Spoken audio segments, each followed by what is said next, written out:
In a quaint courtyard, a man was leisurely enjoying hot pot. The bubbling red broth in the pot emitted a rich, spicy aroma. He picked up some food while humming a tune, looking extremely content. Just as he was about to put the beef roll covered in chili oil into his mouth, there was a knock at the door. The sudden noise startled the man slightly, and he put down his chopsticks and got up to walk towards the door. Wei Wu pushed open the door, only to be greeted by a middle-aged couple. The man, dressed in coarse linen clothes, appeared to be around 50 years old, yet his features exuded an undeniable air of nobility. The woman beside him was similarly simply dressed, with a gentle and dignified expression. The two people in front of him had a demeanor that was clearly inconsistent with their clothes, but Wei Wu was suddenly shocked the moment he saw their faces. He never imagined that the aroma emanating from his hot pot would attract Emperor Yuanzhang and Empress Ma Xiaoying, who were traveling incognito. Others might have just seen them as ordinary people, but Wei Wu, a scholar specializing in the history of the Ming Dynasty, recognized their true identities at a glance.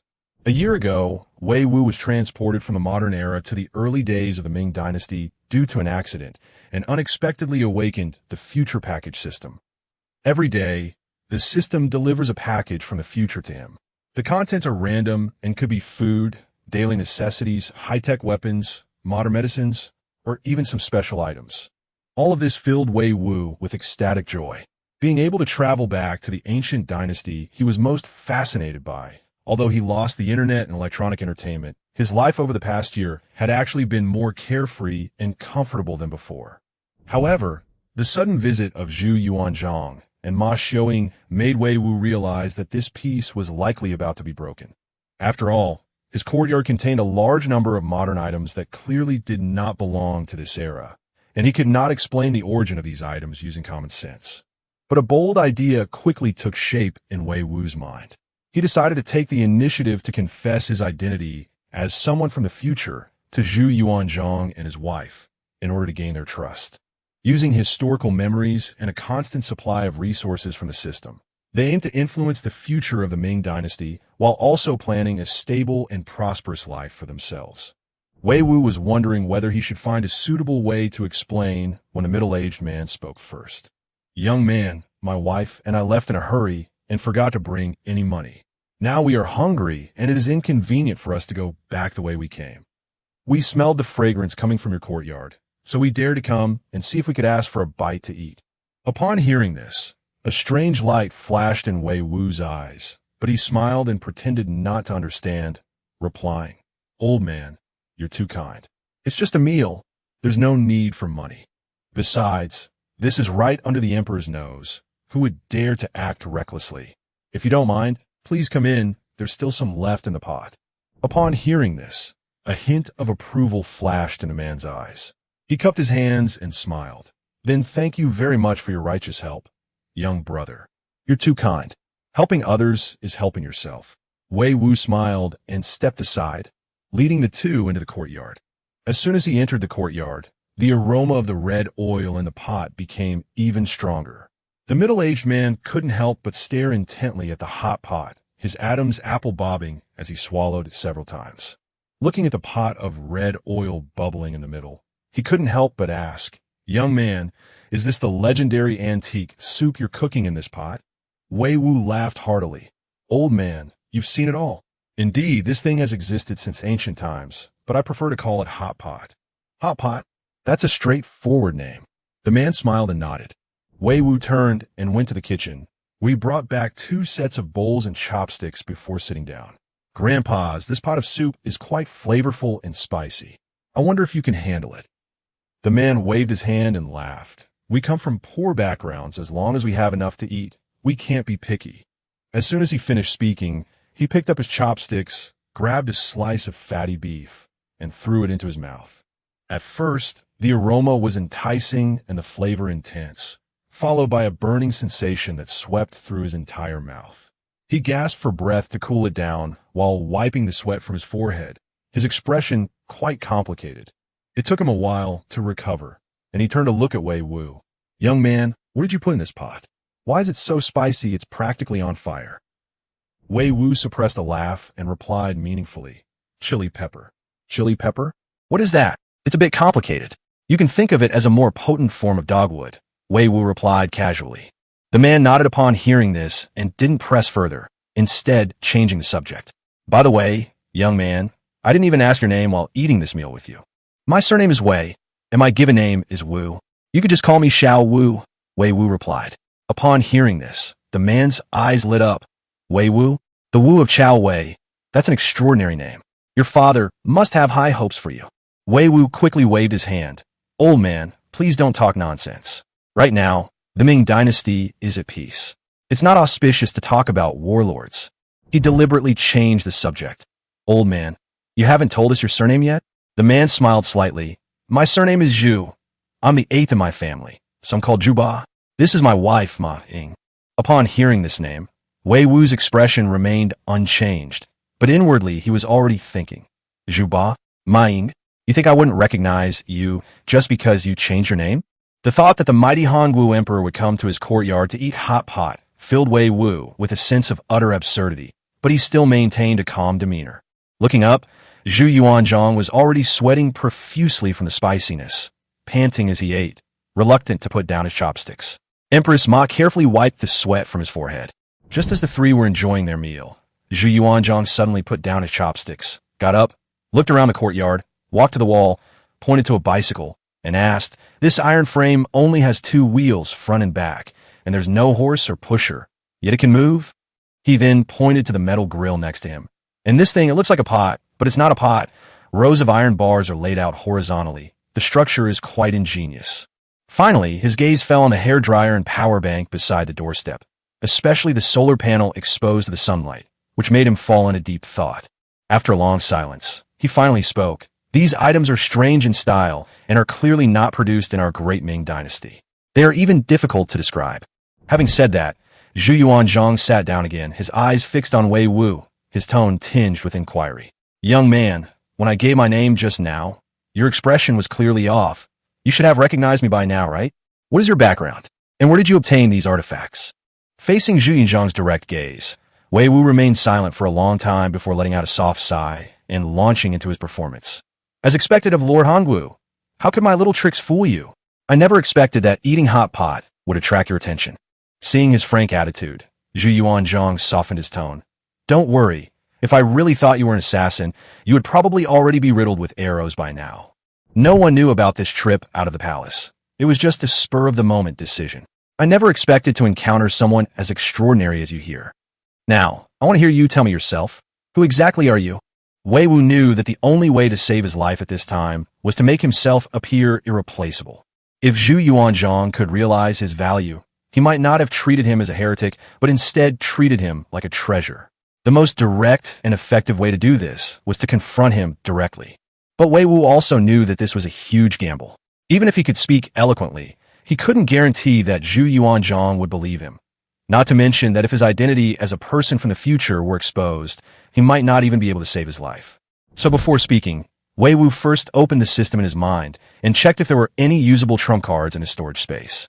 Most of the items were odds and ends, but 2 of them were enough to save his life in a crisis. An off-road vehicle he had driven out of, and the classic 11.43mm M1911 pistol. He would not use it lightly unless absolutely necessary. But when he was truly at his wit's end, he would not sit idly by and wait for his doom. At this moment, Zhu Yuanzhang stared intently at him. Wei Wu took a deep breath, remained silent for a long time, and finally spoke slowly. Your Majesty Hongwu, if I told you that I am not from this era, would you believe me? Upon hearing this, Zhu Yuanzhang raised an eyebrow, and countless possibilities flashed through his mind. Foreign tribes from the western regions, strange figures from the martial arts world, and even sorcerers and magicians. But he never expected Wei Wu's answer to be more outrageous than all his guesses. However, he saw no trace of lying in Wei Wu's eyes. Zhu Yuanzhang pondered for a moment, then pressed. What do you mean by saying you're not from this era?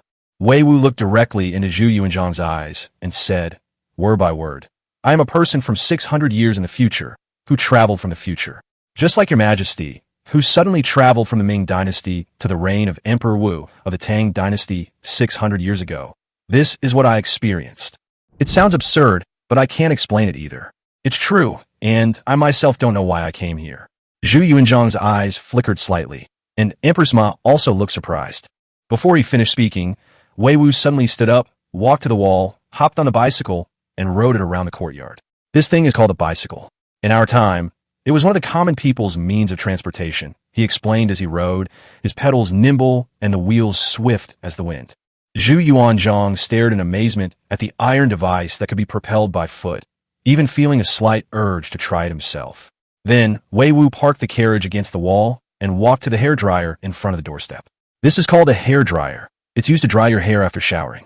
It has two modes, cold air and hot air. As he spoke, he plugged in the power bank, pressed the button, and the hairdryer immediately began to hum. A jet of air shot out, and Wei Wu deliberately demonstrated it on his own hair, the strands swaying in the wind and making a soft, rustling sound. Seeing the iron block spewing wind out of thin air, Yuanzhang's eyes widened in shock. Empress Ma, though somewhat composed, also looked incredulous. After the demonstration, Wei Wu returned to the table and said calmly, "Your Majesty, the beverage you drank and the alcohol stove you used are also from our era. My claim that I am from the future is just empty talk. Only these things can prove I wasn't lying. Whether you believe me or not is entirely up to you." At this moment, Yuanzhang was completely impressed by those artifacts. He wasn't stupid. Even if he didn't understand the principles, he knew these objects were extraordinary, especially the hairdryer, which could generate heat by blowing air using something called electricity. If it could be applied to the battlefield or for civilian use, its potential would be immeasurable. He hesitated, but ultimately didn't reach out to try. "Xiao Wu, you said this blower doesn't have a bellows, yet can produce a strong wind and even hot air?" Hearing Yuanzhang call him Xiao Wu directly, Wei Wu knew he had made the right bet. He had already guessed that this question would be difficult to explain, so he tried to respond in a way that the other party could understand. A hairdryer relies on electricity. There is a small fan blade inside that can blow air like a person blowing air. As for the hot air, you can think of it as a small ball of charcoal inside that can be activated by electricity to blow out hot air. Yuanzhang gave a thoughtful Though he didn't understand the details, he grasped the general idea. He then pointed to the portable power bank. "The electricity you're talking about, is it the power of lightning from heaven? Can this thing control lightning?" Wei Wu shook his head and explained, "It's something like that, except it doesn't create lightning, but rather stores the power of lightning. We call it battery. This is a portable power bank that can be carried around and stores a small amount of electrical energy." Explaining these technological products was also a bit of a headache for Wei Wu. Trying to explain modern science to the ancients was no easy task. Fortunately, Yuanzhang was quick-witted. Although he couldn't fully grasp the structural principles of electricity, he had already recognized the hidden value behind these things. However, Yuanzhang's true concerns went beyond these matters. As the founding emperor, his primary focus was always the fate of the nation and the dynasty's destiny. So he suppressed his curiosity, looked at Wei Wu, and his tone became more serious. "Since you come from the future, you should know what will become of the Ming Dynasty." Empress Ma raised her head upon hearing this, her expression a mixture of nervousness and anticipation. Wei Wu sighed inwardly. They've come after all. Yuanzhang was, after all, an emperor. Though he loved his descendants, his greatest concern was ultimately the empire. However, to be honest, the eccentric emperors of the late Ming Dynasty would probably have made Yuanzhang, the Hongwu emperor, so angry he would have died on the spot. Especially after Emperor Zong, the emperors became more and more outrageous. Some played with crickets, some refined alchemy, some did carpentry, and some neglected state affairs. Faced with Yuanzhang's direct question, Wei Wu remained silent for a moment before slowly speaking. "Your Majesty, regarding the fate of the nation, I can only say that the future can be changed. What I know is only history before I appeared in this era. Now that I have arrived here, everything may change." Chapter 4: The Ming Dynasty. The most resolute dynasty in history. Wei Wu originally addressed Yuanzhang as Hongwu Lord, but the moment he suddenly changed his address to Your Majesty, Yuanzhang immediately understood that what he was about to say was probably not something he wanted to hear. But since it concerned the fate of the nation, even with a premonition, he had to listen. So Yuanzhang nodded solemnly. "Just say it. I won't hold you accountable for things that haven't happened yet." Wei Wu knew that Zhu's words might not be reliable. After all, those who received the imperial edict in history often couldn't save their lives. But this promise was better than nothing. He thought for a moment, then answered decisively, "Your Majesty, historical records show that the Ming Dynasty lasted for 276 years." Upon hearing this number, Zhu Yuanzhang's expression changed. Not even 300 years? Not even as long as those spineless cowards of the Song dynasty. Wei Wu quickly comforted him. We can't just look at the duration. The Qin dynasty unified the six kingdoms, but its reign lasted only 14 years. But in the eyes of later generations, the Ming Dynasty was the most spirited dynasty, far surpassing the Song dynasty. The Song dynasty lasted 300 years, but couldn't even recover the 16 prefectures of Yan and Yun, while the Ming dynasty recovered its lost territory in just 1 year. As he finished speaking, his voice rang with pride. Later generations say that the Ming dynasty did not engage in marriage alliances, pay indemnities, cede territory, or pay tribute. The emperor guarded the nation's gates, and the monarch died for the state. Historical records, specifically the Dongjin, also state that our dynasty did not intermarry with barbarians, pay annual tributes, or address them as brothers. The Ming dynasty was the most unyielding. Zhu Yuanzhang, unable to suppress his smile after hearing this flattery, exclaimed, "Well said. My great Ming dynasty will not follow the example of the Tang dynasty, where brothers turned against each other, nor will it be as weak and easily bullied as the Song dynasty. Children should not be used as bargaining chips for peace. Anyone who dares to invade our territory will have their hands broken." But Wei Wu's expression was somewhat unnatural. It was true that there wasn't fratricide within the Zhu family, but there were plenty of uncles and nephews turning against each other, and many vying for the throne. The Yongle emperor, after all, seized the throne through the Jingnan campaign. At this moment, Zhu Yuanzhang suddenly frowned. No marriage alliances, no indemnities, no tributes. All sound good, but you say the emperor guards the nation's gates, the monarch dies for the state. Doesn't that mean my great Ming dynasty is doomed? Then who guards the nation's gates? Who dies for the state? What Zhu Yuanzhang cared about most was whether these two were his crown Prince Zhu Biao or his grandson Zhu Xiongning. Upon hearing this, Wei Wu broke out in a sweat. He was struggling with how to respond when his hand instinctively reached into his system to retrieve a cigarette and lighter. Just as he was about to light it, he noticed Empress Ma beside him and quietly put it down. However, this act of obtaining things out of thin air completely attracted the attention of Zhu Yuanzhang and Empress Ma. Wei Wu then realized that he probably couldn't hide it any longer. So he simply revealed his identity. Your Majesty, actually I can't explain these things either. I only know that I can obtain them every once in a while. After speaking, he lowered his head, his expression solemn. Sometimes I wonder, why am I here? And why me? Who is behind all this? And what is their purpose? Seeing his low spirits, Zhu Yuanzhang comforted him, saying, don't overthink it if you can't figure it out. Since you're here, make the best of it. Maybe you're here to change the fate of my Ming dynasty. Upon hearing this, Wei Wu immediately understood Zhu Yuanzhang's intention. This emperor wasn't afraid of him being an extraordinary being. On the contrary, he planned to use his future memories to scheme for the future of the Ming dynasty. Wei Wu didn't object. Imagine the future Ming dynasty's ironclad fleet sweeping across the oceans, bringing back beauties and unifying the world. Just thinking about it made his blood boil. But he was truly unwilling to participate in national politics. Especially serving under Zhu Yuanzhang was a hellish and life-threatening job. So he simply laid his cards on the table. I am willing to serve the Ming dynasty, but I do not want to enter the court, I do not understand policy discussions, and I do not want to get involved in official struggles. Zhu Yuanzhang readily agreed. All right, we won't force you into the court. Now you should tell me, who is the saying, the emperor guards the nation's gate, the monarch dies for the state referring to? Wei Wu smiled bitterly, knowing that he couldn't escape this hurdle. So, he took a deep breath and prepared to slowly recount the most somber historical truth. Chapter 5 recounts the glorious deeds of Ming Bizong to old Zhu. Wei Wu paused for a moment before slowly uttering those words. The emperor guards the nation's gate, the monarch dies for the state, refers to two crucial historical moments in the Ming dynasty. One was a Yongle emperor moving the capital to Beiping and personally overseeing the situation. The other was the Chongzhen emperor hanging himself on Coal Hill, ending the Ming dynasty. Upon hearing the words, hanging himself on Coal Hill, Zhu Yuanzhang's face immediately darkened and his eyes blazed with fury. For a ruler of a nation to end up like this was a disgrace to anyone. Seeing his emotions, Wei Wu quickly added, after the Battle of Temu, the country's strength declined sharply. Coupled with a sudden change in climate, there was a severe crop failure, and the people were starving.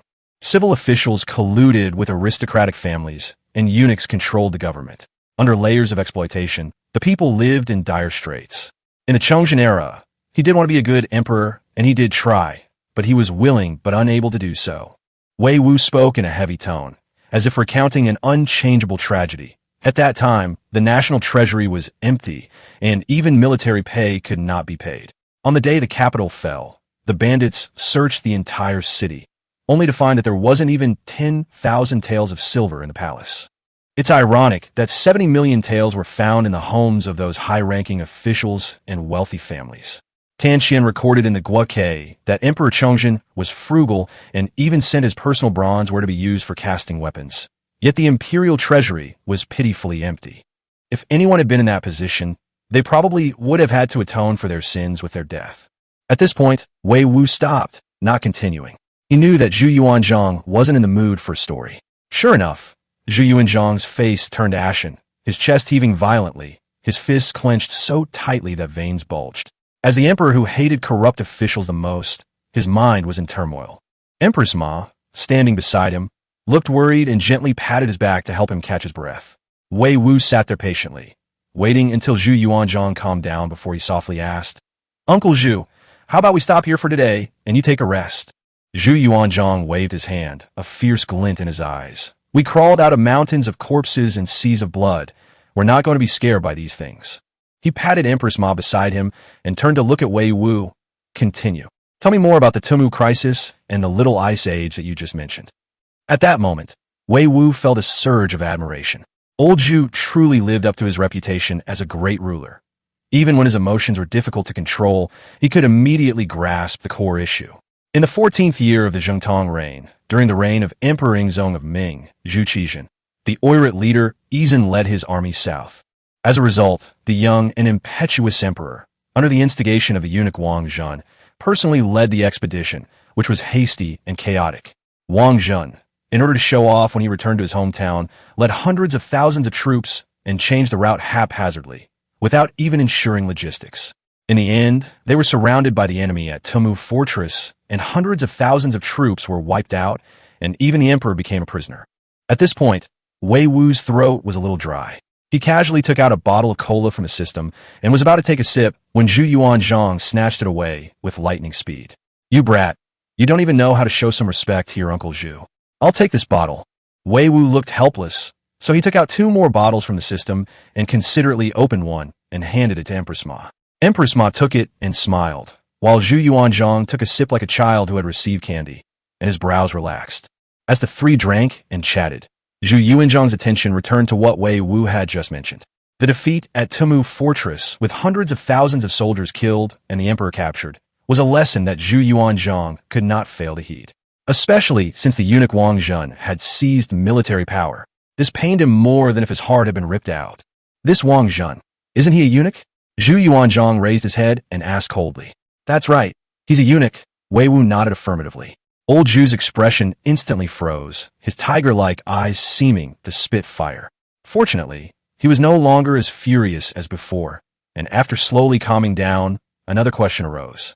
"Xiao Wu, you just said that emperor was named Zhu Qizhen." Wei Wu nodded. "Yes." Hearing this name, Zhu Yuanzhang frowned even more. "Back then, we personally determined the generational names. The Biao lineage is Yunwen Zun Zushuan, Qinwu Dajuan Sheng. Where did Qi come from?" On the contrary, it was the 4th prince's lineage that only reached the character Qi in the imperial family. Could it be that the 4th prince's lineage ascended the throne in later generations? Old Zhu didn't continue, but Wei Wu understood the meaning of his words perfectly. It seemed that the thing he feared most had finally come to pass.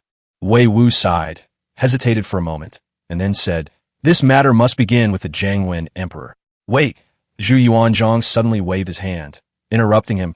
"Tell me first, who is the Jiangwen emperor?"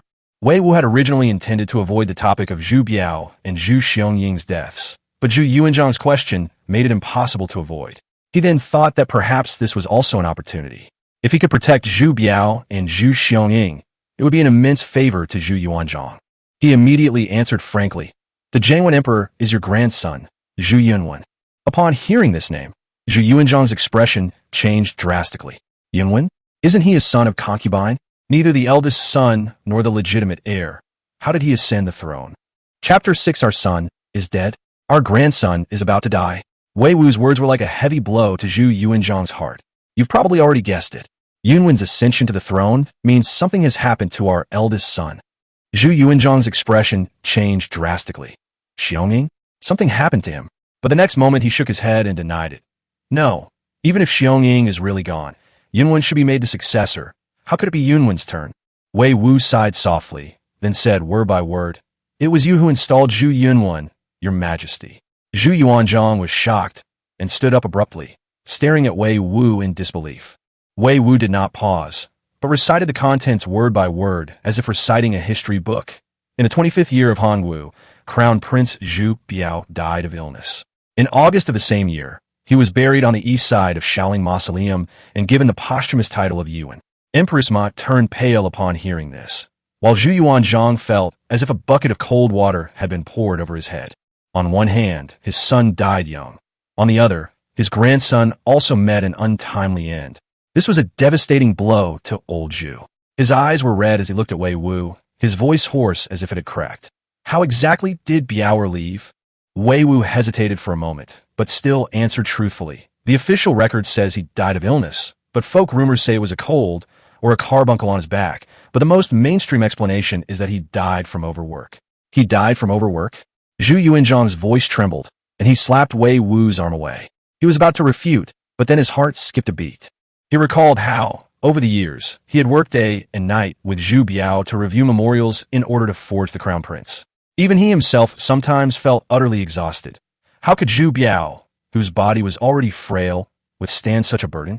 Wei Wu could tell that he was about to collapse, so he immediately changed the subject. "Uncle Zhu, I actually have an antidote for this kind of illness. Whether it's a cold or a carbuncle, I can cure it. As long as you don't let him get too tired, I'm confident that the crown prince will be safe and sound."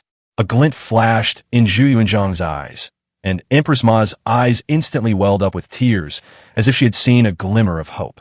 Wei Wu continued, "But I can't help with the illness. This matter can only be resolved by you changing the system yourself. Everything else is negotiable. Preserving my life is the most important thing." Zhu Yuanzhang nodded emphatically, his tone softening. After Yunwen ascended the throne, where did Xiongning and Yuntong go? Wei Wu was silent for a moment before finally revealing the truth. Xiongning died of illness on the first day of the 5th month of the first year of Jiang Wen's reign. The cause of his illness was unknown.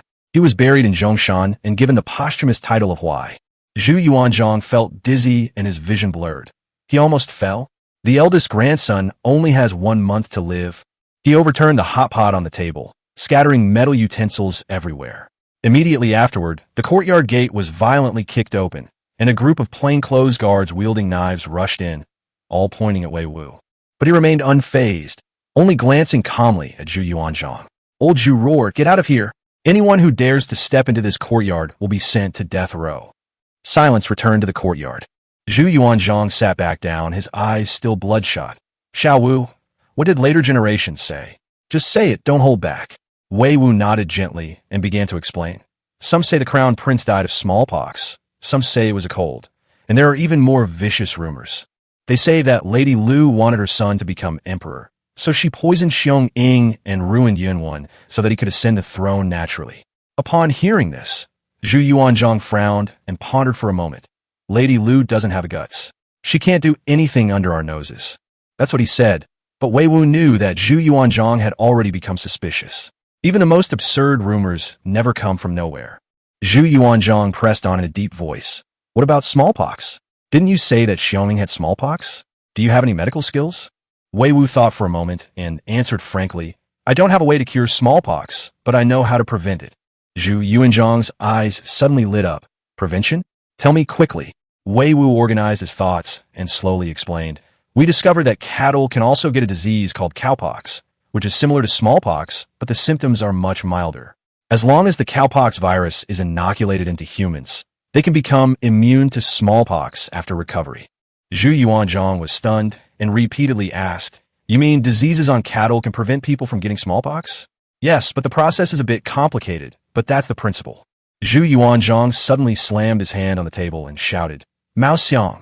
No sooner had he finished speaking than a figure swiftly flashed into the courtyard, kneeling and awaiting orders. "From today onwards, investigate the smallpox outbreak with all your might. Select people from the imperial prison to be infected with smallpox for experiments. We need to know if it can save lives and if it can protect against smallpox. Chapter 7: The strongest life-saving talisman in history is obtained. After Mao Xiang left the courtyard, Zhu Yuanzhang looked at Wei Wu. He asked him seriously, "How many years will I live?" Wei Wu smiled and said without any hesitation, "Uncle Zhu, you will live to be 70. Looking at history, that is a very long life for an emperor." Hearing this answer, Zhu Yuanzhang was somewhat satisfied. At least he could live for another 10 years or so, continuing to protect the empire. But then, he turned to look at Empress Ma, his eyes filled with worry. "And what about our sister?" This question left Wei Wu speechless. He felt incredibly bitter. The fate of the Ming Dynasty's royal family was just too tragic. He almost couldn't resist taking out his phone and playing a song about the Ming Dynasty's impending doom, just to remind old Zhu of what was going on. But jokes aside, Empress Ma, his talisman, still needed to live. He dared not act recklessly. Looking at the calm, yet concerned expression on Empress Ma's face, he finally lowered his head and sighed. In August of the 15th year of Hongwu's reign, Empress Ma passed away at the age of 51. She was posthumously honored as Empress Xiaozi and buried in the Ming Shaoling Mausoleum. There are rumors that she contracted the disease while taking care of the crown prince Xiongning, who was infected with smallpox and eventually died in her sleep. Although the historical records do not specify the cause of her illness, later generations have always regarded Aunt Ma as a virtuous empress throughout the ages. Hearing this, Zhu Yuanzhang was filled with mixed emotions. There was no smile in his eyes, only a deep gloom. What use were others' praises of her virtue? She was gone. It was all meaningless. His anger wasn't just directed at fate, it also burned towards the historians. Those freeloaders, they can't even remember the historical records properly. Do they really think our swords are dull? Seeing his burning anger, Wei Wu hurriedly explained, "Uncle Zhu, it's not entirely their fault. After your death, many historical records were destroyed by the Jinzhou Jurchens. The Jinzhou Jurchens, who later became the Manchus, attempted to distort history by rewriting the history of Ming and instigating literary inquisitions after conquering the Central Plains. And they were originally vassals of the Ming Dynasty, known as the Jinnu." Upon hearing this, Zhu Yuanzhang's eyes flashed with a cold light. He secretly memorized the words Jiangnu, fearing future assassination attempts. However, his greater concern was whether Empress Ma's cause of death was truly as rumored. If it was indeed smallpox, time was of the essence. The effectiveness of cowpox vaccination needed to be verified as soon as possible. But if it wasn't smallpox, where should the investigation begin? Thinking of all this, he felt a surge of frustration, as if he had been slapped in the face countless times in a single day. Suddenly, he solemnly promised Wei Wu, "Wei Wu, no matter what method you use, as long as you can save my sister's life, from this day forward, you can roam freely throughout the Ming Dynasty." Upon hearing this promise, Wei Wu felt no joy, but rather grew even calmer. He knew that the words of an emperor, though seemingly infallible, were the least trustworthy. Right now, Zhu Yuanzhang needed his help, so naturally he would agree to anything. But if there were any acts of disobedience in the future, he would still be executed without hesitation. Fortunately, these words were spoken in front of Empress Ma. As long as she was alive, this promise of walking sideways could at least save his life. However, given the uncertainty surrounding Empress Ma's cause of death, Wei Wu dared not easily sign a pledge of life or death. He remained silent for a long time before finally speaking. "Uncle Zhu, I cannot guarantee that I can save Aunt Ma's life. But I can guarantee that as long as there is even the slightest chance, I will do my utmost and fight with all my might." These words were spoken with firmness and strength.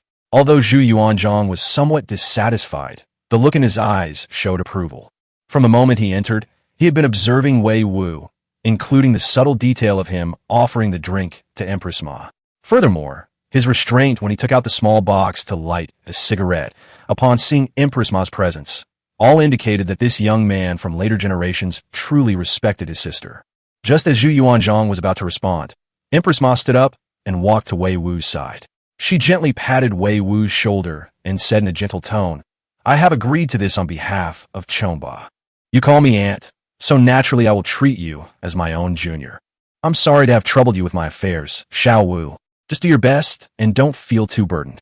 Zhu Yuanzhang stood by without refuting, knowing full well that his sister's resolve was unwavering. Wei Wu felt a sense of relief. With Empress Ma around, his life wasn't so precarious.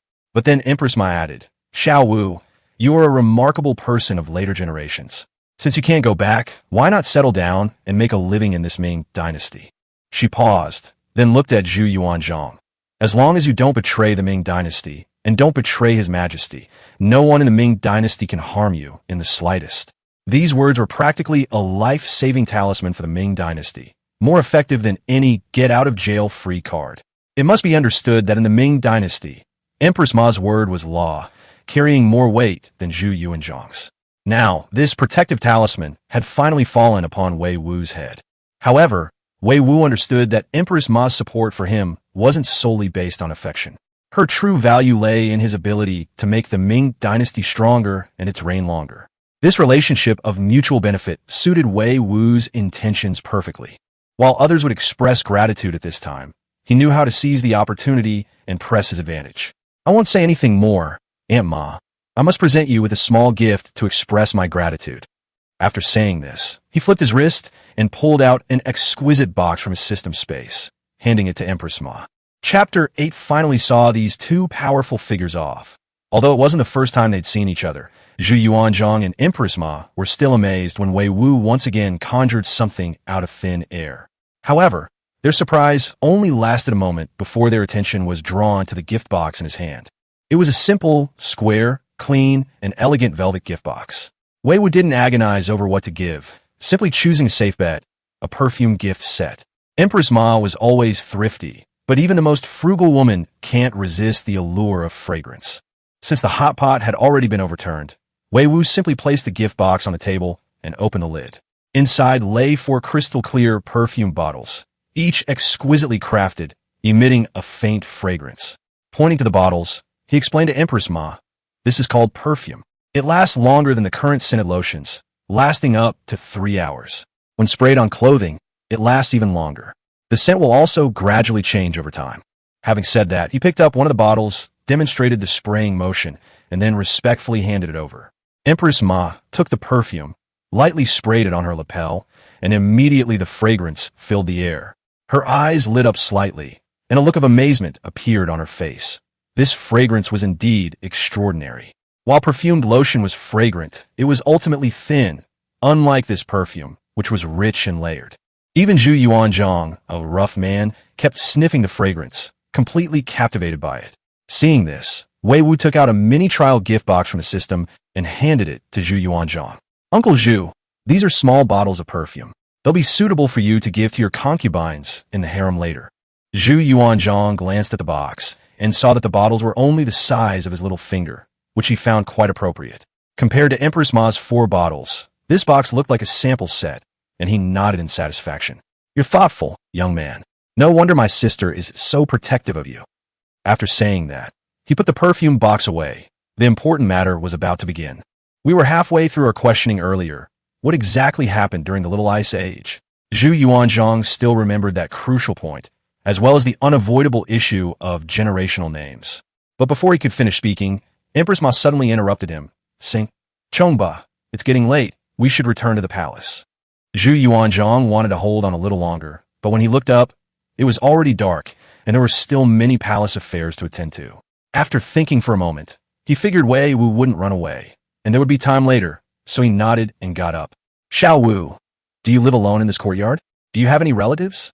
Wei Wu shook his head, smiling somewhat self-deprecatingly. "If I hadn't transmigrated to the Ming Dynasty, and if my name wasn't on the household registration and land deeds, I probably would have been treated as a vagrant." Upon hearing this, Zhu Yuanzhang's expression turned solemn. He then spoke in a stern voice, "Since heaven has sent you here, we have a duty to protect you. We will make proper arrangements for your affairs in the future." After speaking, he called out to the door, "Mao Xiang." Mao Xiang immediately entered the courtyard and knelt down to await orders. Without hesitation, Zhu Yuanzhang ordered, "Leave a team of men to guard this courtyard, but they must not interfere with Wei Wu's life. Their sole duty is to protect his safety. Remember, do whatever he tells you to do. If even a single hair on his head falls, you will all be buried with him." Mao Xiang lowered his head, not daring to answer too loudly, but firmly replied, "Your subject will certainly not fail in your duty and swears to protect young Master Wei." Wei Wu, watching from the side, couldn't help but chuckle, secretly wondering if he should deliberately pluck a hair to test Mao Xiang's reaction. However, considering that this man was doing a job that risked his life, he couldn't bear to tease him. Just as he was lost in thought, Zhu Yuanzhang suddenly looked at him again. "Xiao Wu, let's go back to the palace with my sister." Empress Ma also smiled gently and softly instructed, "If you want to see your aunt, just tell the guards, and someone will take you into the palace." Wei Wu nodded quickly. "Yes, Aunt Ma." The way he addressed her as Aunt Ma was so natural, but Mao Xiang felt a jolt in his heart. This wasn't a title an ordinary person could use so casually. Clearly, Empress Ma considered Wei Wu family. And as the leader of the embroidered uniform guard, he naturally understood its meaning. It was an invisible get-out-of-jail-free card. Mao Xiang silently made a mental note that from now on, he would not only protect Wei Wu, but also actively cultivate a good relationship with him. After making some arrangements, Mao Xiang personally escorted Zhu Yuanzhang and Empress Ma Wei. Only after the two great figures had left did Wei Wu breathe a sigh of relief. "Finally, I've seen those two big shots off." He glanced back at the mess on the table, then carried the power bank that had been drying in the sun all day into the house. Over the past year, he'd received all sorts of packages, some utterly ridiculous, like lubricant, completely useless. But others were incredibly useful, like sofas and refrigerators. Meanwhile, in the carriage on the way back from the palace, Zhu Yuanzhang and Empress Ma were still discussing Wei Wu. "Sister, do you believe what that boy said?" Empress Ma asked calmly. "He's from a later era. We witnessed those extraordinary skills with our own eyes. How can we not believe him?" Zhu Yuanzhang pondered for a moment, then said, "Tell me, should we marry Yuxuan to him and make him truly one of our family?" Chapter 9. What does this mean? A blind box within a box? In ancient feudal society, the royal family only had a few methods to win people's hearts. Zhu Yuanzhang's decision to win over Wei Wu was perfectly reasonable in Empress Ma's eyes. A genius like Wei Wu, no matter what method was used, had to be bound to the Ming Dynasty. No sooner had Zhu Yuanzhang finished speaking than Empress Ma immediately chimed in. She remarked that Wei Wu was a good young man, but she wasn't sure if future generations would still value parental consent. She intended to probe Wei Wu's thoughts first, lest she ruin the good deed. Zhu Yuanzhang agreed with her reasoning. After all, only Wei Wu knew what customs would be like 600 years later. He then looked at Empress Ma. "Sister, you're in such a hurry for me to return to the palace because of what Wei Wu just said, right?" Empress Ma nodded and said decisively, "After returning to the palace, have Biaoer send Xiong Ying to the inner palace, and I will take care of her personally." She had no evidence, but she took Wei Wu's words to heart. Xiong Ying, in particular, was both her precious darling and the future hope of the Ming Dynasty. She didn't believe Lady Lu would dare lay a hand on the crown prince, but she also didn't believe she would properly raise him. Zhu Yuanzhang understood Empress Ma's concerns. Years of experience had taught him to see through people's hearts. So he immediately replied, "Xiong Ying is, after all, a grandson of the emperor. It's not appropriate for him to stay in the inner palace for long. Let him stay with those two little ones at your place for now.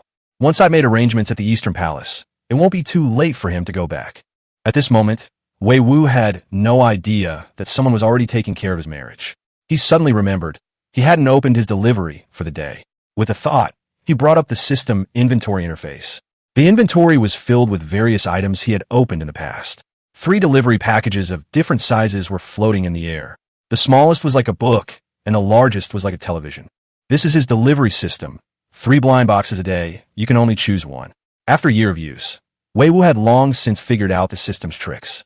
Package size is no indicator of the content's value. The car in the corner was taken from a package the size of a cigarette pack. Looking at the 3 packages in midair, he took a deep breath and began chanting an incantation. "Whoever I point to is whoever it is." He ultimately chose the smallest one. The scene flashed, and the 3 packages vanished simultaneously, replaced by a shipping container. Yes, the kind of large metal shipping container commonly seen in harbors. Wei Wu was speechless. Is this some kind of box within a box? Containers can't be opened in a warehouse. They have to be dismantled in reality. But his room is too small to fit it all. He opened the door and went into the yard. Just as he was about to start, he remembered he wasn't living alone. He knew there were definitely many people guarding or protecting the house. A commotion like this would likely alert a group of people rushing in immediately. To be honest, Wei Wu didn't dislike these people. Whether they were monitoring or protecting him, at least they would be the first to step in if anything really happened. In this unfamiliar era, having someone help him withstand the risks was better than bearing them alone. He walked to the courtyard gate and opened it. On either side of the gate stood two burly men. One was very strong, and the other had a full beard. Upon seeing Wei Wu open the door, the two immediately bowed. The taller guard spoke up. "Young Master Wei, it's curfew now. There are military officers patrolling outside. If you go out, we'll have to accompany you." Wei Wu waved his hand. "I'm not stupid. What do I do going out so late at night? By the way, is it just the two of you?" The guard replied, "There are others deployed around to ensure your safety." Wei Wu nodded and continued, "I have some things to do later, and the noise might be a bit loud. I'm letting you know in advance to avoid any misunderstandings." These words warmed their hearts. In this capital city, what important person would give prior notice? If there was any noise, they would have to figure out whether they should go in to investigate. If they misjudged, they would either be punished or killed. This young Master Wei was a good man, considerate of them. The guard immediately bowed and replied, "Young Master Wei, rest assured, I will notify the others immediately. They will not disturb you if they hear any noise." Sensing the gratitude in the guard's tone, Wei Wu nodded slightly and did not ask any further questions. After closing the door, he walked back to the middle of the courtyard and waved his hand. Bang! With a muffled sound, a 40-foot-long red shipping container landed heavily on the ground. Chapter 10. If I hadn't transmigrated, I probably would have been shot. Looking at the huge red shipping container in front of him, Wei Wu was actually quite glad that his yard was spacious enough. A standard shipping container, 12 meters long and more than 2 meters wide and high, would really not fit in an ordinary household. At that moment, a small sense of anticipation rose within him, wondering what tricks the system had up its sleeve this time. Actually, this wasn't the first time he'd opened one of these blind boxes. Last time, he'd excitedly opened it, only to be nearly dumbfounded. It was piled high with over 3,800 boxes of instant noodles, 24 packs per box. In total, there were over 90,000 packs of instant noodles. The flavors are plentiful, but for a modern person, this stuff is nothing special. Besides, the quantity is so limited it's unappetizing. There's no way you could finish it all. Even if you ate 3 packs a day until you died, you still wouldn't use up this whole cabinet of instant noodles. But then again, even though he doesn't like them, keeping them might actually be useful. After all, times have changed. Anything edible is considered good. This time, he decided to give the system another chance. Maybe it could produce something decent. Taking a deep breath, he walked to the container and opened the door. The scene before him left Wei Wu completely stunned. The entire container was crammed with military green metal crates. These crates came in 2 sizes. The smaller ones were neatly arranged, while the larger ones resembled coffins for corpses. The key point wasn't the appearance, but rather that these containers looked like military-grade ammunition transport boxes. Wei Wu stood at the door for a moment, then opened a small box to check. Sure enough, it was full of bullets, and they were M2A1 ammunition boxes commonly used by the U.S. military, each holding 840 rounds. He opened another large crate and found an M4A1 assault rifle inside. Considering the size of the container and the number of crates, Wei Wu began to calculate. After a while, he simply retrieved a computer from the system's inventory. After careful calculation, he arrived at the result. 50 M4A1 rifles, plus over 400,000 rounds of 5.56 millimeters ammunition. Seeing this result, Wei Wu couldn't help but complain about the system. "I just met with old Zhu, and you sent me this whole truckload of stuff. Are you trying to make me start a rebellion? With this setup plus that pile of instant noodles from before, you could indeed raise an army." Unfortunately, that's just how this system is. Once the supplies arrive, there's no follow-up, and there's no continuous supply at all. Despite his complaints, Wei Wu still put the container back into the system's warehouse. He definitely wouldn't need it now, but it might come in handy later. Like those tens of thousands of packs of instant noodles, keeping them wasn't a bad thing. Having them and not using them were 2 different things. The courtyard was empty again, and Wei Wu sighed. Sigh. More things that are temporarily useless. Oh well, I'll just cook some instant noodles for a midnight snack. He went back inside, initially intending to just eat a bowl of noodles. But remembering the guards outside, he decided to make it a little more formal. So he used an induction cooker to cook a large pot of braised beef noodles, and the aroma immediately filled the air. The 2 men guarding outside couldn't help but swallow hard when they smelled it. The bearded man couldn't resist any longer and whispered, "Brother Shun, what is young Master Wei cooking? It smells so good, it's making my mouth water." Upon hearing this, the burly brother Shun immediately reminded him in a low voice, "Stop talking nonsense. What young Master Wei does is not something we can ask about. Remember that." The bearded man quickly stood up straight and sat upright. However, just then, Wei Wu suddenly opened the courtyard gate from the inside. "Brothers, you've worked hard keeping watch. I've cooked some midnight snacks. Come in and have a bite." These unexpected words stunned the two men. In their minds, keeping watch was a duty. Their master preparing midnight snack for them was unheard of. The two men stood frozen for several seconds before Brother Shin snapped out of his daze and hurriedly clasped his hands in a gesture of polite refusal. "Young Master Wei, we are merely servants. How could we dare to ask you to prepare food for us? Besides, His Majesty has issued an edict." Before he could finish speaking, Wei Wu raised his hand to interrupt him. "Didn't His Majesty say that whatever I ask you to do, you must do your utmost to complete it, right?" The two men exchanged a glance and nodded. Wei Wu continued, "Then I'll order you to come in for a late-night snack. Also, call the other brothers over. It's on me tonight." The two men looked hesitant, clearly still having reservations. Seeing this, Wei Wu smiled and added, "Don't worry, I'll take care of it. His Majesty won't make things difficult for you." Brother Shun hesitated for a moment, then finally nodded. However, he still suggested, "Young Master, why don't my brothers and I go in and eat, while the others continue guarding? I'll send some more out to them." "All right, come in." Wei Wu nodded, turning and leading the two to the place where they had eaten hot pot during the day. The pot of fragrant noodles on the table looked incredibly tempting. Wei Wu pointed to the bowls and chopsticks on the table and said with a smile, "Don't be shy. Eat as much as you want." Upon hearing this, the two couldn't help but swallow hard and quickly filled 2 bowls to the brim. They squatted down to start eating.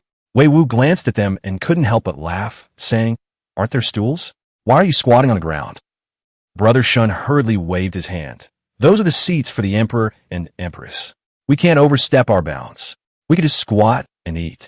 Wei Wu knew that the ancients were particular about these things, so he didn't try to persuade him further. Once he stopped talking, the two of them started eating. The moment the noodles entered their mouths, that familiar and rich aroma instantly assaulted their taste buds.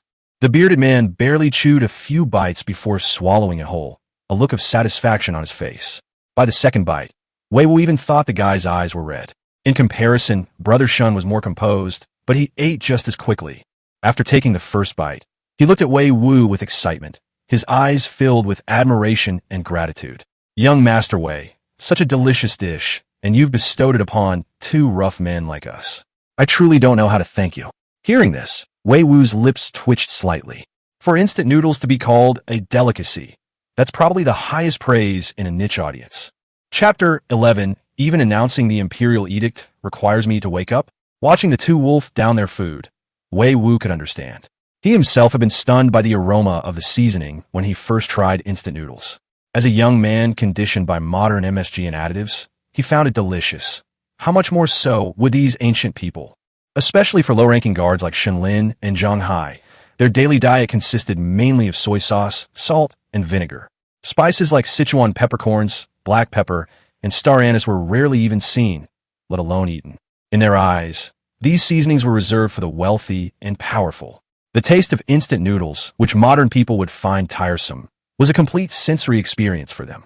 Watching the two of them stuffing their mouths, Wei Wu suddenly felt like he was watching a mukbang, eating broadcast. He'd long since lost interest in instant noodles, but seeing them eat so heartily, he couldn't resist taking a bite himself. He regretted it as soon as it entered his mouth. The taste was merely enough to fill his stomach, offering no enjoyment whatsoever. Wei Wu simply put down his chopsticks and started chatting with them. "By the way, what are your names, brothers?" Brother Shun immediately put down his chopsticks and respectfully replied, "Young Master, my surname is Shun, and my given name is Lin." The burly man with a full beard was not to be outdone and quickly responded, "My name is Zhang Hai. Thank you for the meal, young Master Wei." Seeing the two of them looking a little awkward, Wei Wu smiled and said, "Don't stop, let's eat and chat. Filling our stomachs is the most important thing." Hearing this, Shen Lin and Zhang Hai immediately relaxed and continued to wolf down their food. In the blink of an eye, the pot of 10 packets of noodles was completely empty. Not even a drop of soup was left. He didn't say much, but simply cooked 2 more pots of noodles, continuing to chat as they simmered. They ended up talking late into the night. By then, the 2 pots of noodles were practically soup. But Wei Wu didn't care. His brothers wouldn't mind. He told Shenlin and Zhang Hai to take the pots out and distribute them to the others as a late-night snack. He then went back to his room to sleep peacefully. After arriving in this era, Wei Wu's lifestyle was incredibly free. He could sleep whenever he wanted and eat whenever he was hungry, completely bidding farewell to the life of a wage earner. But this time, he hadn't slept long before being awakened by a noise. Although the sound wasn't loud, Wei Wu was always sensitive to his surroundings and immediately opened his eyes. He went outside in his pajamas, and what he saw almost made him jump out of his skin. A group of people stood in front of the courtyard gate, led by a eunuch holding a silk cloth. Behind him were more than a dozen burly men, including Shunlin and Zhang Hai. Wei Wu frowned. "What are you doing?" The eunuch replied politely and immediately. "Young Master Wei, His Majesty has issued an imperial edict. Please receive it." Upon hearing it was an imperial edict, Wei Wu felt a wave of embarrassment. He thought to himself, "Why didn't you give me a heads up before you came? How can I receive an edict in my pajamas? What kind of decorum is this?" Just as he was about to ask to change his clothes, the eunuch, quick to read his mind, explained, "Young Master Wei, there's no need to worry. His Majesty said that the edict will be delivered after you've woken up. There's no need to read it aloud. Simply bring the edict, and I will read it aloud myself." This whole process touched Wei Wu slightly. Old Zhu had clearly simplified the procedure and shown great consideration for the differences in the times. Judging from their expressions and the beads of sweat on their foreheads, they'd been waiting outside for quite some time. Wei Wu nodded and asked, "What is your honorable surname, eunuch?" The Ming Dynasty had strict rules for addressing eunuchs. Ordinary eunuchs were called Zhongguan, while those of higher status were given their surnames. Wang Zhongguan immediately replied, "My surname is Wang. Young Master Wei, you may call me Eunuch Wang." Wei Wu nodded inwardly upon hearing this. This man was truly sweet-talking. No wonder he could deliver imperial edicts to the emperor. Wang Zhongguan displayed the imperial edict in his hand and then asked, "Young Master Wei, may we move inside?" Wei Wu stepped aside and led him into the courtyard. As soon as he stood still, Eunuch Wang unfolded a silk cloth and solemnly announced, "His Majesty's decree states that Prince Wei will enjoy special treatment when receiving the imperial edict and meeting the emperor, and will not be required to kneel." After saying this, he formally read the imperial edict. "By the grace of heaven, the emperor decrees, heaven blesses the great Ming, and I have been granted the virtuous and capable Wei Wu by heaven." The edict contained a lot of information, but it can be summarized into 2 points. First, he was granted a new residence and ordered to move in as soon as possible. Second, to take care of his daily needs, he was provided with a full 32 servants. The male servants included 12 handymen, 3 grooms, 2 gatekeepers, 2 page boys, and 1 steward. There were also quite a few female servants, 3 maids for maidservants, 1 cook, and 4 personal maids. While the imperial edict was being proclaimed, arrangements were being made quietly within the Forbidden City's inner palace. Empress Ma personally summoned a young girl with delicate features. Chapter 12. The first half of his life was spent as a beast of burden, the second half as a master. Zhu Yuxuan, dressed in elegant palace attire, entered Cunning Palace under the guidance of a palace maid. She walked to the center of the hall, neatly folded her hands at her waist, slightly bent her knees, and bowed her head in greeting. Her voice was as gentle and melodious as a clear spring, and she said softly, "May your Majesty be blessed with long life and peace." Empress Ma smiled and waved affectionately. "Yuxuan is here. Quickly come and sit next to Mother." "Thank you, Mother Empress." She responded meekly and walked slowly to sit down beside Empress Ma. The young girl looked timid and acted reservedly, which made Empress Ma sigh inwardly. Yusuan lost her mother at a young age and was always cared for by her. Although she treated her like her own daughter, they ultimately lacked the natural intimacy of a mother and daughter. In terms of personality, he is also more calm and reserved than his other children. Empress Ma looked at her, sitting quietly, a hint of pity rising in her eyes. She reached out and took the girl's slender hand and whispered, "Yuxuan, you are past your prime. It's time to get married. Your father intends to choose a good match for you. He and I have both met that person. He is steady and reliable, but his background is somewhat unusual. But Mother thinks he can take good care of you. As a princess, marriage is never something she can decide for herself, and Zhu Yuxuan is well aware of this." Although curious about what the person looked like, she still responded softly, "Your daughter will obey all arrangements made by your father and mother." Her obedience made Empress Ma's heart clench. Her understanding nature made her all the more pitiful. After a moment's hesitation, Empress Ma suddenly smiled and spoke. "Would you like to meet him first?" Zhu Yuxuan's eyes flickered slightly, and although her expression did not change much, she could not hide a hint of curiosity. She obediently replied, "I will leave everything to Mother." Empress Ma could easily discern her emotions. She smiled gently, her tone carrying a deeper meaning. All right, then your mother will make the arrangements for you. On the other side, after Wang Zhongwan finished dictating the imperial edict, he handed the silk cloth to Wei Wu. Young Master Wei, if you have any items you wish to take, you may instruct them to move them. The move can be completed today. Wei Wu looked around and thought that everything in the system could be stored in the warehouse, and the other things were of little value. So he said, just move these things out of the yard. I'll take care of the things inside the house myself. Wang Zhongwan nodded and immediately ordered his men to begin the cleanup. Wei Wu then went back to his room and put all the system items into the warehouse before changing into clean clothes. When he went out again, the yard had already been cleaned up, led by Wang Zhongwan. The group arrived at the gate of the new house. Young Master Wei, this residence has 5 courtyards and 10 courtyards, covering an area of 10 acres with a front yard, backyard, garden, and rockery. The gate was open, and Wei Wu followed Wang Zhongwan into the house. Crossing the small courtyard and passing through the inner wall, we officially entered the first courtyard. As he walked, he looked around. The pond was clear, the corridor was deep, and exotic flowers and trees were scattered among them. Cao Cao was deeply impressed, noting that the sophistication and layout of ancient residences were in no way inferior to the mansions of later generations. It is even superior in terms of practicality and aesthetics. Along the way, Wang Zhongwan gave a detailed introduction to the layout and purpose of each part of the mansion. Finally, he was led to the core area, the 4th courtyard, which is also the most spacious and magnificent central courtyard in the entire mansion.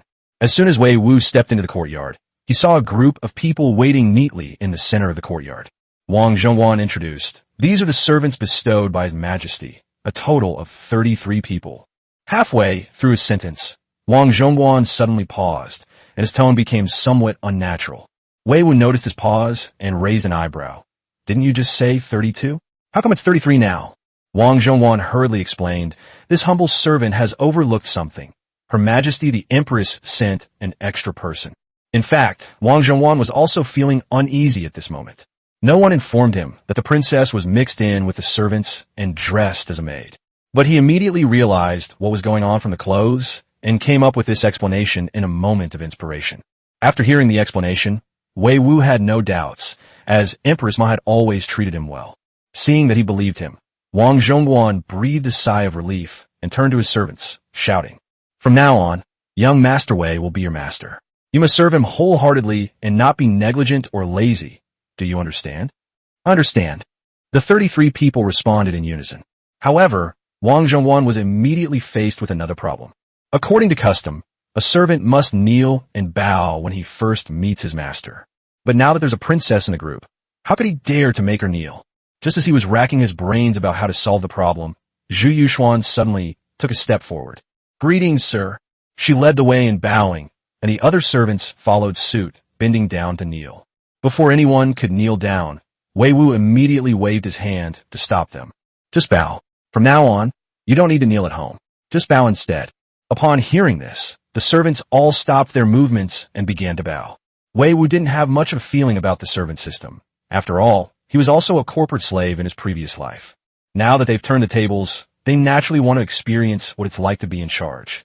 But he didn't like the whole kneeling ritual, so he simply skipped it. "From now on, don't call me master, call me young master." "Yes, young master." The crowd respectfully agreed. At this moment, Wang Zhongwan handed over a stack of papers. "These are their indentures, young Master Wei. Please keep them safe. If you find someone you like, you can go to the government office to have your name removed from the register." Wei Wu nodded and carefully put away the contract. Wang Zhongwan bowed slightly. "After this matter is settled, I will return to the palace to report back." Wei Wu escorted him to the door, then suddenly flipped his hand and took out a small sample of perfume, handing it to him. "Eunuch Wang, you've worked hard. Please accept this small gift." Wang Zhongwan smiled with narrowed eyes, gladly accepted the gift, and took his leave. After everyone left, Wei Wu turned around and immediately remembered that he hadn't drawn the system's express delivery today. "Oh, I almost forgot, it's time for today's fun blind box event." Chapter 13. Moving into a mansion, surrounded by beautiful young women. Upon returning to the mansion, Wei Wu found the servants still standing in the same spot. "It's all right, you can all go back to your own business." Upon receiving his order, the servants dispersed. Just as Wei Wu was about to return to his room, he discovered that there were still 5 young girls who hadn't moved. I was about to ask when I suddenly remembered that Wang Zhongguan had said there were 4 maids among the servants. In addition, the Empress sent exactly 5. Maids and servants are different. Servants do rough work and hard labor, such as washing clothes and cleaning. But maids are there specifically to serve their masters and take care of their daily lives. They don't need to do those strenuous tasks. Looking at the 5 young women in front of me, 4 of them were not stunningly beautiful, but they were still young and pretty. After all, their age is a factor. They're all so young and fresh. As for the remaining one, it's not in the same league or at the same level as the previous 4.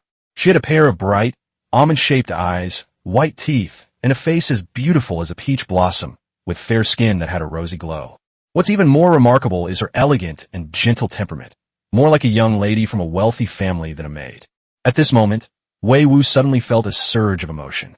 It's not that I lack willpower, but rather that this wicked feudal society makes it too easy for people to fall into depravity.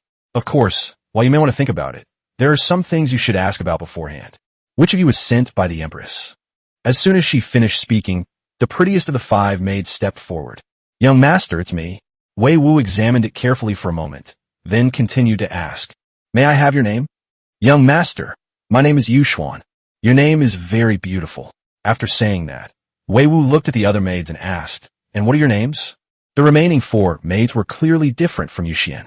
Upon hearing Wei Wu's question, they exchanged glances, and then one of the older women stepped forward. Please bestow a name upon me, young master. Only then did Wei Wu remember that they were all slaves, and that when they changed masters, their masters usually gave them names. Originally, Cao Cao planned to name the child after plum blossoms, orchids, bamboo, chrysanthemums, or the 4 seasons. But then I thought it was too ordinary. You could probably find a whole company of those in the capital. Thinking of this, Wei Wu lowered his head and fell silent. Logically speaking, naming my courier system STO Express, YTO Express, ZTO Express, and Yenda Express will be most appropriate. But after all, they're all girls. After much hesitation, Wei Wu finally decided to commemorate the beauty of the world. So, your name is Qingxia, your name is Leah, your name is Naza, and your name is Dilraba. Qingxia is the one who just answered. She's 16 years old, quite tall, and has an oval face. Leah was about the same age as Bridget Lin, also 16, and had a proud bust at a young age. Naza and Dilraba are a bit younger. Naza is 15 years old and has a round face, a bit like a chubby bun. Dilraba is only 14 years old, and she may be a little thin due to poor nutrition. After naming the maids, Wei Wu led them into the main room where his master lived. Wei Wu frowned as he glanced at the room's layout. Reba, go and call a few servants over. Move everything out of this room except for the bed and the wooden cabinet. Yes, young master, I'll go right away. Not long after, Dilraba came in with 5 or 6 servants. Under Wei Wu's command, all the things he disliked were moved out of the room. Several maids looked at the empty room, wondering what Wei Wu was doing. Wei Wu was too lazy to explain to them, so he sent all 5 of them away before starting to make arrangements. Arrange long sofas, single sofas, chaise lounges, and beanbag chairs. A luxuriously styled storage coffee table arrangement, a fluffy coffee table rug arrangement, a PS5, and an extra-large curved screen arrangement. After arranging all his valuable items, Wei Wu took out solar panels and a power bank. There's no other way. This is the only thing that allows him to play games, so we have to arrange it as soon as possible.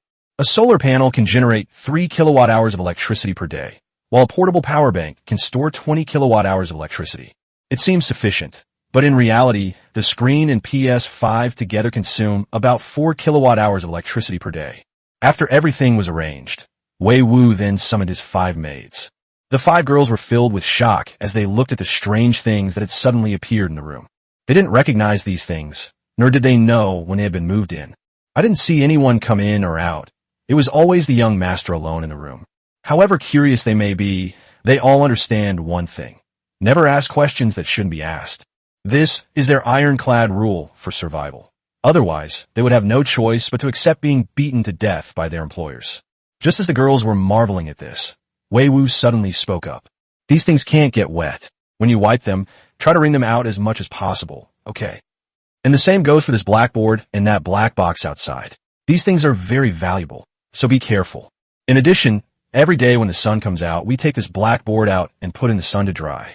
While giving the instructions, Wei Wu demonstrated the operating procedure in front of the group. Actually, these are not difficult at all.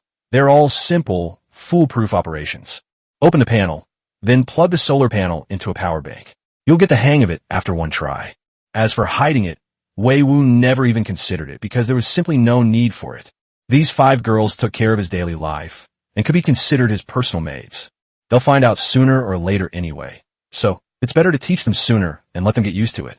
From now on, he can simply enjoy life and won't have to worry about these trivial matters. After giving these instructions, Wei Wu sprawled out on the sofa, letting his body sink into it. Phew, that feels great. He stretched lazily and looked at the 5 curious girls beside him. Wei Wu's lips curled into a wicked smile, and then he spoke. You guys should try sitting in it too. I guarantee you'll want to sit in it twice after just one time. Hearing Wei Wu's words, the 5 girls hesitated for a moment, but in the end they couldn't resist their curiosity. The group arrived at the sofa, and Yu Suin was the first to sit down. She had barely sat down when she let out a gasp and jumped up. Seeing Yu Suin's reaction, the other 4 girls were all frightened and hesitated to sit down. Wei Wu, meanwhile, was slapping his thigh and laughing loudly. He wasn't used to this sofa when he first sat on it, mainly because it was too soft. When you first sit down, you feel a sudden loss of weight, but you get used to it after a while. Even he, a modern person, has this problem, let alone these ancient people who have never sat on a sofa. Yu Suin's exclamation was probably caused by not realizing she was losing weight. Haha. Alright, this thing is just a bit soft. You'll get used to it once you sit down. Hearing Wei Wu's laughter, Yu Xian blushed deeply, her pink and tender face looking incredibly cute. However, she then slowly sat down as Wei Wu had instructed. It was the first time I had ever experienced the feeling of being completely enveloped in softness. She finally understood why Wei Wu had looked so comfortable earlier. Before they could enjoy it for long, they heard Wei Wu's voice again. I just remembered, I haven't eaten since I woke up. Let's go, we're having hot pot again today.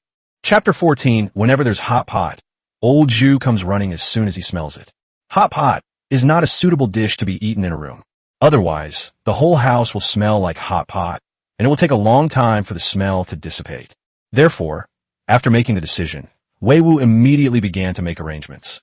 Qingxia, go and tell the cook to prepare some green vegetables and bean curd sheets, wash them clean, and peel and slice this. As he spoke, Wei Wu took out a few potatoes and handed them to Qingxia, then looked at Leah. Leah, go and arrange for the servants to bring back those tables and chairs that were just moved out and put them in the yard. Naza and Doraba, you and Bridget go to the kitchen together and get some cups, bowls, and chopsticks. Also, bring my pot with you. Just as Wei Wu finished giving his instructions, Yu Xian suddenly stood up. Young master, what do I need to do? You don't need to do anything. Just stay here with me, young master. Yu Xian was sent by the Empress, so her status was different from that of the other maids. Out of respect for Empress Ma, Wei Wu did not intend to assign her any tasks. It's absolutely not because she's pretty or because having her around makes it more pleasing to the eye. Absolutely not. After the maids left, Wei Wu told Yu Xian to continue sitting on the sofa and wait for him. He left the living room and went to his bedroom alone. It's time for the most exciting part of the day again, the lucky draw. What big prize will be drawn today? Let's wait and see. With a thought, the image of the system warehouse appeared in his eyes. Looking at the 3 packages floating in midair, Wei Wu once again began to muster his troops. Ultimately, with the help of great metaphysics, the middle package was chosen. The next second, a cardboard box the size of a refrigerator appeared in front of me, with the words XXX Optics printed on it. Optics? Did they send me a whole box of telescopes? With a thought, the cardboard box appeared in the room. When Wei Wu opened the box, he found that it contained not a telescope, but 4 slightly smaller boxes. There's a box within a box. Has the system been malfunctioning lately? He muttered a complaint under his breath, then opened the 4 small boxes again. Now we finally know what it is. It is indeed a telescope, but an astronomical telescope. The 4 astronomical telescopes have magnifications of 100x, 200x, 300x, and 600x respectively. To be honest, this thing was of little use to Wei Wu, but it was quite useful to Zhu Yuanzhang. Firstly, it can broaden old Zhu's horizons and allow him to truly see what the moon actually looks like. To prove to these ignorant ancients that we do indeed live on a big sphere, or rather a water sphere. Secondly, all of these astronomical telescopes are refracting telescopes. In other words, they can be used not only to look at the stars, but also to enjoy the scenery. Take a 200x telescope, for example. Given the air quality of this era, seeing people within 5 kilometers is not a problem, and seeing buildings is particularly clear within 8 to 10 kilometers. In a context of warfare, all that's needed is to find a high location or build a platform. It's perfectly feasible to observe enemy troop movements within a 20-kilometer radius. All right, we'll just leave this thing here. When we have time later, I'll take Lao Zhu to see the moon tonight. Ugh, how embarrassing. Everyone else brings their sweethearts to moon viewing, but I'm bringing an old man. Or maybe I should bring Yuanzhang too, since there will be 4 of us. With these thoughts in mind, Wei Wu left the room and returned to the hall. Yuanzhang, don't go to bed too early tonight. Come to the young master's room. I'll show you a good treasure. Yu Xian was staring at Wei Wu's game screen with a curious expression. Upon hearing this, her face immediately turned red again. Young master, you said I could stay tonight. Young master is good to you. This is the first treasure I've shown to you. Enough said, let's eat first. After saying that, Wei Wu led the blushing Yu Xian out of the room. Outside the door, the 4 girls had already arranged the things Wei Wu had asked them to do. An 8-immortal table and several stools were placed in the middle of the courtyard. On the table were Wei Wu's alcohol stove and a pot specifically for hot pot. Seeing this, Wei Wu immediately turned around and went back into the house, emerging with a large pile of things in his hands. 2 packets of Haidaleo hot pot base, 3 bottles of Coke, and 5 or 6 packets of frozen beef and lamb rolls. Although he knew these were all synthetic meats, he had no control over them. They were all open from packages. Besides, we're living in the Ming Dynasty now, so having enough to eat is good enough. There's no need to pursue a bicycle. Amidst the astonished gazes of the women, Wei Wu demonstrated what it meant to witness a miracle. He pulled a lighter from his pocket, and with a click, a flame rose from his hand. Upon seeing this, Leah was so frightened that the weight on her chest trembled violently. Then Wei Wu lit the solid alcohol and threw it into the stove, and several girls immediately gathered around. Leah raised her hands in surprise, her arms squeezing her chest out of shape. Young master, you can control flames? That's nothing. I can not only control flames, but also their size. Oh, what size? The size of flame. What else could it be? After saying that, Wei Wu turned on the controller, and the flames sometimes swelled up and sometimes turned into small flames. He only played with it for a short while, teased them a bit, and then put the lighter down. Then pour water into the pot, add 2 packets of butter base, and soon the aroma will waft out. Even Yusuan couldn't help but swallow hard when she smelled the rich aroma of the hot pot. The other 4 women stared longingly at the hot pot, their eyes practically drooling with anticipation. It's almost time to add the ingredients. Wei Wu glanced at the bubbling red oil, picked up a plate of beef rolls, and poured them directly into the pot. Then they added bean curd sheets and green vegetables, making the hot pot even more fragrant. Just as he was about to announce that they were going to start eating, a voice came from outside the courtyard gate. We could smell the hot pot from far away. Xiao Wu, you're eating hot pot all by yourself again, without even inviting us. Wei Wu looked in the direction of the sound, and saw Zhu Yuanzhang leading a young man of about 30 years old into the courtyard. Uncle Zhu, I'm eating this perfectly legitimately. Besides, you're so busy. How could I dare to bother you? As Wei Wu spoke, he didn't forget to glance at the person next to old Zhu. There weren't many young people who could follow Zhu Yuanzhang, let alone bring them to him. Barring any unforeseen circumstances, this person should be Zhu Biao, the most stable crown prince in history. This must be His Highness the Crown Prince. This humble subject, Wei Wu, greets you. Before Wei Wu could finish speaking, Zhu Biao interrupted him with a smile and a wave of his hand. Since you've already called me Uncle Zhu, you should call me Brother Zhu, right? Upon hearing this, Wei Wu also smiled. Brother Zhu, I didn't expect you and Uncle Zhu to come. We just cooked hot pot. Would you like to have a bite together? At this moment, the girls around Wei Wu finally came to their senses and knelt down in unison. Just as he was about to shout, Zhu Yuanzhang waved his hand. All right, everyone leave. We don't need you here. Zhu Yuanzhang was completely stunned when he saw Yu Xian dressed as a maid in the crowd halfway through his speech. Not only was he stunned, but even the crown prince Zhu Biao beside him was equally stunned. Chapter 15, a dignified princess of the Ming Dynasty, actually refers to herself as a servant. What old Zhu was thinking was, what's going on? How did my perfectly healthy daughter end up dressed as a maid and come here to Wei Wu's place? What Xiao Zhu was thinking was, what's wrong with Dad? He actually sent his sister to someone else's house, and to be a servant no less. The two then exchanged a glance. Old Zhu, I don't know about this either. Xiao Zhu, my dad doesn't know about this. With just a brief exchange of glances, they completed the information exchange in an instant. However, Since they were the emperor and the crown prince, although they were initially taken aback, they quickly understood what had happened. The image of Empress Ma immediately appeared in their minds. Actually, it's not entirely fair to say that Lao Zhu and Xiao Zhu were unaware of this. After all, only Empress Ma had the ability to accomplish such a significant feat as a princess leaving the palace to disguise herself as a maid. Wang Zhongguan believed that Empress Ma would definitely tell Emperor Zhu about this, so he didn't say anything when he returned to the palace to report. And that's how this scene came about. Meanwhile, Zhu Yuxuan also did not expect Zhu Yuanzhang and Zhu Biao to come at this time. Seeing their expressions, she immediately lowered her head, ready to be reprimanded. Interestingly, the two of them only glanced at her before pretending they knew nothing. Yu Suan finally breathed a sigh of relief. To be honest, she didn't know what she was worried about, whether it was being reprimanded or having her identity discovered by Wei Wu. At that moment, Zhu Yuanzhang spoke again. Yuxuan, aren't you serving our sister in the palace? How did you end up here? Although Zhu Yuxuan was timid, she was not stupid. When he heard Zhu Yuanzhang use the word serve, he knew that his father, the emperor, was not going to expose him. So he composed himself before bowing and responding. It was Her Majesty the Empress who ordered me to come here to serve young Master Wei. Upon hearing Zhu Yuxuan's answer, both Zhu Yuanzhang and Zhu Biao couldn't help but twitch at the corners of their eyes. For a princess of the mighty Ming Dynasty to refer to herself as a servant in front of her father and brother is truly appalling. Fortunately, the two only complained in their hearts. Then Zhu Yuanzhang said again, "All right, you can stay and serve. Everyone else, get out." "Yes, Your Majesty." The four girls immediately stood up and retreated, but their eyes couldn't help but show some disappointment as they looked at the hot pot. After the women left the courtyard, Zhu Yuanzhang turned to look at Wei Wu. "Xiao Wu, I brought Biao here today because I wanted him to hear what you've said." As he spoke, Zhu Yuanzhang led Zhu Biao to sit down at the table, and Zhu Yuanzhang skillfully picked up a slice of fatty beef from the pot and put it in his mouth. He then more skillfully unscrewed a bottle of cola and poured it directly into his mouth. "Burp. Biao, you eat too. Don't be shy here with Xiao Wu. We're all family."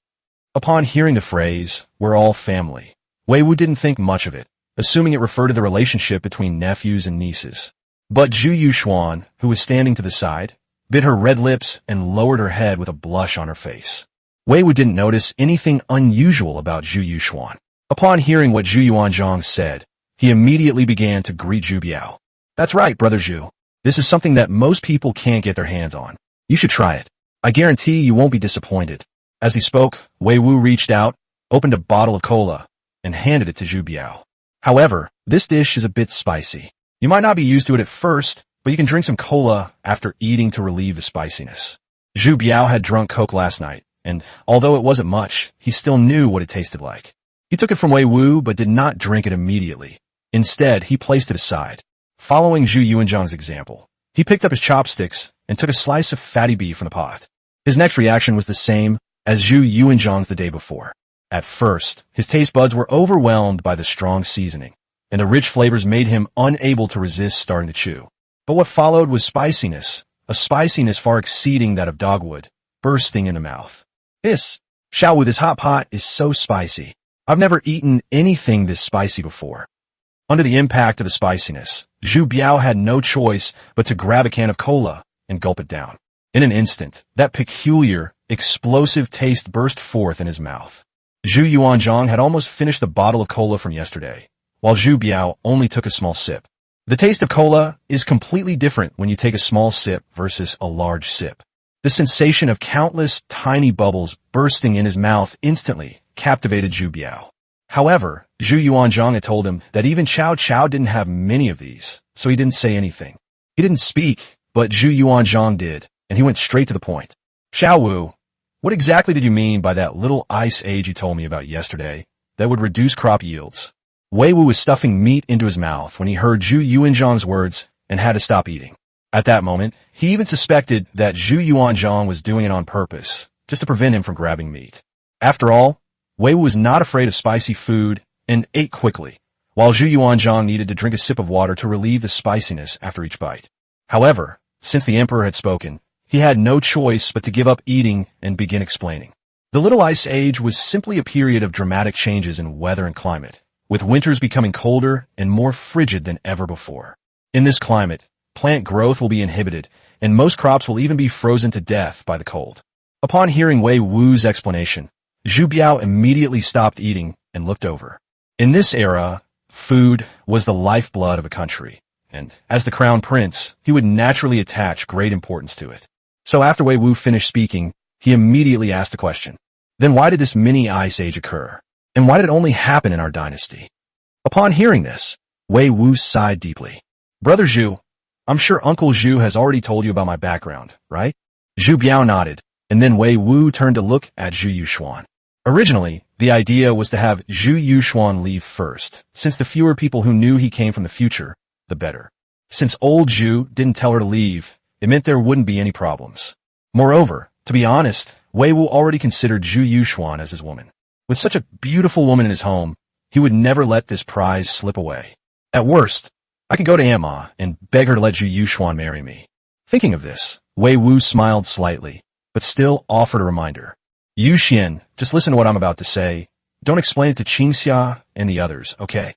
Zhu Yuxuan was already curious about Wei Wu's background, and immediately nodded when he heard him say that. Don't worry, young master. I will definitely keep your secret. Upon hearing Yu Xian's answer, Wei Wu turned to look at Zhu Biao. Brother Zhu, as you know, I am not from the Ming Dynasty, but from a future generation 600 years from now. Clang! As soon as Wei Wu finished speaking, the sound of bowls and chopsticks falling to the ground came from his side.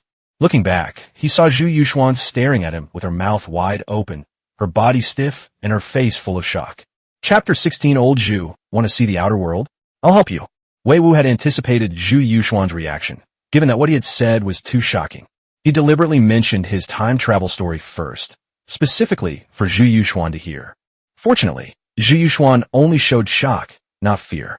Seeing this, Wei Wu stood up, patted her head, and then picked up the bowls and chopsticks on the ground before returning to his seat. Brother Zhu, let me answer your second question first. The Little Ice Age did not only occur in the Ming Dynasty. In fact, according to research conducted in our time, there were 3 Little Ice Ages before our dynasty. These periods are the late Shang Dynasty to the early Western Zhou Dynasty, the late Eastern Han Dynasty to the Three Kingdoms and Western Jin Dynasties, and the late Tang Dynasty to the Five Dynasties and early Northern Song Dynasty. Every time a Little Ice Age occurs, it causes turmoil and dynastic changes. At this point, Wei Wu paused for a moment, as if to give them time to process the information. Only after the two men's brows relaxed did Wei Wu speak again. If you send someone to carefully examine the historical records, you should be able to find some records of climate from various dynasties. But that's all in the past. Now I'm going to talk about the 4th Little Ice Age, which is now the Ming Dynasty. The Little Ice Age, from its beginning to its peak and end, spans several hundred years. This time, there were actually signs as early as the Yuan Dynasty, but no one thought about it in this era. Upon hearing that there were signs beforehand, Zhu Yuanzhang immediately asked for clarification. What kind of omen is this? Why have I never heard of any omen appearing? It's a natural disaster, Wei Wu said in a deep voice with a focused expression. According to the summary of our time, during the 100-year reign of the Yuan Dynasty, there were a total of 450 natural disasters. 92 floods, 86 droughts, 69 hailstorms, 61 locust plagues, 52 earthquakes, 42 windstorms, 28 frost and snowstorms, and 20 epidemics. And in my great Ming Dynasty, from His Majesty to Emperor Chongzhen, a total of 1,101 natural disasters occurred in 276 years. At this point in Wei Wu's speech, Zhu Yuanzhang's expression turned extremely ugly. The number of natural disasters that occurred in the Ming Dynasty was more than several times that of the Yuan Dynasty. While Zhu Yuanzhang was emotionally agitated, Wei Wu continued to speak. Finally, the Qing Dynasty was even worse. From the 6th Emperor, Qianlong, to the abdication of the last emperor, a total of 1,102 natural disasters occurred over a period of 176 years. In other words, the Little Ice Age began in the early Yuan Dynasty, reached its peak in the mid-Ming Dynasty, and gradually disappeared only after the fall of the Qing Dynasty. This was the first time Zhu Biao had heard of the Manchu Qing Dynasty, but he could roughly guess that it was the dynasty that followed the Ming Dynasty. But that's not what he's most concerned about right now. What he's really interested in is the Little Ice Age. Similarly, this was also the issue that Zhu Yuanzhang was most concerned about, so he immediately asked about it. Xiao Wu, so why did this Little Ice Age occur, and how did later generations deal with it? After Zhu Biao finished speaking, he looked at Wei Wu with anticipation, but Wei Wu simply shook his head. In our time, technology was so advanced that we could even say we could reach for the moon in the heavens and capture dragons in the deep sea. Of course, there are no dragons in this world. It's just a way of saying that technology is very advanced. After making a casual remark, Wei Wu continued his explanation. However, even in my advanced era, there was no clear explanation for the formation of the Little Ice Age. There are only two guesses. One is that the Earth's rotation and periodic tilting of the angular axis led to a reduction in sunlight, which triggered a mini ice age. As he spoke, Wei Wu pointed to the sun in the sky. Another factor is the change in solar cycle activity, which led to a decrease in solar activity and the onset of the Little Ice Age. Seeing the bewildered expressions on old Zhu and little Zhu's faces, Wei Wu could only smile bitterly to himself. Actually, he really didn't want to talk about these things, since it would be like casting pearls before swine to them. Let alone old Zhu and little Zhu. Even Wei Wu himself only knew these terms. The specifics of periodic activity and angle of inclination were completely foreign to him. But he couldn't stay silent, so he simply said it all. At that moment, Zhu Biao asked a rather classic question. Xiao Wu, what kind of ball is the Earth? How can we stop it from spinning? That's right. Zhu Biao didn't know what the Earth was, but he knew what the sun was. Obviously, the sun was beyond their reach, so they set their sights on the Earth. On Wei Wu's side, upon hearing Zhu Biao's question, he was unsure whether to laugh or feel helpless. Brother Zhu, the Earth, which is the land we are standing on, is actually a giant sphere. Not only is the Earth a sphere, but the sun, the moon, and all the stars in the sky are also giant spheres. These words startled not only Zhu Biao, but also Zhu Yuanzhang and Zhu Yuxuan who were standing nearby. Zhu Yuanzhang even stood up.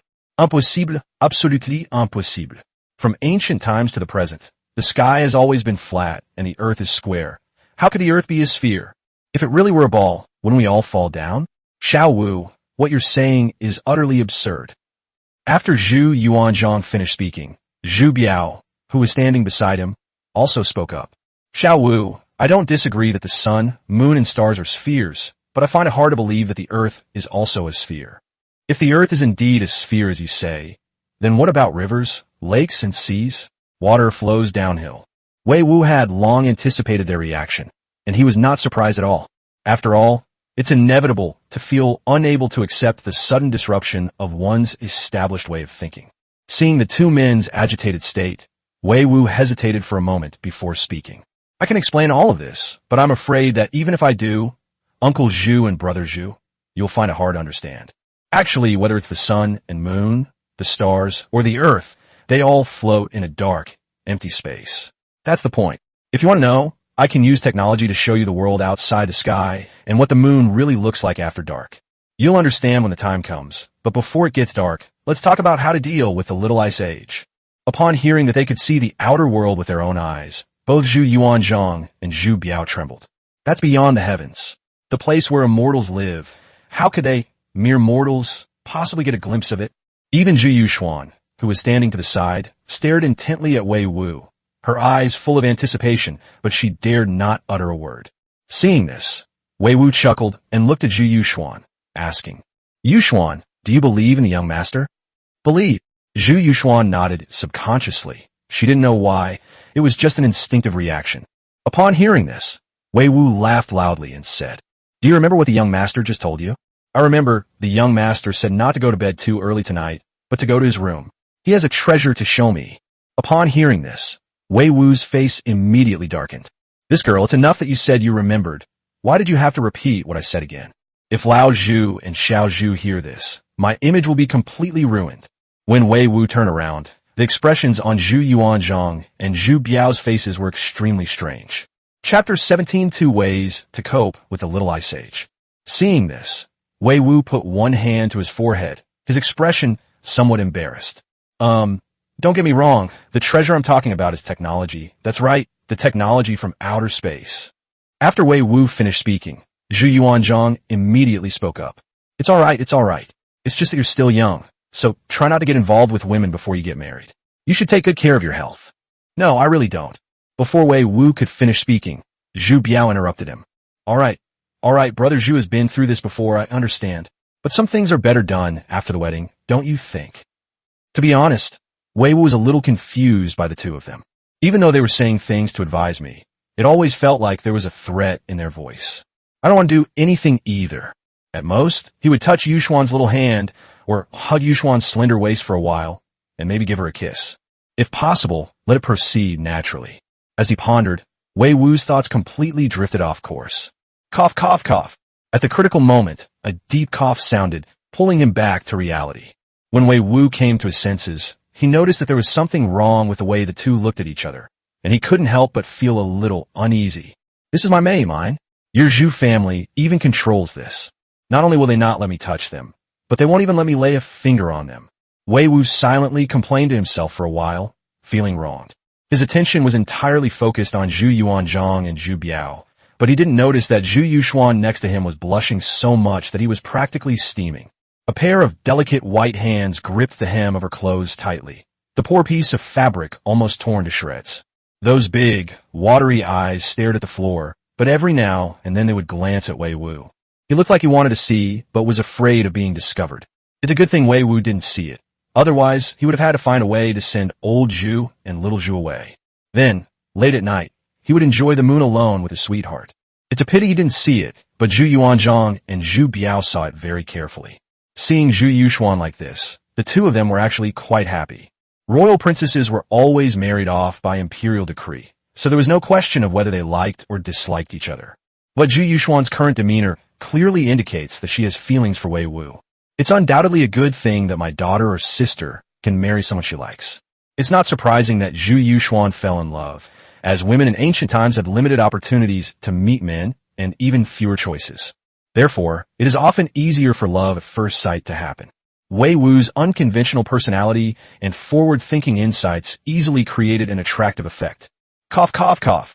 Seeing that the atmosphere in the courtyard was a bit strange, Wei Wu coughed twice and spoke again. Okay, let's continue talking about how to deal with the Little Ice Age. Actually, the methods are very simple. There are only two.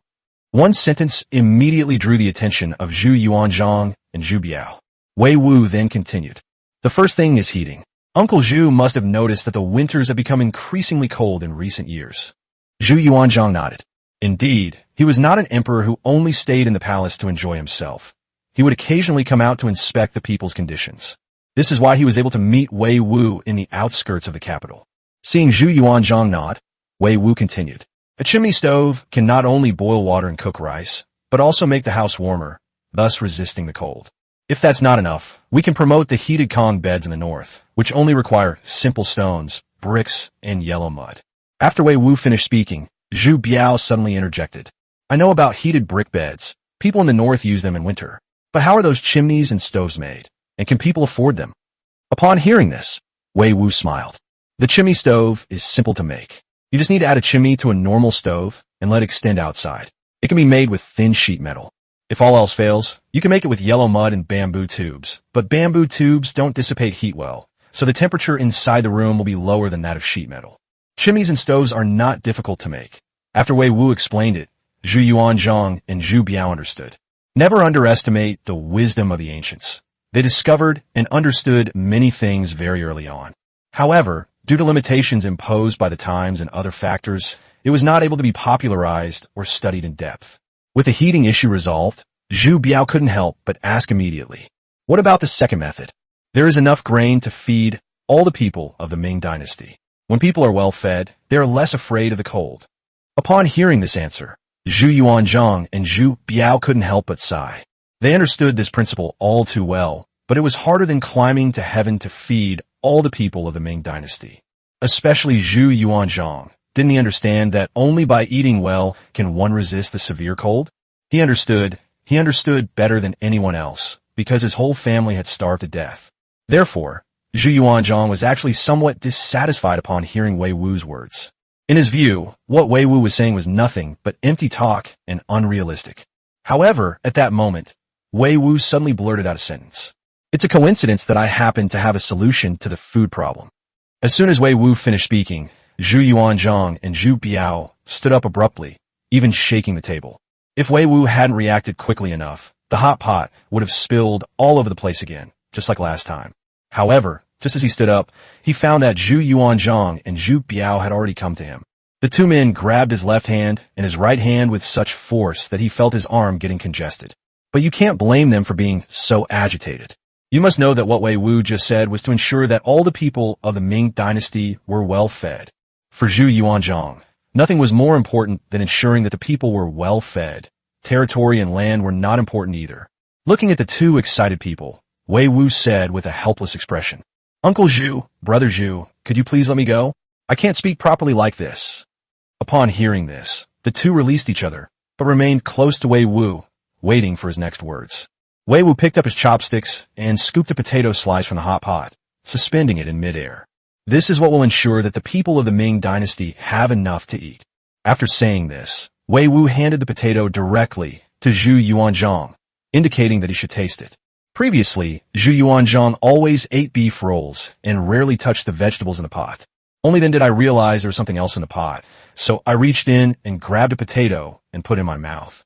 It has a soft and chewy texture and tastes good too. "What's this called?"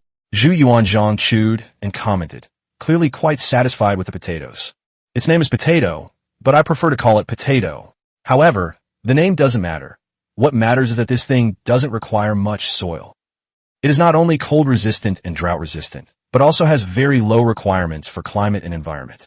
It can be grown in almost any kind of land as long as there is water. Of course, that's not the most crucial point. Its real strength lies in its production capacity."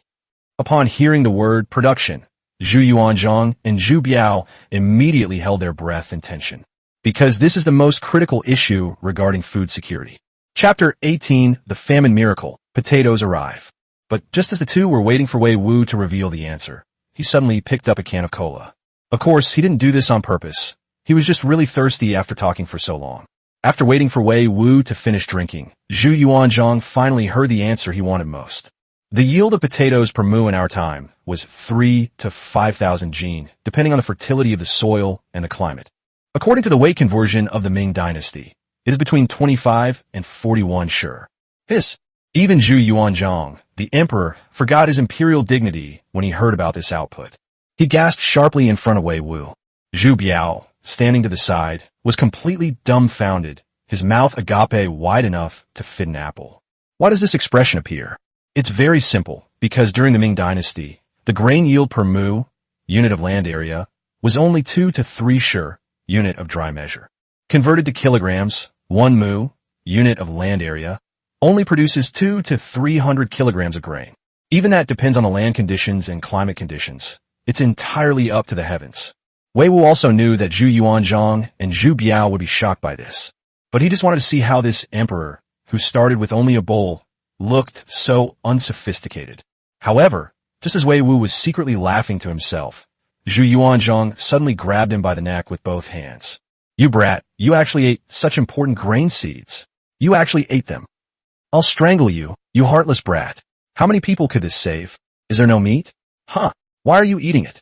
As Zhu Yuanzhang spoke, he shook Wei Wu's head. Wei Wu, on the other hand, followed Zhu Yuanzhang's movements, his head bobbing back and forth. Upon seeing this, Zhu Biao and Zhu Yuxuan quickly stepped forward, one pulling Zhu Yuanzhang and the other protecting Wei Wu. Actually, they were just being overly nervous. Although Zhu Yuanzhang had Wei Wu in his grasp, he didn't exert any real force.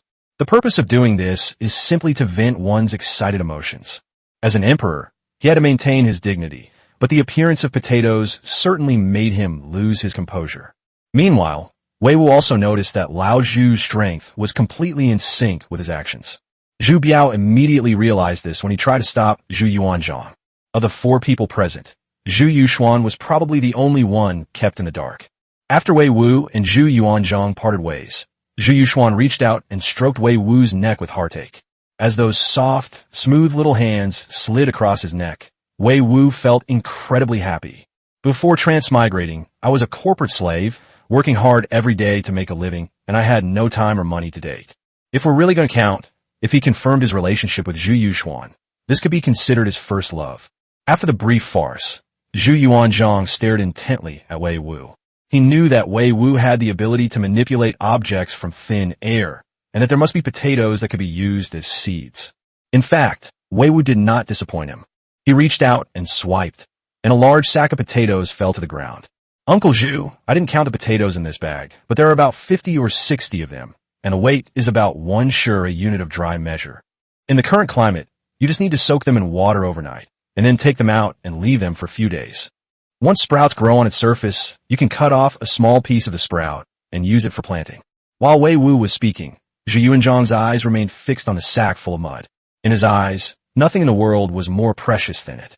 Even Zhu Biao, who was standing to the side, had his eyes shining and was extremely excited. Meanwhile, Wei Wu continued to explain the information about potatoes. The growth cycle of potatoes is not long, about 60 to 90 days, depending on the soil and environment. Uncle Zhu, you can designate some fertile land as imperial estates, specifically for cultivating potatoes, to facilitate future promotion.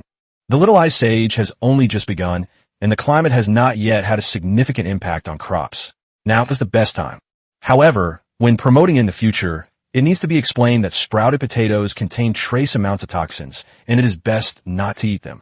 Upon hearing Wei Wu mention the matter of promotion, Zhu Yuanzhang suddenly remembered an important issue. Xiao Wu, are there any special considerations for storing potatoes, and how long can they be stored? Under normal circumstances, it can be stored for about a month. In cold regions, it can be stored in a cellar for about 6 months. Upon hearing this answer, Zhu Yuanzhang's smile deepened.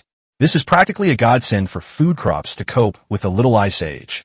But Zhu Yuanzhang's joy was short-lived, for he heard Wei Wu continue.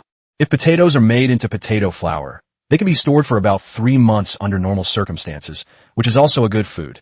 Then, Wei Wu explained how to make potato noodles again. It's really simple. You can remember it after hearing it just once. Just as Wei Wu was having a lively conversation with Zhu Yuanzhang and Zhu Biao, Zhu Yuxuan watched him from the side. Her beautiful eyes almost glazed over. In later generations, if Wei Wu were to talk to women about what he's saying now, he would only be called an idiot, boring, and a lecherous man. But in this era, in the eyes of Zhu Yuxuan who lives in this era, he shines. Knowing the past 1,000 years and the future 500 years, understanding astronomy and celestial phenomena, as well as geography and people's livelihoods.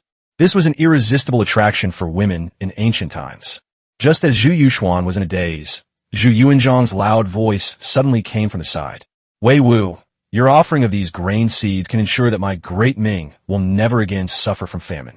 Tell me, how do you wish me to reward you? Upon hearing this, Wei Wu fell silent.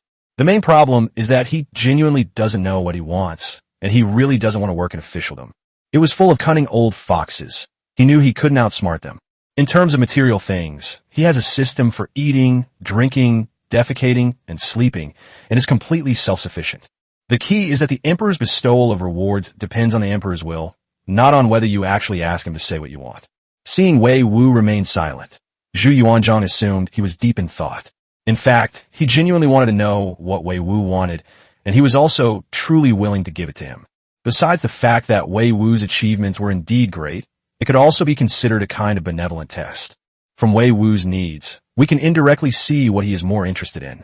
However, Wei Wu remained silent. Just then, Zhu Yuxuan, who was standing next to him, suddenly spoke up. She, who is usually timid, suddenly mustered up the courage to say something in a low voice.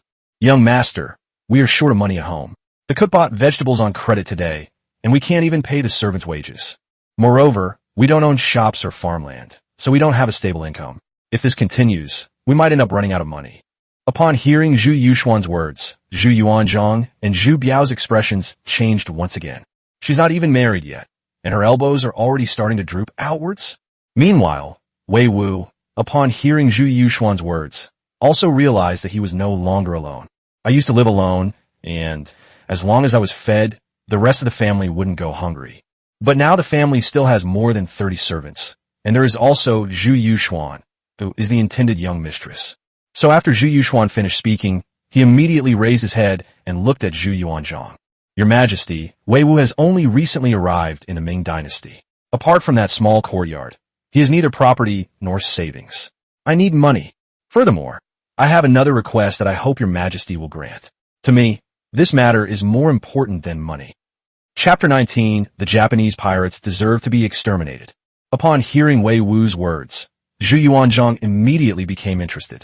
In his eyes, Wei Wu was like a person with no desires. He neither wanted to be an official or wield power, nor did he engage in business to make money. His temperament was calm and uneventful.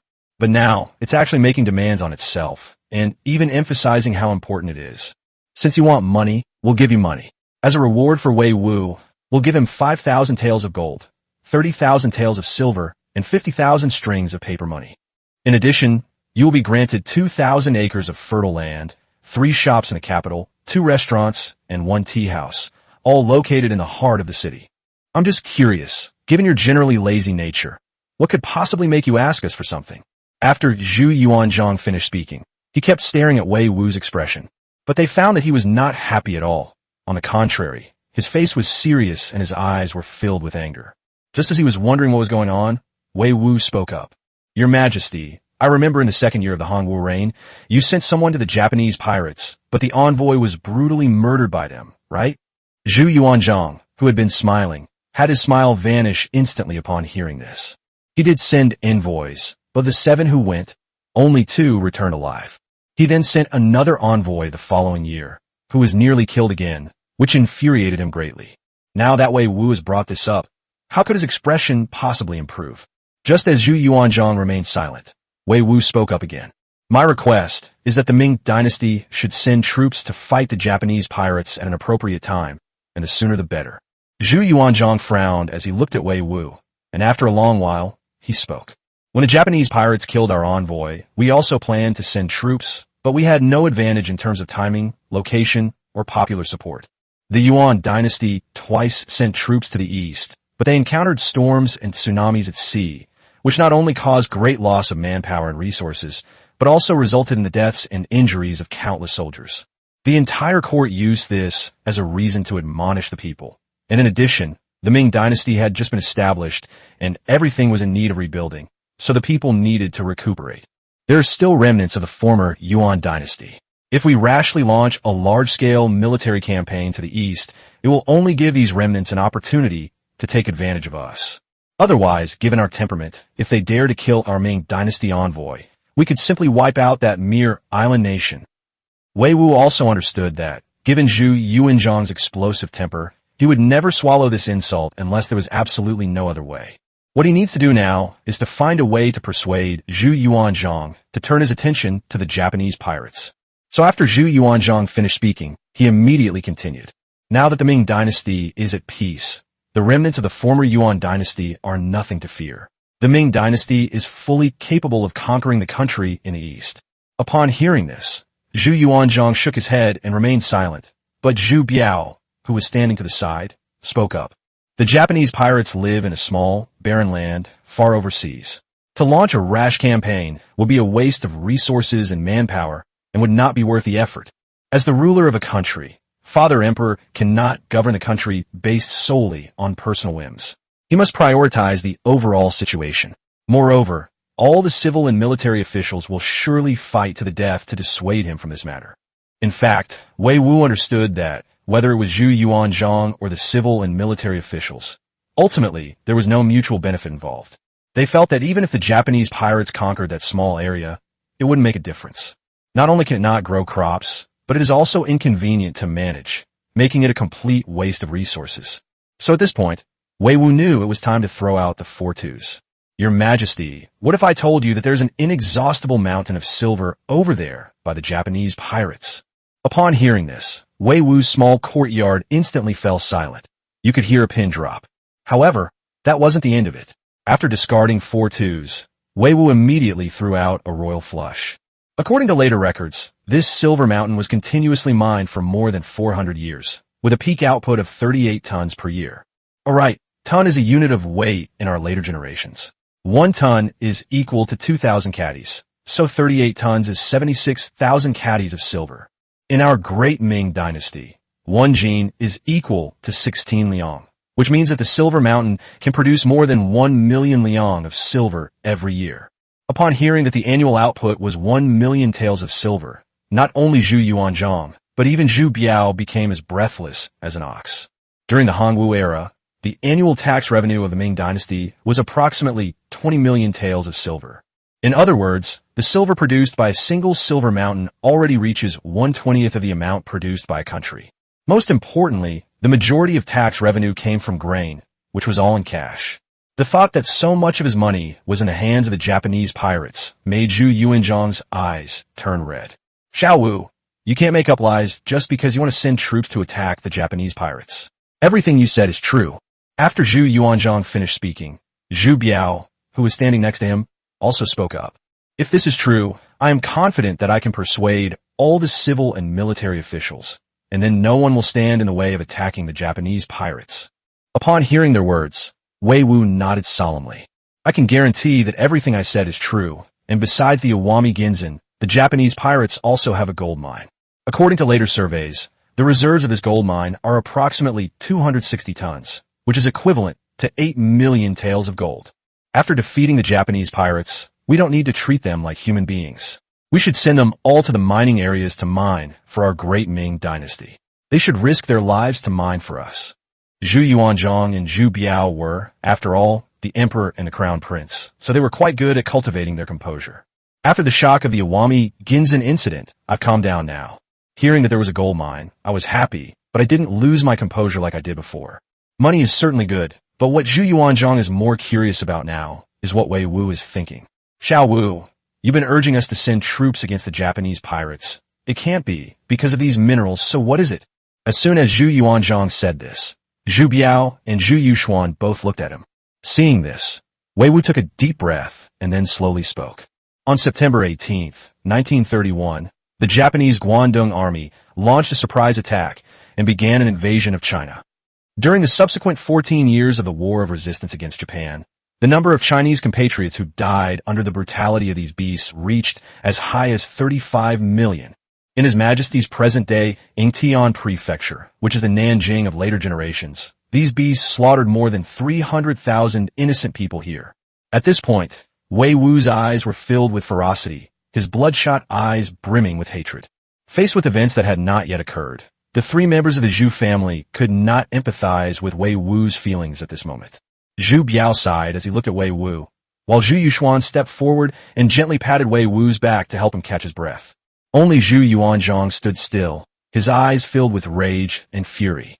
He was a man who had experienced the battlefield, an emperor who had crawled out of piles of corpses. He was well aware of the meaning behind those cold numbers, and how tragic and shocking the scene was.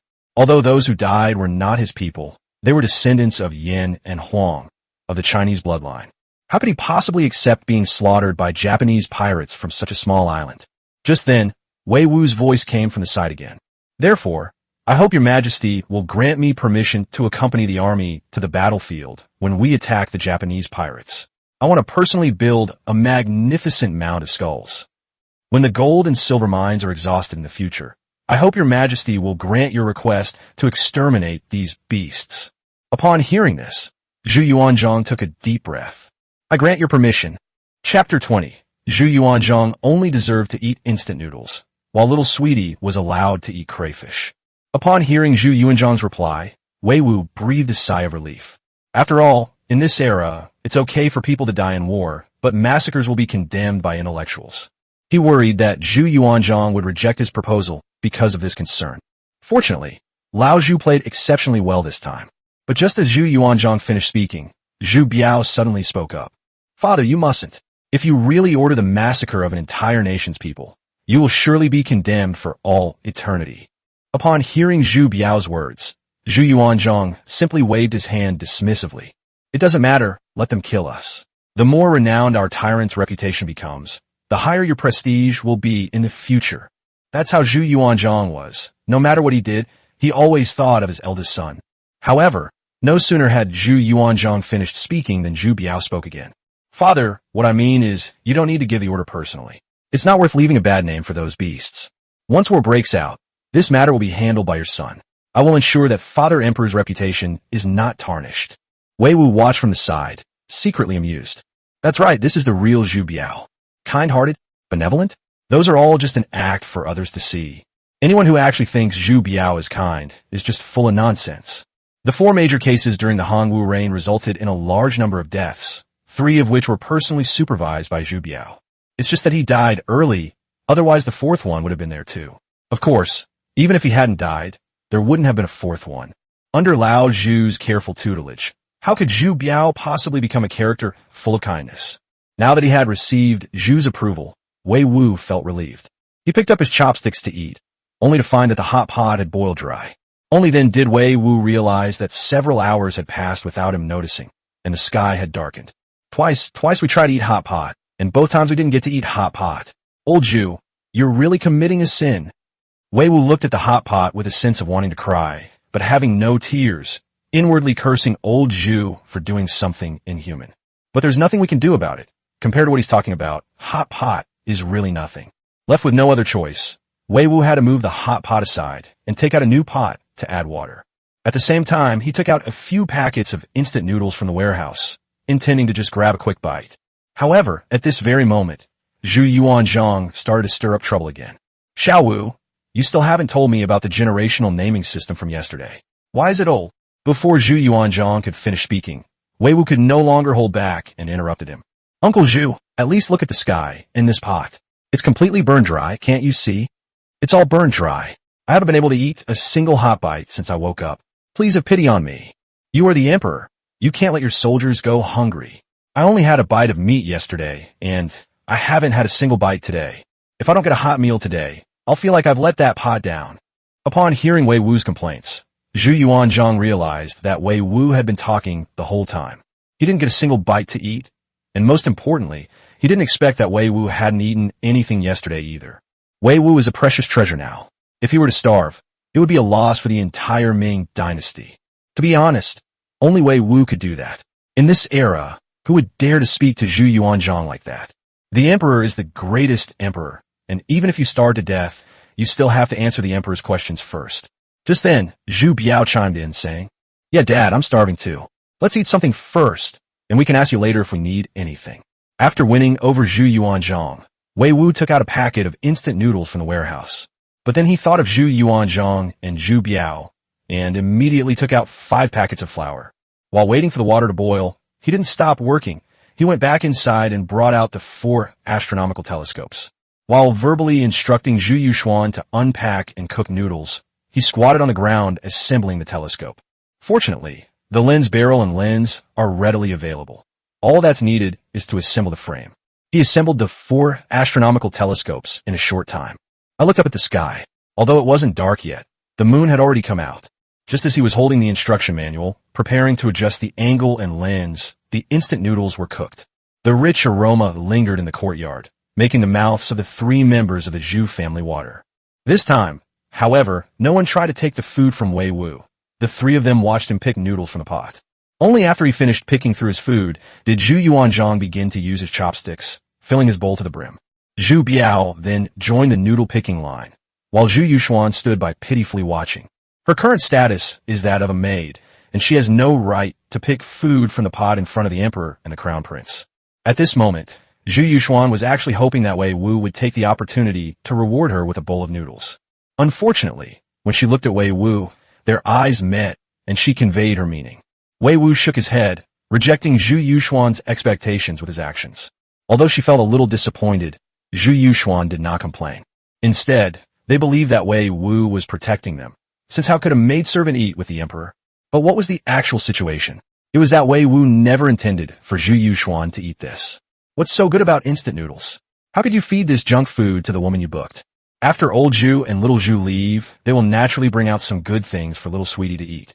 A few months ago, Wei Wu opened a cold chain package containing 5 bags of crayfish. Even pre-packaged, ready-made meals are a culinary marvel in this day and age, a level of culinary superiority that is almost overwhelming. Wei Wu had been saving it up for months without being able to bear eating it, but now he could use it to treat his sweetheart. As for Lao Zhu and his group, although instant noodles were junk food for Wei Wu, but for Lao Zhu and Xiao Zhu, it was a delicacy, even though they probably didn't like crayfish. You can tell this from the way they look right now. Look how much they're enjoying their food. The aroma is intense and pungent, and the rich broth complements the chewy and springy texture of the noodles. At this moment, no delicacy could compare to this bowl of instant noodles. Wei Wu only ate a small bowl before stopping, which was less than the amount of a packet of noodles. However, Zhu Yuanzhang and Zhu Biao were both highly respected figures at the very top of the Ming Dynasty's hierarchy. They actually finished off all 6 packets of noodles. Zhu Yuanzhang alone ate about 4 packets. Finally, the 2 of them split the soup and drank it all up. After eating and drinking his fill, Wei Wu picked up the instruction manual and adjusted the angle and lens of the telescope. Then, Looking at the two people who were clutching their stomachs in pain, he smiled and said, Uncle Zhu, Brother Zhu, this is the technology one told you about before, but it's just one of the products of technology. It can show people the world beyond the heavens and what the moon truly looks like. Are you two ready? Chapter 21 tonight. I'll take Zhu Yuanzhang to stargaze and admire the moon. The outer world. The true appearance of the moon. Upon hearing just those two words, Zhu Yuanzhang and Zhu Biao's stomachache subsided. He stood up directly from the chair and walked quickly to Wei Wu. Wei Wu pointed to the row of astronomical telescopes in front of him and slowly began to speak. These are astronomical telescopes, and they are 100x, 200x, 300x, and 600x respectively. I've already adjusted the angle. Just point your eyes at this small hole, and you'll see what you want to see. As they were talking, Wei Wu led Zhu Yuanzhang to the 100x telescope and instructed him on how to observe and operate it. Then, following Wei Wu's instructions, Zhu Yuanzhang closed one eye and pressed his eye close to the small hole. What came into view was a grayish-white sphere riddled with holes, surrounded by complete darkness.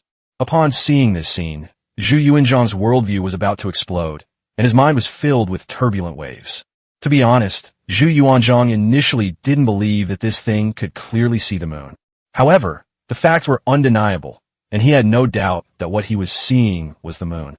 He had once seen a particularly large moon with some strange black spots on it.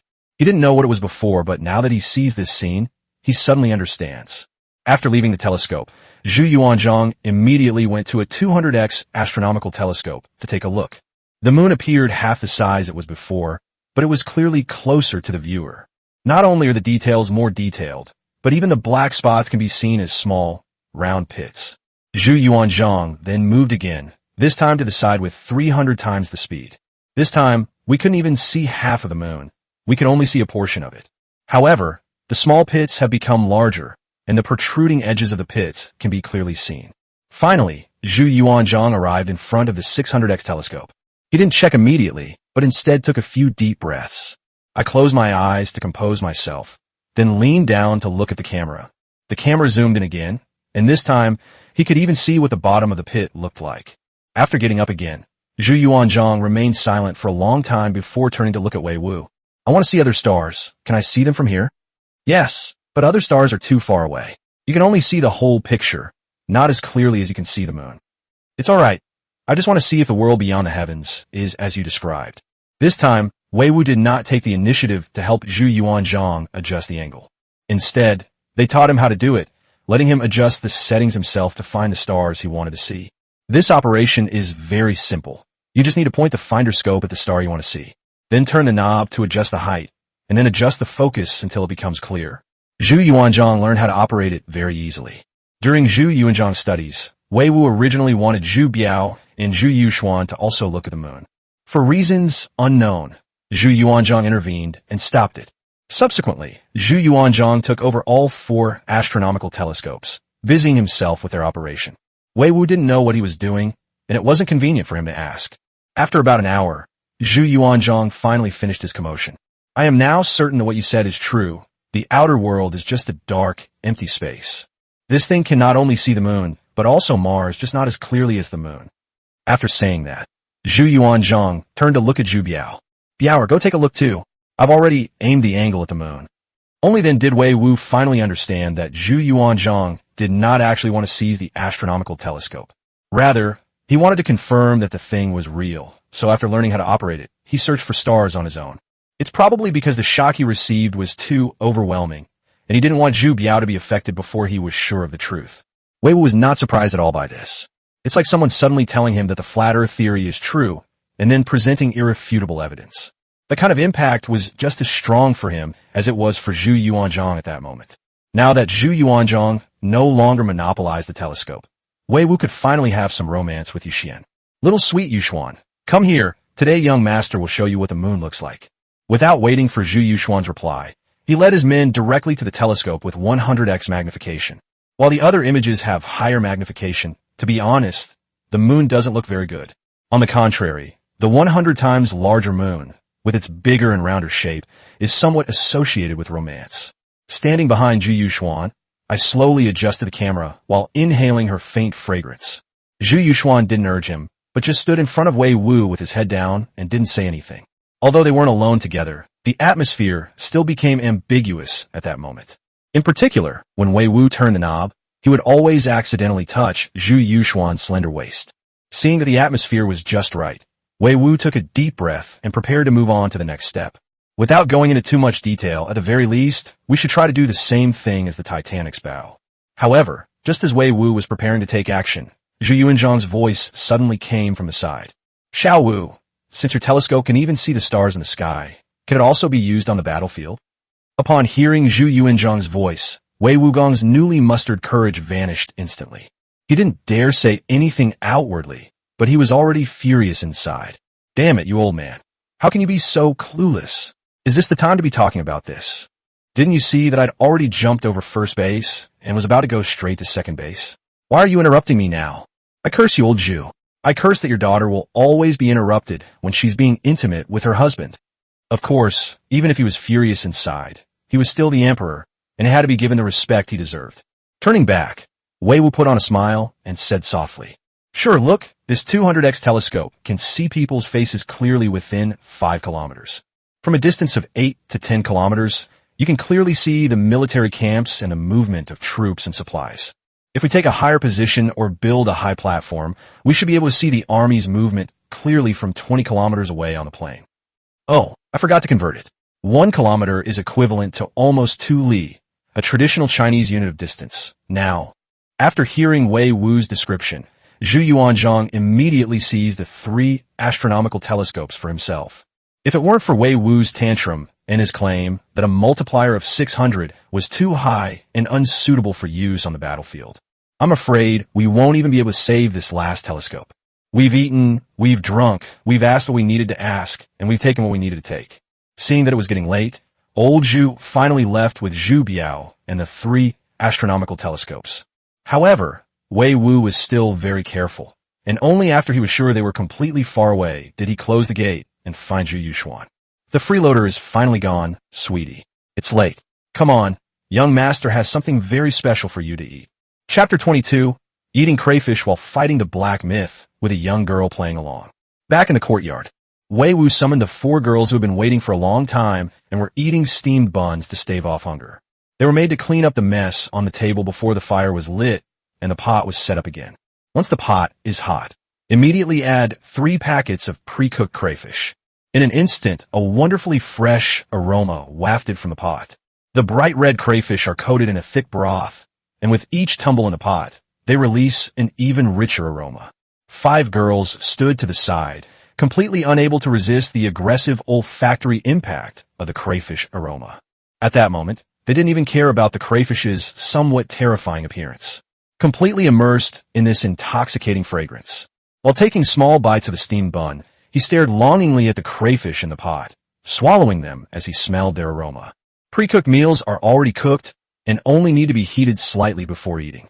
Therefore, Wei Wu simply stir-fried it for a while, and when he felt it was almost cooked, he took it off the heat. After placing the heated crayfish on the table, Wei Wu then took out 2 more packets and handed them to Qingxia. These 2 packets are a reward for you, young master. Heat them up yourselves. Oh, and give me your steamed buns. Eating only crayfish is definitely not enough to fill you up, but dipping steamed buns in the broth makes for an absolutely delicious meal. Upon hearing Wei Wu's words, the 4 maids immediately placed the steamed buns in front of him. He then picked up 2 bags of crayfish and heated them up following Wei Wu's instructions. Seeing their eager expressions, Wei Wu smiled and then looked at Yuxian. Come on, sweetie, have some crayfish with the young master. After saying that, Wei Wu picked up a shrimp and first sucked on the broth. Then, starting from the waist, the shell is broken off little by little to reveal the tender pink shrimp meat inside. Then it dipped in the broth again before putting it in its mouth. With each bite, the rich, fresh shrimp flavor explodes in your mouth as you chew. Although it wasn't as bouncy as fresh shrimp, Wei Wu wasn't that particular about it. After all, he hadn't eaten this for over a year. Crayfish weren't even available when he traveled back in time. A person's happiness can only be seen through comparison. While I could eat crayfish before, I thought they were just SOSO, and I didn't really like them. But when he arrived in the Ming Dynasty, the feeling he got from this shrimp could only be described in 4 words. Life is beautiful. After swallowing the shrimp meat in his mouth, Wei Wu was about to pick up the second shrimp. But then she noticed that Zhu Yuxuan next to her hadn't started eating yet, and asked curiously, "What's wrong, Yuxuan? Don't you like this?" "Let me tell you, it may not look very appealing, but the taste is amazing." Upon hearing Wei Wu's words, Zhu Yuxuan quickly offered an explanation. "No, young master, I've never eaten with my hands before, and I don't know how to do it." "I see. That's easy. Come on, young master will teach you." After saying that, Wei Wu grabbed Zhu Yuxuan's hand and pulled her to grab a shrimp tail. "Then I taught her little by little how to handle it." At first, Zhu Yuxuan was a little hesitant, but she quickly got used to this way of eating. At the same time, her sense of taste was also won over by the flavor of crayfish. "But this girl is interesting." She stopped eating after only a few bites.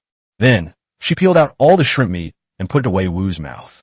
While feeding him, she also took out a handkerchief to wipe the oil stains from Wei Wu's face and the corners of his mouth. She looked exactly like a devoted wife taking care of her husband. Meanwhile, for maids who were also eating crayfish almost swallowed the whole bowl. Because there weren't many crayfish, the group finished eating them quickly. Still not satisfied, seeing Wei Wu dipping steamed buns in the soup, they set their sights on the kitchen. They used anything they could find that was edible to dip in the broth. Watching the four playful girls, Wei Wu suddenly felt less alone. Zhu Yuxuan, who was wiping his stains with a handkerchief, made him feel that it would be better to stay in the Ming Dynasty. "Young master, why did you call me little sweetie just now? What does little sweetie mean?" Wei Wu, who was lost in thought, was suddenly brought back to his senses by Zhu Yuxuan's voice. Little sweetie means sweet and lovely, making you want to eat her up in one bite." Upon hearing Wei Wu's explanation, Zhu Yuxuan blushed deeply again, lowering her head shyly and not daring to speak. Seeing her like this, Wei Wu stopped teasing her and stood up. "Now that you've eaten and drunk your fill, come on, all of you, come inside with me. Tonight, I'm going to have a 300-round battle." After Wei Wu finished speaking, he turned around and walked towards the house, leaving 5 bewildered girls behind. "Go inside. Tonight we'll have a 300-round battle. Young master, you wouldn't be thinking of." As Wei Wu's maids, they were actually Wei Wu's people long ago. No matter what he wanted to do, these maids had no right to resist and could only obey. Moreover, when they discovered that their new owner was a young man, they were actually prepared for the worst. Of the 5, only Zhu Yuxuan was different from the others. Upon hearing Wei Wu's words, a hint of unease flashed in Zhu Yuxuan's eyes. However, she didn't say anything and followed the other girls into the house.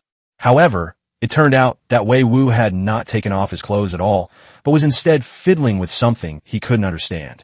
Just as they were wondering what was going on, they saw the small screen-like thing suddenly light up, and there were some strange things moving on it. "Ah, there's a monster! There's a monster! Young master, there's a ghost. Reba is so scared.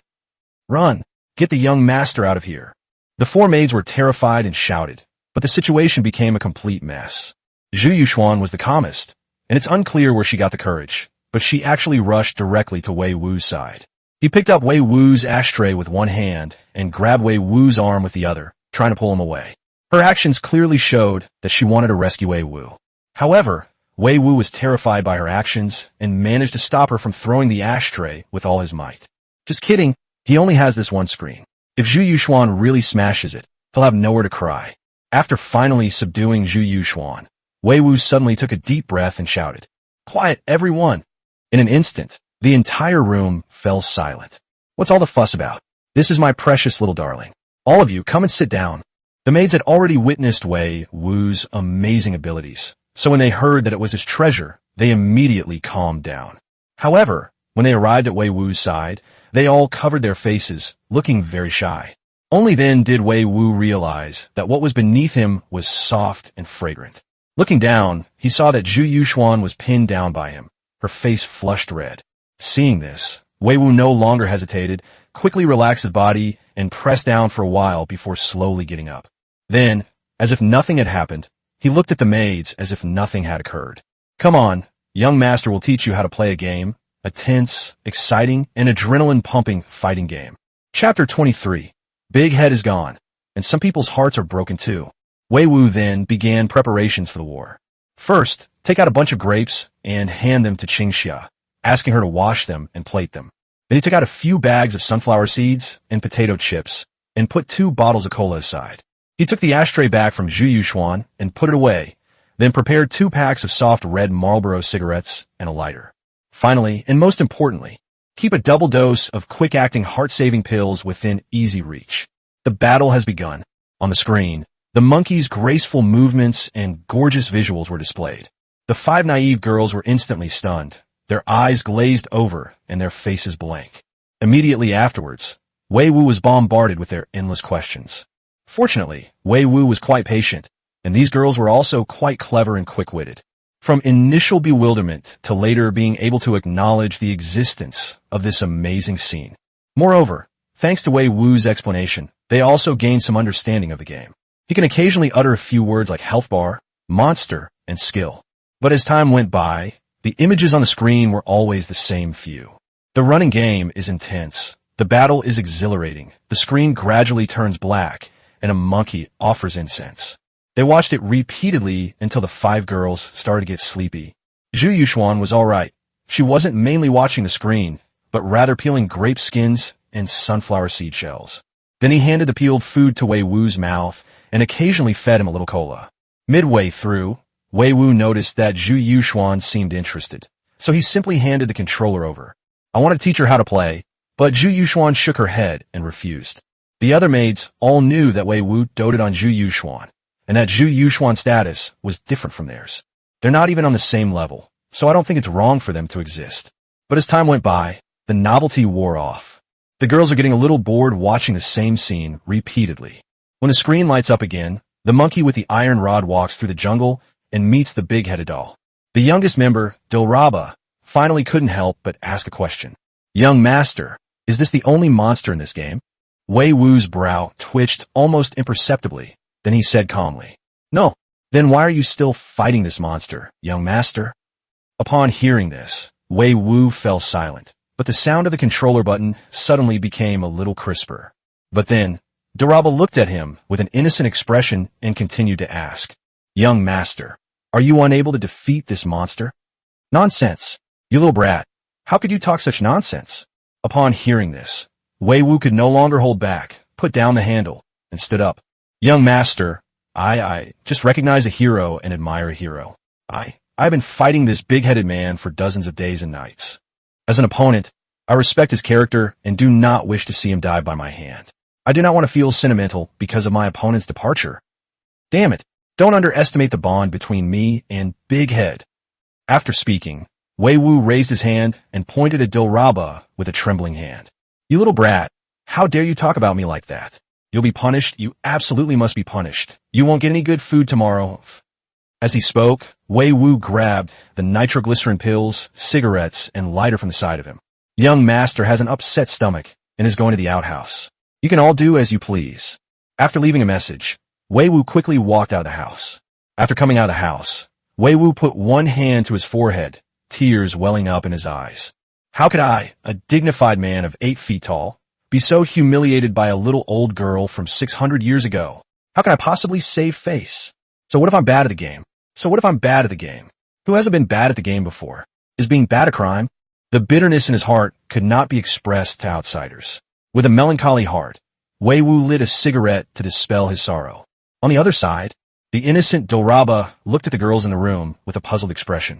Ladies, isn't there a chamber pot in the young master's room? Why does he need to go outside to relieve himself? The girls looked at Dilraba, then exchanged glances, their eyes filled with helplessness. I don't know whether to say she's brave or innocent. If this had happened in the home of any other high-ranking official, Dilraba would probably have been sent to the woodshed and whipped. Now that Wei Wu has left, the girls are feeling bored sitting in the room. Bridget Lin, Leah, Gulnazer, and Dilraba couldn't help but start talking about the taste of crayfish. Zhu Yuxuan did not participate, but instead looked at the handle that Wei Wu had put down. Actually, she was quite interested in this game. She only served Wei Wu because he was playing, and she wanted to make him happy. She sat next to Wei Wu for a long time and memorized how to operate the equipment. Now that Wei Wu was not around, she finally couldn't resist picking up the controller. Outside the room, Wei Wu hid in the garden and smoked 3 cigarettes before he could barely suppress the sorrow in his heart. It's just a big-headed doll. I'm going to beat you to a pulp today. I won't sleep until I've killed you. As he spoke, Wei Wu lifted his foot and walked towards the courtyard, but stopped halfway there. However, playing games is a relatively private activity, and I can't relax if there are people around. Or, I could send the servants to tell those girls to go back to sleep, and then I'll fight Big Head to the death? No, those girls aren't stupid. This is clearly telling them that they can't accept defeat. I'm a grown man, yes. I'm the master. Anyone who dares to laugh at the master, I'll drag her into the house and beat her. Thinking of his identity, Wei Wu instantly felt confident and strode towards the house. This time, he's going to really show off his prestige as the master. I strode forward to the door, but before I even entered, I heard cheers and applause coming from inside. Sister Yuxuan, you're amazing. Sister Yuxuan, you haven't even learned how to play. You just watched the young master play for a bit, and you already know how. No wonder the young master dotes on you so much, Sister Yuxuan. I wish I were as smart as you. But this is the young master's treasure. What if he sees it when he comes back? What the heck? What did Yuxuan do to make them admire her so much? Also, what do I see that's not good? Filled with doubt, Wei Wu strode into the room. At this moment, the girls were surrounding Zhu Yuxuan, and no one noticed that Wei Wu had already entered. It wasn't until Wei Wu came up behind them that they finally understood what they were talking about. Zhu Yuxuan was seen holding a game controller in her delicate hand, staring intently at the screen not far away. The big-headed doll that Wei Wu hated so much was no longer on the screen. Instead, it was a burly, bald man with a string of Buddhist prayer beads tied around his neck and holding a long spear. Most importantly, this bald, burly man is being brutally ravaged by monkeys. The health bar below was reduced to a mere sliver of health. At that moment, Wei Wu seemed to hear something very fragile shatter into pieces with a bang. Before he could even display his authority as the master, he fell to the ground. After quietly leaving the room, Wei Wu lit another cigarette and gazed at the starry sky at a 45-degree angle. The wind is so noisy tonight. Chapter 24, The Eastern Palace. Zhu Biao meets Lan Yu late at night. At the same time, just as Wei Wu was lamenting the impermanence of life, like a large intestine wrapped around a small intestine, inside the Fengxian Hall of the Forbidden City, Zhu Yuanzhang and Zhu Biao stood silently, staring at the 3 astronomical telescopes in front of them. After a long silence, Zhu Yuanzhang spoke first. Biao, do you remember what Wei Wu said just now? Zhu Yuanzhang didn't even specify which of Wei Wu's words he had said. He simply asked the question casually. But Zhu Biao seemed to have a telepathic connection and immediately picked up on his father's question. He spoke slowly, his voice filled with longing.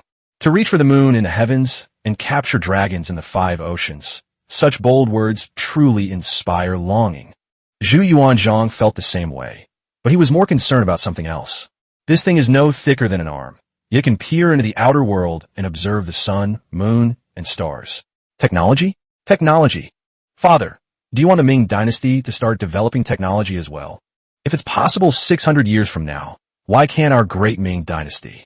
Besides, didn't heaven send Chao here? Upon hearing Zhu Yuanzhang mention Wei Wu, Zhu Biao was filled with emotion. This was their first meeting, but he felt an unprecedented shock from Wei Wu.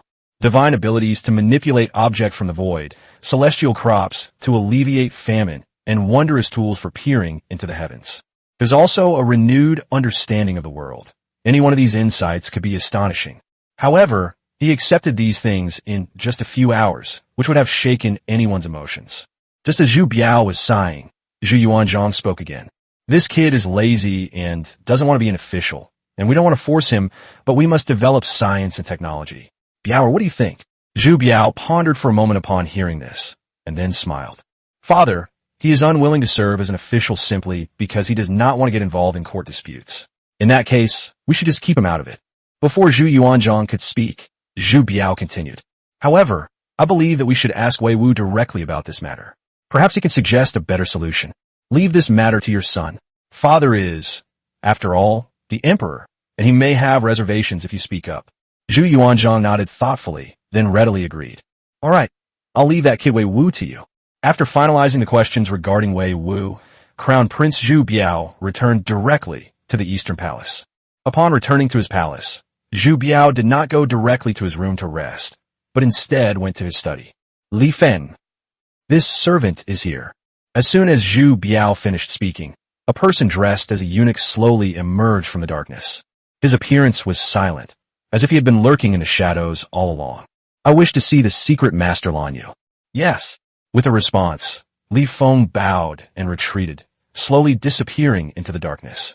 Not long after, Lan Yu, the most reckless man in the Ming Dynasty, was brought before Zhu Biao. Your subject Lan Yu greets Your Highness the Crown Prince. Lan Yu first greeted Zhu Biao respectfully, and then spoke. Your Highness, if you want to see me, just ask someone to announce your arrival.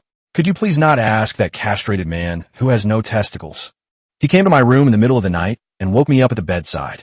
When I opened my eyes, I saw that pale face. I almost stabbed him with a knife. Hearing Lan Yu's complaints, Zhu Biao just smiled. All right, Li Feng is acting on my orders. The reason I summoned you here is that I don't want anyone else to know. Although Lan Yu was reckless, he was not stupid. Otherwise, he could not have thrived in the army. Upon hearing Zhu Biao's words, he immediately understood how important the matter at hand was. Just then, Zhu Biao spoke again. Uncle, I have a matter I would like to ask you to handle, but this matter will leave me with a bad reputation for all time. Although Lan Yu is reckless, he can be considered the #1 die-hard princeling. Now that the crown prince has spoken, the weight of that uncle is more powerful than anything else. Therefore, after Zhu Biao finished speaking, Lan Yu gave his answer directly. Your Highness, whatever you need to do, just leave it to me, Lan Yu. I don't care about any reputation or anything like that. Upon hearing this, Zhu Biao nodded in satisfaction before speaking. Now that the war in the southwest is going well and the army has returned to the capital, there are no more worries. Father Emperor is willing to send troops to fight the Japanese pirates. Japanese pirates? That tiny, isolated country that once killed our Ming Dynasty envoy. Lan Yu was taken aback when she heard this, not expecting the crown prince to bring up this small place. That's right, and the reason I need my uncle's help is also related to this insignificant little country. Your Highness, please speak. Lan Yu bowed in response, but then saw a chilling murderous intent flash in Zhu Biao's eyes. When we attack the Japanese pirates in the future, I will suggest to my father that my uncle be the commander-in-chief. It will be my uncle's job to do it. Bai Qi's massacre of 400,000 Zhao soldiers has been condemned for 1,000 years, but now, I, the Empress, want my uncle to slaughter the entire nation of Japanese pirates. This is an act that will be remembered with infamy for eternity, so I will not force you. If you are unwilling, uncle, you may pretend that we have never met today. As if to avoid putting pressure on Lan Yu, Zhu Biao didn't even look at Lan Yu after he finished speaking. His eyes gazed at the sky through the window, his gaze so deep it seemed he could see right through the heavens. However, Lan Yu did not hesitate at all and immediately stood up after Zhu Biao finished speaking. Your Highness, although Lord Wuan is criticized, he has also earned a formidable reputation. After saying that, Lan Yu knelt down directly in front of Zhu Biao. Lan Yu, receive the imperial decree. Upon hearing Lan Yu's response, Zhu Biao smiled with satisfaction and then helped Lan Yu up. After the two were seated again, Lan Yu finally spoke up and asked a question.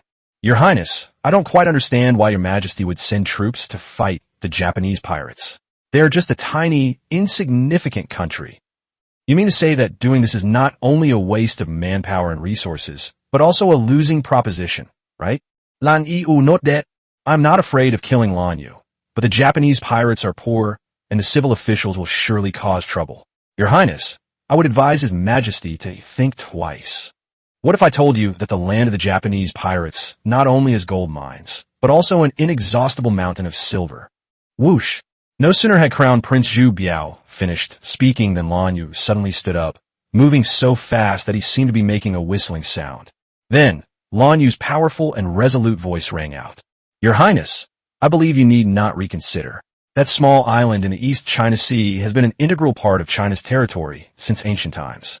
Now, however, this land has been seized by thieves.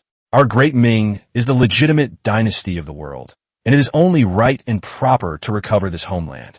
Those Japanese pirates have occupied our Ming territory for so long. They are already courting death.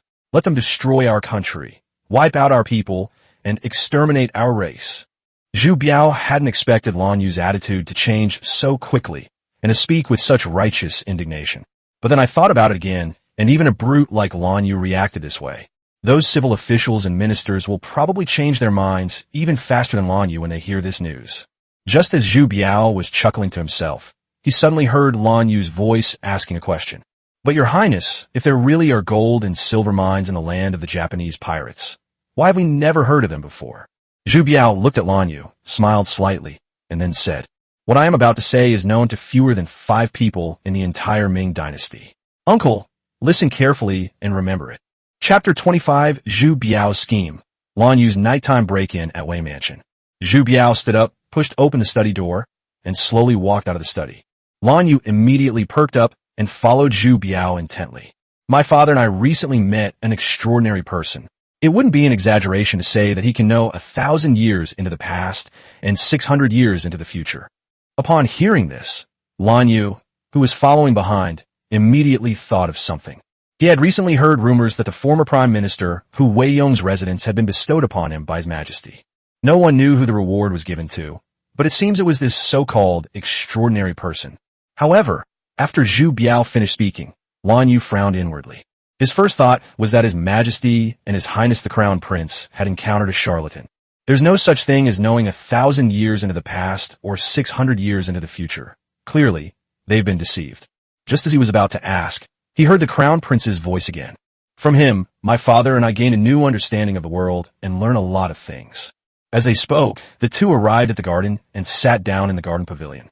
Zhu Biao did not hide anything from Lan Yu, and recounted Wei Wu's existence and the things he had said.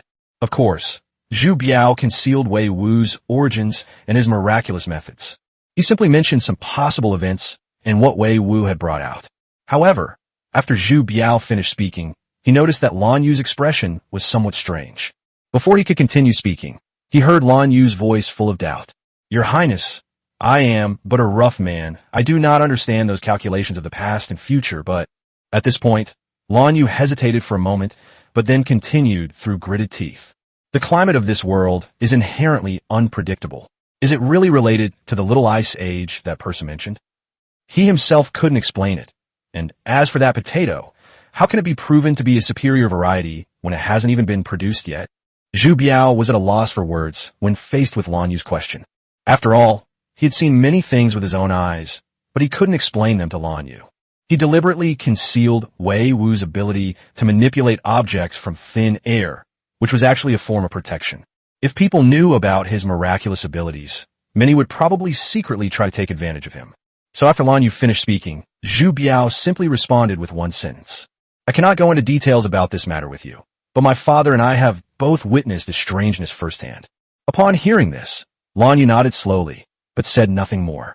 Seeing that it was getting late, Zhu Biao gave Lan Yu a few more instructions and then let him leave. The reason Zhu Biao entrusted this matter to Lan Yu was primarily because Lan Yu was loyal enough.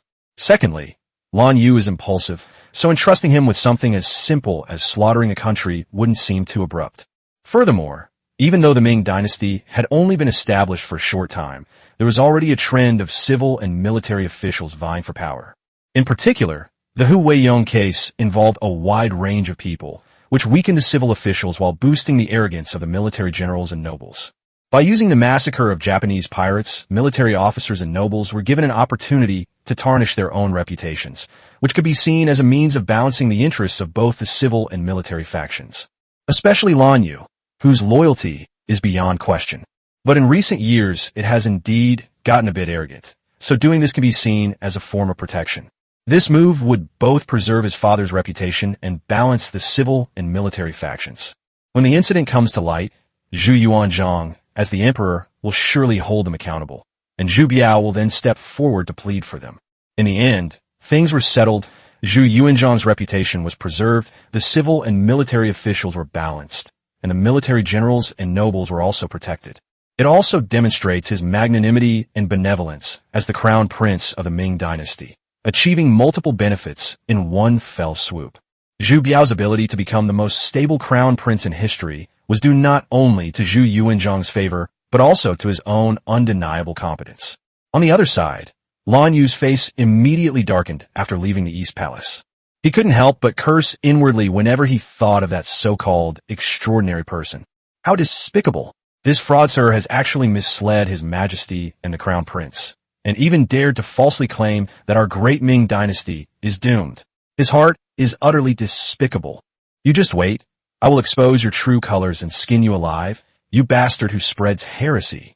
Having made up her mind, Lan Yu immediately quickened her pace. After leaving the palace, he did not return to his own residence, but went straight to Wei Wu's residence. Although Yuanzhang deployed a lot of people around this mansion, but Lan Yu was, after all, a general who had fought on the battlefield for many years and his skills and alertness far surpassed those of ordinary people. After avoiding the imperial guards surrounding the mansion, he simply flipped over the courtyard wall and entered the mansion. His relationship with Wei Wu wasn't good, but he still visited this mansion and easily found the principal wife. He originally thought Wei Wu was already asleep and planned to secretly tie him up and take him back for interrogation. Before even stepping into the courtyard, they heard several sounds of laughter and playful banter. Upon entering the courtyard, they found that the main house was still lit up and the door was wide open. Several maids were surrounding a young man, talking about something, but they were laughing very happily. Although Zhu Yuxuan was a princess, she never married and lived in the palace. Although Lan Yu was a third-rank official in the Grand General's office, he had only been to the Fengxian Hall and the Crown Prince's Eastern Palace. He didn't know who Zhu Yuxuan was at all. Otherwise, seeing the princess there, he certainly wouldn't have dared to act recklessly. Therefore, upon seeing the situation in the room, Lan Yu had only one thought in her mind. This so-called extraordinary person is not only a fraud, but also a lecher. Seeing the current situation, Lan Yu understood that it was no longer possible to secretly take the person away. He simply walked into the courtyard openly and stood confidently outside the main house. A minute passed, and Lan Yu was still standing outside the door, unnoticed by anyone. The reason is simple. After experiencing the double blow of Big Head's murder and the death of Black Wind King, Wei Wu, citing the reason that playing games alone was not fun, decisively turned off his PS5 and then took out a deck of cards. Under his patient guidance, the six of them started playing a game of drawing the king around the table. The girls had never played cards before, and their curiosity led them to play with complete enthusiasm. Meanwhile, Wei Wu was surrounded by 5 beautiful young girls playing games, so who would bother to look outside the door? And so this scene unfolded, with the person inside playing with the blue jade standing outside the door. Seeing that none of the people were looking towards the door, Lan Yu frowned. Cough. No one noticed. Cough, cough. Inside, they were still having a great time playing. Lan Yu was furious. He took a deep breath and then coughed a few times. Cough, cough, cough. Hearing the powerful cough, the man and 5 women finally realized something was wrong. Upon seeing a stranger standing at the outer gate, Wei Wu immediately became vigilant. When they moved into the mansion during the day, Wei Wu had seen all the servants in the household. While I might not be able to recognize everyone, I'm certain that this burly man in front of me is definitely not one of them. Since he's an uninvited guest, there's no need to be polite to him. His consciousness locked onto the pistol in the system's inventory, and he stood up, looking at Lan Yu and demanding, "Who the hell do you think you are, barging into someone's house in the middle of the night?" Chapter 26. Wei Wu, the number 1 stick king of the Ming Dynasty. Wei Wu deliberately raised his voice when he spoke. They tried to make sure the servants inside the mansion and the guards outside could hear them, and in fact, the people outside did hear them. So not long after Wei Wu shouted, a jumble of footsteps could be heard outside the courtyard. But this guy in front of me, even though he heard the noise, still stood there motionless. Wei Wu found this confident attitude somewhat strange. Just as he was wondering what was going on, someone rushed in from outside the courtyard. The first to enter the courtyard were Shun Lin and Zhang Hai, who had previously eaten instant noodles with Wei Wu. Then came the other guards and the servants from the household. Upon seeing people in the courtyard, Shun Lin and Zhang Hai drew their swords without saying a word and led their men to rush over. However, just as they approached, Shun Lin, who was leading the way, suddenly exclaimed in surprise, "Marquis Yuanzhang? Marquis of Yuanzhang?" Wei Wu was stunned when he heard this title. Isn't this Lan Yu's title? This guy in front of me is Lan Yu? Upon discovering that the person in the courtyard was Lan Yu, Shun Lin and the other guards immediately stopped what they were doing. To be honest, they were also very curious and couldn't understand why Marquis Yuanzhang, Lan Yu, would be here.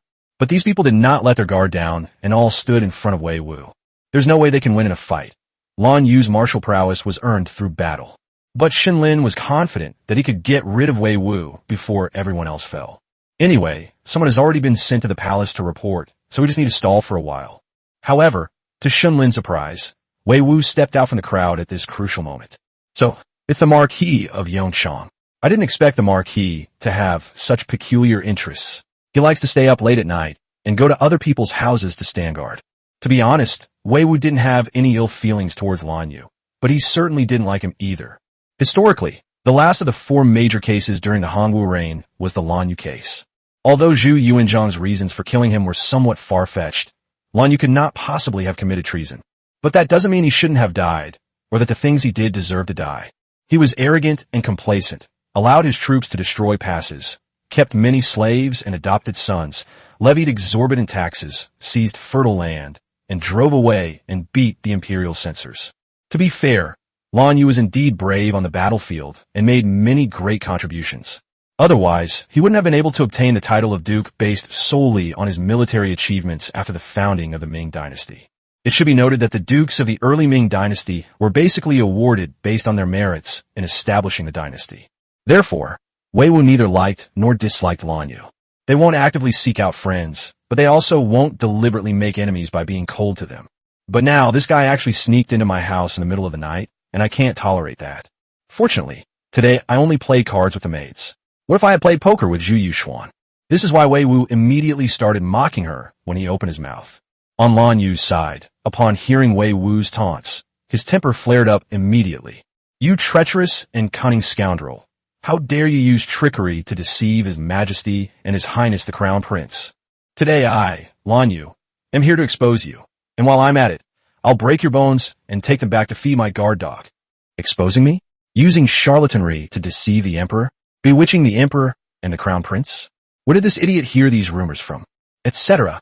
Only a handful of people in the entire Ming Dynasty know of my existence. Yu Xian could be ruled out. Empress Ma wouldn't say these things to Lan Yu, a military general, so it could only be old Zhu and little Zhu.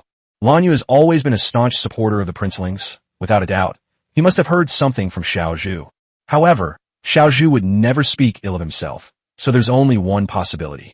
This reckless fool in front of me, with only a superficial understanding, imagined some things and then took them as truth. Thinking of this, Wei Wu couldn't help but feel a headache coming on. Taking down Lan Yu isn't difficult. No matter how powerful he is, he'll have to kneel down and sing conquer when faced with a pistol. Given the current situation, it's clear that we can't just kill them outright. The key issue is that the people around him are no match for Lan Yu, which is a bit troublesome. After thinking about it, the only solution was to stall for time. The fact that Xun Lin and his group were alerted meant that old Zhu would soon find out what was happening here. As long as either Lao Zhu or Xiao Zhu comes, Lan Yu won't dare to cause trouble here. Thinking of this, Wei Wu looked directly at Lan Yu and said, Lan Yu, is it? I've heard that you are exceptionally brave and skilled in martial arts, and can be considered the most powerful general in our Ming Dynasty, second only to the veteran generals. Since you are a fierce general, you must be very skilled in martial arts. I consider myself to be the #1 stick master of the Ming Dynasty, and I am equally unparalleled in martial arts. I have no idea why you would want to slander my innocence without cause, nor do I care what your purpose is in breaking into my residence tonight. If you can withstand one of my blows without falling, I, Wei Wu, will bind my hands and be at your mercy. If you can't, you'll kneel down and apologize to me. Don't worry, I won't use an iron rod, nor will I strike your head, heart, or groin, those vital points. Fierce general, do you dare to compare with me? Upon hearing this, Lan Yu looked at Wei Wu with suspicion. Although he didn't know what tricks Wei Wu was up to, his purpose in coming was to expose Wei Wu. Moreover, given Wei Wu's small physique, even if he were wielding an iron rod, he wouldn't be worried as long as it wasn't used to attack vital points. Furthermore, as a military general, how could he tolerate such provocation? So after Wei Wu finished speaking, he immediately took 2 steps forward. It's just one blow, what's wrong with that? I, Lan Yu, will stand right here and let you hit me. Don't even mention falling down. If I sway even slightly or let out a single cry of pain, I'll consider myself a loser, and I, Lan Yu, will kneel down and call you grandpa. But if I win, you'd better confess all your tricks honestly, otherwise, I'm not one of those delicate civil officials. I have plenty of strength and methods. Holy crap, did the scorpion demon wander onto the wrong set? After Lan Yu finished speaking, Wei Wu immediately burst into laughter. Then, Wei Wu reached into his waistband and pulled it out suddenly. A short stick, about 40 centimeters long and black in appearance, appeared in his hand. Upon closer inspection, there are 2 protruding metal parts at the top of the short stick. Good heavens! This is a high-voltage stun gun. Looking at the stun gun in his hand, Wei Wu smiled slightly and then tossed it to Lan Yu. Since you call me a fraud, let me examine you first. This is my signature weapon, the Thunder Cudgel. Lan Yu took the stun gun and fiddled with it in her hand for a while. Although it had some strange decorations, it also felt a bit odd. However, apart from being a bit heavier than a wooden stick, no other problems were found. After confirming that there was nothing wrong with the stick, Lan Yu tossed it back to Wei Wu. After retrieving the stun gun, Wei Wu calmly turned off the safety and then approached Lan Yu. Marquis Yuanzhang, are you ready? This next blow of mine is going to hurt a lot. You might even wet your pants. Chapter 27 Wei Wu. Young master, I have other sticks, even more powerful ones. Snort. Lan Yu snorted coldly and didn't say anything, but she also assumed a defensive stance. Seeing this, Wei Wu couldn't help but ask another question. Lord Yuanzhang, did you drink a lot of water tonight? If you really urinate in pain, your reputation will be ruined. Enough talk. Stop wasting time. Let's get started. Okay, here I come. After saying that, Wei Wu directly stabbed the high-voltage electrobaton at Lan Yu. The instant the stun gun made contact with Lan Yu's body, Wei Wu decisively pressed the switch. Clap, clap, clap, clap, clap. As blue lightning flashed, a series of rapid crackling sounds also rang out in the air. Under normal circumstances, when a person is shocked by an electric shock, they will instinctively bounce away from the danger. Someone like Lan Yu would instinctively recoil from physical contact. However, Wei Wu thrust his staff with such force that Lan Yu's body had no room to bounce away. As the electric current surged through her, Lan Yu felt a sharp pain coming from the spot where she had been stabbed. Then a tingling sensation spread through my body, and all the muscles in my body tensed up uncontrollably. At the same time, it felt as if millions of ants were crawling and biting inside my body. In that instant, Lan Yu's consciousness seemed to begin to dissipate. Not only were his eyes lifeless, but his whole body was trembling uncontrollably, as if his body no longer belonged to him. 1 second, 2 seconds, 3 seconds. A normal person would lose their resistance or even faint after being attacked with a stun gun in about 1 to 2 seconds. But Lan Yu lived up to his name, managing to hold on for 5 seconds before collapsing unconscious. To be able to withstand the divine power of my thunderclap staff for so long, your strength is quite impressive. After saying that, Wei Wu Zhuang pretended to blow on the tip of the stun gun and then glanced at Lan Yu's pants. Not bad. At least this guy saved face and didn't wet his pants from the electric shock. Otherwise, if word got out, Lan Yu would lose face in the aristocratic circles. Shenlin, Zhanghai, find a rope and tie him up for me. Tie him up tightly. This guy's no pushover. In fact, even without Wei Wu saying so, someone had already gone to get the rope. Moreover, because the person to be tied up was Lan Yu, the hemp rope was soaked in water first. Subsequently, the unconscious Lan Yu was tied up like a dumpling and left in a corner. After winning over Lan Yu, they dealt with both the guards and the servants in Wei Wu's household. His eyes were filled with disbelief and deep shock. Despite his seemingly frail physique, he displayed extraordinary power, even defeating Marquis Yuanzhang, Lan Yu. The maids surrounded Wei Wu, their eyes filled with admiration as they looked at him. Zhu Yuxuan looked at Wei Wu with dazzled eyes and praised him. Young master, your thunder cudgel is really amazing. That's right. What's so special about the thunder cudgel? I have something even more powerful. I'll show you some of those when I have a chance. Upon hearing this, Zhu Yuxuan became even more curious. Young master, what kind of stick is even more powerful? Iru Rugun, that's right, Rugun.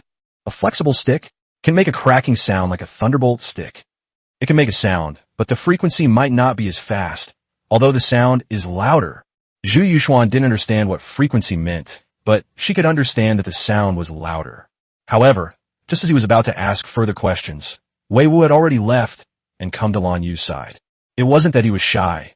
It was mainly that if they continued talking, he was afraid he wouldn't be able to resist thinking about Xian. Arriving at the corner, they looked at Lan Yu, who was showing signs of waking up. Wei Wu couldn't help but sigh inwardly. No wonder Lan Yu had been able to achieve merit on the battlefield so many times. It takes at least 8 to 10 minutes for a normal person to recover naturally after being knocked unconscious by an electric shock. This guy can endure longer than the average person, but his recovery time is much faster. Just as Wei Wu was sighing, Lan Yu opened his eyes. Seeing the gloomy and uncertain expression on the other person's face, Wei Wu revealed a bright smile. How about it, Marquis Yuanzhang? My thunder cudgel is quite powerful, isn't it? In truth, Lan Yu was not convinced. Although he lost, he believed there was something wrong with the situation. Wei Wu's technique wasn't some kind of bullshit stick fighting. There must have been a mechanism on the stick. The problem is that Wei Wu had inspected the stick for him beforehand, but he himself couldn't find the problem. The reasoning behind bringing this up now is completely untenable. Seeing that Lan Yu remained silent, Wei Wu smiled, but did not provoke him further. As for the previously agreed upon rule that the loser would kneel down and call him Grandpa, Wei Wu didn't even consider that possibility. Who is Lan Yu? He is the crown prince's uncle. Even Zhu Yuanzhang would be furious if he were asked to kneel down and call him grandpa. Besides, we'll be seeing each other all the time, so there's no need to kick someone when they're down. Now all we need to do is wait for Lao Zhu or Xiao Zhu to come and take the person away, and there won't be any other trouble. Sometimes it really is true that you can just speak of the devil and he appears. Just as Wei Wu was thinking about waiting for someone to arrive, a dense, hurried sound of footsteps came from outside the courtyard. Then a large group of people surrounded Zhu Yuanzhang and Zhu Biao as they rushed into the courtyard. Seeing Wei Wu standing there unharmed, old Zhu visibly relaxed. But what followed was a fit of rage, his murderous gaze fixed on Lan Yu, who was tied to the corner of the wall. Without the slightest hesitation, Zhu Yuanzhang acted entirely on instinct. As expected of an emperor on horseback, even though he's over 50 and a bit overweight, his movements are incredibly swift. He stepped forward and kicked Lan Yu in the face. The force was so great that Lan Yu's head made intimate contact with the wall. After kicking him, he didn't even bother to ask any questions and immediately started giving orders. Guards, throw Lan Yu into the death row. No one is to see him without my order. At this moment, even Zhu Yuanzhang changed his self-reference, issuing orders directly as an emperor. But that wasn't the end of it. After dealing with Lan Yu, Zhu Yuanzhang turned his attention to Shun Lin and the others. You failed in your duty of protection, allowing someone to infiltrate Wei Wu's residence. You shall also be thrown into the death row to await your fate. As soon as he finished speaking, a large number of guards rushed out from behind Zhu Yuanzhang and arrested Lan Yu and Shun Lin. Seeing Shun Lin and the others' pale and desperate faces, Wei Wu thought for a moment but still chose not to speak. Zhu Yuanzhang was furious, and there were so many guards and servants around him. At this point, pleading for mercy would put Zhu Yuanzhang in an awkward position. After all, the emperor's words are law when he is angry. It would be too frivolous to issue an order 1 second and then retract it the next. Moreover, Zhu Yuanzhang said that he would be thrown into a death row cell to await his fate, which meant that he would be safe for the time being. If he waits until everyone else has left before speaking up, Zhu Yuanzhang will most likely give him that face. As for Lan Yu, well, that guy won't die. As long as Zhu Biao is alive, he won't die. However, just as Lan Yu was about to be taken away, Zhu Yuanzhang spoke up again. Xiao Wu, since you are the aggrieved party in this matter, we will hand over the power to deal with Lan Yu to you. Lan Yu had already been helped away from the courtyard. Wei Wu understood the meaning behind Zhu Yuanzhang's words and was immediately at a loss for words. Chapter 28 History continues. Zhu Xiong-ing is seriously ill. Old Zhu was clearly giving himself a chance to benevolent to Lan Yu. Who was Lan Yu? He was a minister whom Zhu Yuanzhang had specially reserved for Zhu Biao to assist him. It can be said that as long as Lan Yu does not commit an unforgivable crime, he will at most be punished, but not sentenced to death. As someone from 600 years in the future, and with such a deep understanding of the Ming Dynasty, it's impossible that I didn't know about this. Old Zhu took action as soon as he entered the room, and then ordered Lan Yu to be thrown into the death row, which was to express a certain attitude. It was not only for Lan Yu to see, but also for himself, and what he was expressing was his emphasis on it. Then, just before Lan Yu was about to be taken away, he deliberately said that he would give him the right to dispose of her. Lan Yu will definitely not die. At most, he will suffer some physical pain, and even after he gets out of the death row, he will still remember my favor. Of course, this is also a test to see if I can understand the meaning. This is why Wei Wu was both amused and exasperated. Whether one is a smart person or a fool will determine how old Zhu will treat them in the future. As it turned out, Wei Wu's guess was indeed correct. When Zhu Yuanzhang saw the look of amusement and exasperation on his face, he immediately smiled. Zhu Biao, who had been silent until now, suddenly spoke up and gave an order. Everyone get out. No one is allowed to enter the compound without orders. Once everyone had left the courtyard, and only the 3 of them remained, Zhu Biao spoke again. Xiao Wu, Lan Yu is indeed too reckless in this matter, but it's also my fault for not explaining things clearly to him. Upon hearing this, Wei Wu was about to say something when Zhu Biao spoke first. I was going to hand over the matter of the Japanese pirates to him, so I took the opportunity to mention some things about you. Upon hearing this, Wei Wu's eyes lit up. Exactly. Handing over a massacre like this to Lan Yu is absolutely perfect. He's just the right person for it. Of course, it would be even better if we could bring Qin King Zhu Shuang along, as that guy is truly ruthless and cruel. Unfortunately, this idea can only remain a thought. Neither Zhu Yuanzhang nor Zhu Yuanzhang would agree to the king of Qin participating in a massacre of the state. As Wei Wu was pondering this, Zhu Biao revealed a helpless smile. This fool actually thinks that father and I have been deceived by you. I have no idea what he's thinking. After Zhu Biao finished speaking, Wei Wu was finally able to chime in. However, he did not mention what had just happened with Lan Yu, but went straight to the issue of the Japanese pirates. Brother Zhu, your eye for talent is impeccable. Sending Lan Yu to handle this matter is absolutely perfect. Although Wei Wu never mentioned Lan Yu's intrusion into his home, he had already given his answer. In the past, Zhu Yuanzhang and Zhu Biao viewed Chao more as a younger generation. But now, their gazes toward Wei Wu held a hint of admiration. Now that the farce was over, the two had no intention of lingering with Wei Wu and immediately prepared to return to the palace. However, at this moment, Wei Wu suddenly spoke up. Uncle Zhu, I quite like Shenlin and the others. I'd like to ask you to let them be sent back. Zhu Yuanzhang laughed heartily. Since you've already asked, we'll give these people to you. From now on, they'll guard your house and protect your property. I will send others over from outside. You're a treasure, and we can't bear to see anything happen to you. Oh, right, there's something else we need to ask you. How did things turn out in later generations? But it's too late now. Let's talk about it another time. After saying this, Zhu Yuanzhang led a large group of people away in a grand procession. After all this commotion, Wei Wu lost all interest in having fun. After dismissing a few maids, he went straight back to his room to rest. On the other side, after Zhu Yuanzhang and Zhu Biao returned to the palace, Zhu Biao first went to Fengxian Hall. Upon returning to the East Palace, he immediately summoned Li Feng. Not long after, Lan Yu, who had been imprisoned in a death row cell, reappeared in the East Palace garden. You should be glad that Wei Wu isn't the type to hold grudges, otherwise you wouldn't have survived tonight. Looking at Lan Yu kneeling on the ground, Zhu Biao did not call him uncle this time. Lan Yu understood from Zhu Biao's tone, address, and attitude. I have truly angered the emperor and the crown prince this time. Do you think you're smarter than father and me? Or do you think you can fool father and me with mere charlatanry? Upon hearing Zhu Biao's words, Lan Yu immediately collapsed to the ground. Your Majesty, I dare not. It is my foolishness that is the fault. I beg your Majesty to punish me.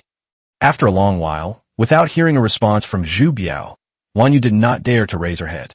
After a long while, Lan Yu, who was filled with anxiety, finally heard Zhu Biao's voice. Lan Yu, would you like to see the world beyond the heavens and know what the moon really looks like? This completely unrelated remark left Lan Yu speechless for a long time. Just as he was wondering, Zhu Biao slowly spoke. Rise. Today I will show you why my father and I treated Wei Wu with such courtesy. With Zhu Biao's approval, Lan Yu quickly got up from the ground. Looking up, he saw a strangely shaped object next to the prince. The upper part of the tube is white with some strange black patterns on it, and its shape is like a sawn-off bamboo tube. The lower part consists of 3 black supports. Just as Lan Yu was wondering, he saw Zhu Biao beckoning, so he immediately went forward. Subsequently, under Zhu Biao's guidance, Lan Yu saw with her own eyes what the moon looked like. When a grayish-white sphere appeared in his eyes, Lan Yu trembled. Looking at Lan Yu, who was frozen in a daze and whose body was stiff, Zhu Biao shook his head and sighed, saying, Li Feng, take Lan Yu back to the death row. After speaking, Zhu Biao turned to look at Lan Yu again. Go. You'll spend the next few days in death row reflecting on your actions. After Zhu Biao finished speaking, Li Feng reappeared, preparing to leave the East Palace with the dazed Lan Yu. However, at that moment, a figure rushed into the East Palace and knelt down in front of Zhu Biao with a thud. Upon closer inspection, Zhu Biao realized that the visitor was a young palace maid. Your Highness, the Empress has sent me to inform you that the Crown Prince has suddenly fallen ill with a fever and fainted. One sentence struck Zhu Biao like a bolt from the blue. In that instant, Zhu Biao felt as if the sky was about to fall, because what Wei Wu had said had come true. In fact, he had been worried these past 2 days about what would happen if this really happened. Less than 3 months after her son's death, her mother was also about to pass away. Zhu Biao had initially held onto a sliver of hope, but now that it had actually happened before his eyes. At this moment, Zhu Biao finally understood what despair meant. Yes, Wei Wu, and Wei Wu again, he must have a way. Li Feng, go and invite Wei Wu to the palace. Remember, it's invite. Lan Yu, go back to the death row. After saying this, Zhu Biao, who was extremely anxious, immediately went to Cunning Palace, but was stopped by a palace maid. Your Highness, the Empress has said that she is only informing you, and you are not permitted to travel to Cunning. Bang! Before the palace maid could finish speaking, Zhu Biao pushed her aside and ran out of the East Palace.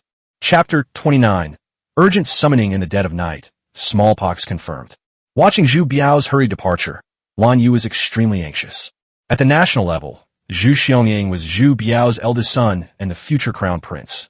Even among relatives, he was addressed as uncle. Now that his child is sick and in a coma, how can he not be anxious? However, Zhu Xiangying was in the inner palace, a place that Lan Yu could not enter. Moreover, he is currently a convict, and death row is the only place he can go. On the other side, Zhu Biao ran all the way after leaving the East Palace and finally arrived at the gate of Cunning Palace.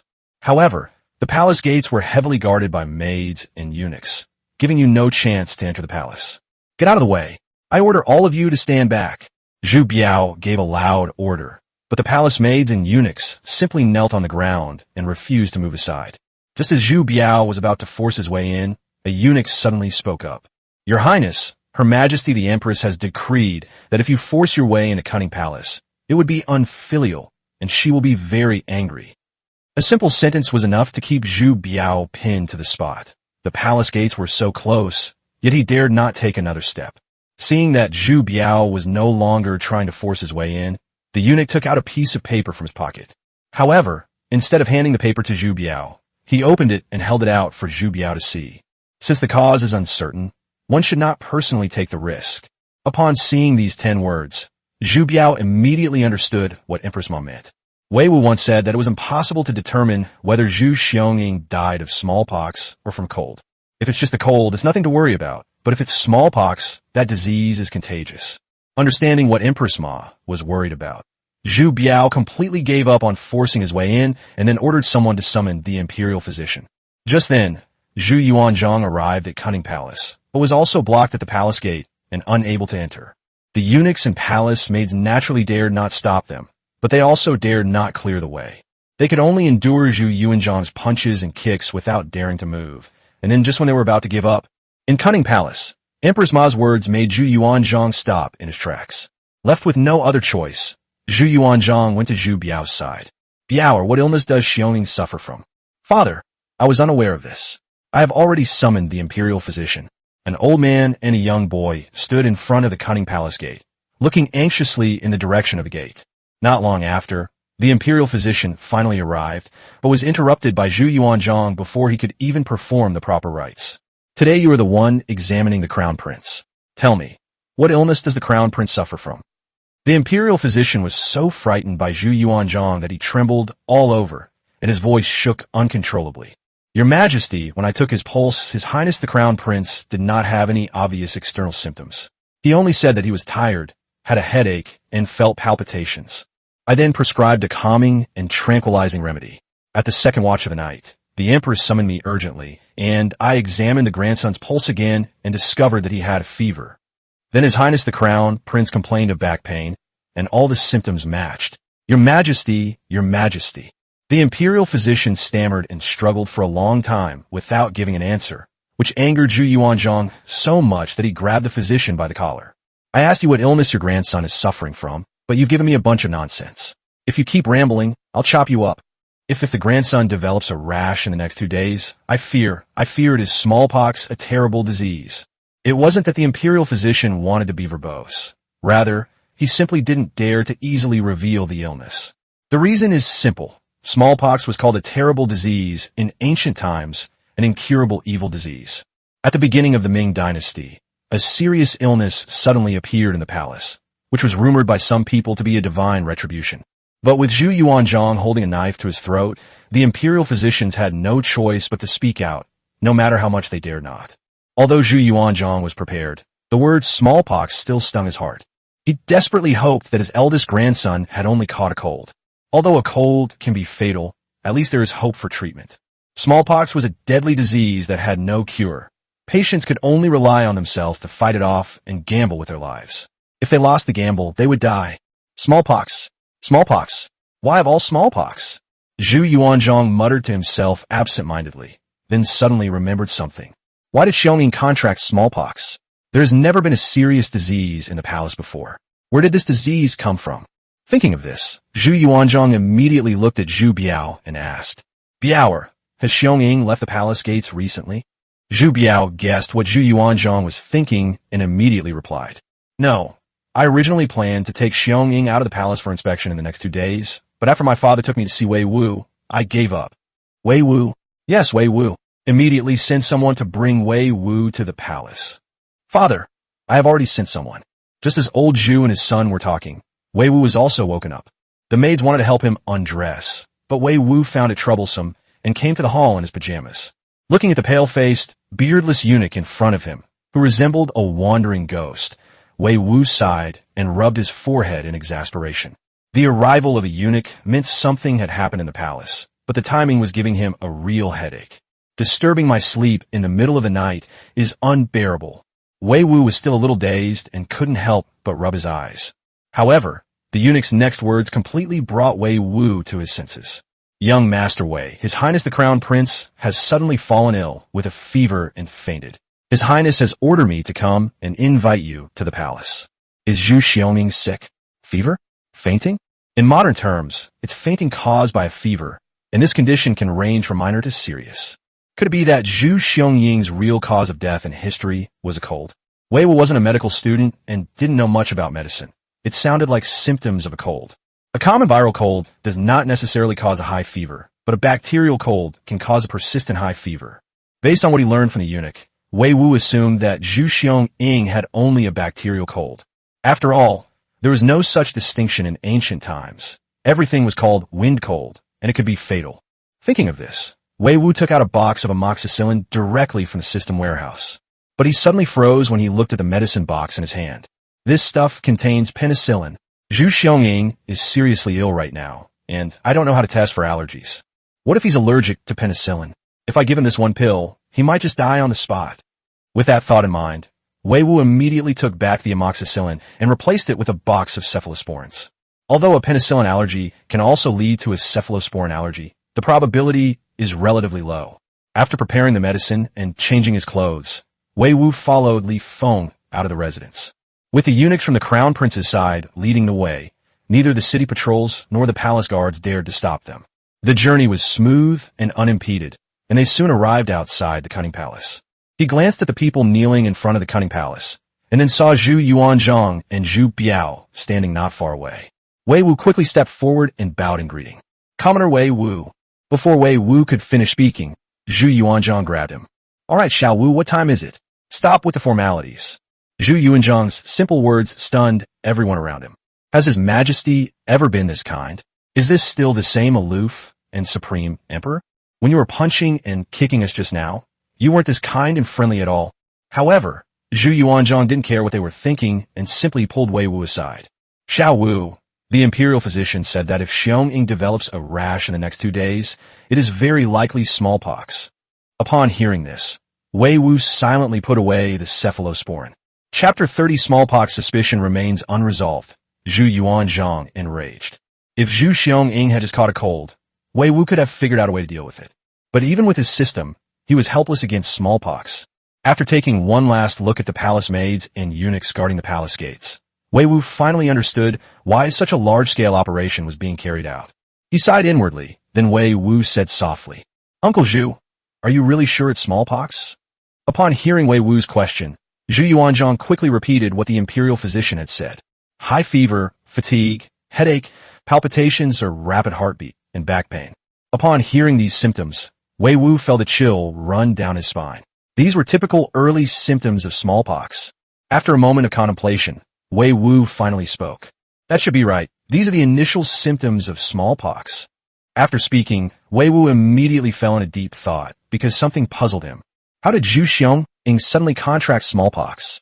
If smallpox had broken out in the palace, Zhu Yuanzhang would have ordered isolation long ago, or even killed those infected. How could she possibly allow smallpox to continue spreading, let alone reach her most important grandson? It is certain that smallpox did not occur in the palace, so how did Zhu Xiongming get smallpox? Thinking of this, Wei Wu simply asked directly, Uncle Zhu, has His Highness the Crown Prince left the palace in the past 2 weeks?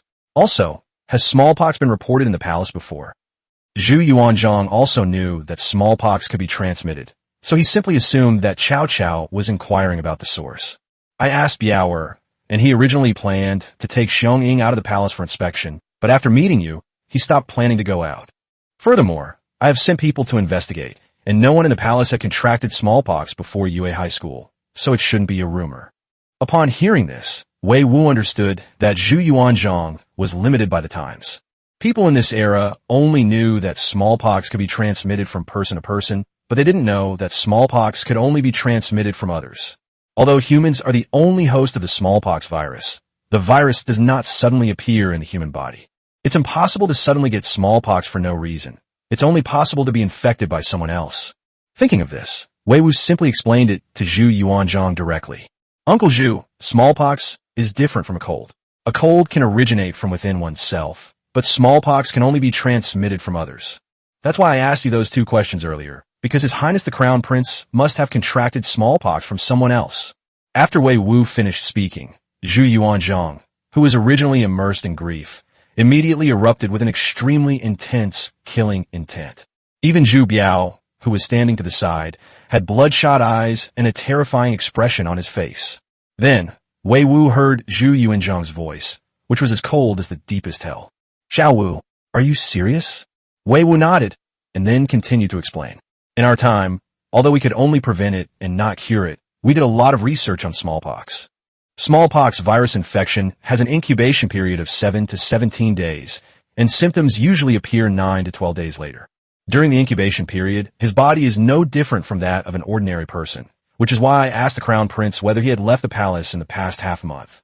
Yuanzhang and Zhu Biao were both extremely intelligent. Although I don't understand what the incubation period is, I can roughly understand it after listening to Wei Wu's explanation. What is the most crucial question? This disease doesn't develop on its own. It can only be transmitted from others. There has been no smallpox outbreak in the palace, and Zhu Xiong-ing has not left the palace in the last half-month. But Zhu Xiong-ing was the only one who fell ill. It was smallpox, a disease that could only be contracted from others. This cannot be explained away as a mere coincidence. There must be someone manipulating things behind the scenes.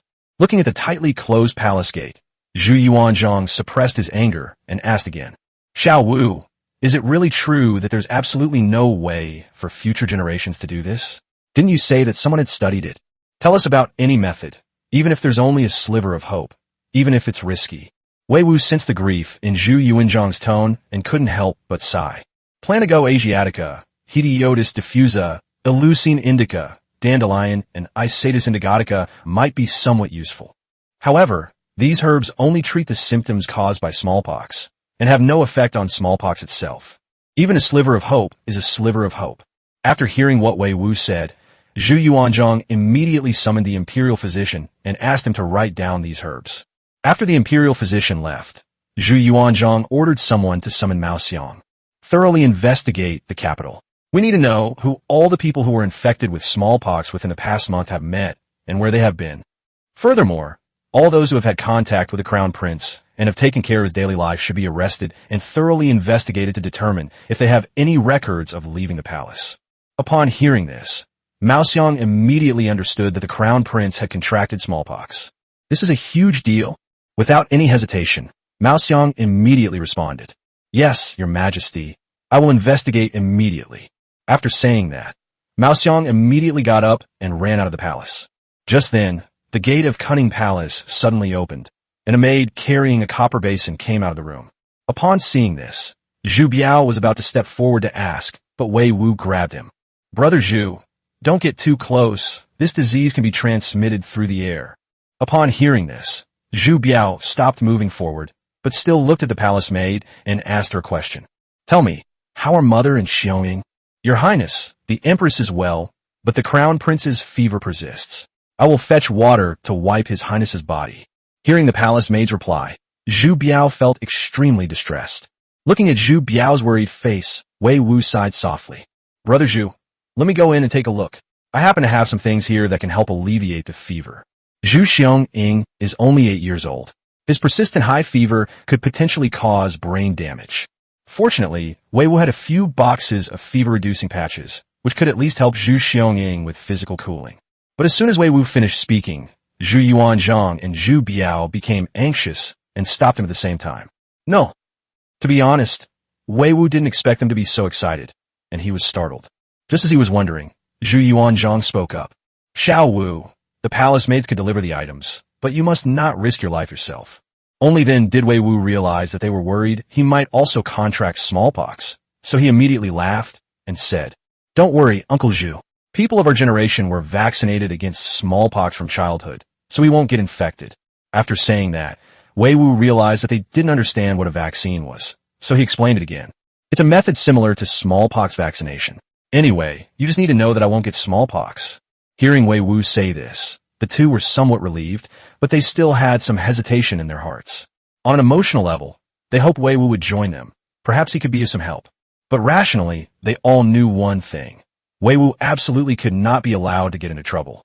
Zhu Xiangying was concerned with the foundation of the nation, but Wei Wu was already bound to the fate of the Ming Dynasty. As long as Zhu Biao is alive, the foundation of the nation can be restored, but if Cao Cao were to die, the losses would be immeasurable.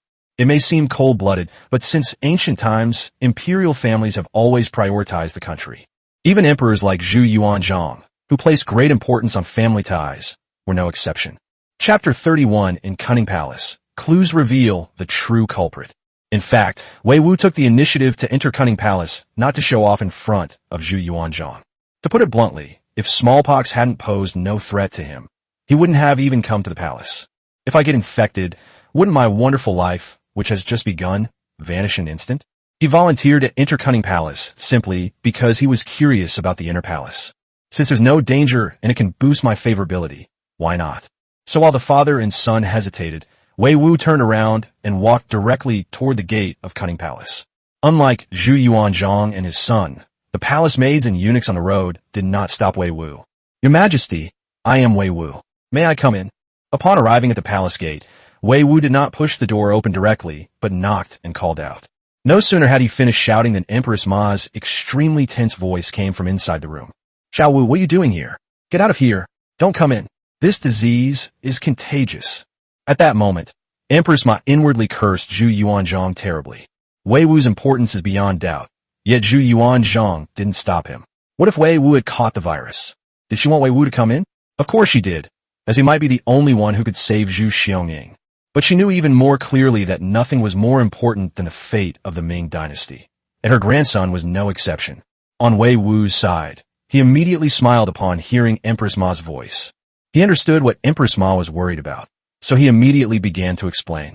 "Your Majesty, please rest assured. I don't know how to explain it to you. Just think of it as me having already had smallpox." Upon hearing this, Empress Ma finally breathed a sigh of relief. Then came a series of hurried footsteps, and soon after, Empress Ma opened the palace gates. After opening the door, Empress Ma first glanced at Zhu Yuanzhang and Zhu Biao, her eyes filled with complex emotions. Since she herself had never had smallpox, and she was taking care of Zhu Xiangying closely, she must have contracted this terrible disease. She will likely fall ill soon, at which point she may be separated from her husband and son forever. But Empress Ma only glanced at him before immediately taking Wei Wu into the palace. As Empress Ma approached the bedside, Wei Wu glanced at the young Zhu Xiangying, then shook his head helplessly. The rash has already appeared, so there's no doubt that it is smallpox virus. "Aunt Ma, the crown prince is young.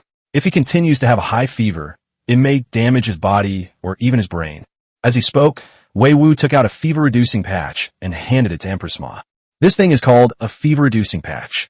It is applied to the crown prince's forehead, palms, and soles of his feet to help lower his body temperature. As Wei Wu spoke, he unpacked the package in front of Empress Ma and demonstrated how to use it. "I put a cooling patch on my forehead and then took out another one, cut it open, and put it on the soles of my feet." After finishing, Wei Wu looked at Zhu Xiangying's tender little face. With long eyelashes, red lips, and white teeth, she looked like a sleeping little angel. However, this little angel was seriously ill at the moment, and his brows were full of pain. "Saving a life is better than building a 7-story pagoda. But unfortunately, I really don't have the ability to save you, little one." Seeing Zhu Xiangying's pained expression, Wei Wu thought to himself.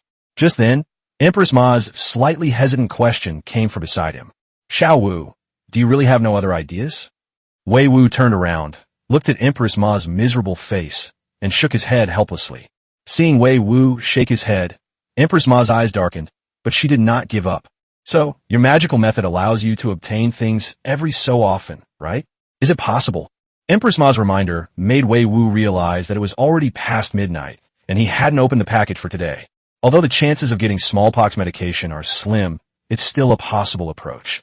I can get something today, Aunt Ma. I'll give it a try, but the chances are probably not very high. As long as there's hope. After Empress Ma finished speaking, Wei Wu immediately communicated with the system.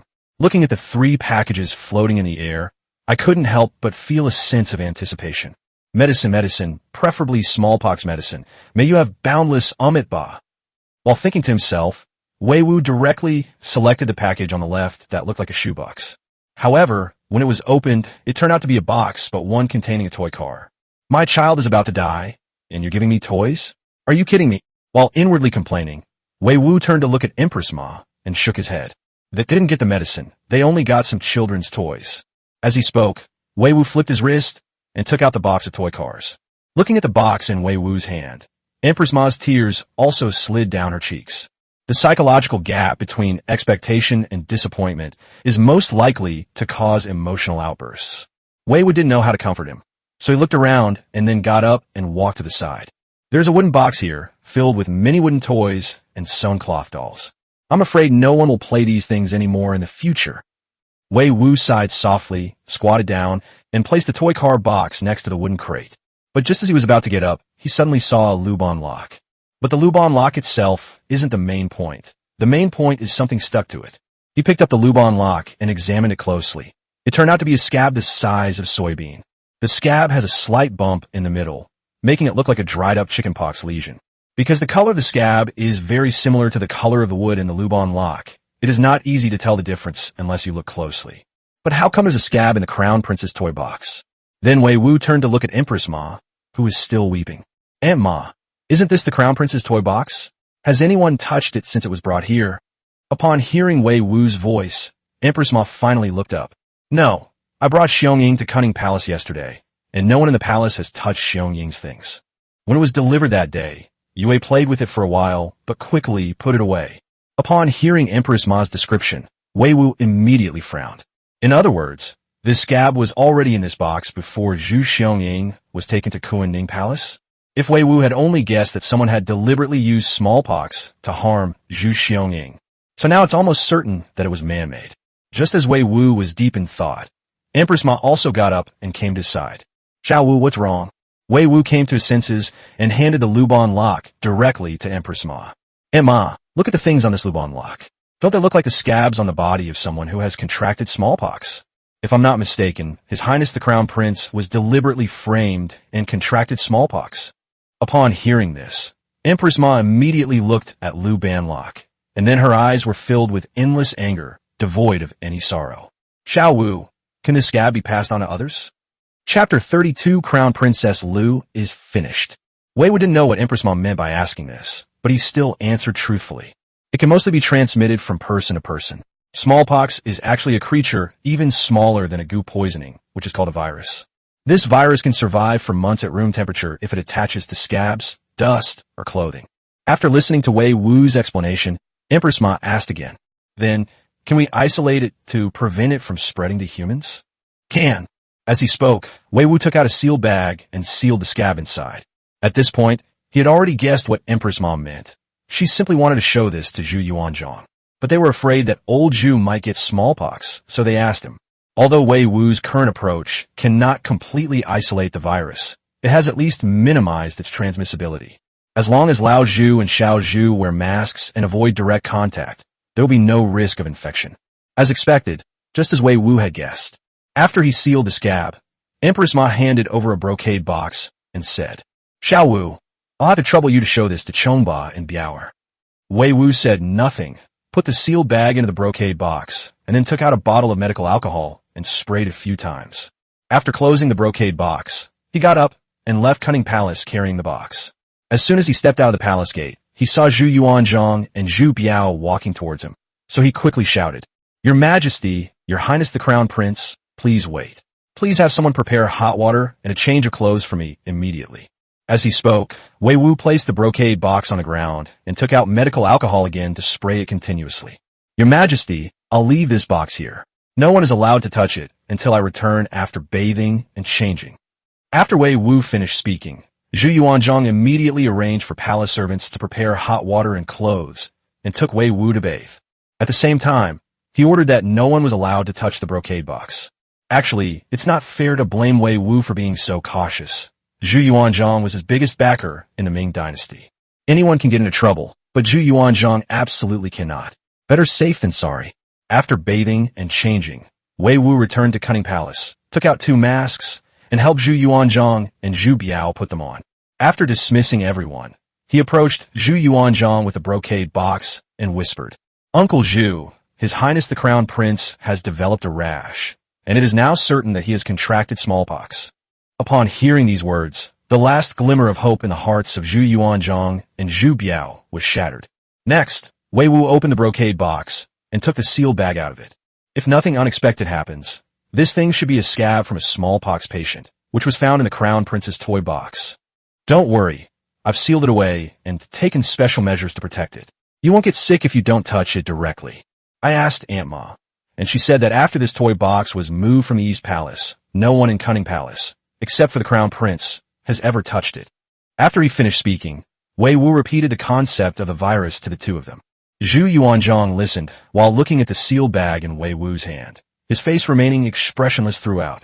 Zhu Biao's face was deathly pale, his eyes filled with a mixture of grief, anger, and sadness. Just then, Zhu Yuanzhang suddenly turned to look at Zhu Biao. "You've managed the Crown Prince's palace well." After saying this, Zhu Yuanzhang turned and left Cunning Palace, while Zhu Biao's expression changed. Gone were the complex emotions from before. Only a chilling, extreme coldness remained. Seeing this, Wei Wu silently thought to himself, "Crown Princess Lu is finished." That's right, Crown Princess Lu is finished. Although Cao Cao only presented the suspicious points from beginning to end, he never named anyone. But was Zhu Yuanzhang a fool? If he were a fool, he wouldn't have been able to sit on the throne of the Ming Dynasty. Was Zhu Biao a fool? If he were a fool, Zhu Yuanzhang wouldn't have made him crown prince so early on. While these 2 individuals may not be considered exceptionally intelligent, they are certainly shrewd and astute.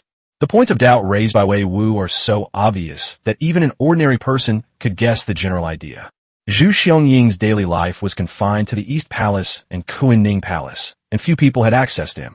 As for those people, let alone not having the guts, even if they did have the guts, they wouldn't do something like exterminating 9 generations of their family. Only the Crown Princess Lu dared to do such a thing, and she also had enough motive and opportunity to do it. Zhu Yuanzhang's words just now sounded like he was angry or blaming someone. In reality, he left the matter to Zhu Biao to handle himself, since it was a matter concerning the Crown Prince. To be honest, even Wei Wu couldn't guess what Zhu Biao would do. But one thing is certain, the Crown Princess Lu's fate was not good, because Zhu Yuanzhang was watching. If Zhu Biao still cherishes the bond between husband and wife, then Zhu Yuanzhang will have to take action personally. To be honest, Wei Wu suddenly felt a little embarrassed at this moment. Zhu Yuanzhang left, and Zhu Biao stood there with a cold face, neither speaking nor leaving. He's in a dilemma right now. It's not good for him to leave, and it's not good for him to stay. Fortunately, this awkward situation did not last long and was resolved by the sudden appearance of Wang Zhongwan. "Young Master Wei, His Majesty has sent me to invite you over." After bringing Wei Wu to Fengxian Hall, Wang Zhongwan immediately withdrew from the hall and closed the doors. Upon seeing Zhu Yuanzhang sitting on the dragon throne, Wei Wu immediately bowed in respect. However, before he could even bend down, Zhu Yuanzhang stood up and waved his hand. "All right, in private, I am your uncle Zhu. There's no need for these formalities. Come and sit with me for a while."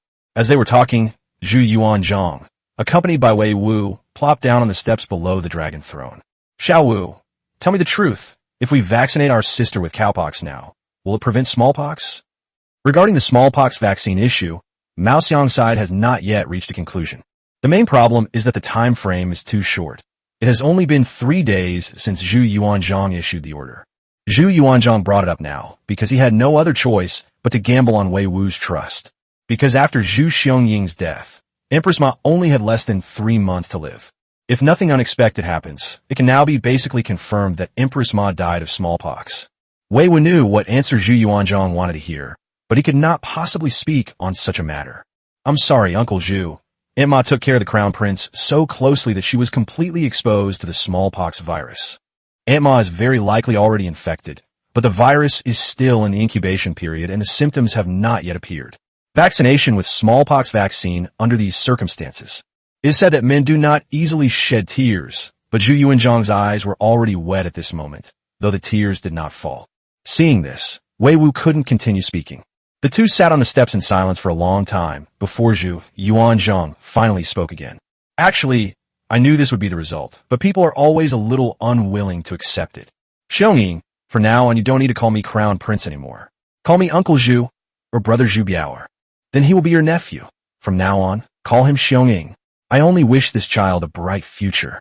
Wei Wu was speechless. He didn't know how to comfort the old man before him.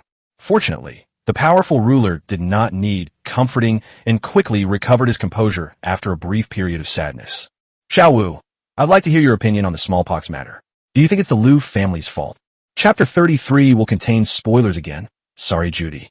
To be honest, Wei Wu did suspect that it was the Crown Princess Liu who did it, because all the suspicious points discovered so far point to this woman. But he never voiced his suspicions. He simply laid all the doubts out in the open. The reason was that he didn't want Zhu Yuanzhang and Zhu Biao to think that he was deliberately guiding them.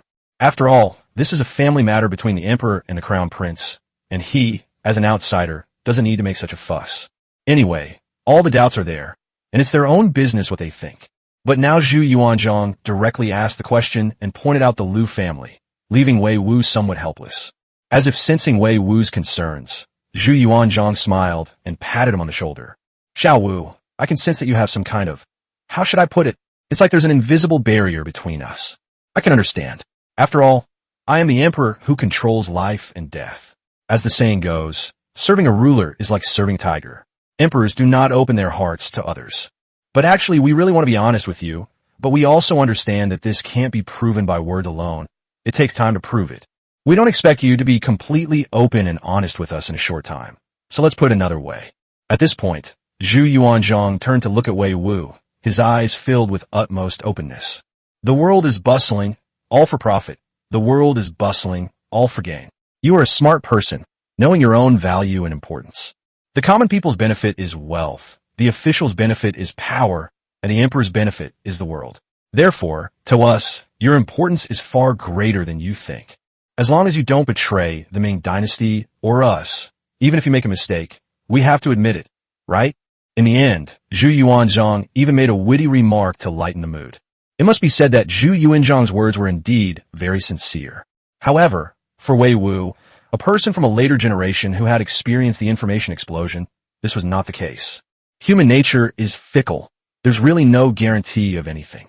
Trust isn't built on words. A person won't truly open their heart just because of a few sincere words.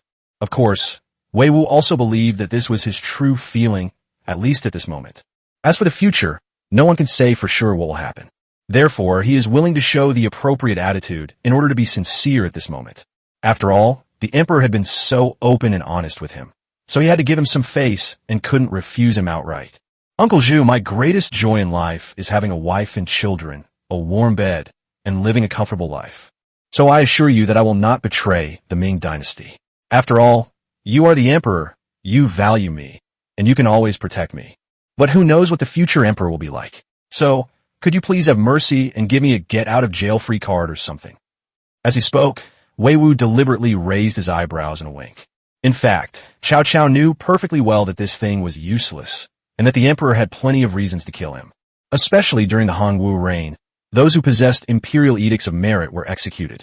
In comparison, the iron certificate issued by Emperor Zhu Yuanzhang in the Tang dynasty had a greater impact than the one bestowed by Emperor Zhu Yuanzhang. After all, acknowledging the ironclad certificate of the previous dynasty also signifies that the current dynasty is also the legitimate successor of the Chinese nation, which is very important. But given the current situation, I have to say something.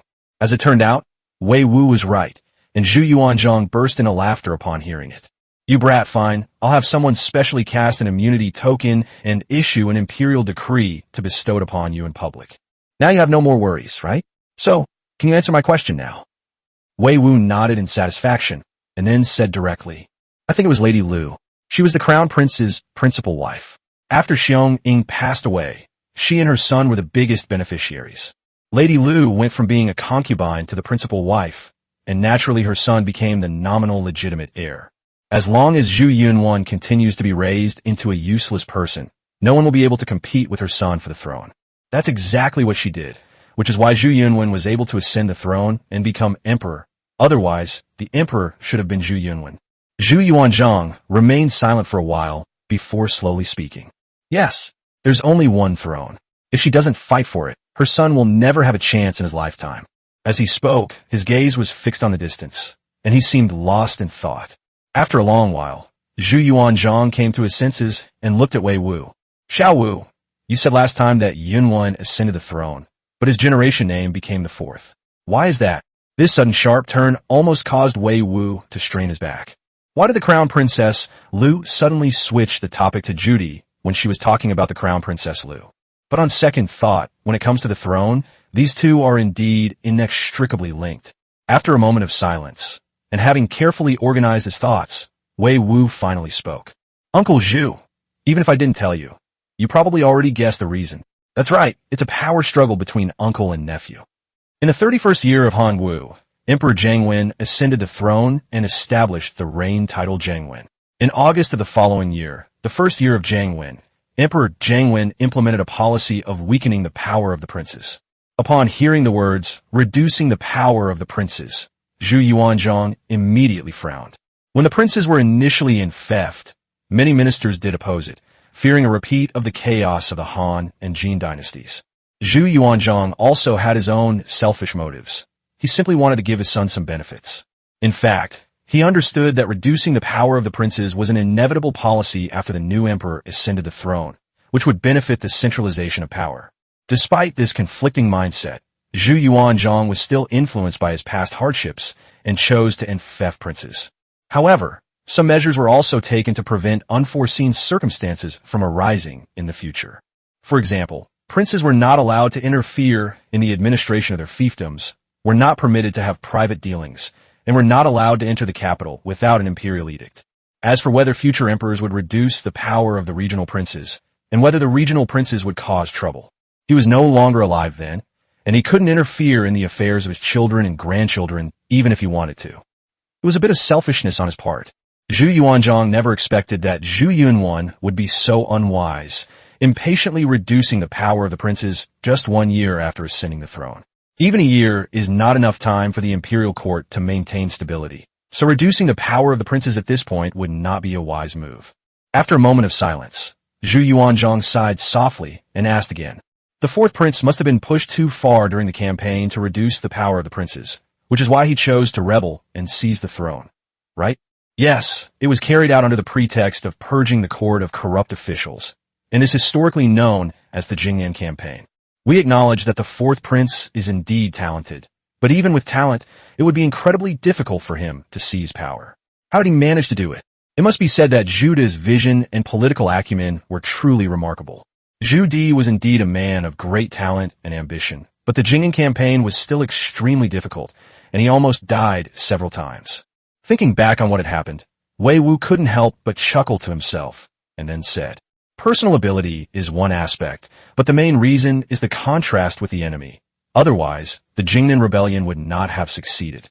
With the strength of the Ming Dynasty, although there are some obstacles to reducing the power of the princes, it is not difficult to succeed. It's just that Emperor Jiangwen is too inexperienced. In addition, the people around him who gave him advice were all useless scholars who only knew how to talk about strategy on paper, and they made one bad move after another. And at the crucial moment, the second war god of the Ming Dynasty defected, which allowed Emperor Yongle to succeed in suppressing the rebellion. The second war god of the Ming Dynasty? Upon hearing this title, Zhu Yuanzhang couldn't help but wonder who this god of war was. Chapter 34. 2 War Gods of the Ming Dynasty enraged Zhu Yuanzhang.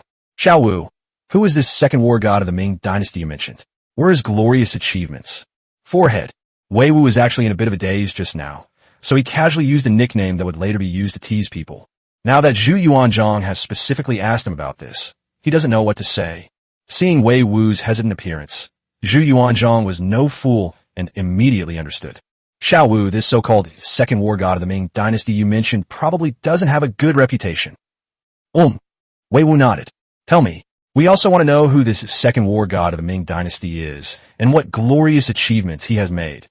Since Zhu Yuanzhang had said so, Wei Wu no longer hesitated and immediately began to speak. Li Jinglong, son of the Duke of Chao, was famous for his 3 major battles and was jokingly called the second war god of the Ming Dynasty by later generations. In the first battle, the Battle of Baigo River, he led an army of 500,000 against the tens of thousands of troops of Prince Yan, Zhu Di, and suffered heavy losses and returned to defeat. The second battle was also at the Baigo River. Li Jinglong led an army of 600,000 against Zhu Di's 100,000.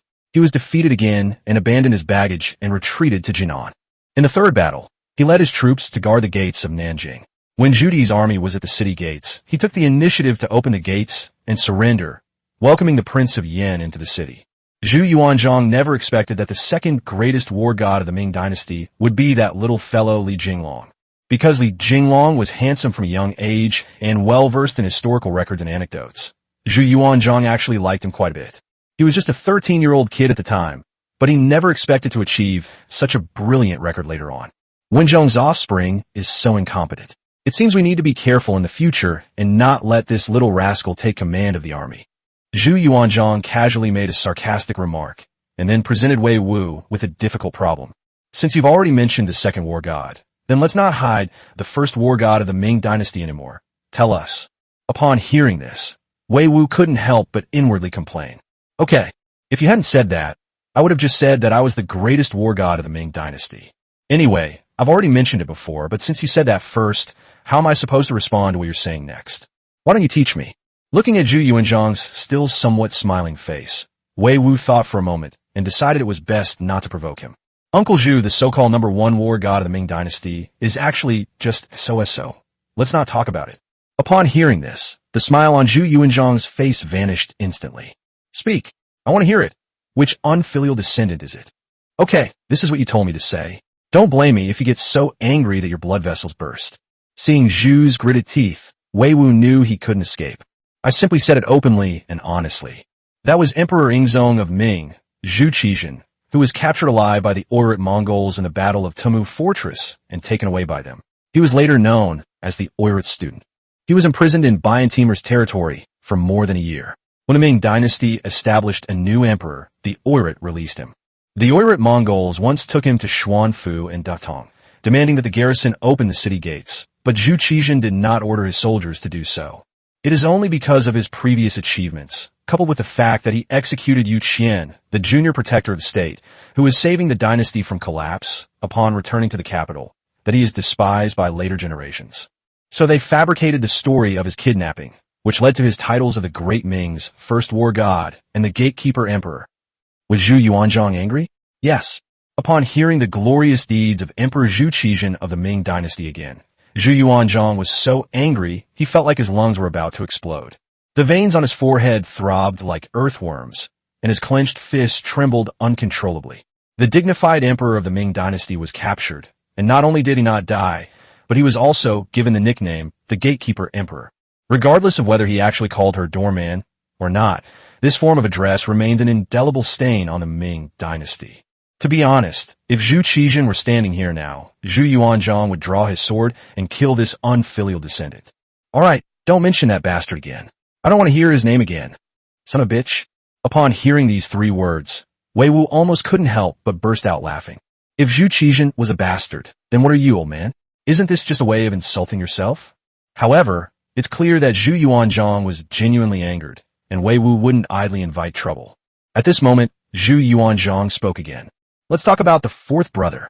I won't go into the details, as what is recorded in history books may not be true. Let's just talk about his achievements and accomplishments. There are too many achievements and accomplishments to list in just a few words. Wei Wu took a deep breath, carefully considering his words before speaking. Throughout history, the Yongle Emperor's achievements in both civil administration and military affairs rank him among the top 10 emperors. In terms of civil administration, he may be above average, but in terms of martial arts, he is probably comparable to you, and many people in later generations even believe that he surpasses you. Zhu Yuanzhang's eyes lit up. He was the founding emperor, yet his 4th son's martial arts skills surpassed his own. Just as I was getting curious, I heard Wei Wu continue speaking. Emperor Yongle launched 5 expeditions to the northern deserts, deterring the Mongols and later the Oirats from advancing south. He also conquered Annam and incorporated it into the territory of the Ming Dynasty. Expanding the territory to Liaodong, the Nurgan Regional Military Commission was established, the Miandian were conquered, the Yuanzhang were subdued, the Grand Canal was dredged, and the Yongle Encyclopedia was compiled. Historically, there have been 5 people who sealed the Wolf's Lair, 4 of whom were military officers and generals, and only one of them was an emperor, namely the Yongle Emperor. Although he knew that his 4th son had usurped the throne, Zhu was still satisfied to hear of his son's achievements. After all, the usurpation of the throne had not yet occurred, so there was no reason for her to be angry with Zhu Di. Moreover, his eldest son is still alive, and Wei Wu is also here, so Zhu Biao will not die young due to illness. After all, Zhu Biao did not die of smallpox. There was a cure. It's just that the thought of smallpox reminded him of Zhu Xiongning. Then I thought of Zhu Yunwen, followed by Zhu Di, and then Zhu Di's descendants. He couldn't help but want to strangle his son Zhu Di. Just as Zhu Yuanzhang was struggling with the decision regarding Zhu Di, Wei Wu spoke up again. However, what I personally respect most about Emperor Yongle is his opening up of the seas, ordering Zhang He to make 6 voyages to explore the Western Ocean. Wherever our Ming Dynasty treasure ships pass, foreign tribes and barbarian lands are all awestruck by the strength of the Ming Dynasty and envious of its prosperity. It not only greatly promoted the prestige of our great Ming Dynasty, but also facilitated exchanges with other countries, promoted trade, and boosted the economy. At the beginning of his reign, Zhu Yuanzhang ordered a ban on maritime trade and even abolished the Maritime Trade Office. However, the main reason is that the country was newly established, internally unstable, and its foundation was not solid. Furthermore, with the death of both the grandson and the crown prince in a later period, and the emperor busy helping Zhu Yunwen consolidate his throne, the issue of the sea was no longer taken seriously. However, hearing Wei Wu say this now, he became somewhat curious about the situation overseas. Zhu Yuanzhang, from the perspective of an emperor, was very clear about the situation, having sent envoys to the Western Ocean 6 times. If there were no benefits to doing this, no one would bother to go 6 times, which would be time-consuming, laborious, and expensive. Xiao Wu, what are the benefits of going overseas that would make 4th brother go to sea 6 times at such a huge cost? Wei Wu chuckled inwardly, thinking, it was worth it for me to bring up overseas. Old Zhu finally got to the point. Chapter 35, it's time to bring out the world map. Indeed, Cao Cao deliberately mentioned Zhang He's voyages to the Western Ocean in order to attract Zhu Yuanzhang's attention. This would allow Zhu Yuanzhang to focus his attention overseas, thereby lifting the maritime ban. With such abundant benefits from the age of exploration, how could the Ming Dynasty be left out? Uncle Zhu, I once said that the Japanese pirates possessed a large number of gold and silver mines, but there are also abundant mineral and land resources overseas.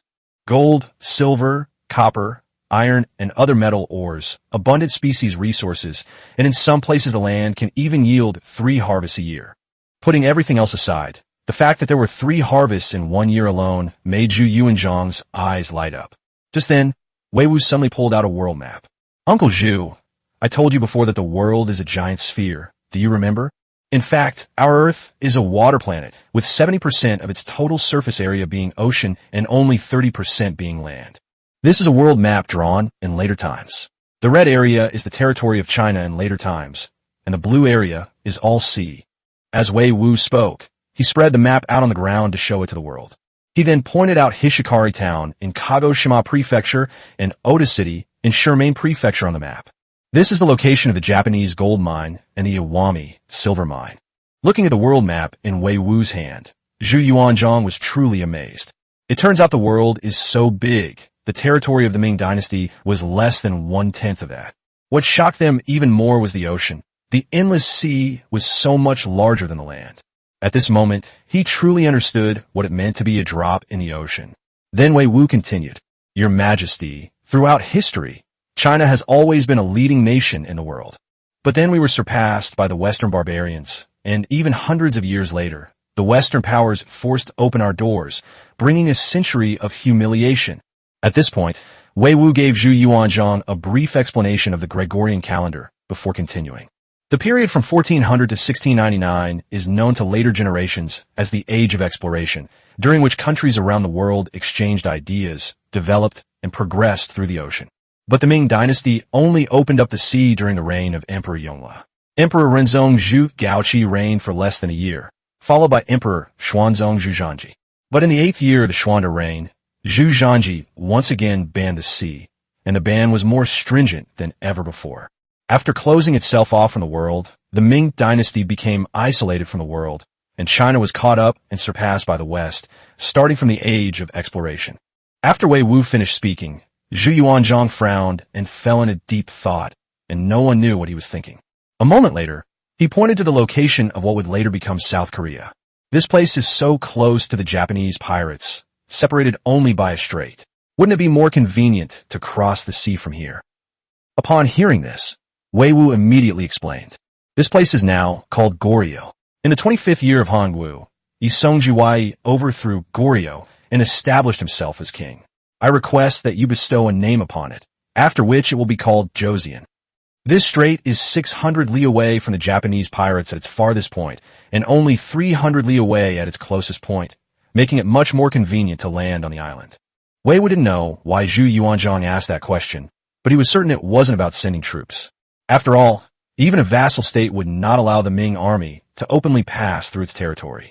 No one can guarantee that this army won't turn around and attack them. In fact, Yuanzhang did not send troops out of necessity, but had other purposes. Xiao Wu, the matter of the Japanese pirates is not urgent for now. We are still fighting in the southwest.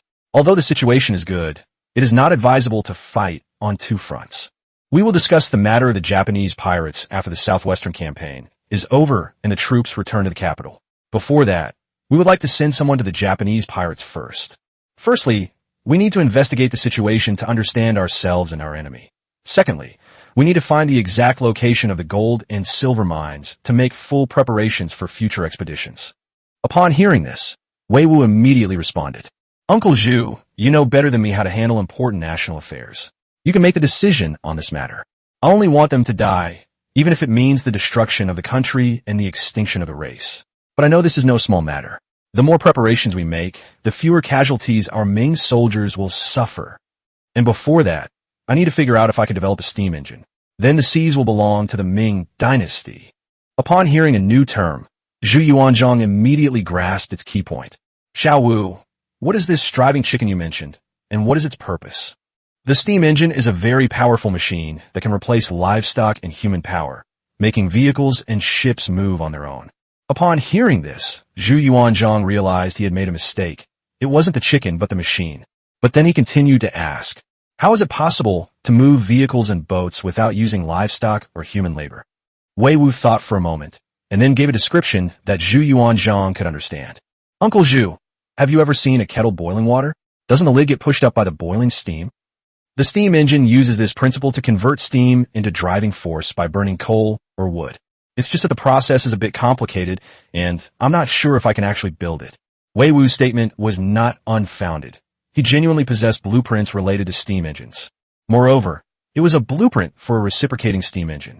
After all, he was a time traveler with a system, so he didn't need to go through the development process again. However, some components of the steam engine have requirements for the quality of the steel, so steel must be smelted first in order to manufacture it. Steelmaking requires blast furnaces, which in turn require refractory bricks.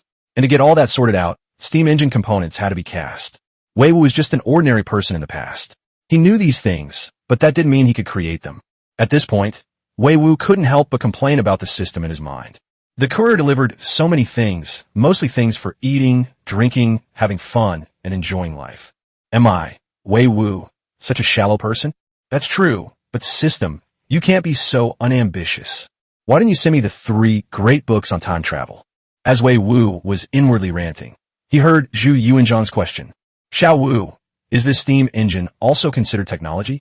Can a Ming Dynasty develop in the direction of technology? Wei Wu was not at all surprised that Yuanzhang wanted to develop science and technology. Once you've witnessed the power of technology, no one can resist its charm. So after Yuanzhang finished speaking, he immediately replied, yes, but we need to promote educational reform and make mathematics an important subject because it is the foundation of science and technology. It's best to start with children. Technology isn't something that can be achieved overnight. It's the result of generations of people accumulating knowledge. Yuanzhang nodded, then looked at Wei Wu again. Xiao Wu, You're the only one in the entire Ming Dynasty who understands technology, so we want to entrust this matter to you. Upon hearing Zhu Yuanzhang's words, Wei Wu fell silent on the spot. During this period, he only gave orders verbally. How to implement them was Zhu Yuanzhang's problem. He was self-aware and did not believe that a modern person could dictate the course of history by going to ancient times. But the task that Zhu Yuanzhang is talking about now is something that only he, a modern person, can truly accomplish. The reason for my silence is, as I said before, that I don't want to get involved in officialdom. It's too troublesome. Zhu Yuanzhang understood his concerns and patted him on the shoulder, continuing. I know you don't want to get involved in officialdom, so you might as well think about whether there are any solutions in the future. Chapter 36 Royal Academy of Sciences. After Zhu Yuanzhang finished speaking, he focused his attention on the world map, while Wei Wu fell into deep thought. What's the solution? That makes sense. For example, research institutes only accept funding and are only responsible for research. What researchers do with the results of their research is not something they need to worry about. If a department were established using this model, the emperor would provide research funding. If one is only responsible for studying and researching and only reports to the emperor, then one will not get entangled in officialdom. Once the research is completed and the product is patented by the emperor, how it is operated is his business. As for whether this model will have drawbacks in the future or whether it will cause any bad results, Wei Wu said it had nothing to do with him. He might have already kicked the bucket by then. There is no perfect system in this world. What the future holds will be born and resolved by the people of that future. In short, all we need to do is sow the seeds of science and let them take root and sprout in this land. What Cao Cao needed to ensure was that, during his lifetime, he could make the Ming Dynasty dominate the world and sweep across all nations. We must ensure that this time is China that uses guns and cannons to blast open the doors of other countries. What we want is a battle where we dominate the weaker opponents due to a technological advantage, instead of closing itself off from the world like a certain dynasty, which eventually had its doors blasted open by foreign cannons. Having figured this out, Wei Wu directly expressed his thoughts. Zhu Yuanzhang was very satisfied after hearing this. The Imperial Academy of Science and Technology of the Ming Dynasty. Great idea. I think it's excellent. For Zhu Yuanzhang, whether he was satisfied or not was not important. He was satisfied as long as Wei Wu was willing to take on the responsibility. The biggest challenge in science and technology is not knowing how to begin, but Wei Wu was able to solve this problem. So after acknowledging Wei Wu's idea, he immediately asked another question. Do you have any ideas on how to proceed specifically? Wei Wu nodded and said, we can first gather a group of adults, preferably craftsmen, since those who are technical and those who are scientific have a lot in common. We just need to break their preconceived notions about the world, make them more open to new things, and cultivate them into pioneers. If we unite to establish a school of thought and produce some results that benefit the country and the people, it can develop in a positive direction once it becomes an established system. These things sound simple, but they're actually not difficult at all in practice. There is no shortage of intelligent and talented people in any era. What is lacking is cognition and basic knowledge. Gather these people together, then categorize them according to their strengths and interests and teach them the basics. Then assign them a project and let them use the knowledge they have learned to practice, think, and create. The biggest challenge here is time. New knowledge needs time to be digested and absorbed. Projects also need time to gradually transform into results. However, anyone with a strong interest in science will find learning much more effective. Wei Wu himself did not need to do research. He only needed to guide the research in the right direction. What's that saying again? A leader doesn't need to be highly capable, as long as they know how to use capable people. Wei Wu's words were simple and easy to understand. Even Zhu Yuanzhang, an ancient figure, could comprehend them. Although he didn't understand the details of how it worked, he was an investor and only cared about the results, not the process. Since the Imperial Science and Technology Research Institute of the Great Ming Dynasty is only responsible to the emperor, let the necessary funds be paid from our imperial treasury. Uncle Zhu, you can make the decision on this, but the personnel and location need to be arranged in advance. Zhu Yuanzhang nodded and immediately agreed. Don't worry, we'll have the Ministry of Works help you select people. In addition, the Academy of Sciences will also make preparations, whether you want them inside or outside the city. Let's go outside the city. There are too many people inside the city, and some things will be very inconvenient. With the matter of the Imperial Academy of Science and Technology of the Ming Dynasty settled, Wei Wu was already thinking about taking his leave and going home. It's getting late. and if we keep chatting, it might get light before dawn. Zhu Yuanzhang was preoccupied with thoughts of Zhu Xiong and Empress Ma, so he must have had trouble sleeping, but he was incredibly tired. However, just as Wei Wu was about to speak, a voice suddenly came from outside the hall. Your subject, Mao Xiang, requests an audience with your majesty. Come. Upon receiving Zhu Yuanzhang's order, Mao Xiang hurriedly pushed open the door and entered. As soon as he entered, he saw Wei Wu and the emperor sitting together on the steps. Although he was shocked by Zhu Yuanzhang's favor towards Wei Wu, he showed no expression on his face. Upon entering the main hall, Mao Xiang first closed the doors tightly before approaching Zhu Yuanzhang.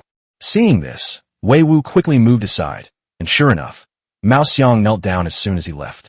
Your Majesty, as per your decree, I have discovered some things that I wish to report to you. Mao Xiang only went this far, and did not continue speaking. Wei Wu understood that this was because he was there, so he prepared to take this opportunity to say goodbye to Zhu. However, before he could speak, Zhu Yuanzhang spoke first. There's no need to avoid Wei Wu. Just speak your mind. Yes. Mao Xiang responded respectfully, and then continued. After a thorough investigation, I have found that among all those who had contact with the crown prince, some had indeed left the palace. She is a palace maid named Chunxi. She is the crown princess's personal maid, and recently left the palace to attend a funeral in her family. However, after careful inquiry, I learned that Chunxi left the palace because the crown princess took pity on her father's passing and granted her permission to leave the palace for one day. Mao Xiang paused for a moment after speaking before continuing. Regarding those infected with smallpox, I have sent people to inquire at all the medical clinics, pharmacies, and funeral supply shops in the capital. We haven't encountered anyone infected with smallpox recently. There's only one person in the entire capital, and he's in the Jinyui's prison. I originally intended to use him to verify the smallpox vaccination, but since smallpox vaccination has not yet been verified, I dared not torture him. However, I have checked his travel permit. This man is here to deliver goods to a rice shop and has been in the capital for some time.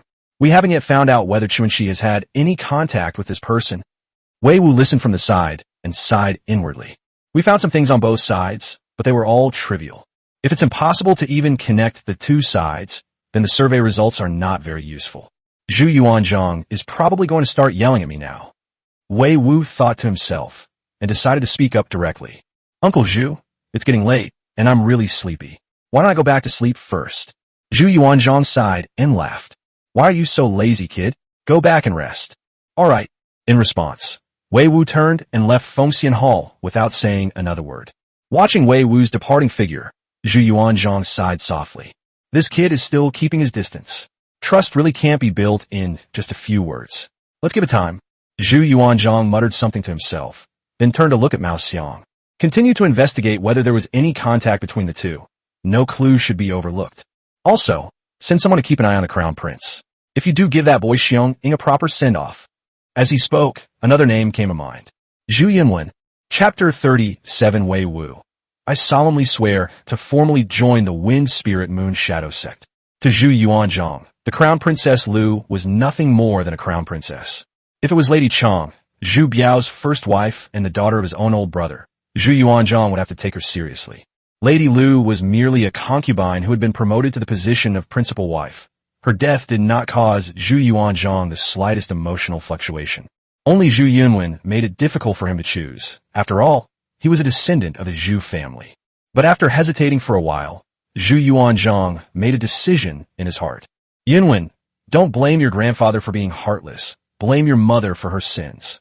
The story of Zhu Xiong contracting smallpox. If Cao Cao hadn't appeared, it would probably have been treated as a random event and handled normally. But now the answer is obvious. Someone is manipulating all of this behind the scenes. If it was really Lu who did it, then she deserves to die. If not, she has no reason to live.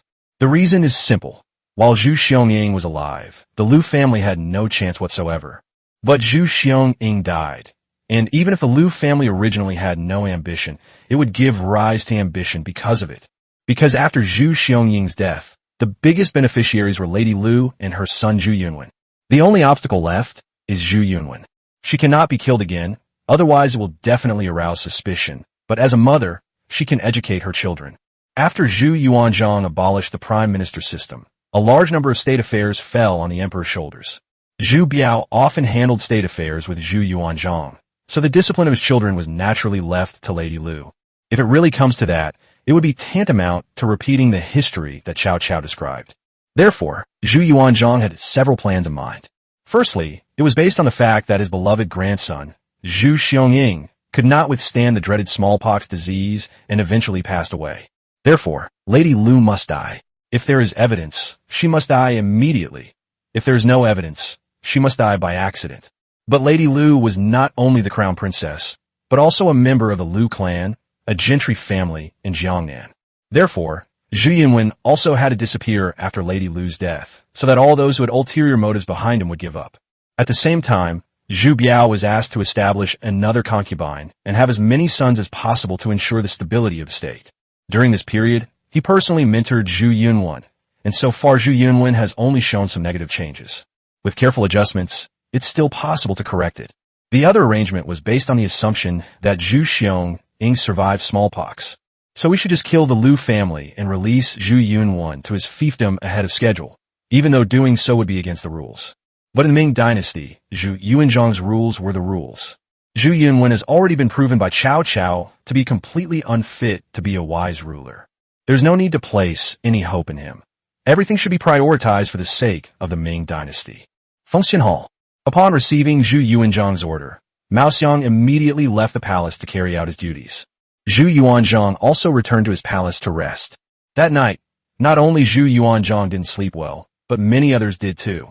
Of course, this excludes Wei Wu, who is heartless and carefree. As soon as he got home, he collapsed onto the bed and fell asleep, sleeping soundly. He even had a beautiful dream in which he was in a very dimly lit place. He couldn't see the specifics, only remembering that in his dream he could have whatever he wanted. Then the scene changes to him eating abalone. The fresh, juicy abalone is so delicious. He didn't get out of bed until 2 p.m. the next day, stretching and yawning. Because he wasn't used to having someone else dress him, he didn't call the maid in. I was thinking of doing something fun today, since I'll be busy once the Academy of Sciences is established. As soon as he came out of the house, he saw Zhu Yuxuan sitting on the sofa, playing Black Myth. Wei Wu had mentioned it to Zhu Yuxuan because he noticed she was quite interested in the PS5. He can play the PS5 whenever he's not home or sleeping, as long as he doesn't break anything. Anyway, the other 4 girls were just curious about this thing, but not very interested. I never expected to see Zhu Yuxuan relentlessly battling Black Myth as soon as I got up.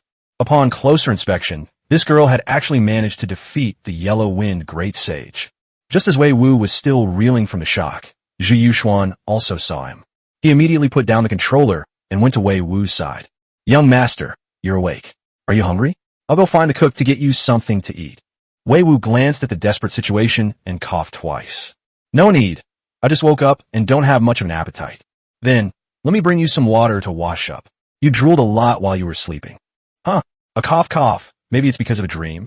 I dreamt that I was eating delicious food." When Wei Wu spoke, his eyes darted around, and he never dared to look Zhu Yuxuan in the eye. However, he quickly composed himself. "Okay, bring me some water."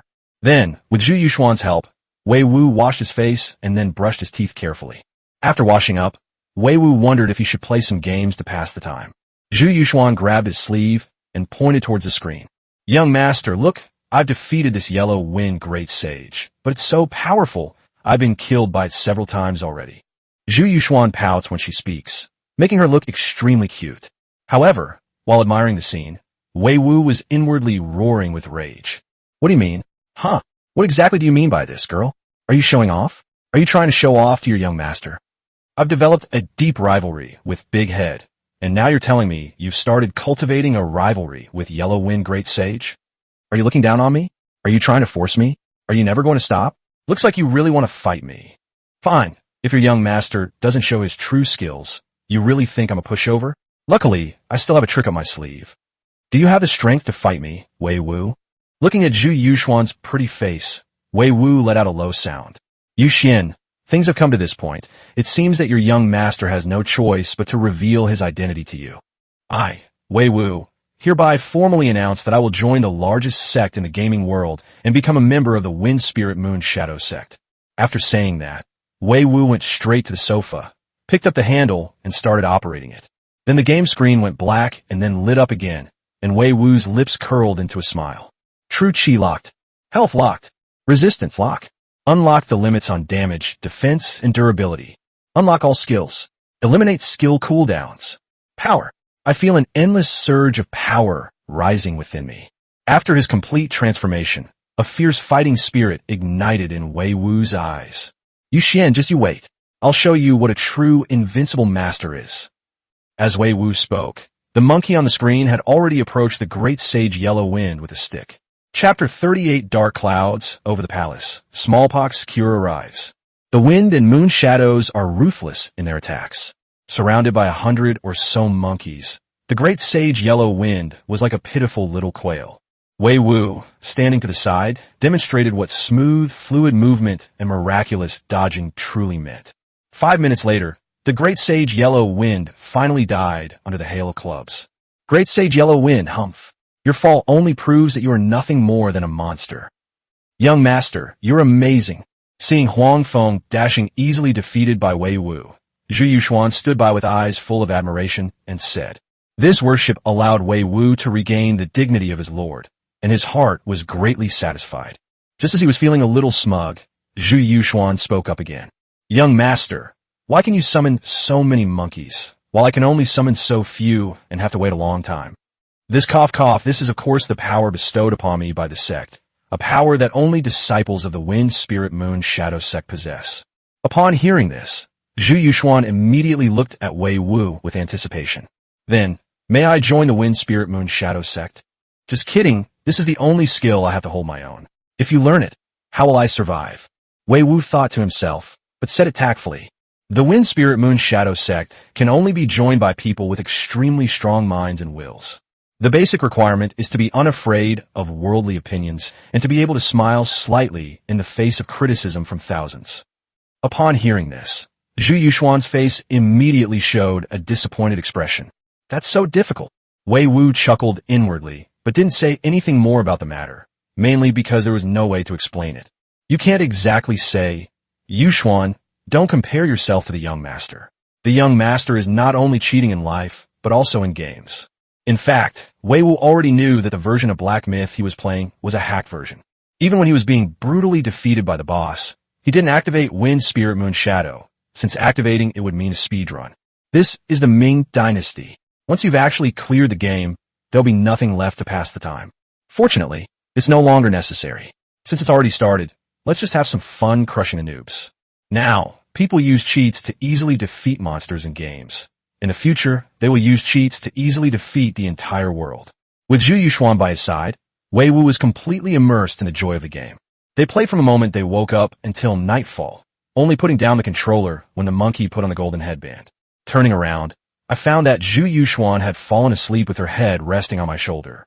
Her cherry-like lips were just inches away, and the faint fragrance of orchids wafted into my nostrils. So here's the question. Should we take this opportunity to sample its fragrance? Taking advantage of someone's unpreparedness is not the act of a true hero. Thinking to himself, Wei Wu looked at Zhu Yuxuan again, her bright red lips coming into view. But then again, what kind of hero am I? A mere scoundrel. Thinking of this, Wei Wu no longer hesitated and slowly lowered his head as he looked at Zhu Yuxuan. Guys who kiss often know that it's impossible to kiss on the lips from this angle. Therefore, Wei Wu's actions were inevitably a bit too much, to the point that Zhu Yuxuan showed signs of waking up. Seeing that Zhu Yuxuan's eyes were about to open, Wei Wu immediately moved his face close without saying a word. As soft red lips were pressed against her face, Zhu Yuxuan opened her eyes, still half asleep. Noticing the unusual sensation on her lips, Zhu Yuxuan suddenly opened her eyes. But at that moment, Wei Wu covered his cheek, looking at her with a shocked expression. Yuxuan, I just wanted to wake you up, but you're really serious. Young master, I don't know. Seeing that Zhu Yuxuan's face had turned red, Wei Wu slowly spoke. Ahem. Alright, considering how well-behaved you usually are, I won't hold it against you. Go back and rest. Without waiting for Zhu Yuxuan's response, he got up and walked towards the bedroom. It wasn't until Wei Wu entered the room that Zhu Yuxuan fully woke up and realized that something was wrong. Then I saw her covering her blushing cheeks with her hands, her eyes watery. Young master, how can you be like this? It was clearly someone else's fault, yet you insist it was someone else's. At this point, Zhu Yuxuan couldn't continue, got up, and jogged away from the main house. An awkward situation vanished without a trace, thanks to Wei Wu Tian's shameless audacity. Meanwhile, a dark cloud of malice was brewing in the shadows. The eastern palace of the Forbidden City. Crown Princess Lu walked with light steps and slowly pushed open the door to the Crown Prince's study. At this moment, Crown Prince Zhu Biao was reviewing memorials sent from all over the country. Lady Lu stepped forward, gently stroking Zhu Biao's shoulders with her jade-like hands, and said tenderly, "My lord, it's getting late. You must take care of yourself." Upon hearing Lu's voice, Zhu Biao turned around and smiled slightly. "You should go to sleep first. These memorials will take some time to process. Then I will cook a bowl of ginseng soup for my husband. You must drink it." After speaking, Madame Lu withdrew her hands, made a secret gesture behind her back, and then turned to leave. Once Madame Lu had closed the gate, the smile on Zhu Biao's face vanished. "Li Feng, how's the investigation into the Crown Princess's matter going?" From the shadows, Li Feng slowly emerged and knelt before Zhu Biao. "Your Highness, there have been no results yet. Go on, do what you're supposed to do." "Yes, this servant takes her leave." Upon receiving Zhu Biao's order, Li Feng slowly retreated into the shadows and then disappeared from the room. Meanwhile, Lady Lu went to the kitchen and ordered someone to light the stove. After dismissing all the palace servants, he went alone to the table to process the ginseng. After a few minutes, Lady Lu slowly raised her head and spoke to the air. "Come out. This servant greets your majesty." A voice responded from the darkness, and then a figure appeared in the kitchen. It was Li Feng. The Crown Princess did not look at Li Feng, but focused intently on processing the ginseng roots. "Has Chuanqi confessed?" "I have not confessed." "Has the Crown Prince given you any instructions?" "Your Highness has ordered me to investigate the smallpox case to see if it was manipulated." Upon hearing this answer, Madame Lu paused in her work, then continued to ask, "Investigate me?" His Highness only mentioned checking for smallpox, but did not directly mention checking for the Empress. Lady Lu remained silent for a while, before continuing to ask questions. "Because of that man named Wei Wu?" "Yes. Pass on this message for me. Make this person disappear." Wei Wu is protected by the embroidered uniform guard dispatched by His Majesty. "I only care about the results." "This servant understands." Li Feng responded with a single sentence, and then disappeared without a trace. One night passed. The next morning, Wei Wu opened his eyes and stretched vigorously. "Oh dear, I slept so soundly last night that I forgot to open the package." Switching his gaze to the system warehouse, Wei Wu randomly selected a package that looked pleasing to the eye. Then a plastic box appeared in front of him, which looked a bit like the kind of incubator used for preserving organs. "They're not going to send me my heart, liver, spleen, lungs, and kidneys, are they?" With a mix of trepidation and excitement, Wei Wu opened the box, only to find that it contained medicine instead of organs. Wei Wu didn't know what this thing was either. He only saw the words Tecovirimat printed on the medicine box. When he opened one of the boxes and took out the instruction manual, joy immediately filled Nida. "Good heavens, what I wished for just happened. System, I have to apologize to you. You're too damn ambitious. Little Xionging, you are truly destined to live. Your uncle is the greatest benefactor in your life." And then there's Empress Ma. "From now on, I'll be like a crab in the capital, covered in barbs and absolutely untouchable." Tecovirimat. It is the only drug on the market that has been approved for marketing and has a targeted therapeutic effect on smallpox virus. Chapter 39, Unexpected Incident. Yu Xian falls into a coma, Wei Wu enraged. Looking at the entire box of medicine, let alone Zhu Xiong-ing and Empress Ma, even if another 10 or 8 came, Wei Wu's supply would be more than enough. I got up, dressed, and was about to wash up when I saw Dilrabo walking carrying a basin of water. "Young master, I heard you get up, so I fetched water for you to wash up." Xiao Riba placed the basin of water down and looked at Wei Wu as if waiting for praise. Seeing this, Wei Wu reached out and patted her little head.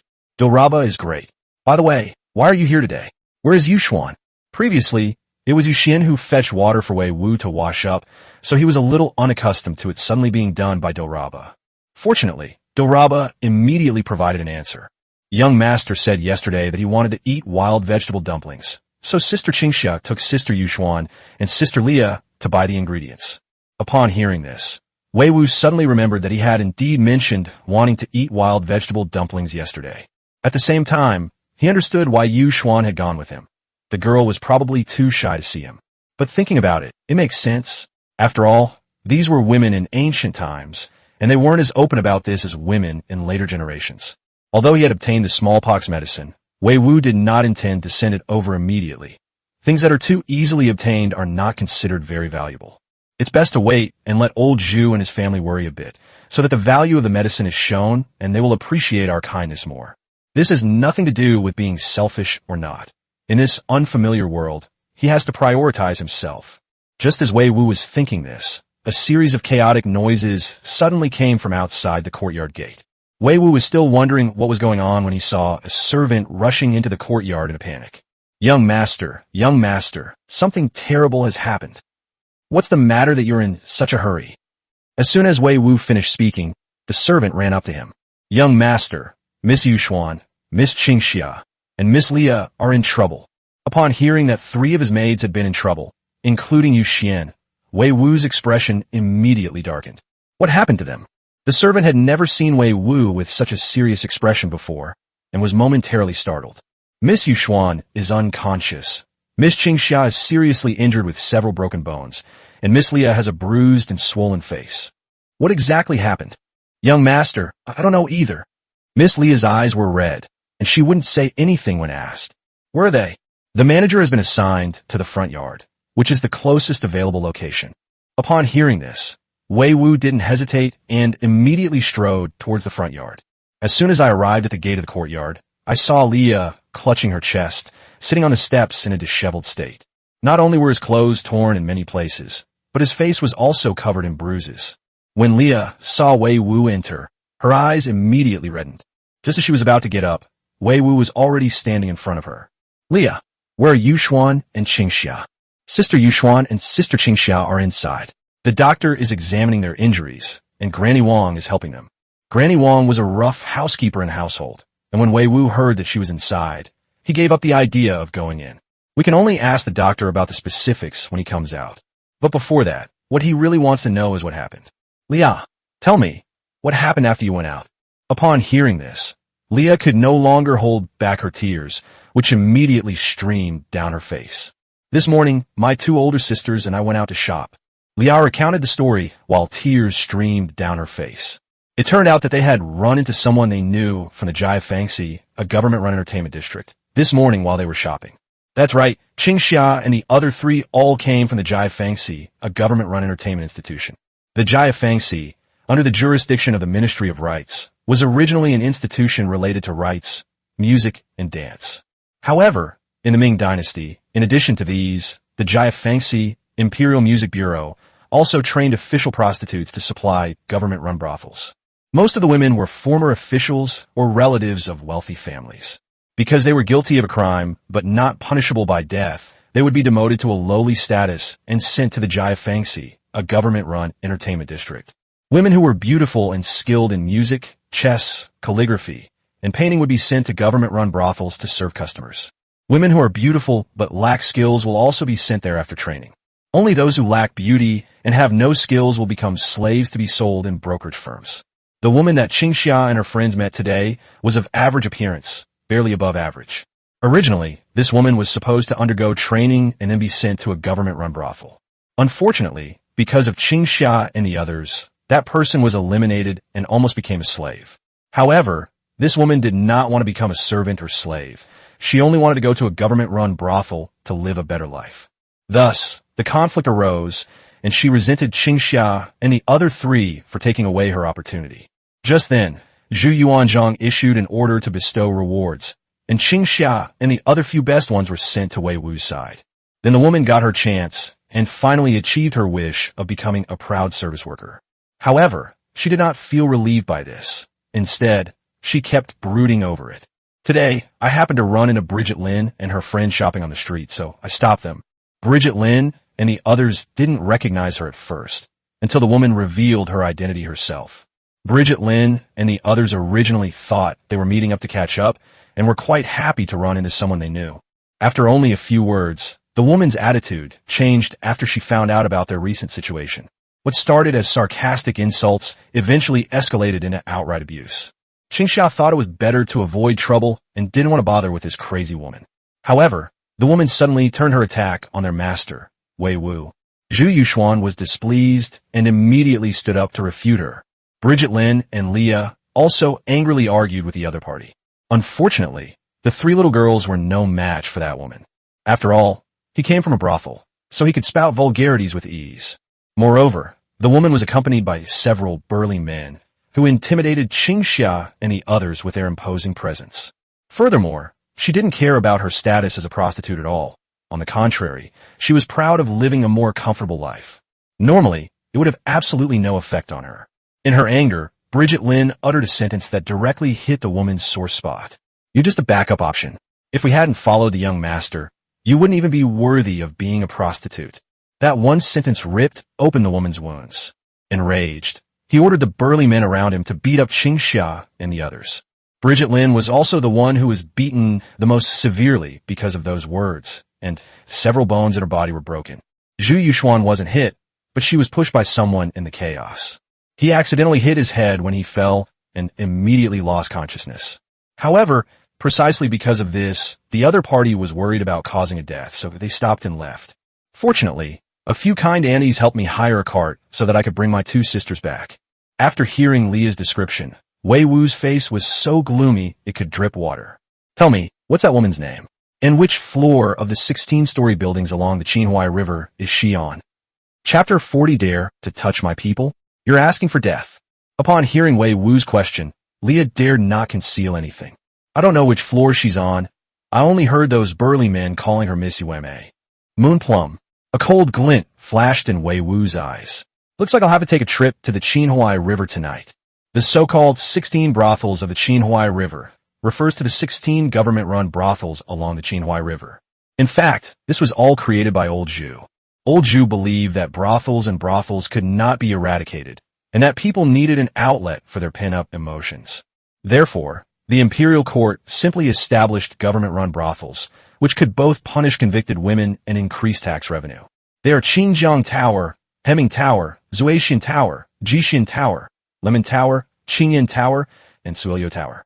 There are also Mayanlu, Danfanlu, Ujilu, Gufulu, Labanla, Changyila, and Jiafala. This 14-story building is located on the banks of the Qinhuai River and is also known as the 14-story building of Flowers, Moon, and Spring River. Together with the South Market and North Market buildings, they are collectively known as the 16 buildings of the Qinhuai River.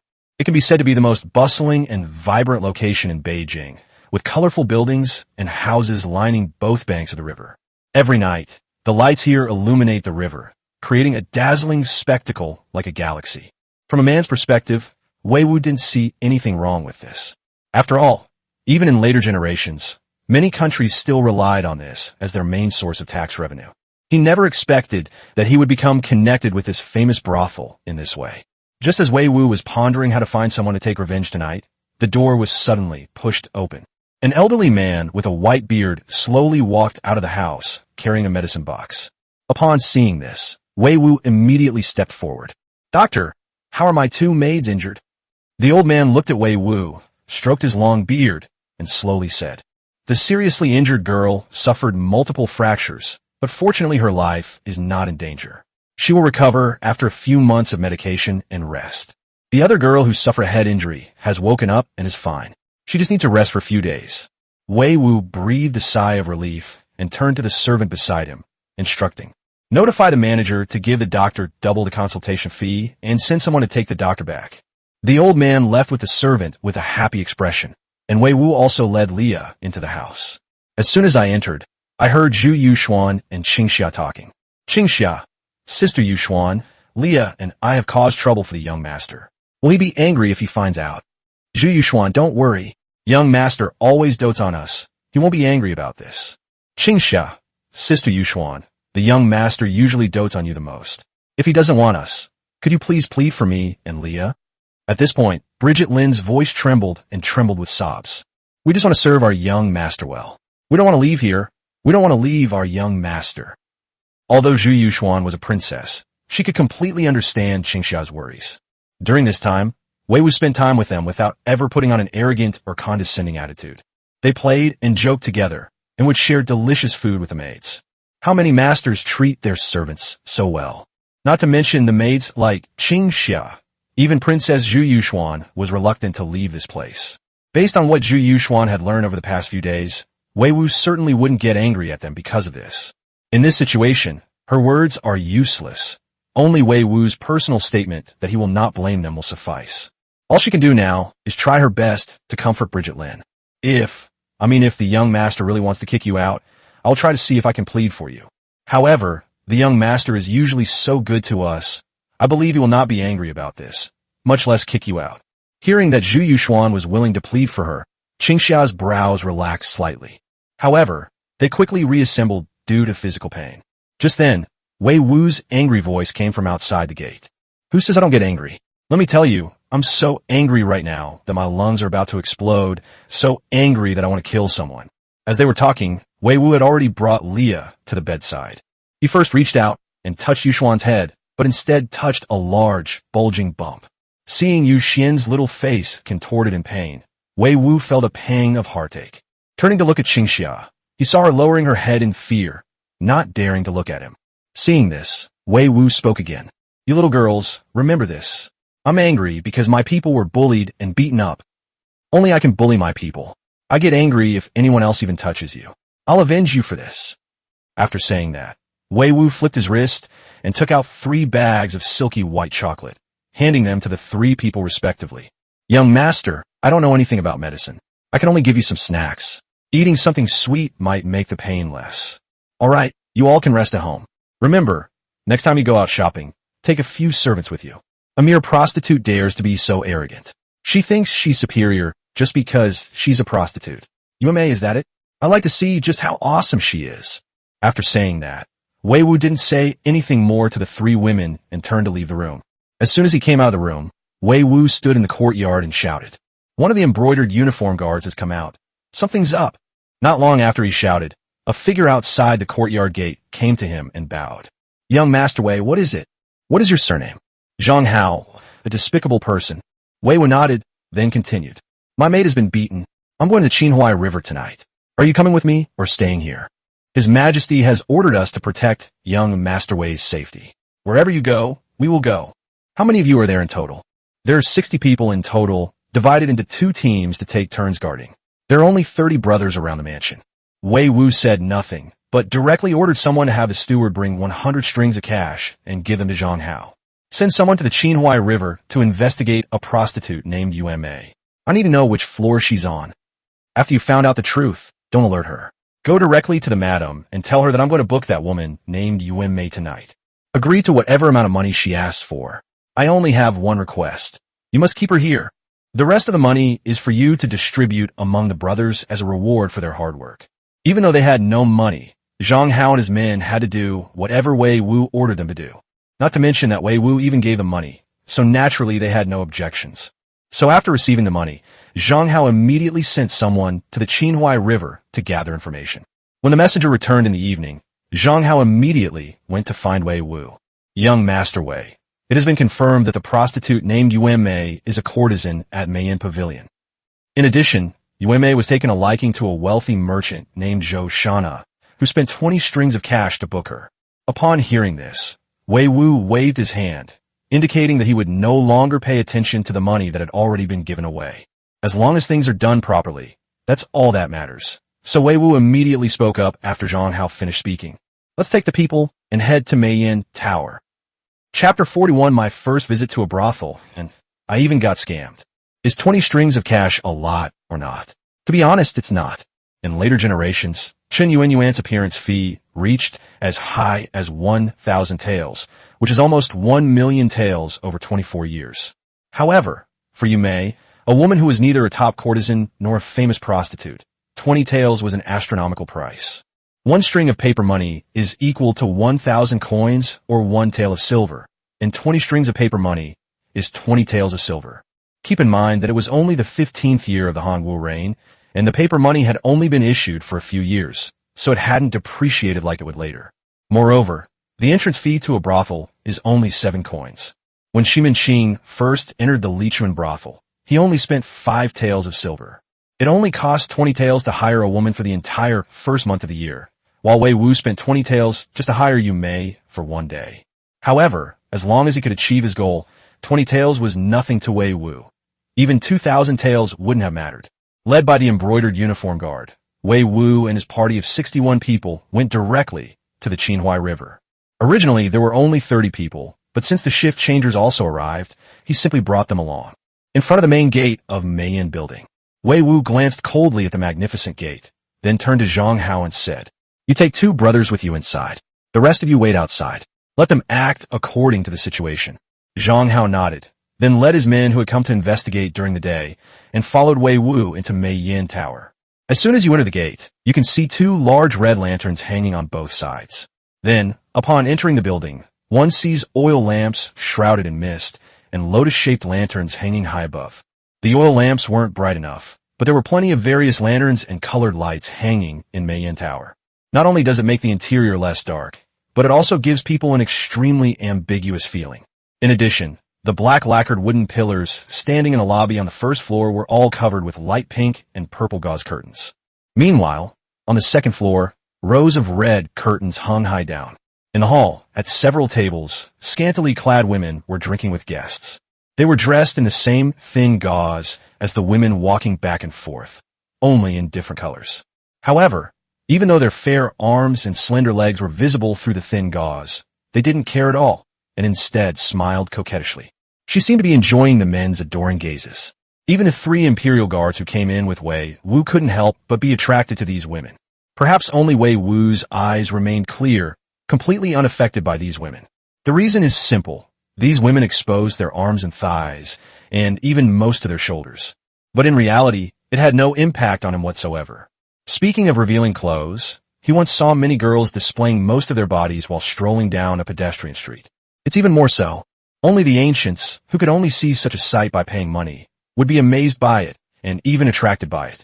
Just as the 4 of them stopped to look around, an older woman with rouge on her face walked over. As expected, it must be the Madame of Meiyan Lu. She arrived with a beaming smile and said, "Oh, gentlemen, is this your first time visiting Meiyan Tower? What are you doing standing here at the entrance?" The Madame, a woman of many experience, immediately recognized Wei Wu as the key among the 4. So when she spoke, her eyes were always on him. However, Wei Wu ignored the Madame and only glanced at Zhang Hao. Immediately afterwards, one of the imperial guards beside Zhang Hao spoke up. "Madam, you've forgotten I came here during the day. Our young master spent 20 taels to book UMA." Upon hearing that it was about the incident from that afternoon, the Madam's smile widened even more. "Oh dear, what a terrible memory I have. It's young Master Wei. No wonder there were magpies calling all afternoon. Young Master Wei, let me tell you, Miss Yume has been waiting for you so long that she's grown quite weary. He. Come, I'll have someone take you to Yume's room right away. But I wonder how we should arrange things for these 3 gentlemen." As she spoke, the Madam beckoned a maid to lead the way for Wei Wu. However, before the maid could even get close, Wei Wu waved his hand in refusal. "No need to go to the room. I'm in a good mood tonight, so let Yume come down and keep me company in the lobby." With that, Wei Wu found an empty seat and plopped down in it. "Also, call a few more girls to keep my brother's company. Remember, they have to be pretty. Money is no object." The Madam doesn't care about anything else, but when she hears that money isn't a problem, then she really doesn't have any problems at all. Subsequently, under the Madam's arrangement, the food and wine were quickly served. Meanwhile, 3 pretty girls had already sat down next to Zhang Hao and his group. Because they had to protect Wei Wu, they didn't drink any alcohol, but they certainly didn't skimp on the oil. Interestingly, the girl had already brought all the food and drinks, but Yueme still hadn't come downstairs. Seeing this, before Wei Wu could speak, Zhang Hao immediately sent someone to fetch the Madam. "Madam, your Miss Yueme has quite the airs. She took the money and still expects our young Master Wei to wait for her." The Madam was busy attending to other guests and had no idea that Yueme hadn't come downstairs yet. Upon hearing this, the Madam's face immediately changed, and she cursed Yueme in her heart. But when facing Wei Wu and his men, they still had to put on a smiling face. "Young Master Wei, I apologize for keeping you waiting, but I don't know what's wrong with Yueme. All right, I'll go find Yueme for you right now, and have her toast you in person to apologize and admit her mistake." Wei Wu didn't speak, but nodded in agreement. Actually, he was also wondering why Yueme was acting so high and mighty, since she wasn't some famous courtesan. After about 5 minutes, the Madam finally brought a woman to Wei Wu. "Young Master Wei, Yume wasn't feeling well just now and accidentally fell asleep in her room. I've already spoken to her about it. Look, She wasn't even properly dressed when I pulled her over. Please calm down. I'll have her toast you and apologize. Upon hearing the madam's words, Wei Wu raised his head and carefully examined Yume. Indeed, the woman's clothes were somewhat disheveled, but Wei Wu noticed something amiss. First of all, Yume's eyes didn't look like she had just woken up, and there was still a flush on her cheeks. Secondly, there was a small red mark on her neck, which looked more like a strawberry mark than a birthmark. Wei Wu was not an ancient person. He understood perfectly what these things represented. She had obviously just received a customer. She probably hadn't even washed herself before the madam brought her over. Wei Wu, who was already seething with anger, turned even darker now. I spent money and got ripped off like a fool. This is just too much. Turning his head, Wei Wu looked at the madam expressionlessly and said coldly, "You old bitch, are you trying to fool me, young master?" The madam, completely unfazed by Wei Wu's insults, continued to smile and say, "Young Master Wei, I don't understand what you mean either." "Really? You don't understand? Fine, have her take off her clothes. I'll see if you really don't understand." Chapter 42, A Prostitute, huh? Come on, do 500 squats first. Wei Wu spoke softly, but his words were very blunt. It immediately caught the attention of those around it, and all eyes turned to it. Meanwhile, the madam finally realized that Wei Wu was serious, and a troubled look appeared on her face. "Young Master Wei, although our Mayan Pavilion is a place for pleasure, the girls still have some sense of propriety. May I have Yume serve you in your room? It's too embarrassing for a young lady to undress in public like this." In fact, the madam knew perfectly well what Wei Wu meant. How could she not know?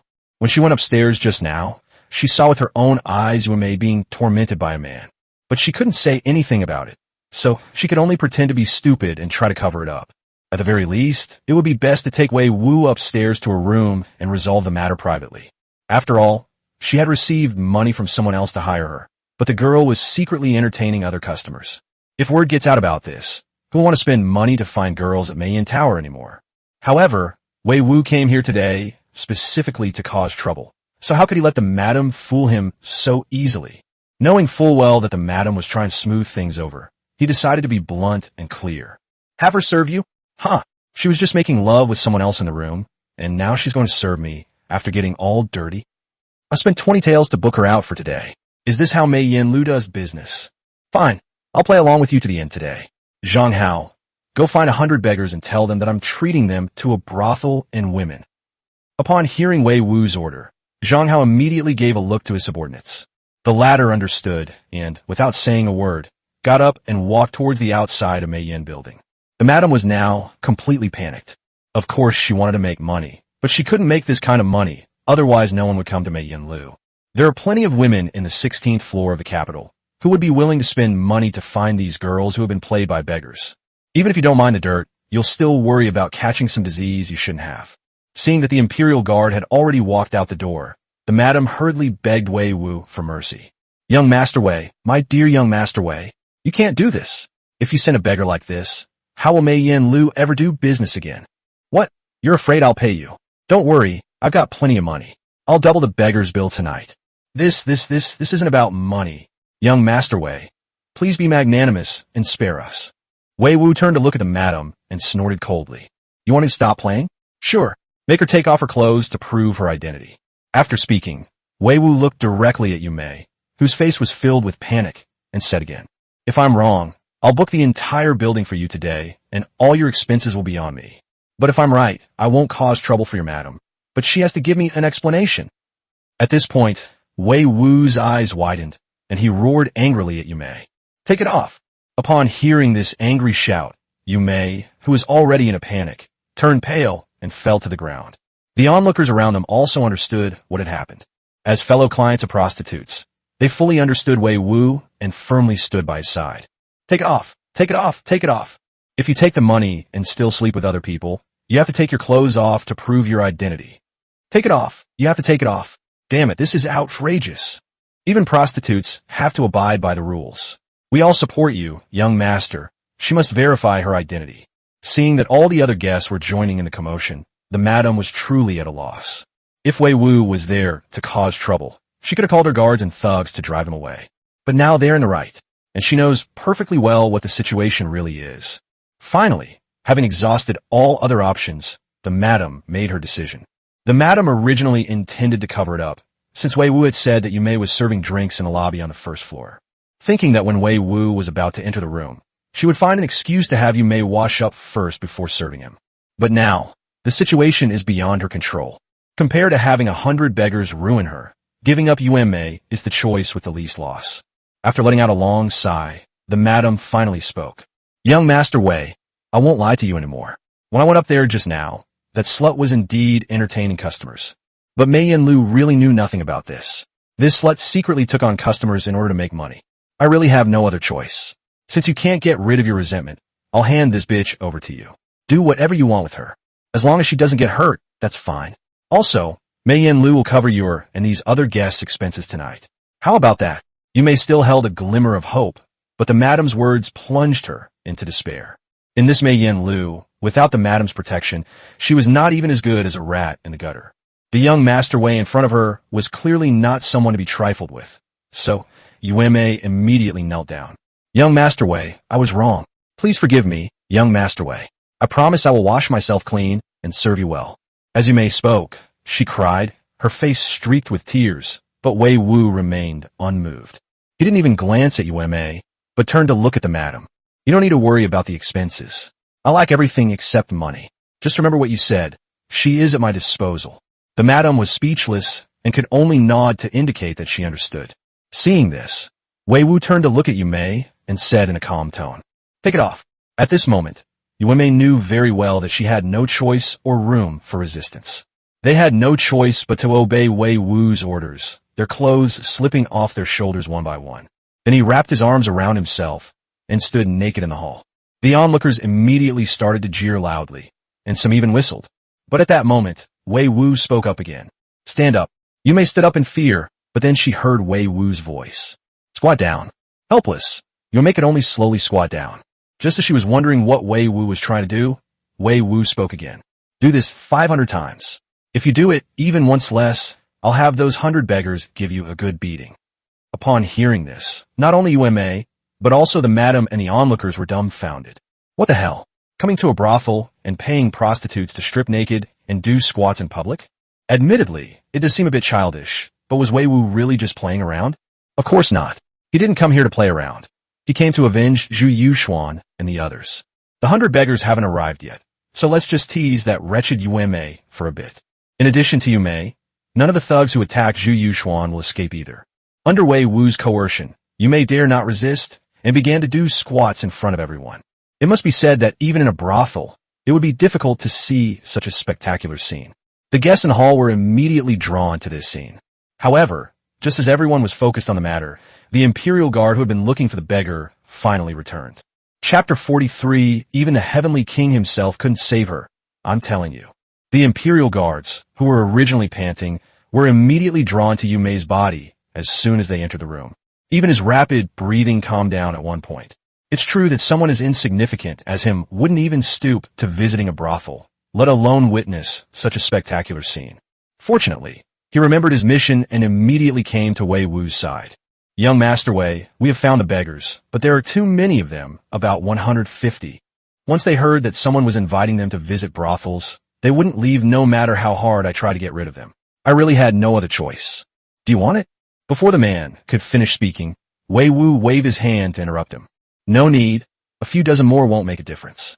It's just a matter of spending a little money. Let's continue watching the show. Actually, this person had wanted to see it for a long time, but he needed to report the mission situation to Wei Wu first.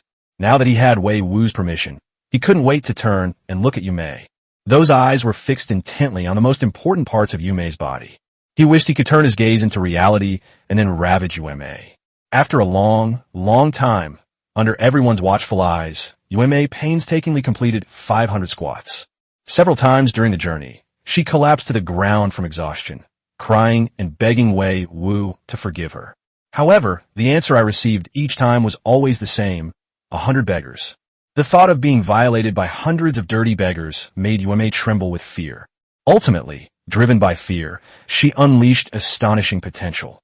I managed to do 500 squats, but I was so exhausted that I couldn't move at all.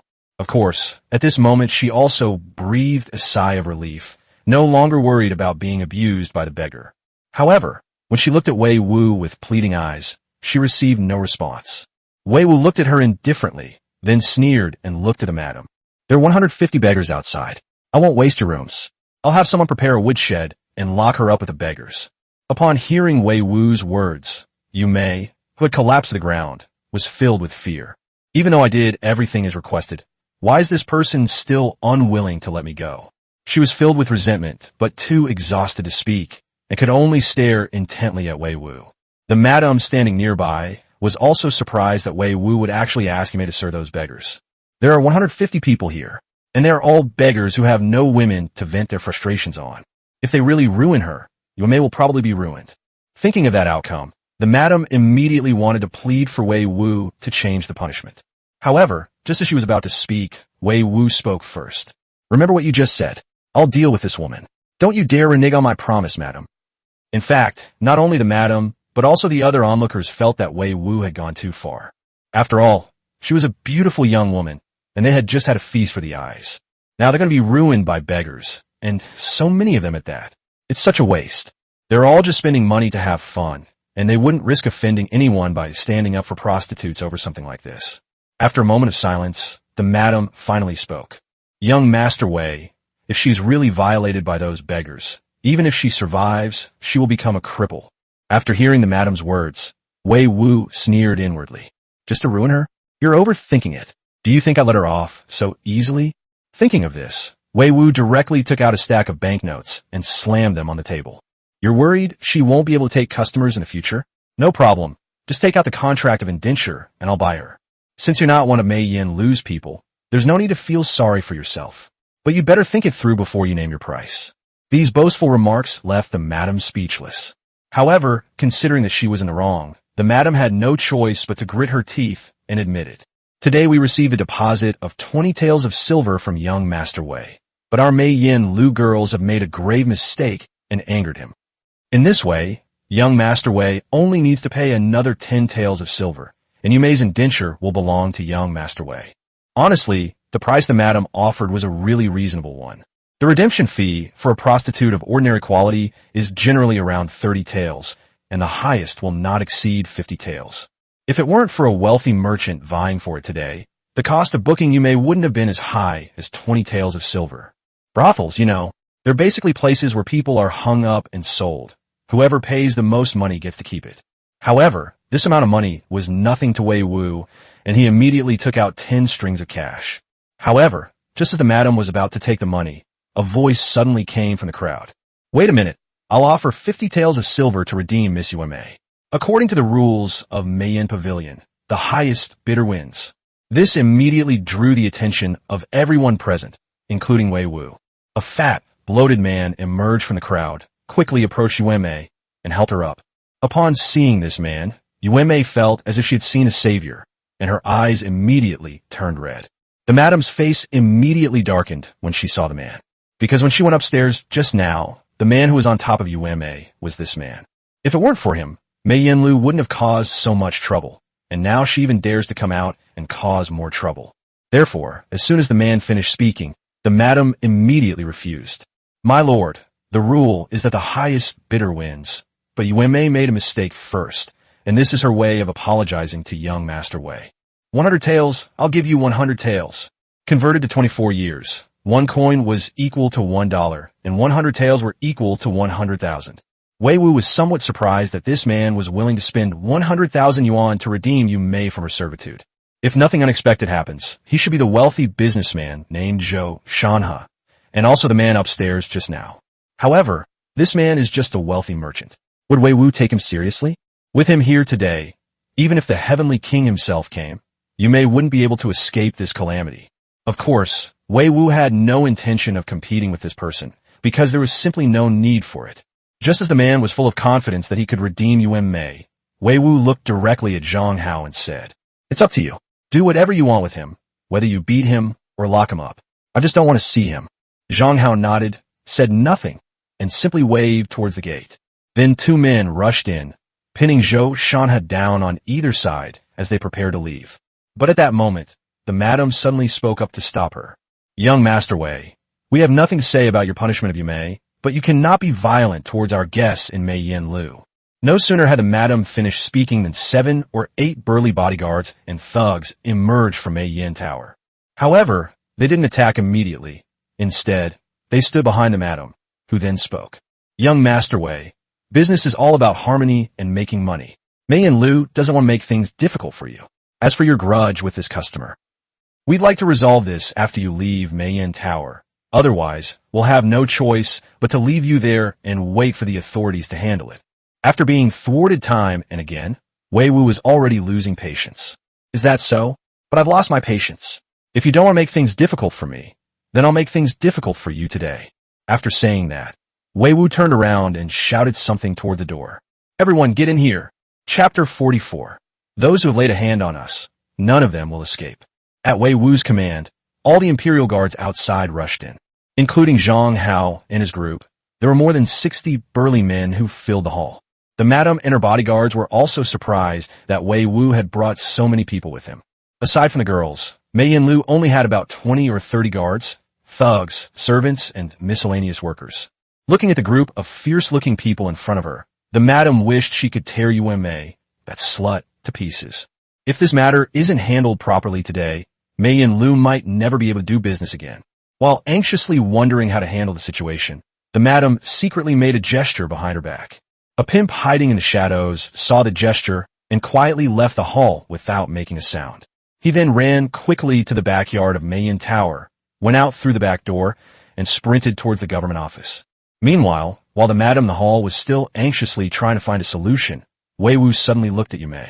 Do you know why I contacted you today? Yuan looked at Wei Wu timidly, her body trembling as she shook her head. Remember those 3 girls you beat up today? I came here for them. After saying that, Wei Wu didn't give Yuan a chance to speak and directly gave the order. Throw this slut into the woodshed, and let those 100-odd beggars outside give her a proper welcome. Upon hearing Wei Wu's order, 2 imperial guards immediately came out and carried Yuan away from the hall. At this moment, Wei Wu turned to look at Zhang Hao. Regardless of whether this woman lives or dies, and whatever the condition of my maid, she will be doubly injured. Clear, Zhang Hao responded, then gave a wink to his subordinate, who understood and left. However, the matter did not end there. After dealing with Yuan, Wei Wu looked at the madam again. Madam, Yuan was taken out today, right? Your Mei Yin Pavilion even sent a few guards to follow her. These bastards severely injured my personal maid. To tell you the truth, I came here to cause trouble. Hand over those guards, and I'll leave immediately. Otherwise, I'll tear down your Mei Yin Tower. Only then did the madam finally understand why things had escalated to this point. So they came here to cause trouble from the very beginning. Even without Yuan breaking the rules, she still couldn't escape being tortured in the end. It's too late to know all this now. Their side is strong and well-equipped, and she's no match for them at all. After a moment of silence, the madam finally revealed her last trump card. Young Master Wei, I don't know your identity, but I advise you not to cause trouble at Mei Yin Tower. These 16 towers along the Qinhuai River all belong to the imperial court and are under the jurisdiction of the Ministry of Rights. Your reckless actions will not end well. The madam thought that if she brought up the Ministry of Rights, Wei Wu would be somewhat wary. However, the reality was not as she had imagined. Wei Wu slowly sat down, his eyes calm and composed, looking at the madam with a natural expression. You talk too much nonsense, which I really dislike, so you'd better hand over the person before I lose my temper. I'll only count to 3. If you say another word of nonsense to me, I'll immediately order the building to be demolished. You can try me if you don't believe me. Whether Wei Wu truly didn't care about the Ministry of Rights and was really willing to demolish the building, even the madam wasn't sure. However, at that moment, a move by the Imperial Guards made her realize that Wei Wu was truly daring. Because after Wei Wu finished speaking, the Imperial Guard immediately drew the sword from his robes. Only then did the madam realize with horror that these people had all brought knives with them. The capital city, more than 60 people, all of them carrying knives. If it wasn't for rebellion, then there's only one possibility. The young Master Wei before us is of such high status that so many people are needed to protect his safety. This also proves one thing. Mei Yin Lu simply cannot afford to offend such a person. At that moment, the madam felt immense regret, wondering why she had bothered with that shameless woman, Yuan Mei, who had broken the rules. If they hadn't handed over the personnel from the beginning, things wouldn't have gotten to this point. But what she regretted even more was that she shouldn't have gestured to the pimp to inform the authorities. For someone of Wei Wu's status, even if the government sent people, they might end up helping someone else. While filled with regret, the madam put on a smile again, but this time it was a truly awkward one. Young Master Wei, please calm down. Hand over the person, and we will give you an explanation right away. After saying that, the madam immediately turned to look at the guards and thugs, and the smile on her face turned into rage. Which of you went out with that bitch UMA today? Step forward. Although the madam was furious, who would dare to stand up in this situation? Fortunately, there were only so many guards and thugs in Mei Yan building, so this kind of thing couldn't be kept secret. After the madam finished speaking, the other guards immediately looked at the three people standing in the middle. The three of them realized they couldn't hide it any longer, and they resented Yuan Mei for harming them. At the same time, he knelt down directly in front of Wei Wu, hoping to beg for his forgiveness. But would Wei Wu pay them any attention? The answer is no. Wei Wu didn't even glance at them, and no matter how much the three men kowtowed and begged, it was no use. He didn't even say a word, but just gave Zhang Hao a look, and the latter immediately understood what to do. The three bodyguards then cried and begged for mercy, but were still dragged away by several imperial guards. The entire hall instantly became so quiet you could hear a pin drop. No one dared to even breathe. Not long after, several sounds of bones breaking came from outside the door, followed by shrill screams. Then, amidst screams, the three bodyguards were dragged in by the imperial guards. However, these three people are now practically useless, with all the joints in their arms and legs broken. He was spitting out blood and lay sprawled on the ground like a lump of mud, unable to move. Seeing the miserable state of these three people, everyone present fell silent. Even the madam was so frightened that her face turned pale, looking like she wanted to speak but dared not. At this moment, Wei Wu spoke again. Now that I've handed over the person, I'll keep my word and won't cause any trouble for your Mei Yan building. After saying that, Wei Wu stood up and casually pulled out more than a dozen strings of cash and threw them on the table. I'm sorry to have startled you all. Consider this money as my treat for drinks. Now, let's continue the music and dancing. Seeing the terrified expressions on the faces of those around him, Wei Wu smiled and turned to leave. But at that moment, a series of rapid footsteps came from outside the door.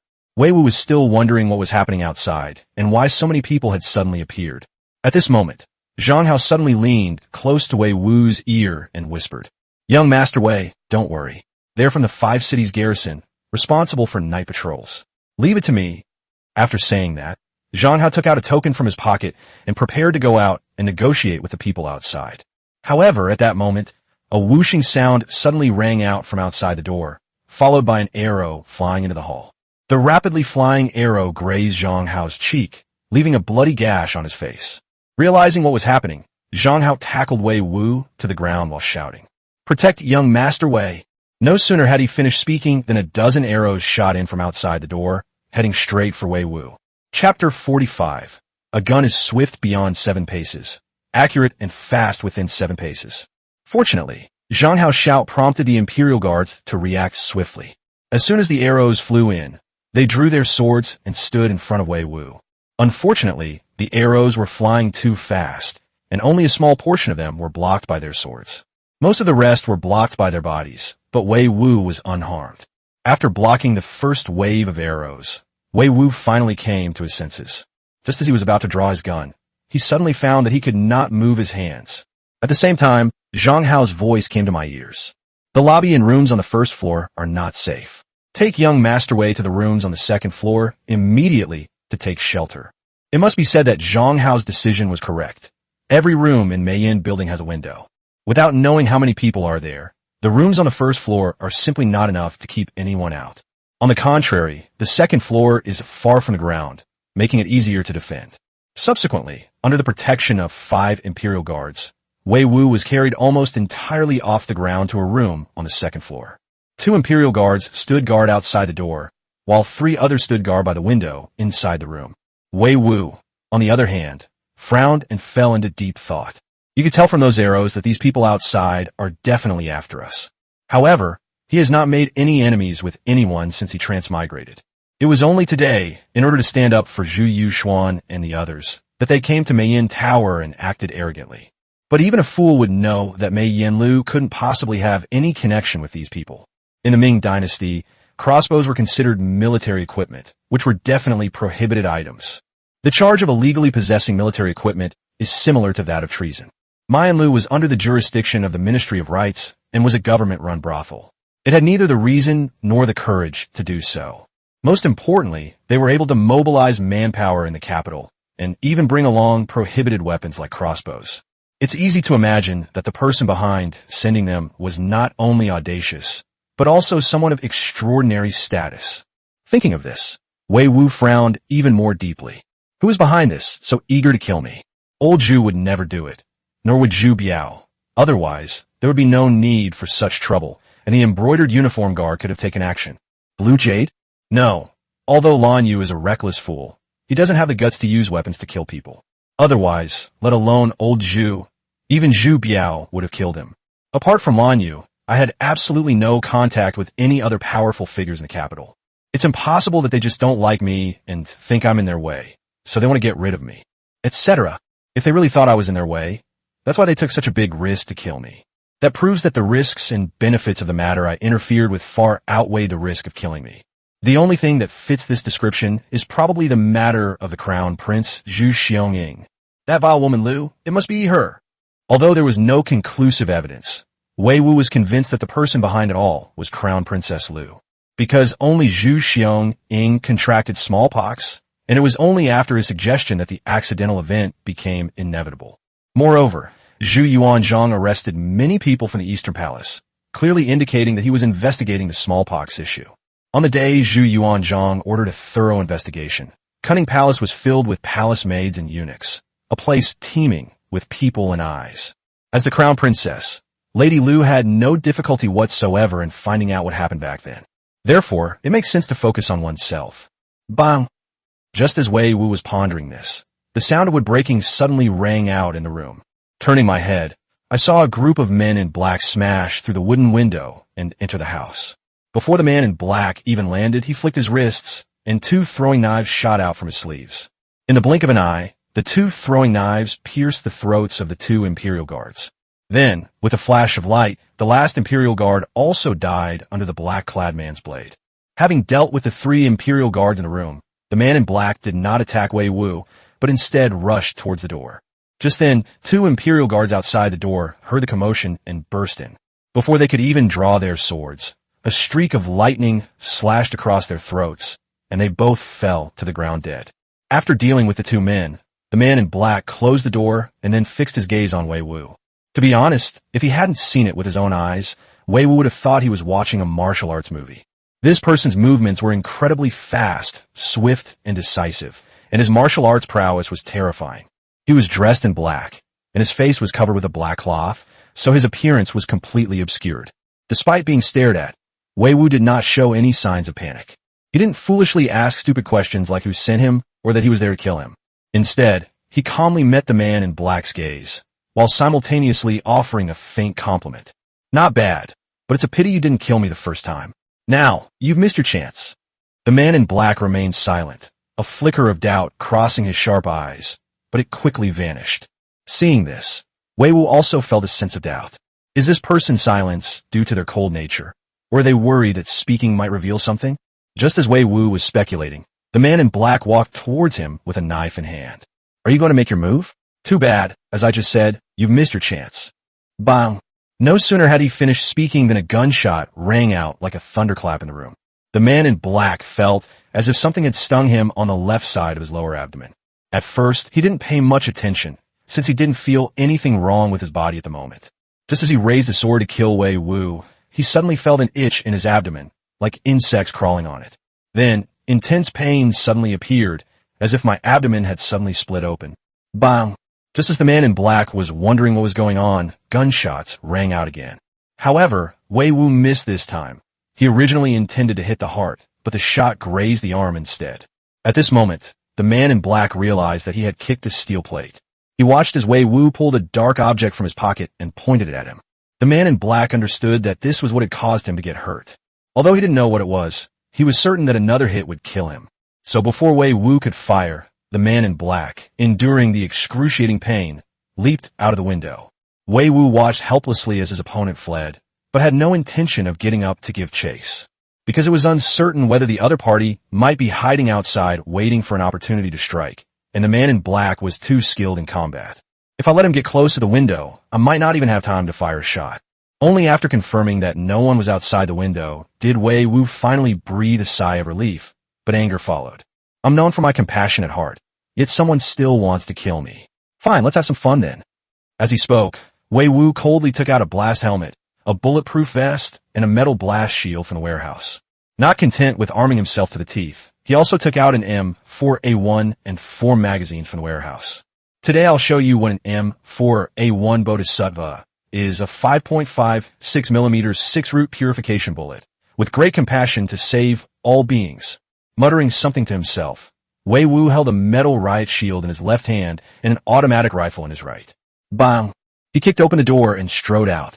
Chapter 46 M4A1 Bodhisattva 5.56mm 6 roots purification bullet. Great compassion to save all beings. After leaving the room on the second floor, Wei Wu went straight to the railing and looked down. The guests who had come to watch the spectacle had long since disappeared, and even the Madam of Mayin Tower had vanished without a trace. Only a dozen or so Imperial Guards remained alive in the hall, each hiding behind cover. Apart from them, all the remaining Imperial Guard were killed by crossbow bolts, but Zhang Hao survived. However, he wasn't in good condition either, with an arrow stuck in the part of his arm where it connected to his shoulder. Upon seeing Wei Wu emerge from the room, Zhang Hao's expression changed drastically with anxiety. It's over, something's happened to young Master Wei. Because the situation below was dangerous, many of his own brothers had been killed. Zhang Hao was preoccupied with preventing the enemy from breaching the defenses, so he failed to notice the situation on the second floor. As a result, Wei Wu did not appear, nor did his 5 brothers. Then, a strange man walked out of that room. In this situation, Zhang Hao's first reaction was naturally that Wei Wu had already been murdered. In Zhang Hao's heart, Wei Wu's life was more important than his own. He can die, and the other Imperial Guards can die. As long as Wei Wu is safe, nothing will happen. But now that Wei Wu is dead, these Jinui Imperial Guards are to blame, and their families might even be implicated. In an instant, despair spread through Zhang Hao's heart, and the long knife in his hand clattered to the ground. The Imperial Guard around them turned to look, puzzled as to what was wrong with Zhang Hao. The crisis outside has not yet been resolved, so why did Zhang Hao throw away the knife in his hand? Just as everyone was wondering, Wei Wu, who was standing on the second floor, suddenly spoke up. Zhang Hao, pick up the knife. Do you hear me? Pick up the knife. After saying that, Wei Wu picked up the metal riot shield and ran down from the second floor. On Zhang Hao's side, hearing Wei Wu's voice was like seeing the dawn in the darkness. His eyes were fixed on a man in black running towards him. Zhang Hao only breathed a sigh of relief when Wei Wu came up to him and removed his mask. Young Master Wei, why did you come down here? Why didn't those bastards stop you? It's dangerous here. Hurry up and go back upstairs to hide. After speaking, Zhang Hao looked around, already preparing to select people to escort Wei Wu upstairs. But at this moment, Wei Wu spoke up.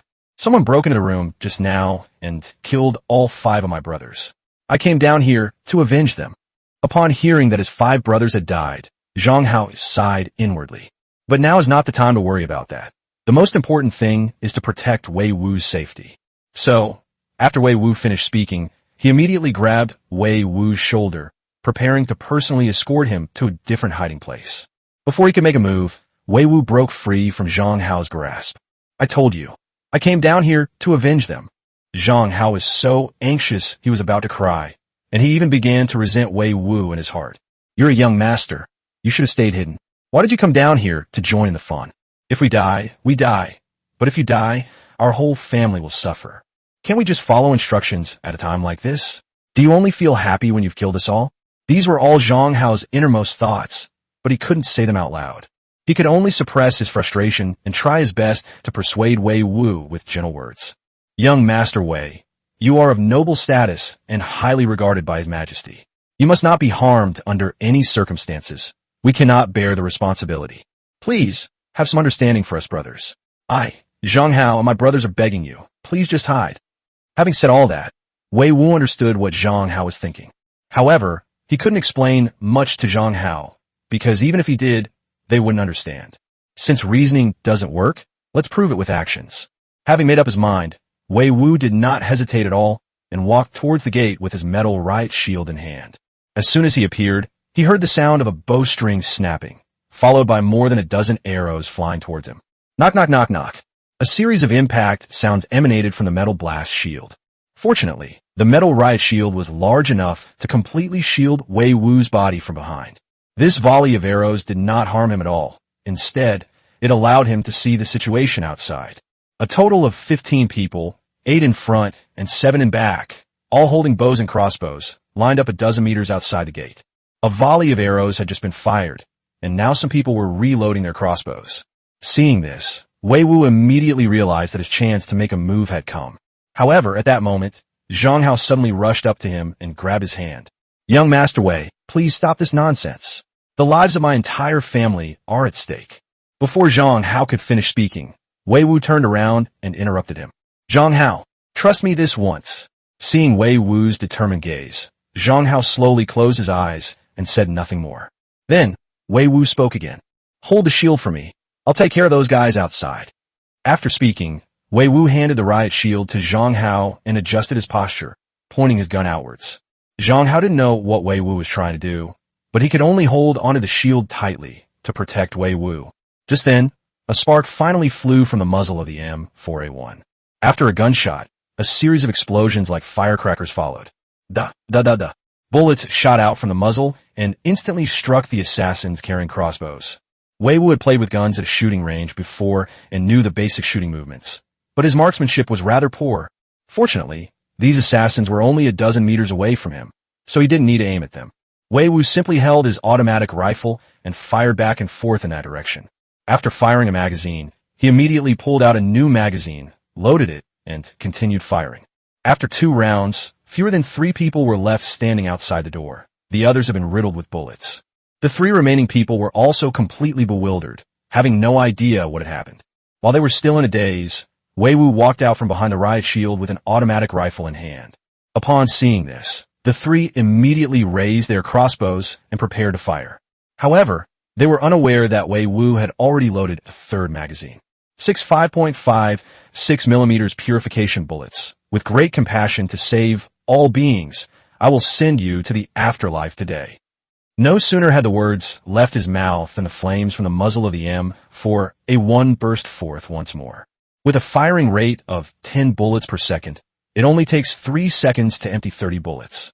When the gunshot went out, the outside world had become a place where all beings were equal.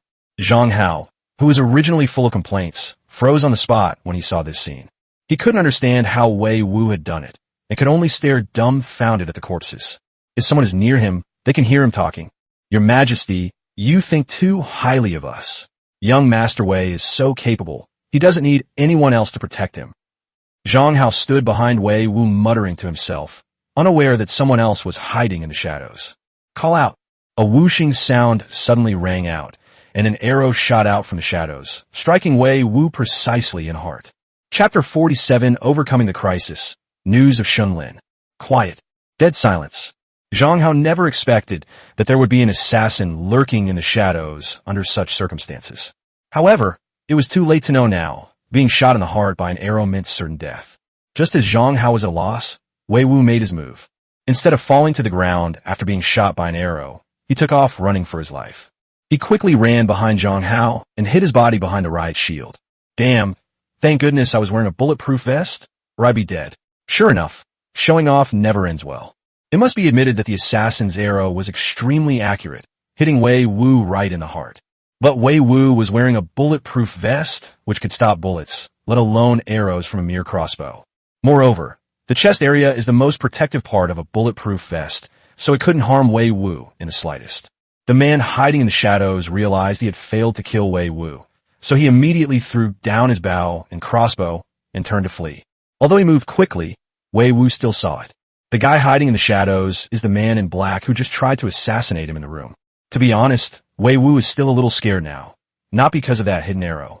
What surprised him was that this man in black, despite being shot twice, still dared to lurk near Mei Yanlu. He was glad that he hadn't gone to the window to check the situation while he was in the room. Back then, there were no protective measures in place, and anyone who got close would be instantly killed by the men in black. Just as Wei Wu was sighing, Zhang Hao also came to his senses.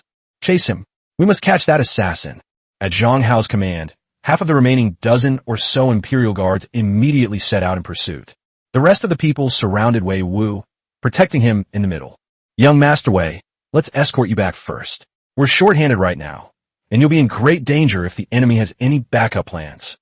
Then, escorted by Zhang Hao, the group headed towards Wei Wu's residence.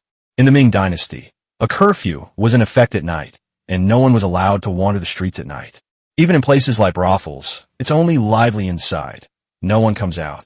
Otherwise, if the patrol personnel catch them, they will be punished with dozens of lashes at best and beaten to death as criminals at worst. So even though so many people had just died, no one came to watch the spectacle. After leaving Meiyin building, the group walked through the dark and quiet streets. Because it was so dark, Wei Wu and his men were in a hurry and had no lighting tools. Fortunately, Wei Wu had something on hand. He took out a powerful flashlight.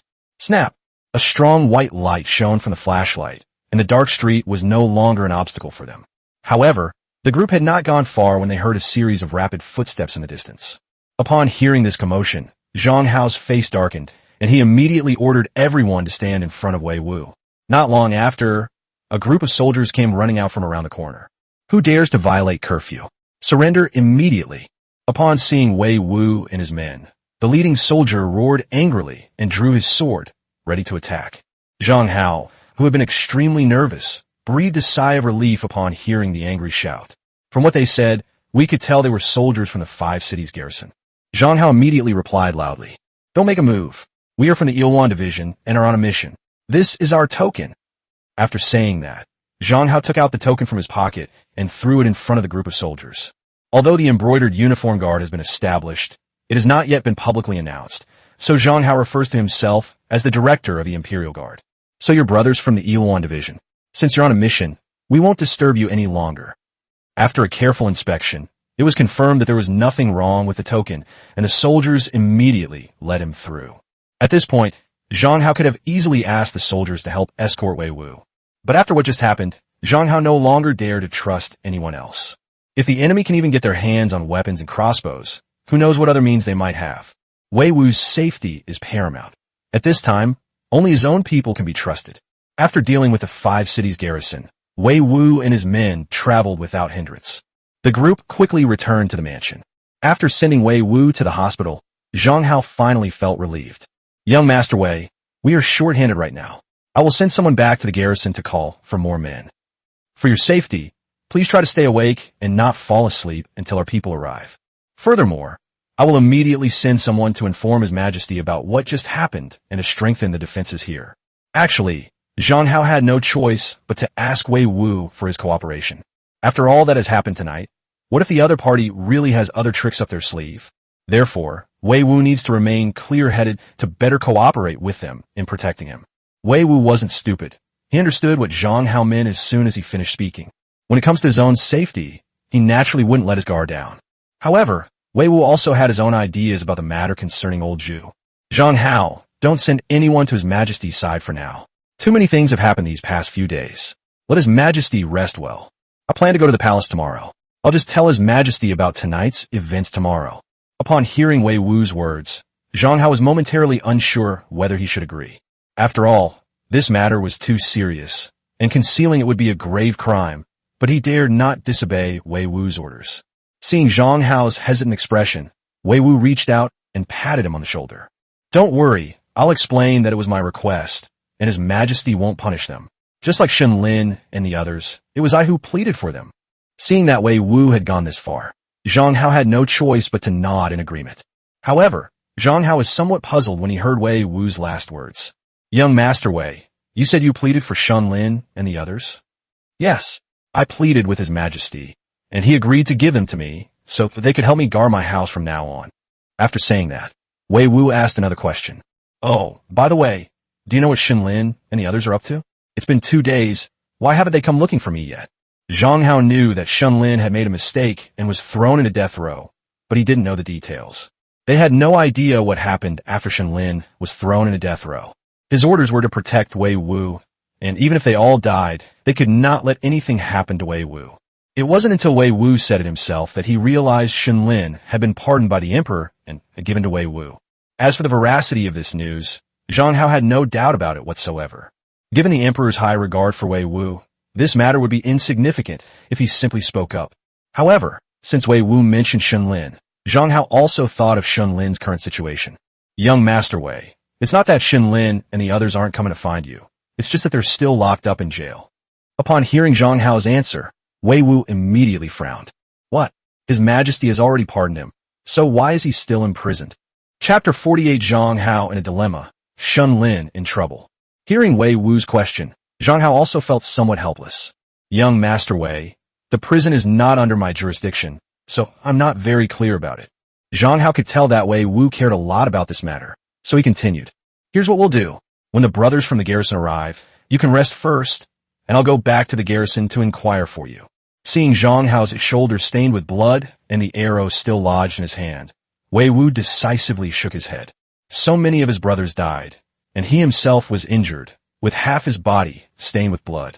At a time like this, to have someone run around asking around for information, only a heartless person would do something like that. Never mind. You should treat your injuries first. We can deal with Lin's matter tomorrow. There's no rush. Hearing Wei Wu's reply, Zhang Hao breathed a sigh of relief. Admittedly, the arrow wound wasn't fatal, but it really hurt when something like that was stuck in his skin. After struggling to stay afloat for so long, he honestly felt he was about to give up. However, just as Zhang Hao turned around to go get treatment, a group of people walked in through the courtyard gate. Upon closer inspection, it turned out to be the same group that had chased after the man in black. Seeing them return, Zhang Hao, disregarding his injuries, immediately asked, "Well, have you caught that man in black yet?" "We lost them." The leader of the Imperial Guards shook his head with a somber expression. Upon hearing this answer, Zhang Hao's anger surged up immediately. That man in black was clearly injured. How could we lose track of him, even following the trail of blood? Sensing the reproach in Zhang Hao's tone, the leader of the Imperial Guards felt wronged. "Boss, we didn't want this either. That guy is very skilled and knows the streets of the capital very well. We chased him all the way to the Qinhuai River, intending to take action, but unexpectedly he turned around and jumped into the river. We searched along the shore for a long time, but couldn't find him coming ashore. We only came back to report to you because we couldn't find him anywhere." Wei Wu had personally encountered the man in black and knew how formidable he was. So after this person finished speaking, he chimed in with a comment. "That guy is really powerful. He broke into the room and killed those 5 brothers in an instant. If it weren't for my abilities, I would probably be dead by his hand long ago. This man is extremely dangerous." Hearing Wei Wu say this, Zhang Hao could no longer reprimand his subordinates. However, at this moment, the leader of the Imperial Guard spoke up again. "Actually, it wasn't entirely fruitless this time. At least I discovered a few issues while pursuing him. Boss, as you know, I have a naturally more sensitive sense of smell than others, and I can smell very subtle scents. When I follow that person, I could always smell a stench of urine, and what was even stranger was that it was mixed with the smell of spices." The smell of urine mixed with the smell of spices? Upon hearing this answer, both Wei Wu and Zhang Hao frowned.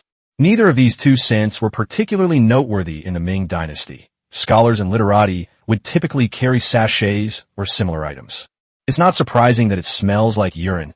It's just spices combined with the smell of urine. It would be very strange if 2 different smells appeared on one person at the same time. Firstly, scholars are unlikely to possess such skills. Secondly, martial artists dislike effeminate men and would not carry sachets with them. Furthermore, even if there's an oddball who practices martial arts and likes to carry around these kinds of things, but he came to assassinate someone, wasn't he afraid of being exposed by carrying something with such a strong odor? Unless the person doesn't actually carry it, but simply carries a sachet with them all the time. There was a lingering fragrance on him, but he had gotten used to it and didn't notice it. So here's the question. He practiced martial arts, always carried a sachet, and also smelled of urine. What kind of person meets these 3 conditions? The only thing Wei Wu could think of was eunuchs. That's right. After castration, eunuchs are physically incomplete and are prone to incontinence. To mask the smell, they would carry sachets with them year-round. Moreover, eunuchs were allowed to practice martial arts. Given Wei Wu's previous speculations about the assassination attempt, the possibility of a eunuch is even greater. If Crown Princess Lu is indeed the person behind it all, then the logic is complete and everything makes sense. In fact, it wasn't just Wei Wu who thought of this. Even Zhang Hao thought of it. However, he only speculated based on the taste, unlike Wei Wu who used logical reasoning. However, after coming to this conclusion, he felt a little panicked. The fact that they were able to send eunuchs to commit murder must have been closely related to the imperial palace. Currently, the only certainty is that this eunuch was not sent by the emperor. Otherwise, there would be no need for such trouble. Aside from the emperor, there were practically no other people in the palace who could command eunuchs. How could a lowly imperial guard like him not panic when he got involved in something like this? Just as Zhang Hao was feeling troubled, Wei Wu spoke up. Let's put the matter of the man in black aside for now. If he jumps into the water, the smell on him will be washed away. He will definitely hide away to treat his injuries. The capital is so big, it's like looking for a needle in a haystack to find him again. Once the people from the garrison arrive, let the brothers rest first, and also make proper arrangements for the dead. Upon hearing Wei Wu's words, Zhang Hao felt the weight on his heart immediately disappear. He really didn't want to investigate the matter of the man in black, but he had to investigate because of his duty. But if Wei Wu said it, then he wouldn't be in a difficult position. In fact, Wei Wu was unaware of Zhang Hao's worries, but he genuinely wanted to help Zhang Hao out of his predicament. If his guess is correct, the man in black will inevitably involve Crown Princess Lu. Only someone of Mao Xiang's rank could guarantee that nothing would happen to matters involving royal privacy. Zhang Hao and his ilk, even if they were only slightly involved, could be torn to pieces. Wei Wu took the initiative to remove them from the group as a way of repaying them for their desperate protection tonight. Just as the group was talking, the imperial guards who had come from the garrison arrived. With Wei Wu's safety assured, Zhang Hao was finally able to relax and treat his arrow wound. After Zhang Hao left, Wei Wu first went to visit Zhu Yuxuan and Qingxia. However, the two little girls were already asleep, so there was no need to wake them up. After confirming that the two were unharmed, Wei Wu went back to his room to rest. Night fades and dawn breaks. The next morning, Wei Wu got out of bed very early. Before Doraba even arrived, he had already dressed and washed up. Today, I'm going to Cunning Palace to deliver the medicine for treating smallpox to Empress Ma. Also, I need to tell Lao Zhu about what happened last night, since it involved his daughter-in-law. However, before Wei Wu could even step out, he saw Zhang Hao, with bandages wrapped around his wounds, rushing in from outside the courtyard gate. Young Master Wei, I have found out about Shun Lin, but his current situation is not very good. Chapter 49, Secret Technique. The 1,000-year kill with the electric baton. Although Shun Lin and the others were thrown into death row, they were not convicted and were just awaiting their fate. Since old Zhu handed the people over to him, he certainly wouldn't convict Shun Lin and the others again. At most, the days spent in jail are unpleasant. How could he be in a dangerous situation? Upon hearing Zhang Hao's words, Wei Wu couldn't help but slowly frown. What happened to Shun Lin and the others? Zhang Hao sighed softly, then explained. Shun Lin has a sworn enemy named Xiongwan. That guy's a captain, a higher-ranking officer than Shun Lin, and he always causes trouble for him. It's just that we haven't had the opportunity before. This time, Shun Lin was thrown into a death row cell, and that place just happens to be under Xiongwan's jurisdiction. If I hadn't gone back to the garrison to inquire about the situation, I wouldn't have known that Shun Lin had already been tortured by him in the death row for 2 days. Upon hearing this, Wei Wu narrowed his eyes slightly, and then spoke directly. Zhang Hao, take me to your embroidered uniform guard prison. Zhang Hao did not hesitate, and immediately led Wei Wu to the prison. Meanwhile, at the Jinyui prison, Shun Lin hung his head, his clothes tattered, and was bound to the rack, cold chains wrapped around his limbs. His body was covered in wounds, and his white undershirt was stained red with blood seeping from his wounds. In addition, standing opposite him was a man with a pointed mouth and monkey-like face. This man was Xiongwan. Xiongwan grinned maliciously, holding a leather whip in his hand, and stared at Shun Lin with cruel eyes. Shun Lin, this whip tastes good, doesn't it? After waiting for so long, you've finally fallen into my hands. Back then, you reported my brother-in-law, causing him to be arrested and imprisoned. Did you ever think that you would end up like this yourself? As Xiongwan spoke, Shun Lin slowly raised his head. However, due to his physical injuries, even the simplest movements caused him immense pain. However, even though the excruciating pain made his muscles twitch, he didn't utter a single groan. When Shun Lin looked at Xiongwan, his eyes were full of contempt, and he even made sarcastic remarks. The taste, yes, it's not bad, but it's like a woman's. Didn't you eat lunch? Just like you, brother-in-law. All you can do is bully women. Seeing that Shun Lin still dared to insult him, Xiongwan's eyes immediately flashed with a fierce light. You're stubborn. Very good. I like your stubbornness. Let's see if you're still stubborn after I soak this whip in salt water. No sooner had he finished speaking than someone brought Xiongwan a plate of salt water. Xiongwan scooped up a handful of salt water with one hand and splashed it on Shun Lin. Seeing the twitching expression on Shun Lin's face, Xiongwan finally dipped the whip into the water with satisfaction. This whip is soaked in salt water, so it feels really spicy when it hits you. As Xiongwen spoke, he pulled the whip out of the basin and then lashed out with it.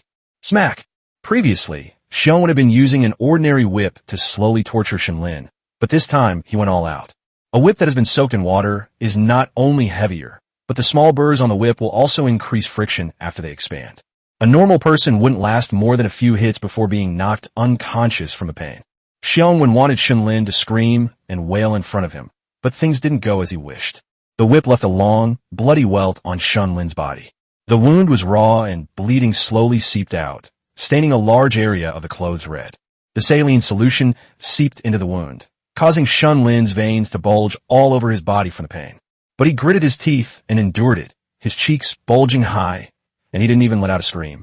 Not hearing Shenlin's pitiful howls, Xiongwen's anger flared up instantly. You managed to hold back. That's impressive. Let's keep playing then. As he spoke, Xiongwen threw the whip into the salt water to soak, and then picked up a branding iron.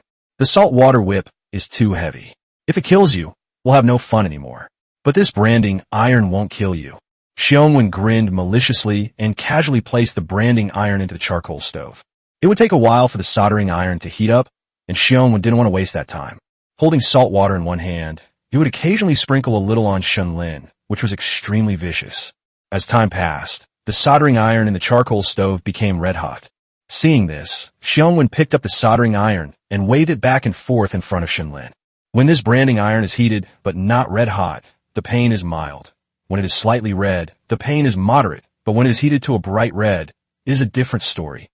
Getting burned by it is excruciatingly painful, and it will leave a mark for life. Where do you think I should get it?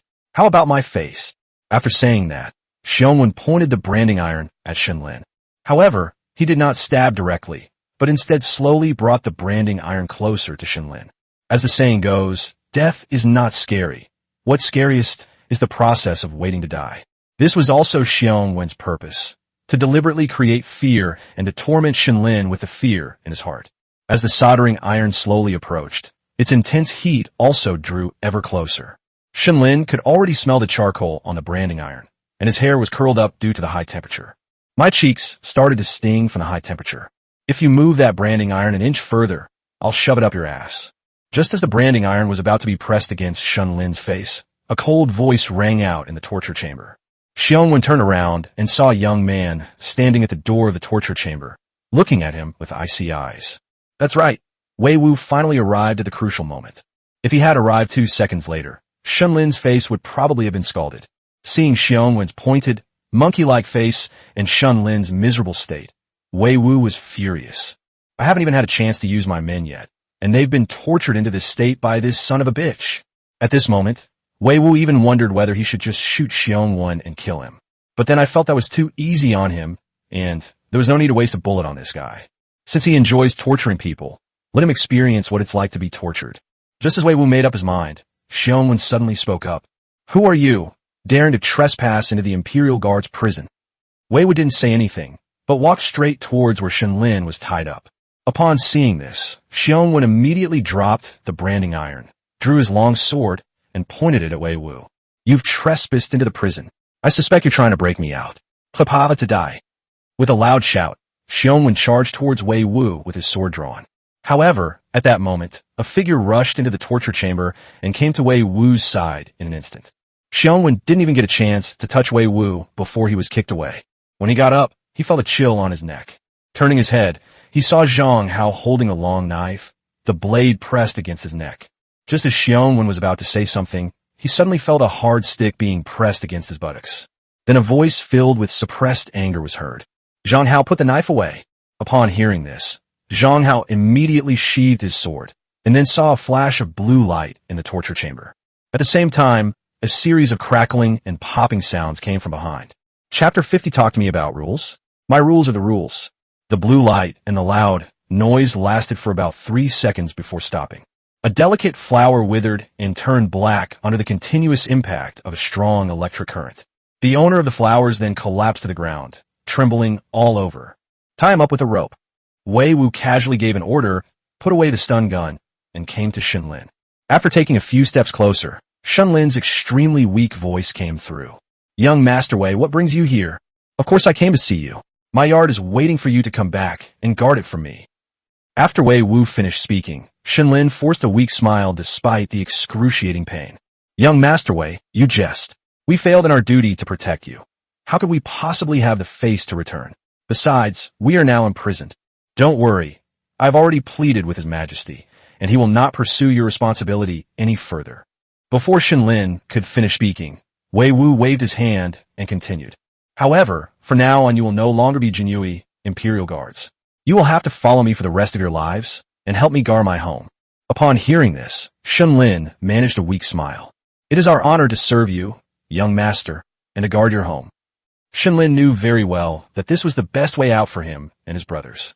Otherwise, given the Emperor's high regard for Wei Wu, these people would have been exiled far away even if they hadn't died.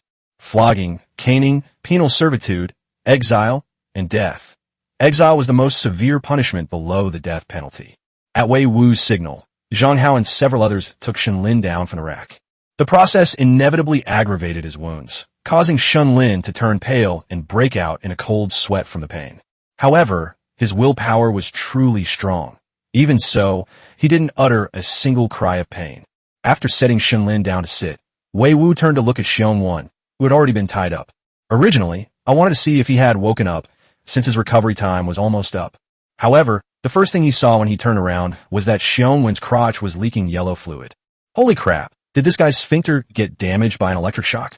Why is he producing fertilizer? Wei Wu was still wondering whether he should avoid it, since the smell would start to waft out soon. But before he could make a decision, Xiongwan had already opened his eyes. Seeing this, Wei Wu didn't bother to avoid it anymore and looked directly at Xiongwan, saying coldly, "So your name is Xiongwan, right? You dare to abuse your power against my people? You're pretty arrogant." At this point, Xiongwan also guessed that Wei Wu's identity was not simple, otherwise Zhang Hao would not have attacked him.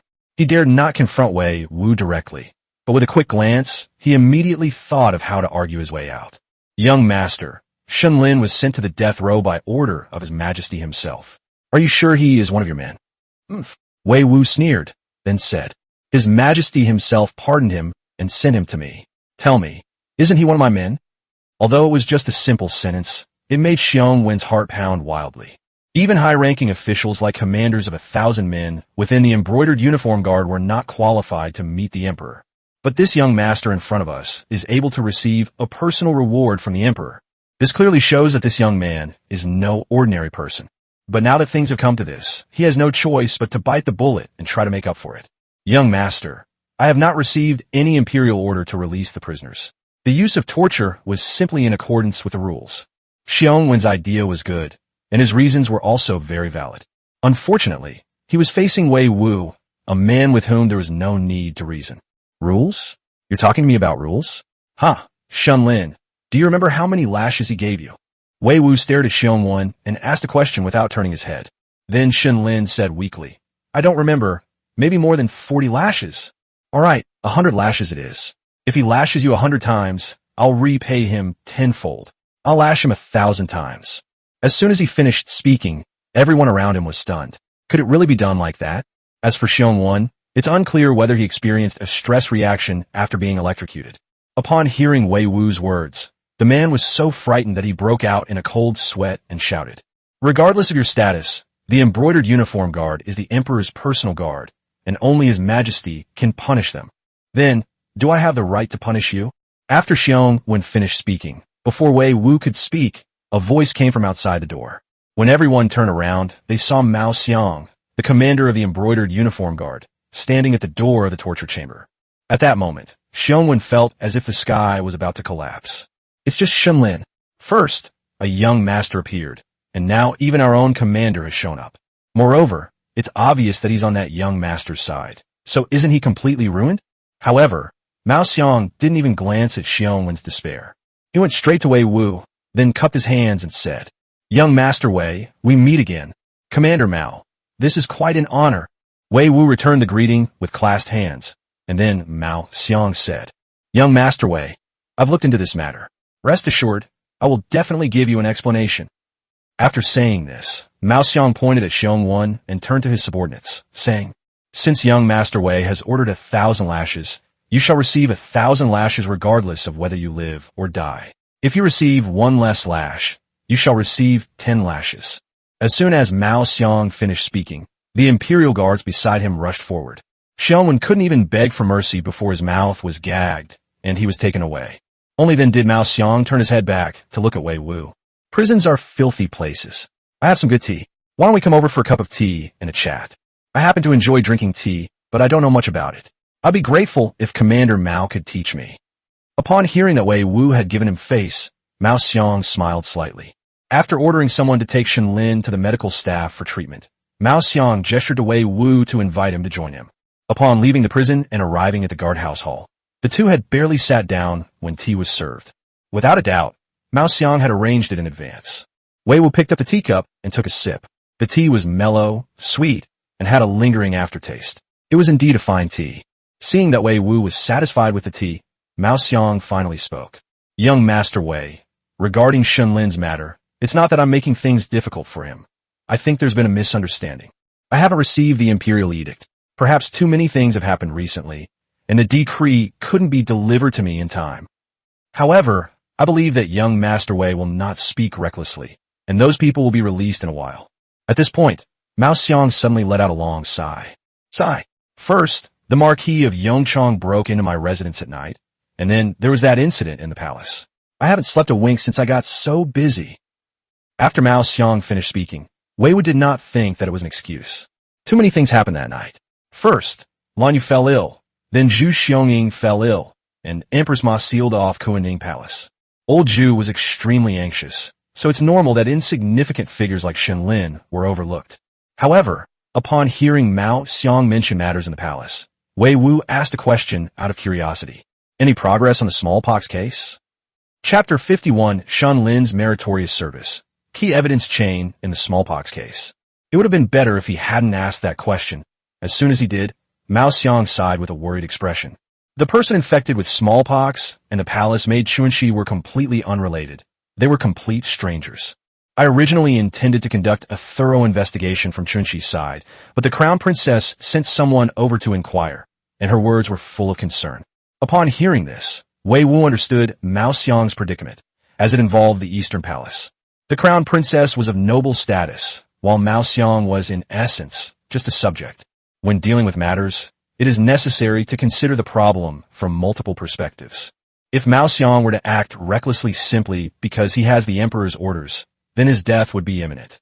Looking back at the commanders of the embroidered uniform guard throughout history, it's clear that every emperor who was a powerful ruler, how many of these people got a good ending? They were all thrown out to take the blame. While Wei Wu was lost in thought, Mao Xiang continued his story. I couldn't use torture on her, so I could only look for clues in Chuanxi's house, which led me to some leads. The clues are related to Shen Lin. I came back to find him, but I never expected to run into young Master Wei in the prison. Shen Lin? Upon hearing Shen Lin's name, Wei Wu immediately inquired. Commander Mao, is Shen Lin involved in this case? Seeing Wei Wu's expression, Mao Xiang knew he had misunderstood, so he shook his head and explained. It's not related to Shen Lin, but Shen Lin knows a palace maid named Chuanxi. They are neighbors. I rushed back to the garrison after finding this out, hoping to get some useful clues from Shen Lin. However, for now, we can only trouble young Master Wei to give his approval, since they are people bestowed upon you by His Majesty. After listening to Mao Xiang's words, Wei Wu immediately picked up his teacup. It's all right, I'm quite curious about this too. Let's go find Shen Lin after we finish our drink. Upon hearing this, Mao Xiang immediately raised his cup, and the two of them drank the tea in one gulp before getting up. Logically, Shen Lin should have been sent over, but he is currently seriously injured, making it inconvenient for him to come. Wei Wu suggested going to find Shen Lin because he was somewhat protective of his own, but fortunately Mao Xiang wasn't such a stickler for rules. The two then went to Shen Lin's side, where a medic was applying medicine to him. Strangely, while applying the medicine, Shen Lin kept his eyes fixed on a room not far away. They didn't even see Wei Wu and Mao Xiang arrive. Seeing this, Wei Wu stepped forward with some curiosity and asked in a low voice, Shen Lin, is there a pretty girl in that room? You seem so mesmerized. Upon hearing Wei Wu's voice, Shen Lin snapped out of his daze and scratched his head somewhat awkwardly. Young Master Wei, please don't laugh at me. How could there possibly be any pretty girls in the embroidered uniform guard? After saying that, Shen Lin then explained. I wasn't looking at the girl, I was looking at the patient in that room. The patient? What happened to that patient? Before Wei Wu could even speak, Shenlin had just finished speaking when Mao Xiang spoke up first to ask a question. It's not surprising that he was so agitated. The people in that room were very important, because that person was the only patient in the entire capital city infected with smallpox. This person was likely related to the crown prince's smallpox infection, which made Mao Xiang take the matter seriously. Upon hearing Mao Xiang's voice, Shenlin realized that there was another person behind Wei Wu. As a former junior officer of the embroidered uniform guard, Shenlin subconsciously prepared to salute Mao Xiang. Then it suddenly occurred to him that he was no longer a member of the embroidered uniform guard, but was now working for young Master Wei. Therefore, after Mao Xiang finished speaking, he simply bowed and replied, "I've met this man before, and he's very likely connected to my neighbor's death." After Shenlin finished speaking, Mao Xiang became even more excited. "The neighbor you mentioned, is he surnamed Wang, the one who just died not long ago?" "Yes, Commander, Mao made you aware of this matter as well." Shenlin looked at Mao Xiang with curiosity. Logically speaking, all murder cases in the countryside should be investigated by the Yingtian Prefecture government. This kind of thing doesn't need the embroidered uniform guard to get involved, let alone a big shot like Mao Xiang, who is a commander. However, just as Shenlin was wondering, Mao Xiang walked directly in front of him. "Shenlin, tell me in detail about your neighbor and this person." Seeing that Mao Xiang's expression was a bit off, Shenlin couldn't help but turn to look at Wei Wu. Only after seeing Wei Wu nod did he slowly speak. "My neighbor is a gambling addict. Whenever he loses gambling, he goes home and takes it out on his wife and children, and he doesn't know how to control himself. We neighbors couldn't stand by and watch, but we couldn't interfere in other people's family affairs, so we could only bring some food to the children when he was not around. Once, a gambling addict found his child eating and insisted that his wife was hiding money from him and that he was beating her at home. His wife couldn't take it anymore and eventually hanged herself at home. Poor Chuanxi, she lost her mother at such a young age. As a result, that beast even went after Chuanxi. In order to get money to gamble, he actually sold her to the palace as a slave." After listening to Shenlin's description, Wei Wu and Mao Xiang exchanged a glance and simultaneously noticed a problem. Chuanxi left the palace to attend her father's funeral, but the question is, was her father worth doing this? Palace maids in the Ming Dynasty did not have the right to leave the palace. Once you enter the palace, you can forget about ever leaving without the emperor's pardon. He sought out the crown princess for a chance to leave the palace because of someone who had abused him since childhood and even driven his mother to her death. This is utter nonsense. However, if Chuanxi had other purposes for leaving the palace, then this would be perfectly reasonable. Thinking of this, Wei Wu turned his gaze to the room where the smallpox patient was being held. "Tell me about this person. Why do you say he's connected to your neighbor's death?" Upon hearing this, Shenlin immediately spoke up. "Young Master Wei, as you know, my neighbor is a gambling addict, and his relatives and friends have long since stopped associating with him. I was getting ready to go on my business trip that day when I saw this guy as soon as I stepped out the door. He actually went into that gambling addict's house. I found it strange at the time. Wasn't this person afraid of being entangled by a gambling addict? But I was in a hurry to get to work, so I only glanced at him for a few moments before leaving. Who knew that when I got home the next morning, I heard from the neighbors that the gambling addict had died at home." After Shenlin finished speaking, before Mao Xiang could speak, Wei Wu asked another question. "Do you know how that gambling addict died? And how long ago was it?" "I didn't ask for details." Shenlin shook his head, then continued. "It's been about 10 days. At this point, Wei Wu already had a general idea in his mind. Just as he was combing his hair, Mao Xiang suddenly spoke up. "Young Master Wei, does the incubation period you mentioned before match this timeline?" "Yes, if it's more than 10 days, then that coincides perfectly with the incubation period and the onset period." Upon hearing Wei Wu's reply, Mao Xiang immediately cupped his hands and said, "Young Master Wei, Mao Xiang owes you a favor. I need to go to the palace to see the emperor immediately, and Shenlin will probably have to come with me." "It's all right, I also have something to do at the palace, so you can take me in. In that case, let's travel together." Chapter 52 Medicine presented at Cunning Palace. Empress Ma opens hearts and recognizes relatives. After the two made their decision, Mao Xiang led the three of them to the palace. However, Mao Xiang and Shenlin went to Fengxian Hall to find Old Zhu, while Wei Wu came to Cunning Palace first. As before, Cunning Palace was still surrounded by eunuchs and palace maids. Most of the palace staff stood still at the outer gate, while only a few palace maids carried mugwort leaves and fumigated the palace. This is a rule in the palace. In the event of a serious illness, mugwort leaves will be burned to ward off evil spirits and prevent the spread of plague. Wei Wu's arrival did not attract the attention or obstruction of these palace servants. The eunuchs and palace maids witnessed Wei Wu's solo entry into Cunning Palace last time.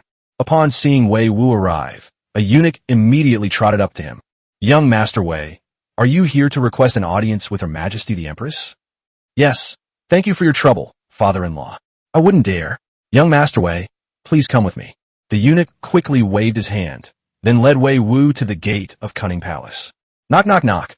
Your Majesty, young Master Wei requests an audience."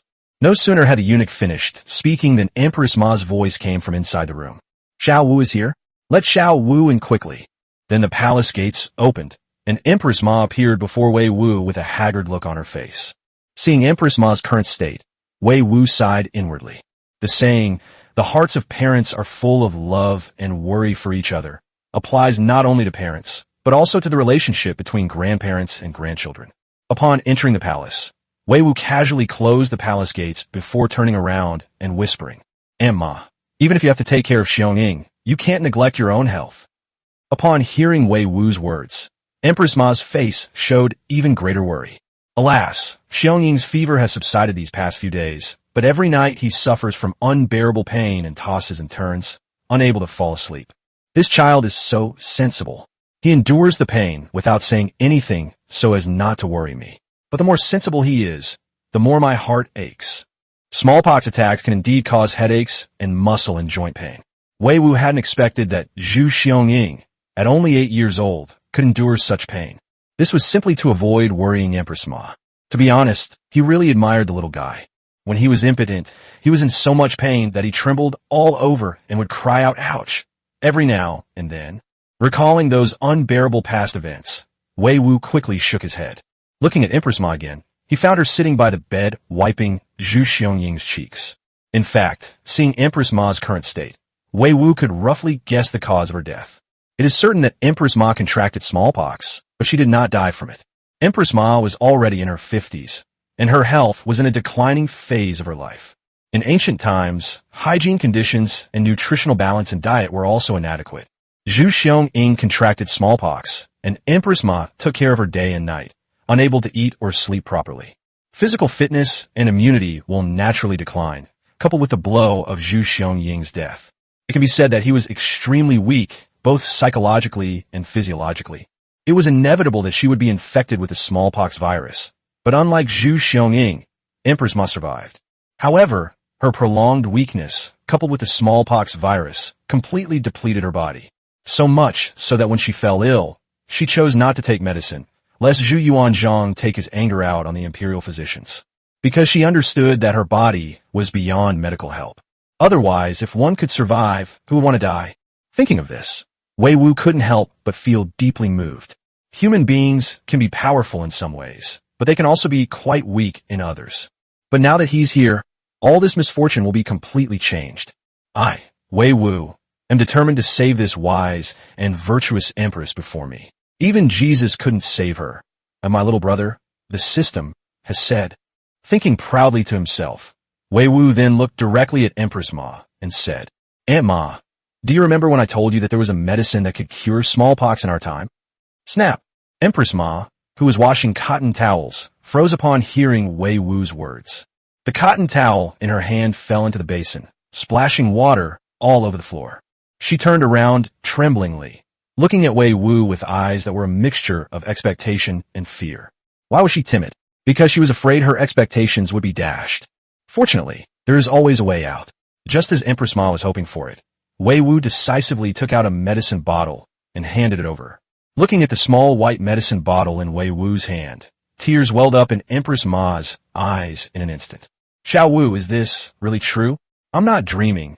There really is hope for Xiongning." Empress Ma trembled as she took the medicine from Wei Wu's hand and asked a question impatiently. Wei Wu then gave her an affirmative look.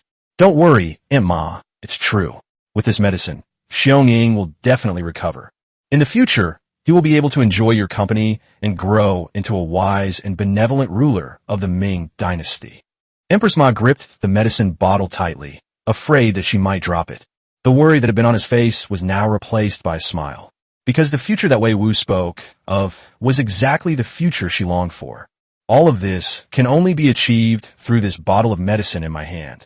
Xiao Wu, how should this medicine be taken? Seeing Empress Ma's nervous expression towards the medicine bottle, Wei Wu smiled slightly and casually took the bottle. He pressed down on the bottle cap and slowly rotated it to open it, explaining as he demonstrated. This medicine is called capsules by us in later generations. There are 42 capsules in a bottle. Give Xiong Ying 2 capsules a day. Take 1 pill with water every 6 hours. It's best to eat something high in fat about the time it takes for an incense stick to burn before taking the medicine. It's best to eat some walnuts or fish or chicken. Taking it for 14 consecutive days should help. Besides, I have some more of this medicine on hand, so you don't need to worry about getting sick. Hearing Wei Wu say this, Empress Ma, who had been worried for several days, was finally able to relax for a while. She stood up, walked up to Wei Wu, and gently took his hand. He looked at Wei Wu like a kind and benevolent elder. Xiao Wu, you came to the Ming Dynasty all alone. You seem carefree and cynical, but your aunt can sense that you are very lonely. Wei Wu's expression shifted slightly, but he remained silent. And he hopes that you will treat me as family in the future, and I will treat you as my own family in return. Saving Yue and assisting the Ming Dynasty are just the reasons, but these words are not just for those reasons. Do you understand? Wei Wu remained silent for a moment, then raised his head and gave a bright smile. Auntie, good boy. Hearing the word aunt, Empress Ma smiled happily and raised her hand to gently pat Wei Wu's head. Did Xiao Qiao believe these words? Believe.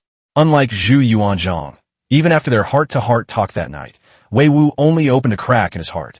For Wei Wu, Zhu Yuanzhang was more about admiration for the Hongwu Emperor and love for the Ming Dynasty.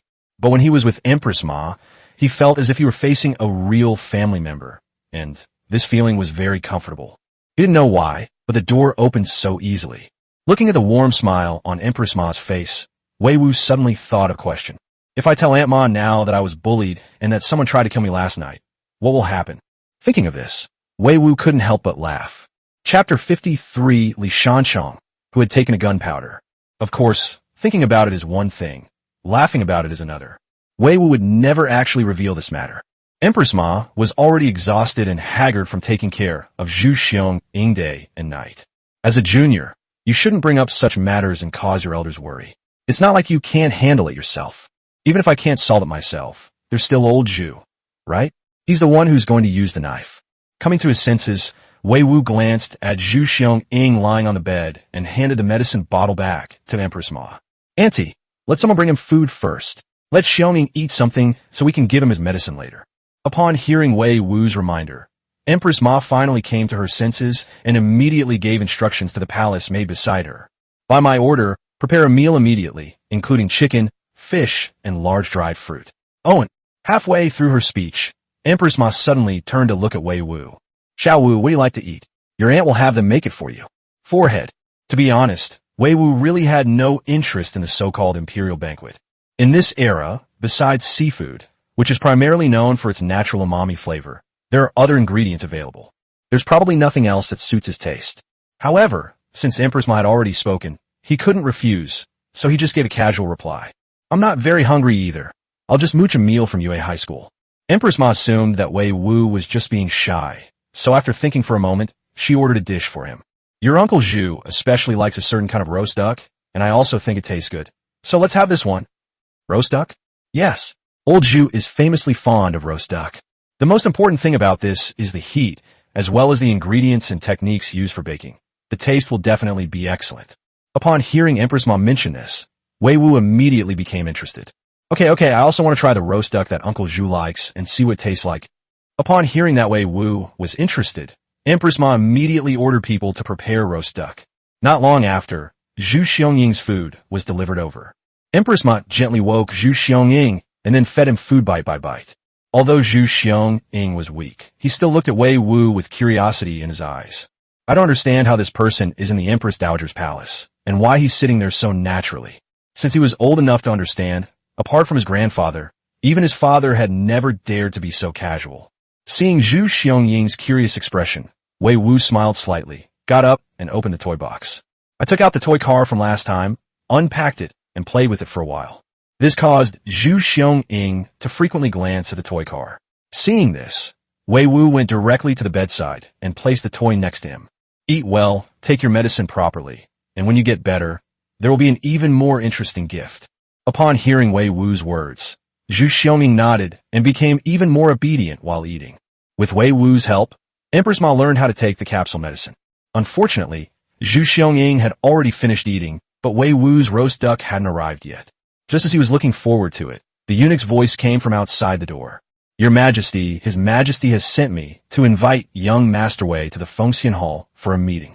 Upon hearing the eunuch's message, Wei Wu slowly shook his head and smiled, realizing he wouldn't be able to enjoy the roast duck. Empress Ma chuckled softly, then patted Wei Wu on the shoulder. Go ahead, I'll have someone send the roast duck over to you when it's ready. After leaving Cunning Palace, to avoid carrying the virus, Wei Wu first went to bathe and change his clothes. Only after confirming that there would be no problem did I follow the eunuch to the Fengxian Hall. Wei Wu originally thought that Zhu Yuanzhang had summoned him because of the matter concerning the crown princess. When he arrived at the palace gate, he only saw Mao Xiang and Shun Lin standing outside the gate, but Zhu Yuanzhang was nowhere to be seen. The two men didn't dare to speak to Wei Wu, exchanged a glance, and then continued to stand with their heads bowed. Just as Wei Wu was wondering what was going on, the eunuch leading the way took him to the back hall. They finally met Zhu Yuanzhang after entering through another gate. Beside him were three officials dressed in court attire. These three are Li Shanchong, Duke of Han, Zheng Tai, Minister of Revenue, and Zhao Jun, Minister of Works. As soon as Wei Wu stepped through the gate, the eyes of the three men immediately locked onto him. Zhao Jun was all right, his eyes showing more curiosity, but the Minister of Revenue and Li Shanchong were different. The way they looked at Wei Wu was as if they were looking at a charlatan, especially Li Shanchong, whose gaze was quite unfriendly. Wei Wu could clearly feel that the air pressure in the room was low, as if it was directed at him. He just couldn't understand why those two people were so hostile towards him. However, now is not the time to think about that. With outsiders present, he must first pay his respects to the emperor according to protocol. This humble subject, Wei Wu, pays his respects to your Majesty the Emperor. After saying this, Wei Wu cupped his hands and extended them above his head to give Zhu Yuanzhang a respectful bow. However, after the ceremony, before Wei Wu could even withdraw his hands, Li Shanchong started causing trouble. He stepped out from among the three, pointing at Wei Wu with an unfriendly expression and scolding him. You audacious commoner, without any official rank or title, why do you not kneel before His Majesty? Wei Wu didn't speak, just looked at him calmly, but he was puzzled in his heart. Who is this old Dang? I don't even know you. You acted like you were on fire the first time we met. Seeing that Wei Wu ignored him and was so frivolous, Li Shanchong was even more dissatisfied. He was a high-ranking official, granted the title of Grand Tutor of the court, and his title of Duke of Han ranked first among all dukes. Wei Wu, a mere commoner without even an official title, dared to treat this duke with such disrespect. This is a complete provocation against his authority. However, just as Li Shanchong was about to launch another attack, he heard Zhu Yuanzhang's voice. It's all right. It's our special permission that Wei Wu doesn't need to kneel and bow when he sees us. Since Zhu Yuanzhang had already spoken, Li Shanchong naturally couldn't say anything more and immediately retreated. At this moment, Zhu Yuanzhang turned to look at Wei Wu. Wei Wu, the reason I summoned you here is to discuss matters concerning the Imperial Science and Technology Research Institute of the Ming Dynasty. Regarding the location, we have assigned a manor outside the city to the Science and Technology Research Institute, but there are some issues with personnel. Only you understand science, and the Ministry of Works doesn't know how to select talent, so let Zhao Jun assist you in selecting talent. Furthermore, Shan Chong and the two ministers have doubts about the Science and Technology Research Institute. Only you can answer these questions. Upon hearing this, Wei Wu understood why Zhu had summoned him. Simply put, it's for the purpose of promoting scientific research institutes. However, it is clear that this matter was questioned and even opposed by the ministers. It is likely that it was a group of civil officials led by Li Shanchong. He was summoned here to demonstrate the effectiveness of technology and, incidentally, to slap these ministers in the face with facts. As emperor, Zhu Yuanzhang could certainly act arbitrarily, but this was not the best way to handle the situation. Officials should be allowed to express their differing opinions, and they should not be punished for their words. Therefore, Zhu Yuanzhang abolished the censorate in the 13th year of Hongwu's reign and re-established the censorate in the 15th year. Now that he understood that Zhu Yuanzhang wanted him to control these ministers, Wei Wu had no reason to hesitate. He turned around, met the gaze of the three officials opposite him calmly, and asked, "If you three have any questions about the Science and Technology Research Institute, Please feel free to ask, and I will answer them one by one. Chapter 54, let's replace the Korean male with a female. They're pretty much the same anyway. After Wei Wu finished speaking, Li Shanchong seemed to have found an opportunity and immediately stood up to question him. In that case, you might as well state first what the purpose of your so-called scientific research, which involves spending human and material resources, is. Whether it is beneficial to the country and the people, whether it is beneficial to the affairs of the world, and what contribution it makes to the nation and its people. Good heavens, Li Shanchong really dares to speak his mind. He immediately invokes the banner of family, country, and the world. However, these problems were no challenge for Wei Wu. Then I'll first explain what the Science and Technology Research Institute means by science and technology, and then answer the other questions from the Korean minister. After saying this, Wei Wu took a deep breath and carefully considered his words before speaking. So-called technology is merely a byproduct of science, while science itself is the investigation of things, the exploration and understanding of the universe and all things. Nonsense. Human power is so insignificant, and the might of heaven and earth is beyond the comprehension of mortals like us. This is utter nonsense. Before Wei Wu could finish speaking, Li Shanchong immediately rebuked him. Seeing this, Wei Wu was not in a hurry. He waited until Wei Wu finished speaking before leisurely replying. I spoke of heaven and earth and all things, but the Duke of Han only focused on the words heaven and earth and pressed on aggressively, without mentioning the word all things at all. It seems you don't care at all what I said. You're just refuting for the sake of refuting. Is this all the magnanimity a duke should have? Furthermore, before I could finish speaking, the Duke of Han interrupted me. Such rudeness. Have you wasted your time studying the classics? Others might be intimidated by Li Shanchong's power. After all, he was one of the three dukes. Moreover, he was the leading figure among the civil officials of the Huaishi group. The titles of Grand Master of the Palace, Pillar of the State, Grand Tutor, Duke of Han, and other high-ranking officials of the current dynasty are terrifying to even mention. However, Wei Wu was not a Ming Dynasty person, and he had no intention of becoming an official. So would he care about these things?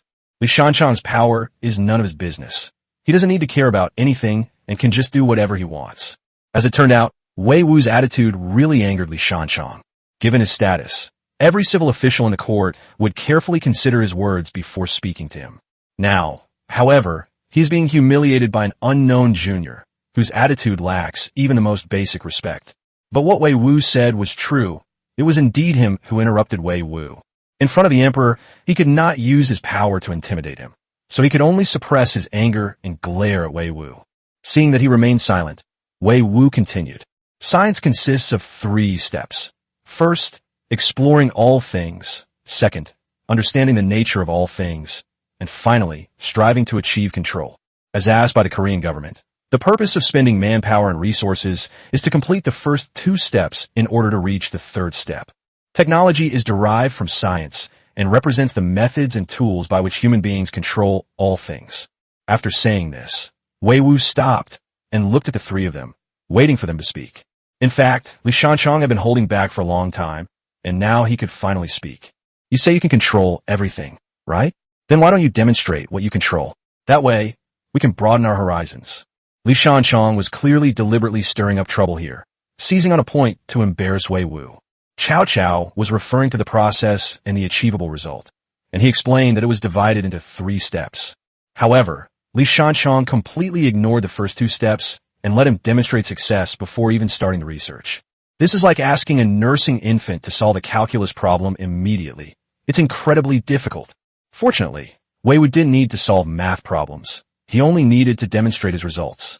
Li Shanchong had walked right into a trap with this, and it was no challenge for Wei Wu at all. Wei Wu reached into his robes and pulled out a small, dark stick. Then, looking at Li Shanchong, he said in a contemptuous tone, "With your intelligence, it's difficult for me to explain to you, but I can let you experience the taste of lightning." Upon hearing Wei Wu's words, not only Li Shanchong, but also the other 2 officials were stunned. Lightning. This is the greatest power of heaven and earth, a power that only celestial beings can wield. But this arrogant young man in front of me actually uttered such outrageous words? While Li Shanchong and the other 2 were secretly complaining, they didn't see that Yuanzhang's expression had changed. That kid is so ruthless. Bringing this out means they're determined to kill Li Shanchong. Others might not know what Wei Wu had taken, but he knew very well what it was. Last time, Lan Yu was defeated by this thing, I think it was called something like the Thunder Cudgel. Even a seasoned general like Lan Yu, who had fought on the battlefield, couldn't hold on, let alone Li Shanchong, who was over 60 years old. Therefore, before Li Shanchong could speak, Zhu Yuanzhang preemptively spoke up to stop him. Wei Wu, the power of his lightning is too fierce. Shanchong is too old to try it himself. Just kidding, if Wei Wu really did that to Li Shanchong, he might just die right here in the palace. Although Li Shanchong has become somewhat arrogant over the years, he is still one of the founding fathers of the nation. Moreover, Li Shanchong is still useful at this stage, and Zhu Yuanzhang cannot allow anything to happen to him. Wei Wu actually understood this. He was just teasing him on purpose. Therefore, after Zhu Yuanzhang spoke, Wei Wu readily agreed and said, "That's right. Let's replace the Korean mail with a chicken. They're pretty much the same anyway." Upon hearing Wei Wu's words, Li Shanchong's face immediately turned as black as charcoal. The two officials standing nearby understood the ambiguity in Wei Wu's words and immediately lowered their heads. Only Zhu Yuanzhang showed no reaction, though his expression was somewhat strange. However, he didn't say much, but simply ordered the palace servants to find a live chicken. But how could Li Shanchong swallow this insult? He immediately started to cause trouble for Wei Wu again. Let's leave aside the fact that the control of lightning has not yet been verified. If you say that science controls all things, then it must also be able to control other things. All things in heaven and earth are bathed in sunlight. Since you have made such a bold statement, let the sunlight outside shine into this room. Or perhaps you could control the wind that is everywhere in the world and let it go wherever you want it to. In ancient times, there were no electric lights, only candlelight, and the people were in a palace. Although it is broad daylight, the room is completely dark, relying entirely on the light from the candles. Although it doesn't obstruct the view, it still gives a consistently dim feeling. It must be said that Li Shanchong knew how to make things difficult for people. He didn't mention things that could be seen and touched, but instead used intangible things like light and wind to make things difficult for Wei Wu. The two ministers standing to the side first glanced at Li Shanchong, then looked at Wei Wu, and secretly shook their heads. Of all people to offend, he had to offend Li Shanchong, the Duke of Han. This person appears kind and gentle on the surface, but is actually jealous and harsh towards others. In officialdom, when dealing with this kind of person, it's best to avoid offending them if possible. In their view, Wei Wu should have bowed his head in that situation. A moment of patience brings calm, and taking a step back opens up a vast expanse where nothing will happen. But Cao Cao insisted on confronting him head-on, which led to his current predicament. Unfortunately, whether it was Li Shanchong or these two ministers, their vision and thinking were always limited. If Wei Wu knew what they were thinking, he would only give a simple reply. You know nothing about the power of technology. Chapter 55, What's so special about moving light into a room? Have you ever seen white light appear in an empty room? Wei Wu didn't care what the two ministers thought. All he wanted to do now was to slap Li Shanchong in the face. So after Li Shanchong finished speaking, he immediately said, "Controlling sunlight is indeed very difficult. Not to mention now, even 1,000 years from now, it may not be possible to do so." Snort. Upon hearing Wei Wu's reply, Li Shanchong snorted coldly, believing that Wei Wu was beginning to show weakness. Unfortunately, Li Shanchong was not prepared to let him off so easily. To speak such arrogant words in front of His Majesty, and since you cannot even do it, that is treason. Before Li Shanchong could finish speaking, Wei Wu interrupted him. "Duke of Han, what's your hurry? Have I finished speaking? I haven't even finished, and you're already so eager to kick me when I'm down." "I only said that controlling sunlight is difficult, but I didn't say that your request is difficult. It's just about letting sunlight into the house. Even a child could do this. I don't understand why you would make such a childish request. It's ridiculous. I was going to suggest something more difficult, like a white light emanating from an empty room. But Tisifeske, it seems I overestimated your ambition." With each word Wei Wu spoke, the fierce glint in Li Shanchong's eyes intensified. However, this time he was not in a hurry, and only snorted coldly after Wei Wu finished speaking. "Oomph! A white light emanating from an empty room? How arrogant! You should first make sure sunlight enters the room before you talk." Upon hearing this, Wei Wu slowly shook his head, looked at Li Shanchong with the kind of compassionate gaze one would give someone with intellectual disabilities, and then looked at Zhu Yuanzhang. "Your Majesty, could you please send a palace maid to lend me a hand?" "Allow." Then a palace maid came over, and Wei Wu reached into his robes and took out two exquisite makeup mirrors. Upon seeing the two crystal-clear makeup mirrors, the palace maid's eyes widened in amazement. She had never seen herself so clearly before, She could even see the pores on her face. In fact, not only the palace maids, but everyone else in the room was also attracted by the makeup mirror. Whether it was Yuanzhang, Li Shanchang, or the two ministers, they were all filled with surprise. We are currently in the era of bronze mirrors. True glass mirrors didn't appear until the late Ming Dynasty. Therefore, it's understandable that these people would make a fuss, but Wei Wu wasn't surprised at all. Actually, he still has a few of these, but he doesn't need that many in the current situation. This room is just around the corner from the outside of the main hall. 2 mirrors are enough. Wei Wu handed a makeup mirror to a palace maid and then instructed her to stand outside the palace with a mirror in her hand. After adjusting the angle in the sunlight, he stood at the corner with a second makeup mirror in his hand. The next second, sunlight entered the room through the reflection of the mirror. Moreover, Wei Wu deliberately aimed the refraction point at Li Shanchang, shining the reflected light directly into his eyes. The blinding refracted light kept flashing, and even with his eyes closed, Li Shanchang couldn't get through it. Wei Wu's light shone brightly on his old eyes, while Wei Wu teased him playfully from the side. "How is it, Korean prince? This has hit your face. Do you feel the warmth?" I already said this request is childish. Even a young child could do it. It's not difficult at all. Seeing that he had had enough fun, Wei Wu put away the makeup mirror. Then, under the reluctant gaze of the palace maids, another makeup mirror was handed to Yuanzhang. "Your Majesty, this mirror was originally intended for the Empress, but now it is offered to your Majesty." After saying this, Wei Wu blinked with one eye, and Yuanzhang chuckled inwardly before reaching out to take it. Then, Wei Wu turned his head again to look at Li Shanchang. At this moment, Li Shanchang's eyes had recovered, and he was looking at Wei Wu with a gloomy expression. Their eyes met, and Wei Wu could clearly feel the intense killing intent in Li Shanchang's eyes. He simply didn't care, casually chuckled, and continued speaking. "Why is the Korean prince looking at me like that? Did he not get enough of being shot and want to go again? I'm not interested in this kind of low-class stuff. How about we play something more upscale? What if a white light were to emerge from an empty room?" Li Shanchang was unable to refute Wei Wu's mockery. The reason is simple. His request was for sunlight to shine into the room, and Wei Wu did just that. And they even shot it back and forth in his face several times. Did the ancients not understand that light refracts? Of course not. Wherever there is water, it is easy to see the sunlight being refracted. They just didn't expect that Wei Wu would solve the problem so easily. They weren't particularly surprised by what they had just witnessed. What's truly amazing are those 2 makeup mirrors because they're so clear. It's like seeing another version of yourself reflected in front of you. But now, their curiosity is drawn to Wei Wu's description of the white light emanating from the empty room. This is a realm that only highly accomplished Taoist masters can reach, as described in Taoist scriptures. To have white light emerge from nothingness. What a wondrous state that is. Even Li Shanchang, though he didn't say it, couldn't help but be curious about how Wei Wu had managed to do it. At this moment, Wei Wu spoke again, still targeting Li Shanchang. "Korean prince, what's about to happen will open your eyes, so don't blink." Why did Wei Wu tell Li Shanchang not to blink? Because he had already taken out the powerful flashlight while he was speaking. A small, dark stick, which looks very similar to the stun gun from before. It's just that it's much shorter, about the size of a palm, and doesn't look particularly impressive. Yuanzhang understood Wei Wu and knew that what he brought out was definitely not simple. But others didn't know. They were just curious about what the connection was between this small black stick and the white light emanating from the empty room. Just as everyone was wondering, Wei Wu grabbed a powerful flashlight and pointed it at Li Shanchang's eyes again. But instead of opening it immediately, he turned to look at Yuanzhang. "Your Majesty, may the palace servants extinguish the candles? This way, we can more directly experience the mystery of the sudden appearance of the white light."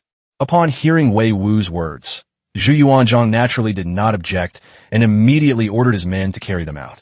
Soon, the candles in the room were extinguished, and the whole room became pitch black. There was some light at the corner, so we weren't completely plunged into darkness. Wei Wu's lips curled into a wicked smile as he turned the intensity of the high-powered flashlight to maximum and switched it to beam mode. He then aimed at Li Shanchang's eyes and pressed the switch with a flick of his finger. Snap! A soft sound rang out, and then a blinding white beam of light suddenly appeared in the room. Then, a gasp suddenly came from inside the room. "Ah!" Everyone looked toward the location of the pillar of light, following the sound, and saw Li Shanchang covering his face and eyes with his arms. In fact, he was not harmed at all, and brief exposure to light would not cause damage to his eyes. It's understandable that his eyes would feel swollen and painful from being suddenly exposed to strong light, especially since he's over 60 years old. Seeing Li Shanchang's disheveled appearance, Wei Wu smiled and then switched the mode to aperture mode. In an instant, a burst of bright light illuminated the room as if it were daytime. Chapter 56, a single clever trick caused China to fall behind for many years. Just as everyone's eyes adjusted to the darkness, they were suddenly greeted by a bright light, and they all instinctively squinted. However, this experience allowed them to witness what it means for a room to emit white light. As Wei Wu moved the powerful flashlight in his hand, every part of the room became clearly visible. After the palace servants lit the candles again, everyone in the room turned their attention to the powerful flashlight in Wei Wu's hand. No matter how they guessed, they couldn't understand what this little black stick was. It's only as short as a palm, yet it emits a powerful light that illuminates the entire room. But Wei Wu was too lazy to explain to them, and casually put away the high-powered flashlight. Just then, a palace servant carrying a live chicken came to the gate. Before the palace servants could speak, Wei Wu stepped forward and took the hemp rope binding the chicken's feet. Then, Wei Wu turned to look at Li Shanchang again. The South Korean public is watching closely to see if lightning can be scientifically controlled. As he spoke, Wei Wu shook the hemp rope, and then saw the live chicken flap its wings in fright. At this moment, Wei Wu picked up the stun gun, turned off the safety, and pressed the switch. Even though the room is now bright, the white light at the tip of the stun gun can still be seen flashing. Clap, clap, clap, clap. Amid a series of rapid explosions, the stun gun was shoved into the live chicken. In the blink of an eye, the live chicken that was flapping its wings just moments before stiffened instantly. 2 seconds later, Wei Wu released the rope, and the live chicken fell to the ground but remained motionless. Then Wei Wu held up the stun gun in one hand and looked at Li Shanchang. So, Lord Han Guogong, you have already shown me your control over light and lightning. Am I still spreading heresies?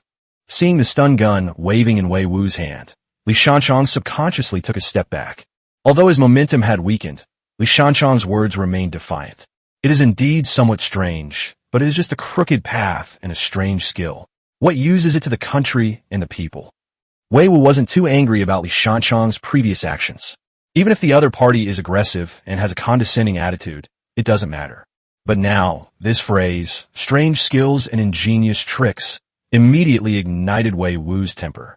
This quote comes from the Book of Documents, and it criticizes King Zhou of Shang for indulging in pleasure and using strange and ingenious tricks to please women.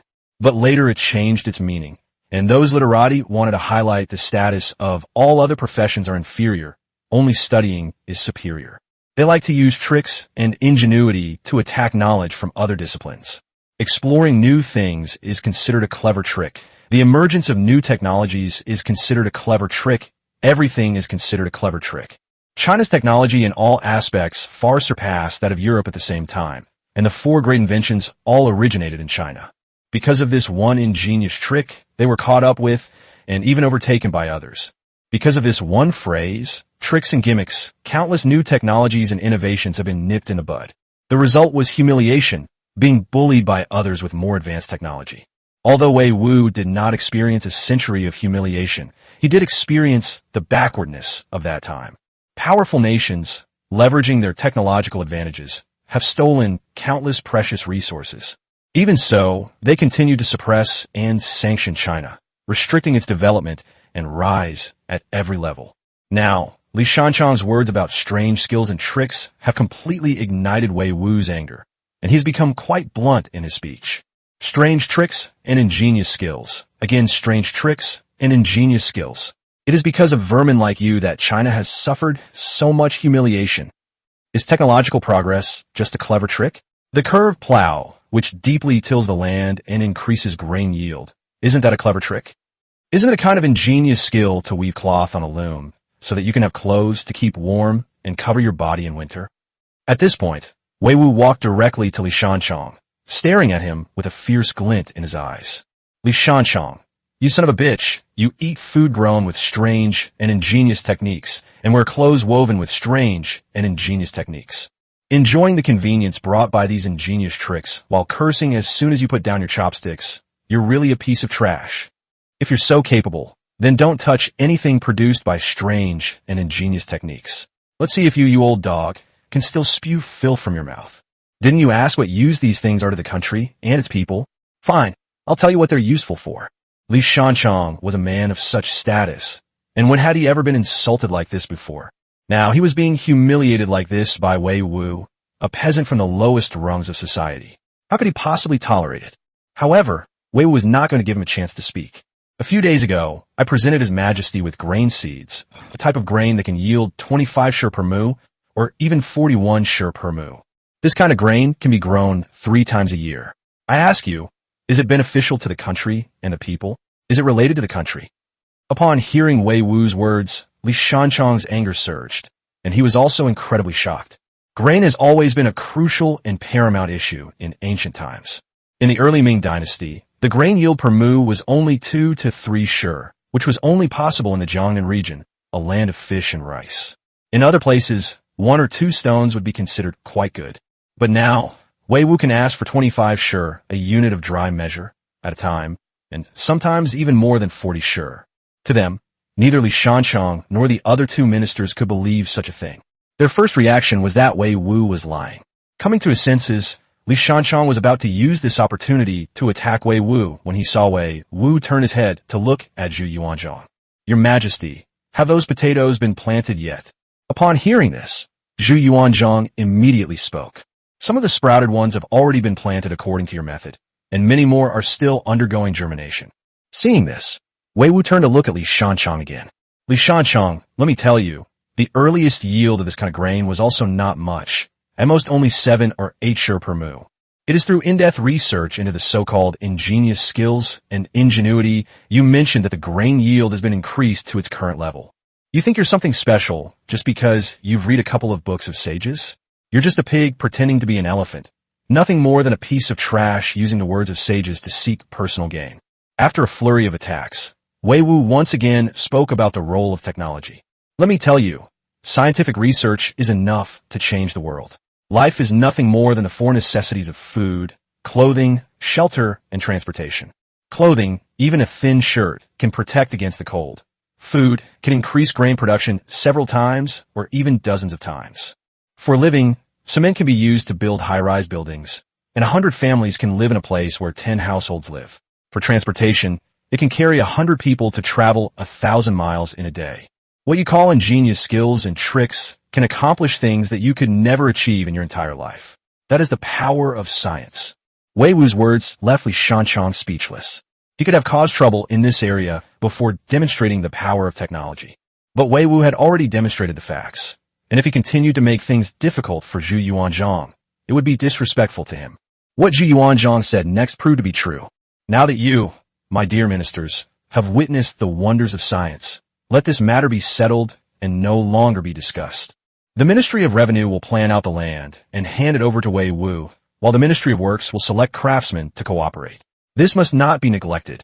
Wei Wu, please stay. My dear ministers, please make your own arrangements. Chapter 57, What will become of Li Shanchong? You'll probably just chop him up. Since the emperor had already ordered them to leave, Li Shanchong and his companions naturally dared not linger.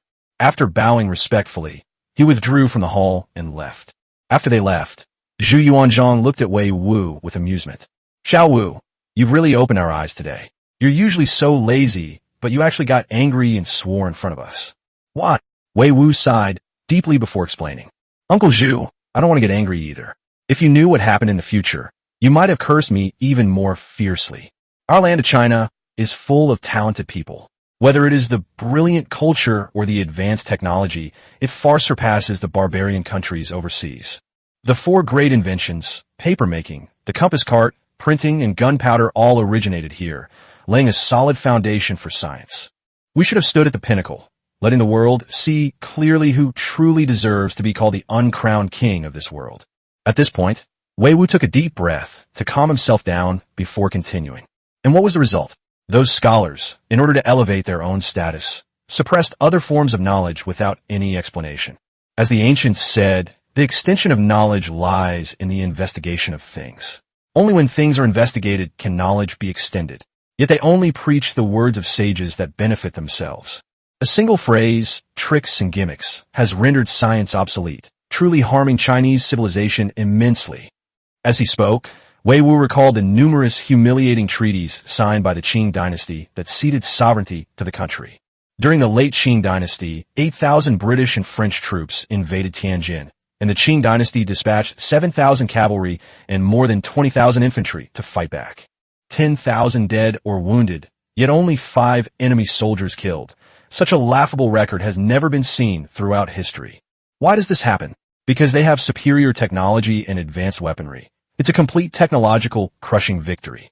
So much so that later, when the Eight-Nation Alliance stormed Beijing, forcing the Qing Dynasty to cede territory, pay indemnities, and sign countless humiliating treaties, At this point, even Wei Wu himself couldn't continue speaking. There was nothing I could do. It was so incredibly embarrassing that the more I talked about it, the angrier I got, and I had nowhere to vent my anger. On the other hand, Zhu Yuanzhang could fully sense Wei Wu's emotions from his words. Frustration, anger, repression, anger at their inaction, yet powerless to do anything, and nowhere to vent one's anger. But to be honest, even Zhu Yuanzhang himself. After hearing what Wei Wu had to say, I broke out in a cold sweat. The Eight-Nation Alliance invaded Beijing, forcing the city to cede territory, pay indemnities, and suffer national humiliation by signing a treaty. He didn't need to experience these things firsthand. He could imagine the situation just by hearing these descriptions. If you apply 1 or 2 more words to the Ming Dynasty, the urge to draw a sword and chop someone up immediately arises. After shaking his head to dispel the images in his mind, Zhu Yuanzhang looked at Wei Wu with a look of understanding in his eyes. No wonder Li Shanchang's words, which were merely a pretense of saving face, made you so angry. We just randomly used 1 or 2 words from a description to describe the Ming Dynasty, and we were already so angry that we want to chop a few people up with a knife to vent our anger. Upon hearing Zhu Yuanzhang's words, Wei Wu gave a wry smile, but his eyes were full of determination. Therefore, science and technology must develop at all times. We cannot afford not to. Mr. Zhu, let me tell you about a situation for you to consider. You and Aunt Ma were sitting in the palace, eating hot pot and singing songs, when suddenly a group of red-haired devils broke down the city gates and killed, burned, and looted. Clang! As soon as Wei Wu finished speaking, Zhu Yuanzhang stood up on the spot and drew a long sword from somewhere. They dare. I can destroy the great Yuan dynasty, and I can destroy those red-haired devils. It has to be said that old Zhu is indeed formidable. With just that one move of drawing his knife, a murderous aura immediately filled the air. Seeing this, Wei Wu continued speaking. Therefore, only when we are strong enough and our technology and weapons are strong enough to overwhelm the whole world can we live a peaceful and worry-free life. Zhu Yuanzhang understood that Wei Wu was emphasizing the importance of science, and in fact, he shared the same sentiment. Having witnessed so many amazing things, the importance of technology in his mind is beyond doubt.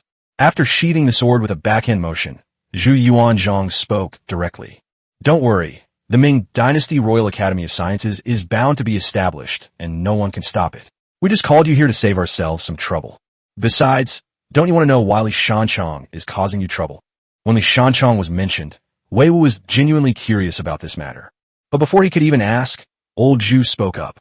Because the estate that we allocated to the Academy of Sciences was originally intended by Li Shanchang to be bought from the Ministry of Revenue and given to his nephew. That estate is quite large and right next to the river, surrounded by thousands of acres of fertile land. It's a very good location. But your Institute of Science and Technology snatched it away. You better watch out, kid. He's not a magnanimous person. Upon hearing Zhu Yuanzhang's words, Wei Wu raised his head high, a proud little expression on his face. I'm protected by you. Why would I be afraid of him? If not, I'll go to Auntie. Auntie said no one can touch me. Upon hearing this, Zhu Yuanzhang immediately pointed at Wei Wu and laughed and scolded him. You brat, we're enough for you. Don't bother your aunt.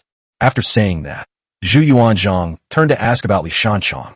By the way, Xiao Wu, we want to know about Li Shanchang's future fate. Tell us about it. You chopped it down, didn't you? Unlike Zhu Biao and Zhu Di, Wei Wu did not hesitate to consider Li Shanchang. Without the slightest hesitation, they immediately served old Zhu a hearty dish. To be honest, Li Shanchang deserved to be killed. Just look at all the things he did. After the founding of the Ming Dynasty, Zhu Yuanzhang showed him the utmost favor, bestowing upon him a great deal of rewards without hesitation. The purpose was simply to hope that Li Shanchang would be of one mind with the emperor and with the Zhu family. But this guy doesn't know how to be grateful at all. He killed so many people in the Huiyang case, but didn't touch Li Shanchang. He secretly helped Hu Weiyong hide evidence of his crimes, and despite being deeply indebted to the emperor, he did not think of repaying the favor and became estranged from the emperor. In order to build a house for himself, he secretly borrowed 300 soldiers from Tanghe. The civil officials in the capital borrowed 300 soldiers. Back then, Li Shimin only had 800 men at the Xuanwu Gate incident. They dare to break such taboos. They've become so arrogant and spoiled that they've forgotten who they are. If he dared to act like this while Zhu Yuanzhang was still alive, what would happen if he were gone? Besides, in his later years, Zhu Yuanzhang was already paving the way for Zhu Yunwen. Moreover, Li Shanchong lived an incredibly long life, still alive at the age of 77. If Sima Yi hadn't fallen from grace in history, Li Shanchong might have had a chance to become a regent. But who could have imagined that Sima Yi, at the age of 70, would make even the Luo River feel tainted by a single oath? Having learned from the example of the oath at Luo Shui, and given the prerequisites that Li Shanchong possessed, he was too resilient, lacked gratitude, was the leader of the Huaishi civil official group, and concealed Hu Weiyong's plot to rebel. All these things combined, let alone Zhu Yuanzhang's personality, would have resulted in Chao killing him too. Wei Wu just didn't expect that after he revealed Li Shanchong's fate. Old Zhu, however, showed no surprise whatsoever. Instead, a smile played on his lips. Wei Wu understood now, and couldn't help but sigh inwardly. Damn, Zhu Yuanzhang is indeed Zhu Yuanzhang. No wonder he could become emperor with just a bowl at the beginning. I was too naive. Anyone with a sound mind would understand why Zhu Yuanzhang reacted this way. Li Shanchong was actually already on Zhu Yuanzhang's death list. He's still useful for now, but once he's no longer useful, his death will come. The reason Zhu Yuanzhang asked this question was simply because he was curious whether his decision was correct. Now that we have Wei Wu's answer, whether it is correct or not is beyond doubt. Even after Wei Wu answered, he didn't bother to bring it up again and change the subject. By the way, you went to the palace with Mao Xiang early this morning. Why didn't you come to our side? Instead, you went to your Aunt Ma's place first. Chapter 58, I'm a hot-blooded young man, and you want me to open a brothel? After Zhu Yuanzhang finished speaking, a hint of displeasure remained on his face. We specifically had Mao Xiang wait outside, thinking you might have made some new discoveries about the smallpox case. Hearing Zhu Yuanzhang's tone, Wei Wu raised an eyebrow and chuckled inwardly. However, she didn't show it, but simply went along with what he said. There are indeed clues related to the smallpox case, but that's not the most important thing. We'll talk about it when Mao Xiang comes in. As for why we went to my aunt's place first, it's because her situation is more important than the smallpox case. Zhu Yuanzhang hadn't noticed before, but now he suddenly realized that Wei Wu's way of addressing Empress Ma had changed. In the past, people would call her Aunt Ma, including her surname, but now they call her Aunt directly, which is more intimate. Although he didn't know what had happened, this change was something Lao Zhu was happy to see. However, he is now more curious about what is more important than the smallpox case. Wei Wu didn't keep anyone in suspense and directly explained the specific situation. Uncle Zhu, I've been praying to the gods and Buddhas at home every day for the past few days, hoping that God will send me the medicine. Well, my sincerity moved the heavens, and I actually received the medicine this morning, so I went to my aunt's place first. Actually, this drug wasn't drawn today. It was clearly obtained yesterday. He only suppressed the matter of donating medicine because Zhu Yuxuan was bullied and wanted to avenge his own people first, who knew so many things would happen later, which is why the medicine is only now being delivered to Cunning Palace. However, you can't tell the truth about this kind of thing. You can embellish it a little to make it seem like you take it very seriously. Anyway, apart from him, no one knows exactly when the drug was drawn. As it turned out, Wei Wu's approach was correct. Upon hearing that the medicine had been obtained, even this seasoned emperor couldn't help but tear up. Xiao Wu, the medicine you mentioned, is it the one that treats smallpox? To be honest, seeing Zhu Yuanzhang like this, even Wei Wu couldn't help but feel a little moved. It is said that the imperial family is the most ruthless, but looking at the emperors throughout history, few valued family ties more than Zhu Yuanzhang. Yet this emperor, who valued family ties so much, suffered such a desolate old age. Twice, the elderly outlived their children, and then his beloved wife also passed away. Now that Wei Wu is here, he no longer has to endure that soul-shaking pain. Looking at the cautious and expectant emperor before him, Wei Wu smiled slightly and nodded, saying, "That's right, Uncle Zhu. It's the medicine for treating smallpox. It's already been given to Auntie and given to Xiong Ying." Moreover, we obtained a considerable quantity this time. So even if Annie is accidentally infected, we don't need to worry about running out of medicine. Bang! As soon as Wei Wu finished speaking, Zhu Yuanzhang slammed his hand on the table, stood up, and burst into laughter. Great! Ha ha, great! I can finally relax. Ha ha ha. These past few days, Zhu's mood has been extremely low, yet he still has the spare energy to worry about national affairs. Now that the weight has been lifted from my heart, I can finally relax and laugh heartily. After a long while, Zhu Yuanzhang stopped laughing and turned to look at Wei Wu. Xiao Wu, we don't know what you want. Just tell us. As long as you want it, and as long as we have it, we'll give it to you. To be honest, Zhu Yuanzhang's words really stumped Wei Wu.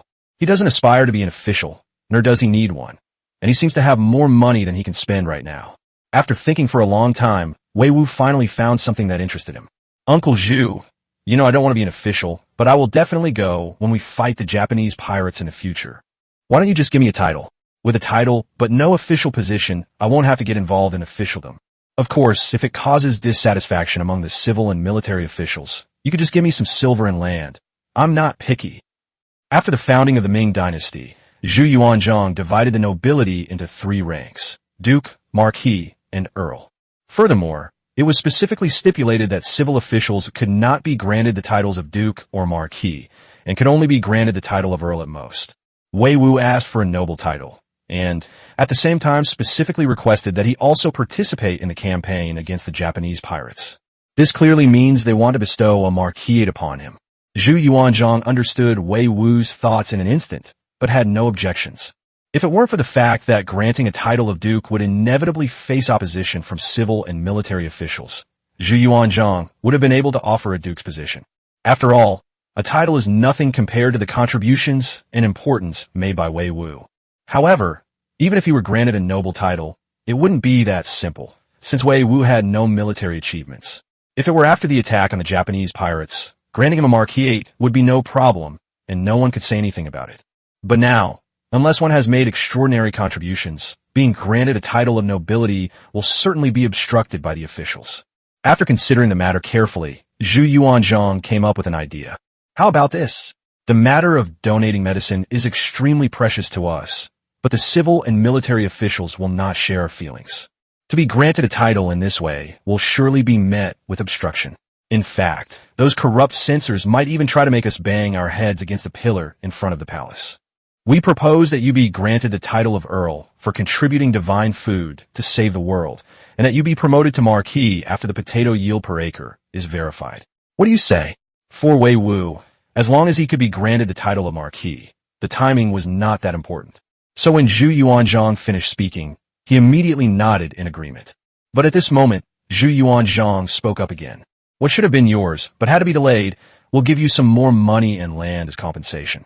I will give you 5,000 taels of gold, 30,000 taels of silver, 60,000 strings of paper money, and 2,000 acres of fertile land.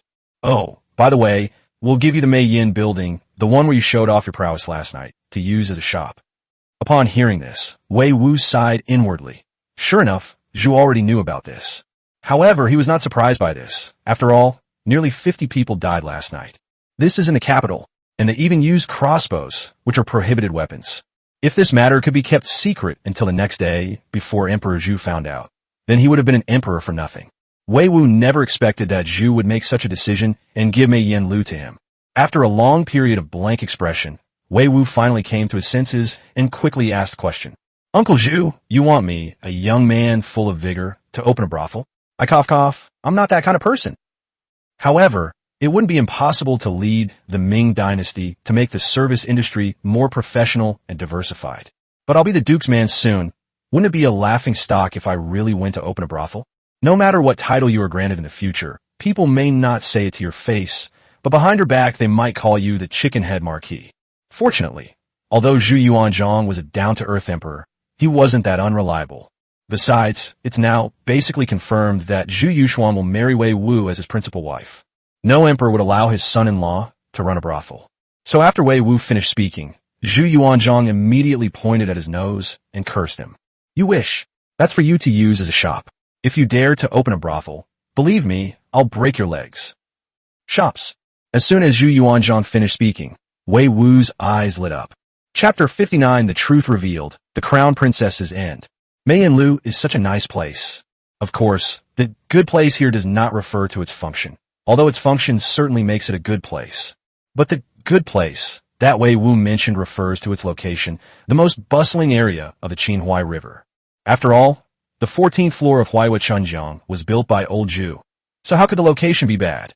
Many wealthy businessmen would love to buy a shop here, but never have the chance. Those who can afford to spend money in places like brothels are generally people with some spare cash. At the same time, those prostitutes also belong to the high-income group, and their spending power is not bad either. At that time, as long as Mei Lu is slightly modified, it will be a surefire way to make a profit by selling anything. However, Cao Cao preferred to build a rare treasures pavilion, which would be dedicated to selling high-end items that the ancients had never seen before. Imagine the horrified look on the faces of those high-ranking officials and nobles in the future, holding a toddler who is learning to talk. Although I'm not short of money, life is so long, I have to find some enjoyment in it. He loved seeing their naivety and lack of worldliness, and Wei Wu couldn't help but laugh as he thought about it. However, this smile had a hidden meaning. Zhu Yuanzhang, who was standing nearby, became anxious upon seeing it. This brat, could he really be planning to open a brothel? No, the arranged marriage needs to be done as soon as possible, otherwise I'll lose all face. What are you thinking, kid? You're not really thinking of opening a brothel, are you? No way, we won't allow it.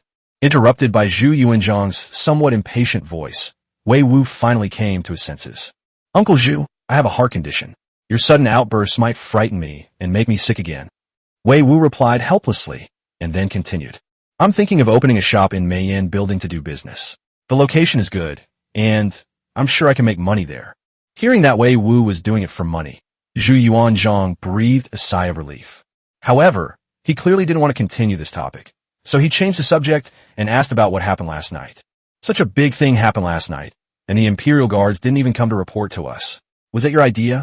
Since old Zhu brought it up, Wei Wu simply nodded and said, Uncle Zhu, so many things have happened recently, and you haven't had much rest these past few days, so we didn't let them disturb you.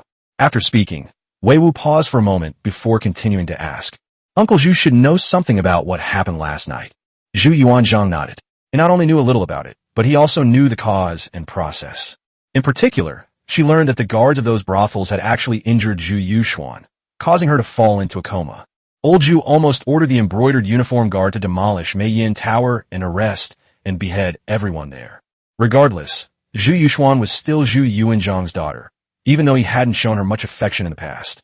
But now Zhu Yuxuan is about to be betrothed to Wei Wu, and the two have developed a good relationship. If he hadn't been somewhat satisfied with Wei Wu's methods of revenge later on, he would have had to take matters into his own hands. Seeing Zhu Yuanzhang nod, Wei Wu continued, Let me tell you something you might not know. Besides those people with crossbows, there was also a man in black last night. This person is very skilled and must be the leader. In the blink of an eye, he killed all 5 Imperial Guards who were protecting me. Fortunately, I had some means of self-defense and managed to severely injure him. Otherwise, what you see today might be my corpse. Zhu Yuanzhang had witnessed Wei Wu's methods, and although he was indeed very curious about them, how did Wei Wu, such a skilled assassin, manage to defeat him? But he didn't ask. Meanwhile, Wei Wu spoke again, continuing. That person was a bit strange. He was slender and had a somewhat effeminate appearance, and he also had 2 very distinct scents on him. One smells like urine, and the other smells like spices. I think you can guess what it is without me saying it. Even Zhang Hao could guess the meaning of this clearly pointed evidence, let alone Zhu Yuanzhang. It's easy to imagine how shrewd Zhu Yuanzhang was to have conquered such a vast empire. Upon hearing these 2 pieces of information, I immediately knew the answer. After dismissing everyone else, leaving only him and Wei Wu in the room, Zhu Yuanzhang finally spoke. Who in the palace do you think is related to the Liu family? Wei Wu didn't hide anything, nodding directly to acknowledge it, and then said, Besides her, I can't think of anyone else who would see me as a thorn in their side. After all, I was the one who noticed the smallpox incident. Smallpox was originally just an accident, but through my intervention, it became an inevitable consequence of human intervention. After the incident, whoever was most afraid became the one who was most afraid. And most importantly, Mao Xiang already has evidence to prove that smallpox is inextricably linked to the crown princess. Upon hearing Wei Wu's last words, Zhu Yuanzhang's eyes suddenly narrowed. Even though he didn't say anything, Wei Wu could feel the intense killing intent permeating the room. After a moment of silence, Yuanzhang slowly spoke. To the front hall. The two then went to the front hall, where Yuanzhang sat on the dragon throne. Everyone leave the main hall. Summon Mao Xiang to the palace for an audience.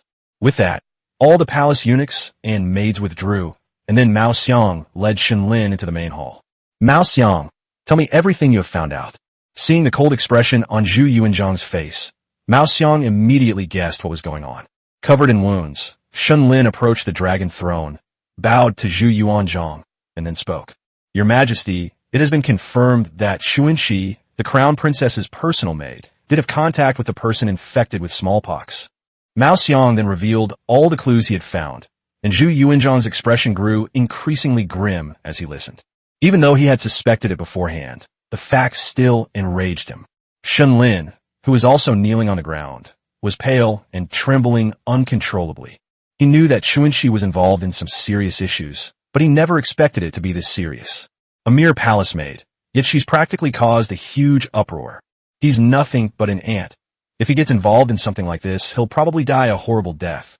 Thinking of this, Shenlin couldn't help but look at Wei Wu. He knew very well that only Wei Wu could save his life. On the other side, Wei Wu also noticed Shenlin's gaze and understood what he was worried about. However, Wei Wu didn't say anything, but just smiled slightly and gave him a reassuring look. Just as their eyes met, Yuanzhang also turned his gaze toward Shenlin. Shenlin, let me ask you, is there a single lie in what you said? This humble subject would never dare to deceive your Majesty. This humble subject guarantees with his life that every word is true. Yuanzhang nodded slowly. Someone, take Shenlin outside the hall and wait there. As soon as he finished speaking, two eunuchs entered the palace and led Shenlin out of the function hall. After the gate closed again, Yuanzhang looked at Mao Xiang and said, take Shenlin to the East Palace to find the Crown Prince. Tell him everything you have found out, and then wait for him there. If the Crown Prince takes action, you shall return and report. If the Crown Prince is soft-hearted, you shall help him and give the Lu family some dignity. Chapter 6. The Empress Ma, Xiao Wu. When you eat roast duck, bring some chomba liquor with you. Mao Xiang had heard Yuanzhang say, give the Lu family some dignity, twice already. But he also understood in his heart that giving Lady Lu some dignity was also a way of preserving the dignity of the royal family. If word got out that the crown princess had harmed the crown prince, the entire royal family would lose face. They might even be exploited by the remnants of the former Yuan dynasty, causing trouble and sowing seeds of future problems among the people. As Yuanzhang's trusted advisor, Mao Xiang knew exactly how to handle this matter. Upon receiving the order, Mao Xiang immediately knelt down to accept it, and then left function hall. Only Wei Wu and Yuanzhang remained in the main hall, but neither of them spoke. After a long while, Yuanzhang finally let out a long sigh and slowly stepped down from the dragon throne. Just like that night, he sat down on the steps and waved to Wei Wu. Just as Wei Wu was about to go over, a eunuch's voice suddenly came from outside the palace gate. Your Majesty, the Empress has ordered a roast duck to be delivered.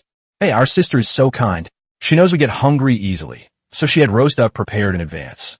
Yuanzhang, who was initially in a bad mood, immediately felt much better when he heard that Empress Ma had ordered roast duck to be sent over. Seeing the smile on Yuanzhang's face, Wei Wu also smiled. Then I heard him say in a sly, cheeky tone, Uncle Zhu, is it possible that my aunt prepared this roast duck for me?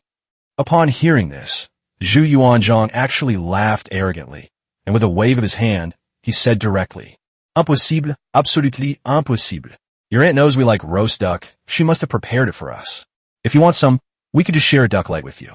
It's just a roast duck. At this moment, Yuanzhang acted like a child, speaking with a smug expression. Wei Wu stood to the side without saying a word, only watching him with a smile. Yuanzhang waved his hand and ordered someone to bring in the roast duck. When they saw the glistening, fragrant roast duck in the eunuch's hands, Yuanzhang couldn't help but blink, his eyes filled with eager anticipation. However, just as he was eagerly anticipating it, the eunuch delivered the roast duck to Wei Wu. Yuanzhang was displeased, but before he could speak, Wei Wu spoke first. Did Her Majesty the Empress ask you to pass on any message to me?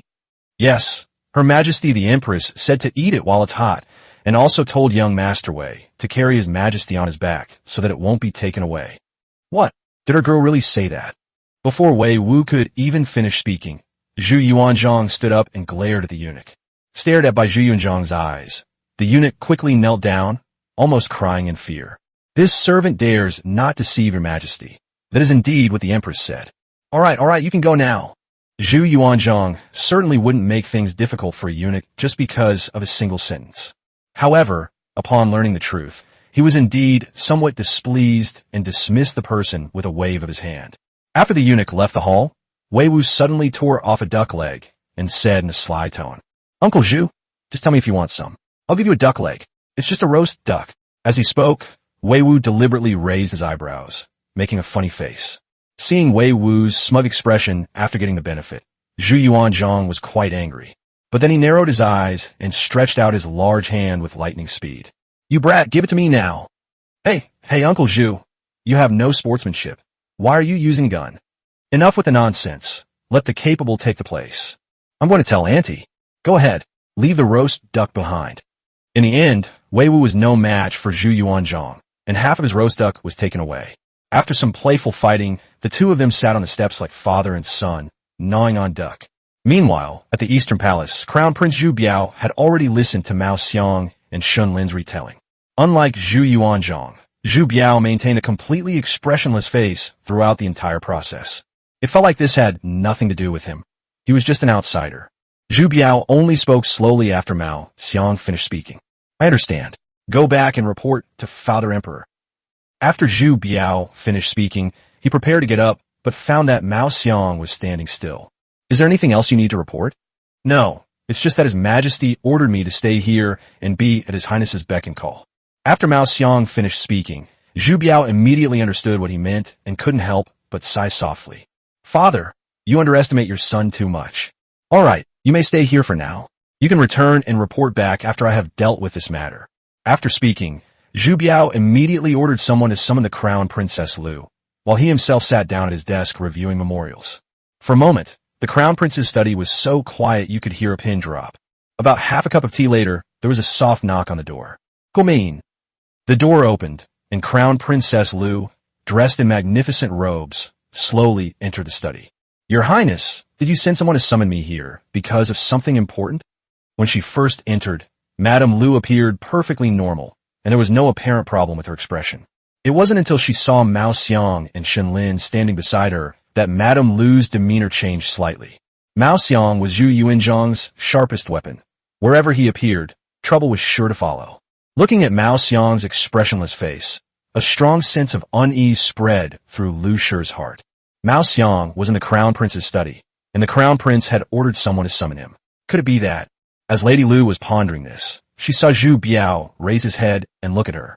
"I believe I have treated you well. After Sister Chang passed away, I immediately made you my principal wife and showered you with the utmost favor.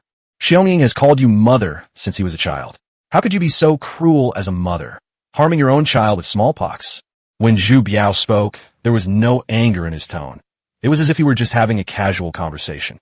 However, Lady Lu, as Zhu Biao's principal wife, knew very well that this meant Zhu Biao had reached his limit of anger. However, after Zhu Biao finished speaking, Lady Lu did not admit it, but instead questioned him with a wronged expression. "My lord, we have been husband and wife for many years. Doesn't your Highness know what kind of person I am? After my sister passed away, I have always loved Xiaoying as my own child, and your Highness has seen it all. Even tigers don't eat their cubs, so how could I possibly be so cruel to myself and my child? And smallpox is a disease that no human can control." As she spoke, tears welled up in her eyes and then slid down her cheeks. His extremely aggrieved appearance would easily evoke feelings of pity in others. Even Shen Lin, seeing Lu Shi's appearance, began to doubt whether there had been a mistake. However, he was just a nobody, not even qualified to stand here, let alone speak.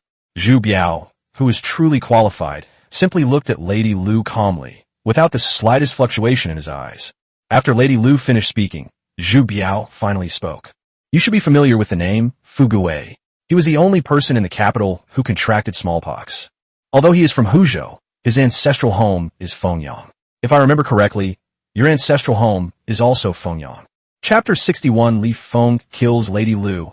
Old Zhu questions his henchman. Mao Xiang was originally just an observer, without much of his own opinion.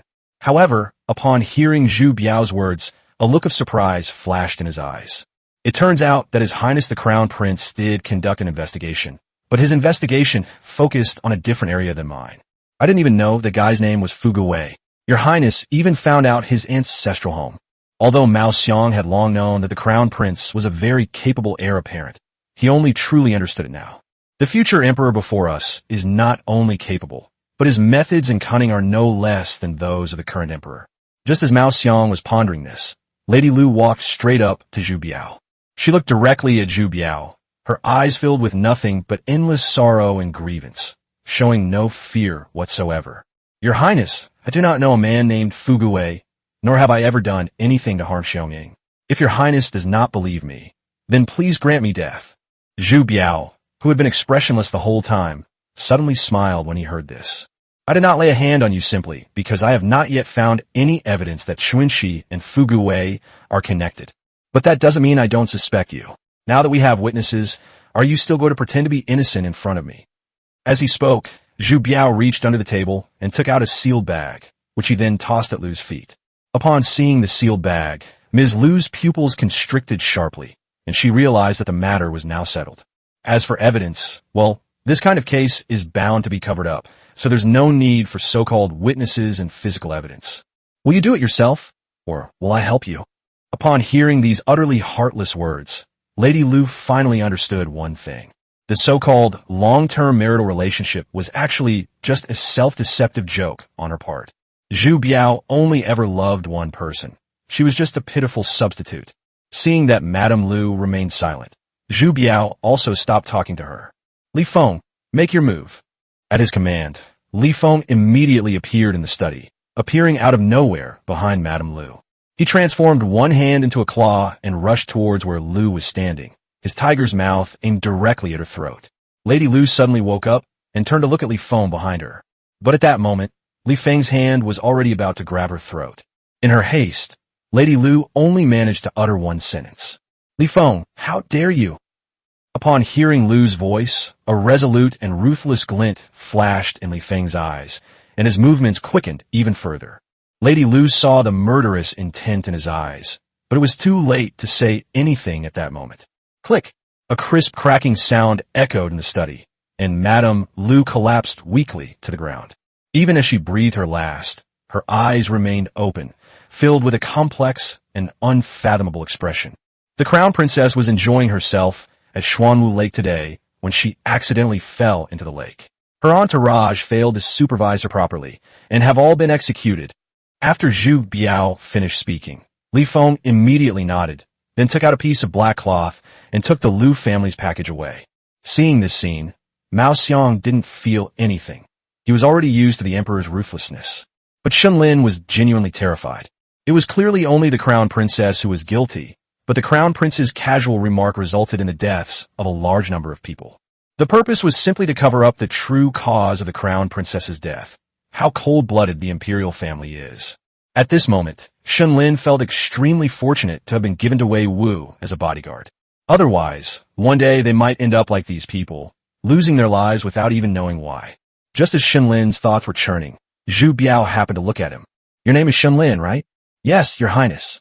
From now on, follow Wei Wu closely, protect him, listen more and do more, speak less and make fewer mistakes, understand? Yes, Your Highness, I understand. Upon hearing this, Zhu Biao nodded and then looked at Mao Xiang beside him. Mao Xiang, you can go back and report to your father now.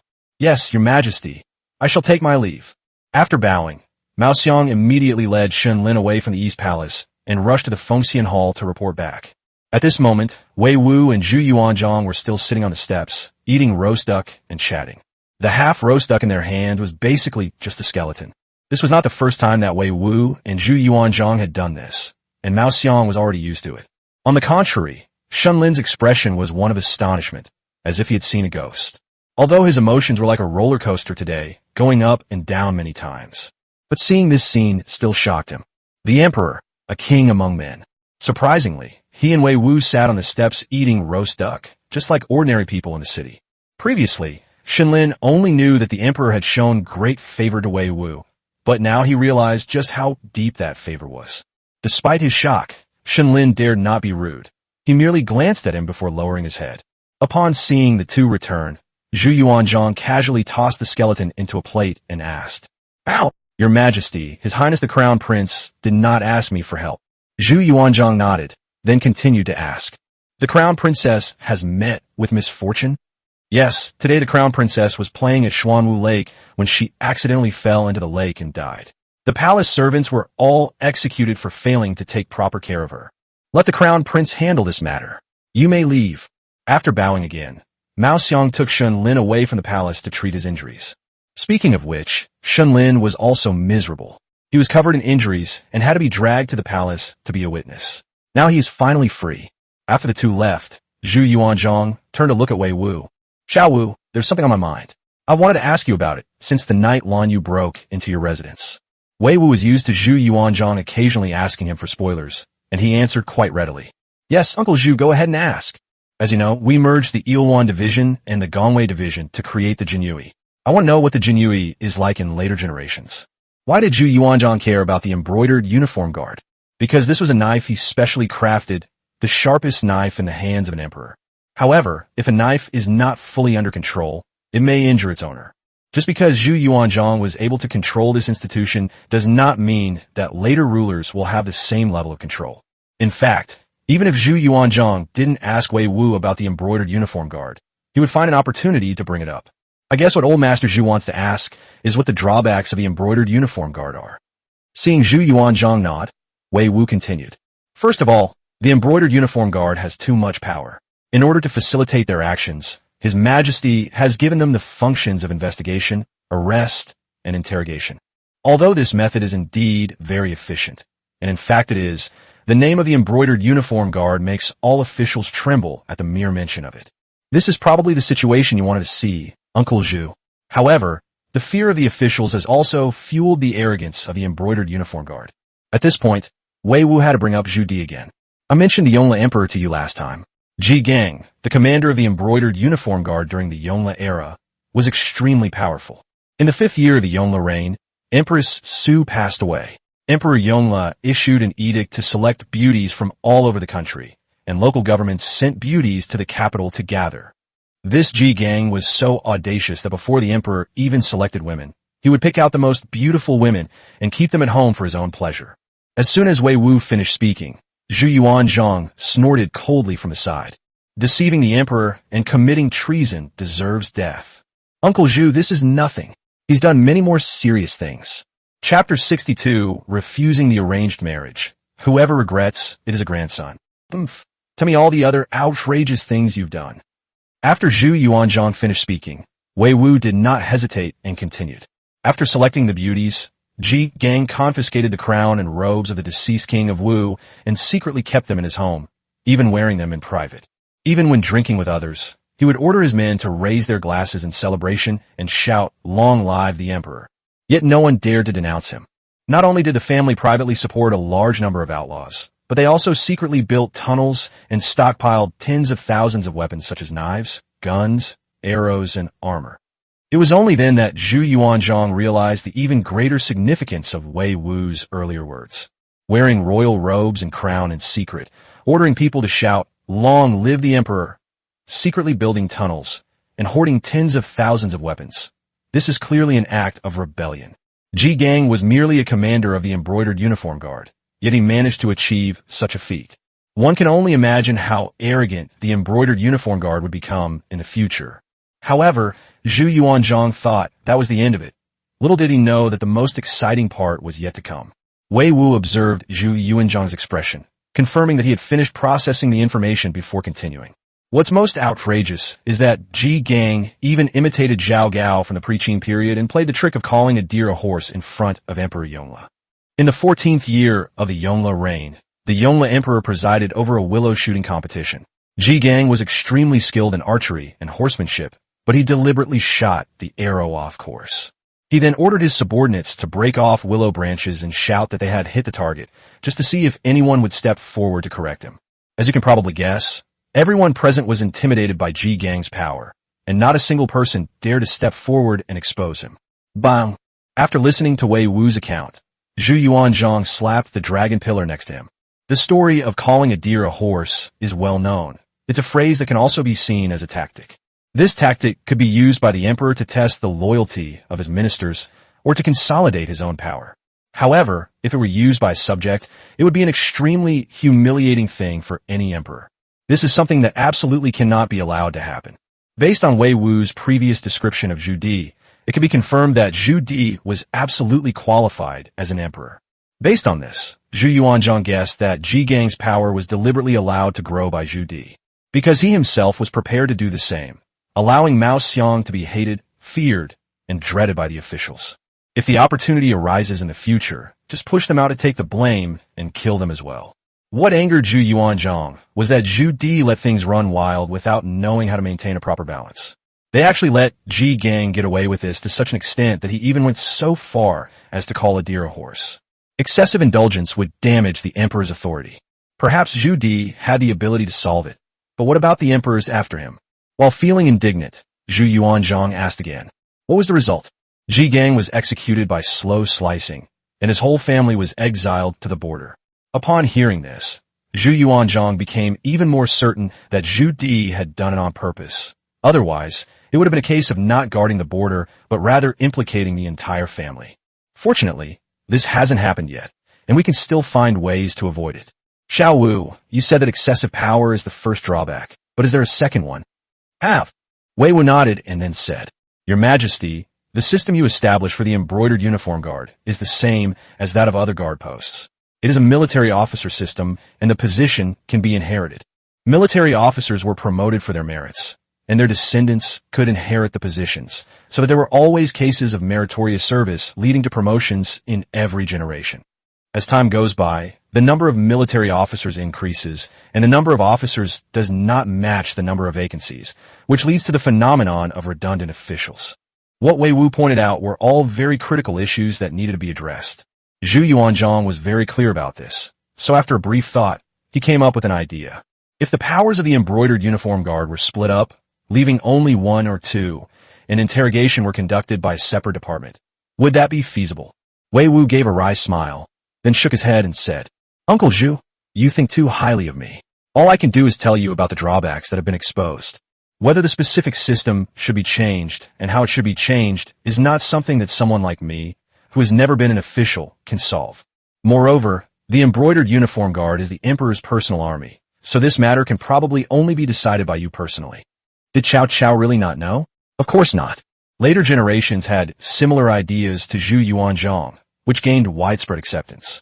The problem is that ideas are just ideas. Whether they are truly effective can only be answered after implementation. It's fine for Zhu Yuanzhang to make his own decisions. Even if he's wrong, it's the emperor's own problem. But for Wei Wu, getting involved would bring him no benefit, since there is no perfect system in this world. Zhu Yuanzhang knew perfectly well that Wei Wu, Cao Cao, must know some of the methods for reform. Since Wei Wu didn't want to talk about it, he wouldn't ask any further questions. Of course, Wei Wu would not be blamed for this. Just as Wei Wu said, the embroidered uniform guard is the emperor's personal army. While future generations will surely find a solution, Zhu Yuanzhang believed he was no less capable than anyone else. Now that he understands the drawbacks of the embroidered uniform guard, he can naturally come up with a better implementation plan. Having figured out what he wanted to know, Zhu Yuanzhang prepared to send Wei Wu back. But as the words were about to come out, he suddenly remembered the expression on Wei Wu's face when he mentioned opening a brothel. He originally planned to discuss it with Empress Ma first, but now he has decided to test the waters himself first. Well, Xiao Wu, you came to live in the Ming Dynasty, all alone, with no one to accompany you. Your aunt and I are your elders, and we're planning to arrange a marriage for you, so that you'll have someone who cares for you in the future. When Wei Wu suddenly heard Zhu Yuanzhang mention bestowing a marriage, he was completely stunned. What the heck? I've traveled to ancient times, and now I'm forced into an arranged marriage by my aunt and uncle? How can we, the beasts of modern society, accept this barbaric custom of arranged marriages and silent betrothal? Free love is the only way, okay? He wants to choose the person he likes, like his sweet little girl at home. So after Zhu Yuanzhang finished speaking, he refused without hesitation. Uncle Zhu, I already have someone I love, someone I'm fond of. Why don't you withdraw this arranged marriage? Upon hearing Wei Wu's reply, Zhu Yuanzhang showed no emotion. Instead, the corners of his mouth curved slightly upward. The girl this kid is talking about must be you, Xuan.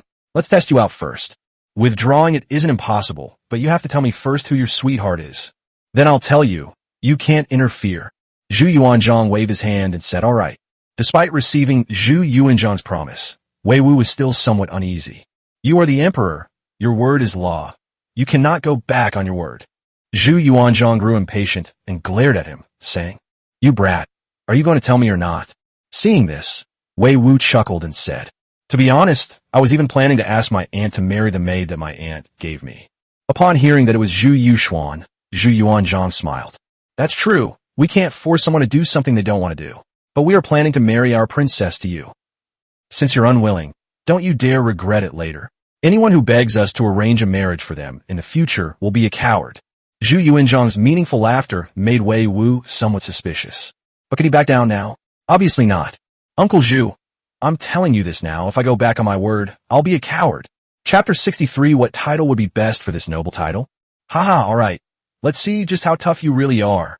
Zhu Yuanzhang laughed heartily, having already understood Wei Wu's intentions, and did not mention the matter of bestowing a marriage upon him again. After all, Wei Wu refused even the emperor's bestowed marriage, so he had nothing to say about Yuxian. As for Wei Wu, to be honest, he was genuinely bewildered by Zhu Yuanzhang. Although he knew that Zhu Yuanzhang wouldn't get angry with him over something like this. But since it was a refusal to be granted a marriage, shouldn't there be some resentment? But the truth is, old Zhu was laughing as happily as a pretty widow meeting a lecherous wolf. Then again, shouldn't I be the one who's happy about not being forced in a marriage? Wei Wu thought to himself silently, but his words remained quite defiant. Uncle Zhu, just you wait and see. I, Wei Wu, am the second toughest man in our great Ming Dynasty. It wasn't that Wei Wu didn't want to make bold statements. It was simply that he was self-aware. If we're talking about toughness in the Ming Dynasty, who could be tougher than Feng Xiaoru, who had his neck coated with magic oil? He was a remarkable man who, in front of the Yongle Emperor, shouted, what harm is there in exterminating my 10 clans? Wei Wu knew he didn't have the guts to utter such words. When Zhu Yuanzhang heard Wei Wu claim to be the second toughest man, he didn't think much of it. He only considered the emperor to be the most steadfast man in the Ming Dynasty in Wei Wu's heart. All right, we won't stop you from going home to be with your little maid. Remember, you must remain chaste before marriage and not mess around. It's that line again.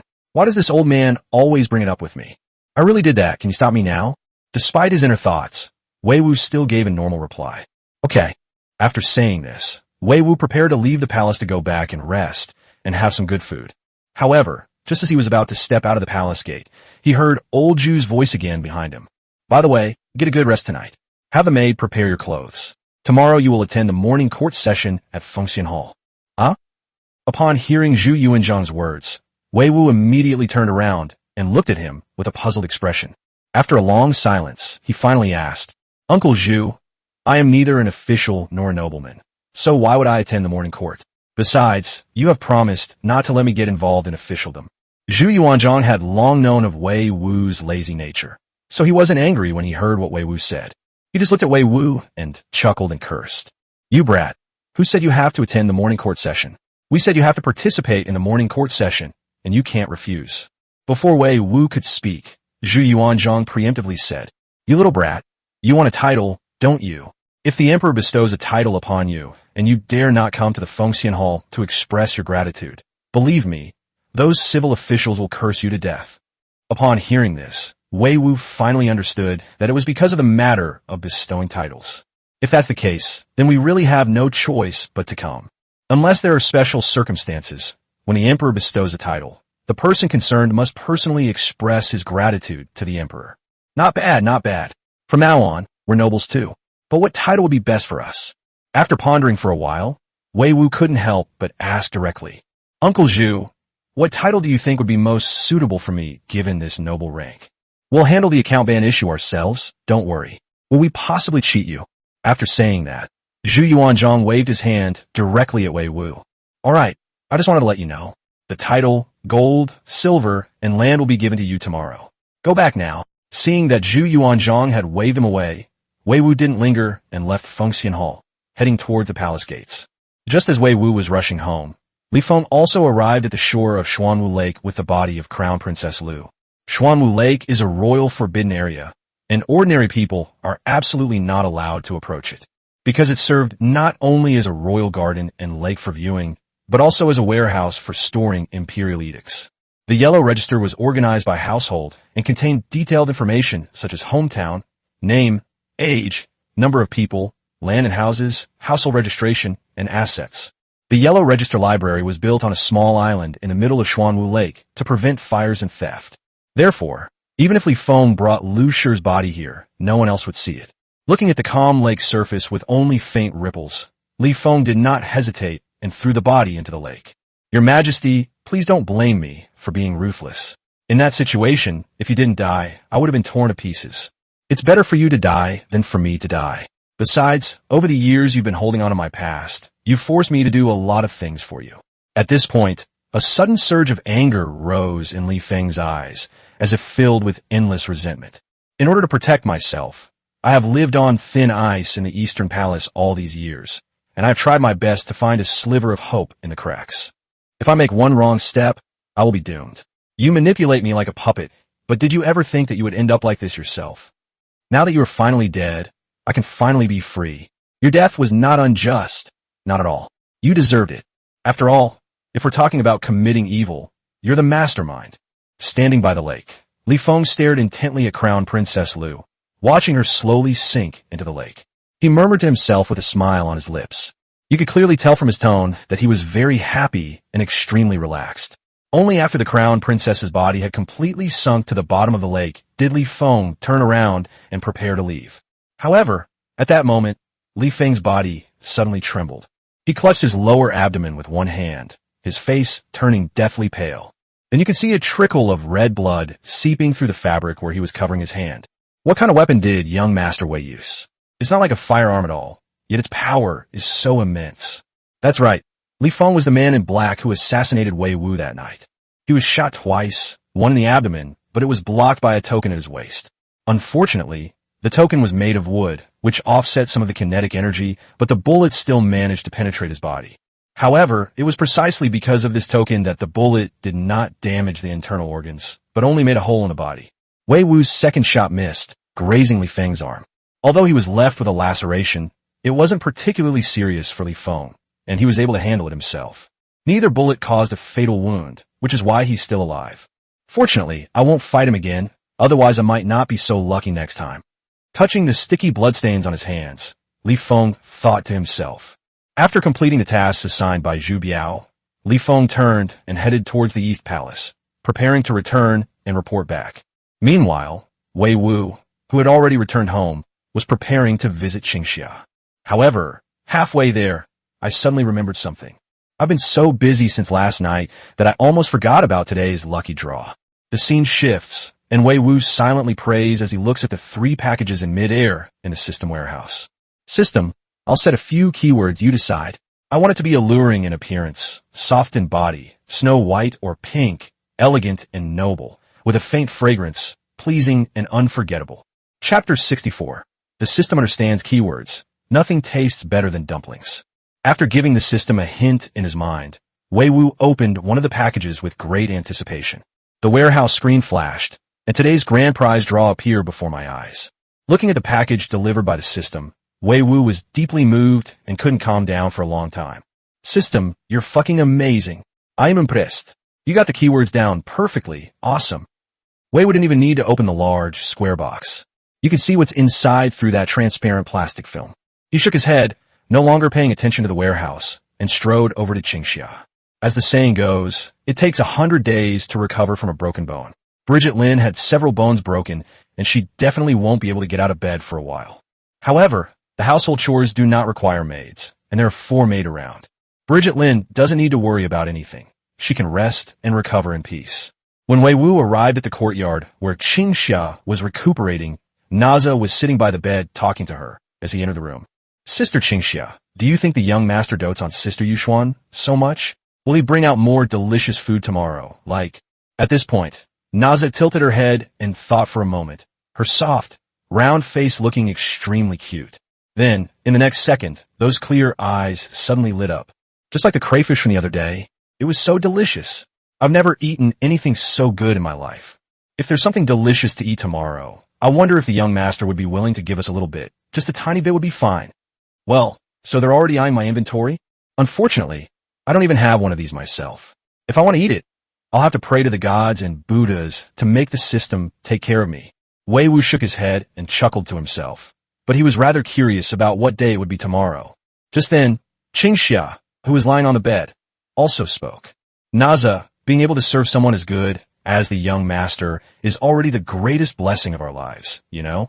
After being given a hint by Bridget Lin, Gulnazer blinked and nodded, saying, "Yes, I know, young master is the best." Seeing this, Bridget Lin also laughed.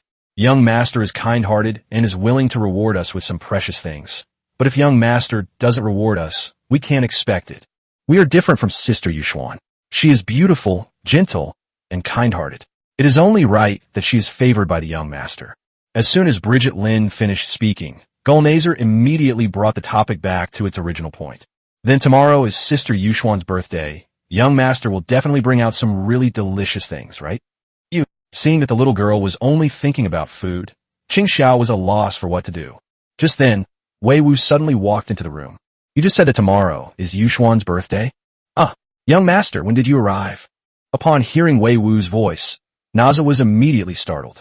"You were hitting my food right now." "Qingxiao, lie down. Who told you to get up?" Wei Wu teased Xiao Naza for a moment, then stopped Qingxiao from getting up for the first time. Then he continued to ask the question he had just asked. "Naza, you still haven't answered me. Is Yuxuan's birthday tomorrow? Why didn't she tell me?" Sister Yuxuan said that the young master is very busy and shouldn't be disturbed, but I was thinking of secretly telling him. Naza's voice trailed off as she spoke, but Wei Wu's attention was no longer on her.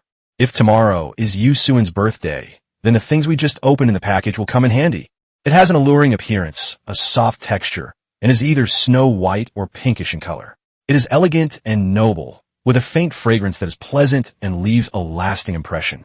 What else could these keywords combined mean but a swan-shaped birthday cake?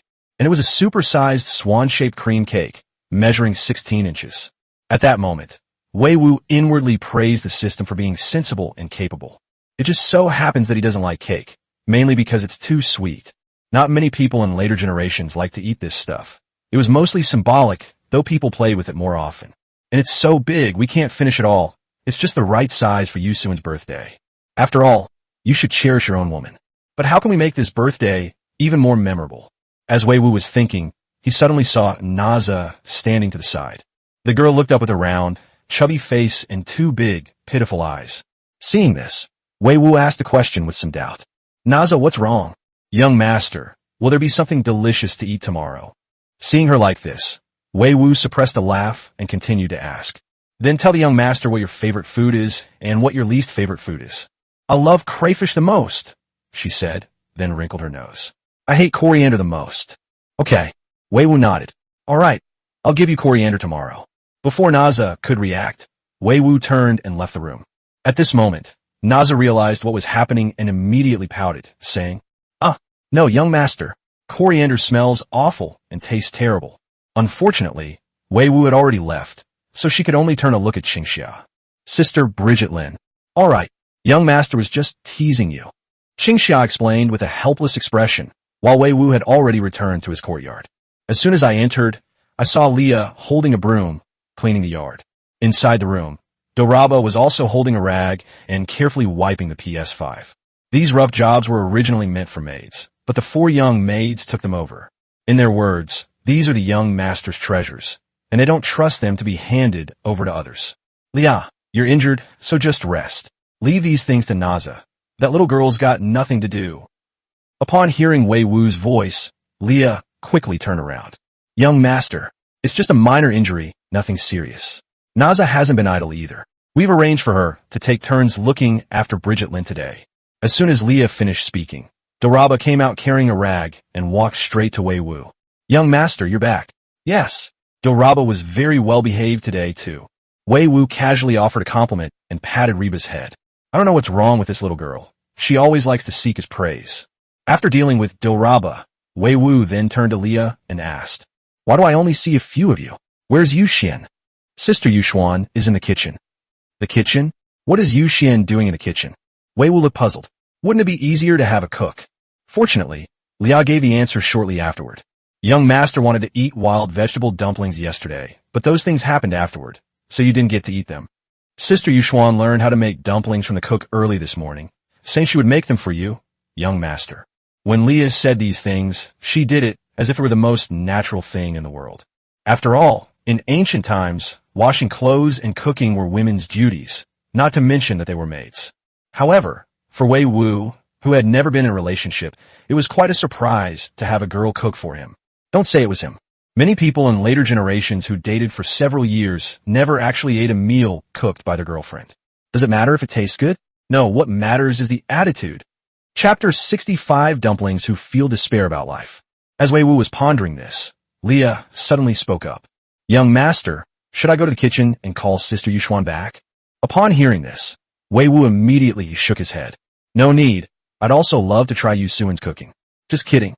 If you call Yuxin back, how am I supposed to eat dumplings today? After saying that, Wei Wu didn't linger and quickly went back into the house. Meanwhile, in the kitchen, Zhu Yuxuan had just finished making her first dumplings. Actually, Zhu Yuxuan didn't need to do these things at all. No matter what, she was still a princess, and even if she wasn't the most favored, she still held a noble status. I've never even seen these lowly people do things, let alone done them myself. However, she herself didn't know why, but when she heard that Wei Wu wanted to eat dumplings, she remembered it. Looking at the dumplings she had made herself, Zhu Yuxuan was filled with a sense of accomplishment.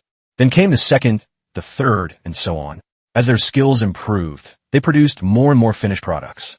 Finally, more than 30 dumplings that looked nice and were all the same size were wrapped. At that moment, a maidservant from the household suddenly appeared outside the kitchen door. Sister Yuxuan, the young master is back and has already gone back to the main house. Upon hearing the maid's words, Zhu Yuxuan immediately became flustered. 10 minutes later, Zhu Yuxuan looked at the more than 30 white and tender dumplings in front of her. Satisfied, I carried the plate and left the kitchen. After Zhu Yuxuan left, 2 plastic bags that seemed out of place from this era fell to the ground where she had been sitting. One of the black bags had a line of Indian words printed on it, which meant death, devil, and extreme spiciness. The other red bag was labeled hot pot base. Upon entering the house, Zhu Yuxuan, carrying a plate, immediately saw Wei Wu. Young master, please try these dumplings. I made them myself. Upon hearing Zhu Yuxuan's voice, Wei Wu looked up and gazed happily at the plate in her hand. In fact, Wei Wu had already mentally prepared himself for what might be a pot of wild vegetable noodle soup. However, seeing the actual product still surprised him somewhat.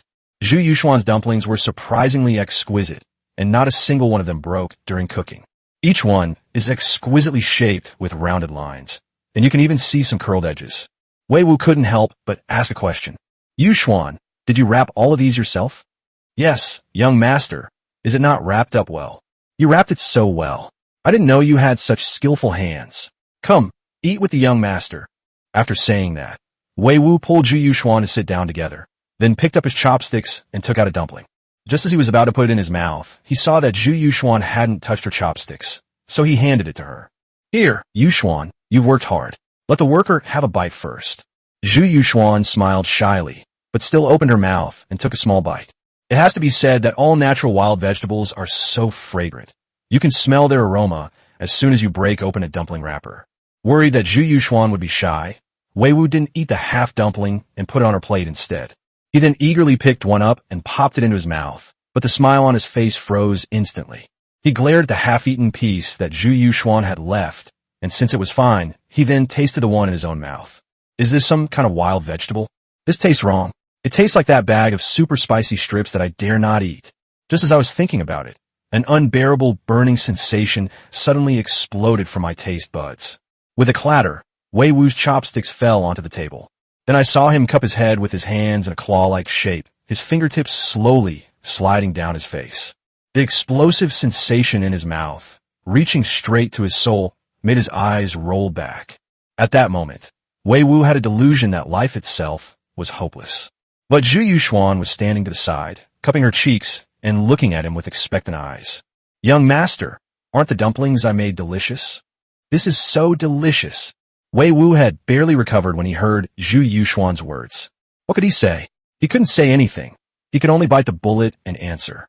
Then, in a hoarse voice, he continued to ask, Yuxuan, what kind of filling did you put in these dumplings? Wild vegetables. I went out to buy them with the cook today. They're so fresh. Wild vegetables? Upon hearing this word, Wei Wu immediately looked at the half-dumpling in Zhu Yuxuan's hand. No problem, it really is wild vegetable. Am I hallucinating? Just then, Zhu Yuxuan picked up the half-dumpling and put it in her mouth, her eyes narrowing. The wild vegetables smell so good. Unconvinced, Wei Wu picked up another one from the plate, hesitated for a moment, and then brought it to his mouth. This time he didn't dare to swallow it all at once, and only took about a third of it. Immediately afterwards, a stream of fiery red oil, mixed with spices such as Sichuan peppercorns and star anise, flowed out from the dumpling. Unfortunately, his bite happened to crush a few peppercorns. The already high-temperature oral cavity suddenly experienced wave after wave of intense pleasure, like surfing. Yuxuan, can you tell me, is this thing that tastes like hot pot broth also a wild vegetable? Young master, you've had some. Upon hearing Wei Wu's question, Zhu Yuxuan not only did not panic, but instead looked happy. I know the young master likes hot pot, so I specially added this in. Isn't that surprising? Wei Wu stared blankly at Zhu Yuxuan for a long while before finally speaking. Just because of this? No, it's just I didn't buy many wild vegetables today, so I didn't have enough filling. I wanted to make something that the young master likes to eat. So beside the hot pot broth, what else did you add just now? Zhu Yuxuan gave her answer without any hesitation. There's also a black bag. I've seen the young master look at it several times, so I've included it as well. Upon hearing this, Wei Wu put one hand to his forehead, inwardly screaming with rage. What terrible things have I done? The problem is, Zhu Yuxuan is currently hoping to receive praise and compliments from herself. If we reveal the truth now, will it be so devastating that she'll never dare to enter the kitchen again? To be honest, even though there were more than 30 dumplings, I didn't get to eat any wild vegetable dumplings. But judging from Zhu Yuxuan's expression just now, the taste should be pretty good. Forget it. I'd better not say anything and just quietly eat the other dumplings. It's just that I'm really unlucky, otherwise. Thinking of this, Wei Wu turned his gaze to Zhu Yuxuan, who was eating her third dumpling. Yuxuan, could you pick up a dumpling for me? Yes, young master. In response, Zhu Yuxuan mimicked Wei Wu's earlier actions, picking up a dumpling and holding it to his mouth. Have to. Now I have no choice but to stuff it all into my mouth at once. Wei Wu secretly took a deep breath, enduring the increasing burning sensation in his mouth. It took a bite. 2 streams of tears slid down Wei Wu's cheeks. His soul had suffered a second devastating blow. Young master, why are you crying while eating dumplings? Seeing the tear stains on Wei Wu's face, Zhu Yuxuan asked a question, puzzled. Wei Wu remained silent. As a young man with hemorrhoids, he knew that tonight was destined to be a sleepless night. Just as Wei Wu was pondering how to answer, the voice of a servant came from outside the door. Young master, 11 men have arrived outside. They claim to be our family's guards and sent me to report to you. Chapter 66 Help. The young master is dying. Upon hearing the voice from the servant, Wei Wu's eyes finally lit up. My benefactor. It must be Shenlin and the others. Quick, bring them along. I'll go greet them myself. Suppressing his pain, Wei Wu, covered in sweat, strode quickly toward the door. We must welcome them. The difference in status is nothing. Life is the most important thing. If you take another bite of that dumpling, it might just die on the spot. However, just a second before stepping out the door, Wei Wu turned back and put on a smiling face. With a hoarse voice, he looked sincerely at Zhu Yuxuan and said, Yuxuan, your dumplings are delicious, but I have something to do right now. Why don't you let Leah and the others try some too? After saying that, Wei Wu didn't linger and quickly walked out of the room to the servant. Where are they? With Zhu Yuxuan no longer around, Wei Wu finally no longer had to endure it. The pain that erupted from my tongue and mouth was clearly reflected in my facial expressions. However, his bloodshot eyes and ferocious appearance really frightened the servant. It took him a long while to come to his senses, and he quickly replied, We'll wait in the front yard, young master. If you don't say anything, I won't dare let them in. Come on, take me to see them. Upon receiving the order, the servant immediately turned around and led the way. Wei Wu took the opportunity to take out a bottle of cola from the warehouse and gulp it down. It took finishing a whole bottle of cola to finally dissipate some of the spiciness. Inside the courtyard, Zhang Hai and his 10 brothers were staring longingly at the gate. Upon seeing Wei Wu appear, he immediately led a group of people to him. Before Wei Wu could speak, all of them knelt down on one knee, completely catching Wei Wu off guard. Zhang Hai, what are you doing? Young master, we brothers are grateful for your kindness. We are just commoners, and we can only repay you with our loyalty. Wei Wu looked at them with a mixture of amusement and exasperation, but he also understood that Zhang Hai was right. The most valuable thing the poor can repay the powerful is loyalty. All right, get up. Remember, there's no kneeling ceremony in this room. From now on, bow to me. From now on, Shunlin will be the captain and Zhang Hai the vice captain. However, Shunlin is currently recovering from his injury, so Zhang Hai will lead the team for the time being. After making arrangements for everyone, Wei Wu turned to look at the servants beside him. Take them to the supervisor. Their monthly salary will be double what they used to be, and the captain and deputy captain will be paid 3 times the amount. The salary of a junior officer in the embroidered uniform guard was 7 sure of rice per year, which is roughly equivalent to 45 taels of silver in cash. The total value of these 12 people was only 1,170 taels of silver.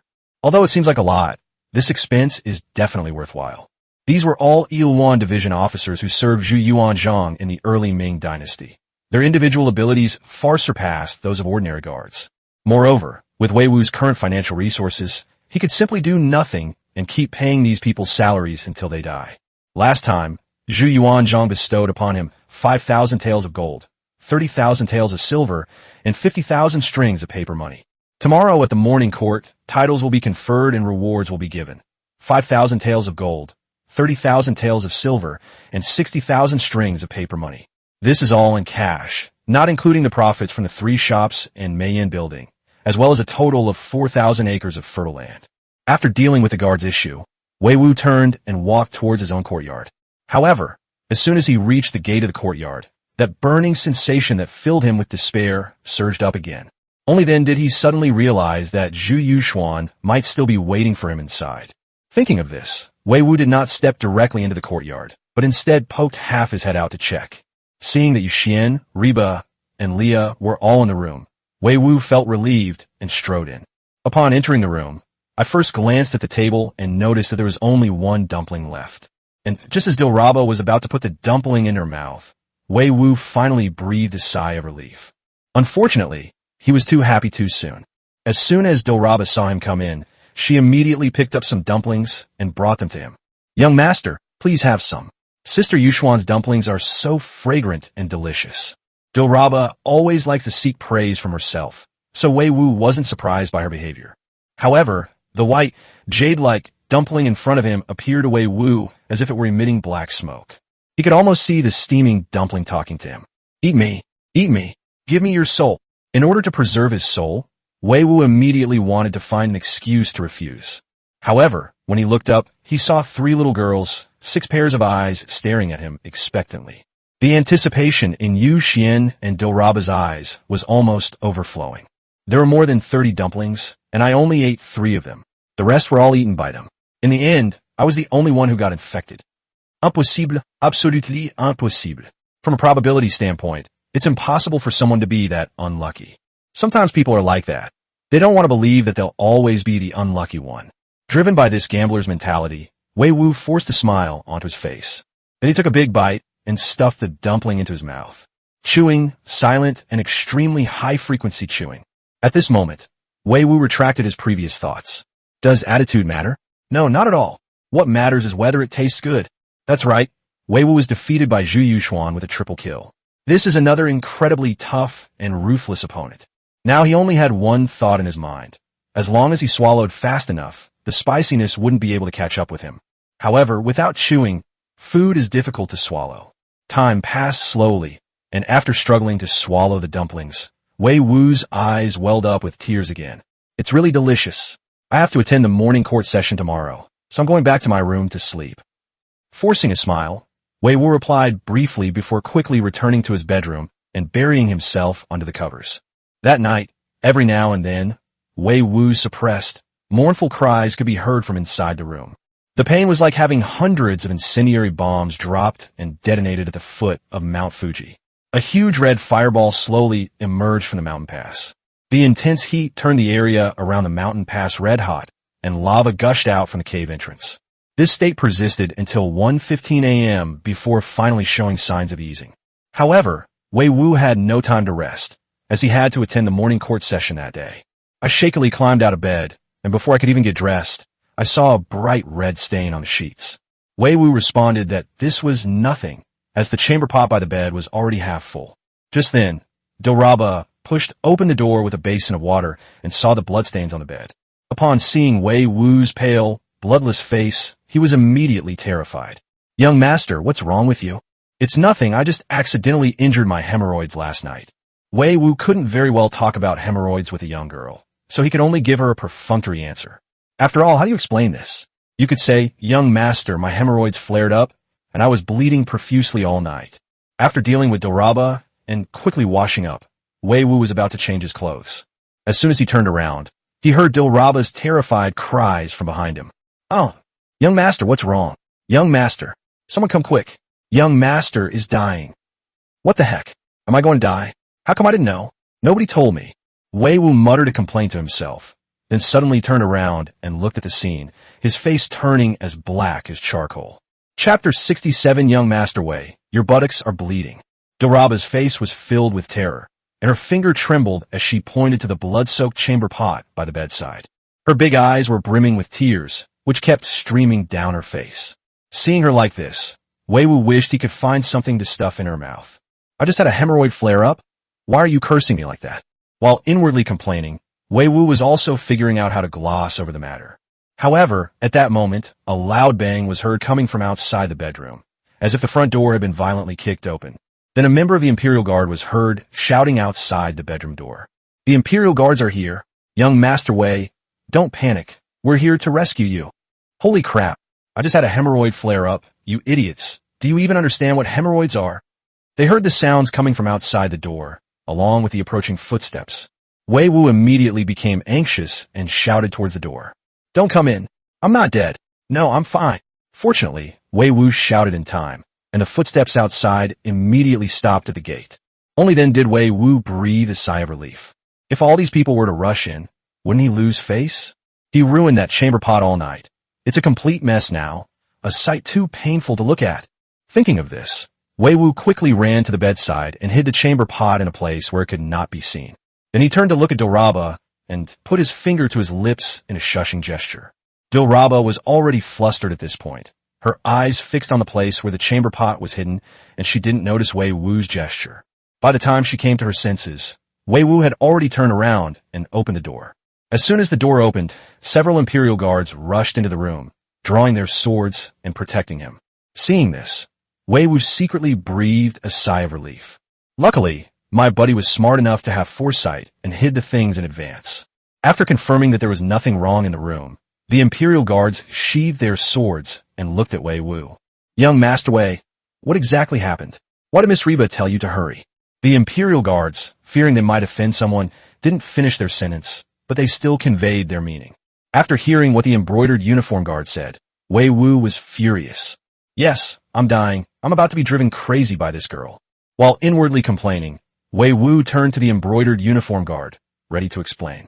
However, before he could speak, Doraba said from the side, Young master was injured last night. He bled a lot. He lost so much blood." After Doraba finished speaking, Wei Wu's eyes lit up, and he continued speaking in response. "All right, I accidentally got hurt last night, but I'm fine now." No sooner had he finished speaking than the Imperial Guard standing behind him suddenly spoke up. "Young Master Wei, you're bleeding. How can you be all right?" Upon hearing this, Wei Wu was stunned. He was bleeding? "I did bleed quite a bit last night, but it's all fine now. It's just that my vagina is still hurting." Thinking to himself, Wei Wu turned to look at the Imperial Guard behind him, only to find that the guard's gaze was fixed on his backside. Following the other person's gaze, Wei Wu looked down and instantly froze as if struck by lightning. Damn it, I should have realized that if there was blood on the sheets, how could there not be on the pants? Just as Wei Wu remained silent, the Imperial Guard spoke up again. "Imperial Guard armor. Based on my experience, this should be an arrow wound." Wei Wu, really? Imperial Guard B. "No, I think it was a hidden weapon. An arrow wound wouldn't cause this little bit of blood." Wei Wu, "Actually, I'm not sure either." Imperial Guard A. "No, a hidden blade can cause this." Imperial Guard C. "Could it be a blowgun? It's concealed and silent." Imperial Guards A and B. "Yes, very likely." To be honest, upon hearing this, Wei Wu was already tempted to strike someone. The three guys surrounded his butt and spent ages trying to figure out what had poked him. The bloodstain is right in the middle. Could it be from being stabbed by something? If I were really exposed to this position, would I still be standing here being studied by you guys? As Wei Wu's expression gradually lost control, The Imperial Guards spoke up with tense expressions. An assassin broke in last night. Seeing that the more he explained, the worse things got, Wei Wu simply stopped trying to explain and resorted to threats. I'm in a hurry to get to the morning court session. I'm telling you all, this matter ends here. No one is allowed to tell anyone about it. Do you hear me? Without waiting for the embroidered uniform guard's reply, Wei Wu directly drove the man out. He closed the door and gave Dilraba a hard knock on the head, sounding annoyed. After changing his clothes, he hurriedly went out and headed towards the palace. However, after he left, the Imperial Guard who had just entered the room were in a dilemma. What should we do? Young Master Wei was injured while under our protection. His Majesty will definitely hold us accountable if he finds out.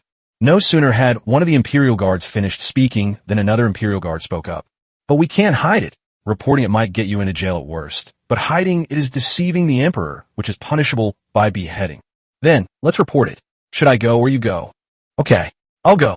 After the three finished their conversation, the Imperial Guard immediately ran out of the mansion. Meanwhile, in the palace, Zhu Yuanzhang, supported by eunuchs, arrived at the rear hall of Fengxian Hall.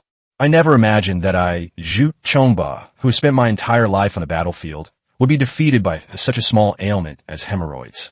Alas! As he sighed inwardly, the eunuch had already arranged a specially made cushion and helped Zhu Yuanzhang sit down. Your Majesty, there are Imperial Guards outside the palace requesting an audience. They say they are from the residence of young Master Wei. Upon hearing this, Zhu Yuanzhang immediately frowned. Pass. Then, the Imperial Guard being was led into the inner palace by the eunuch. What is it?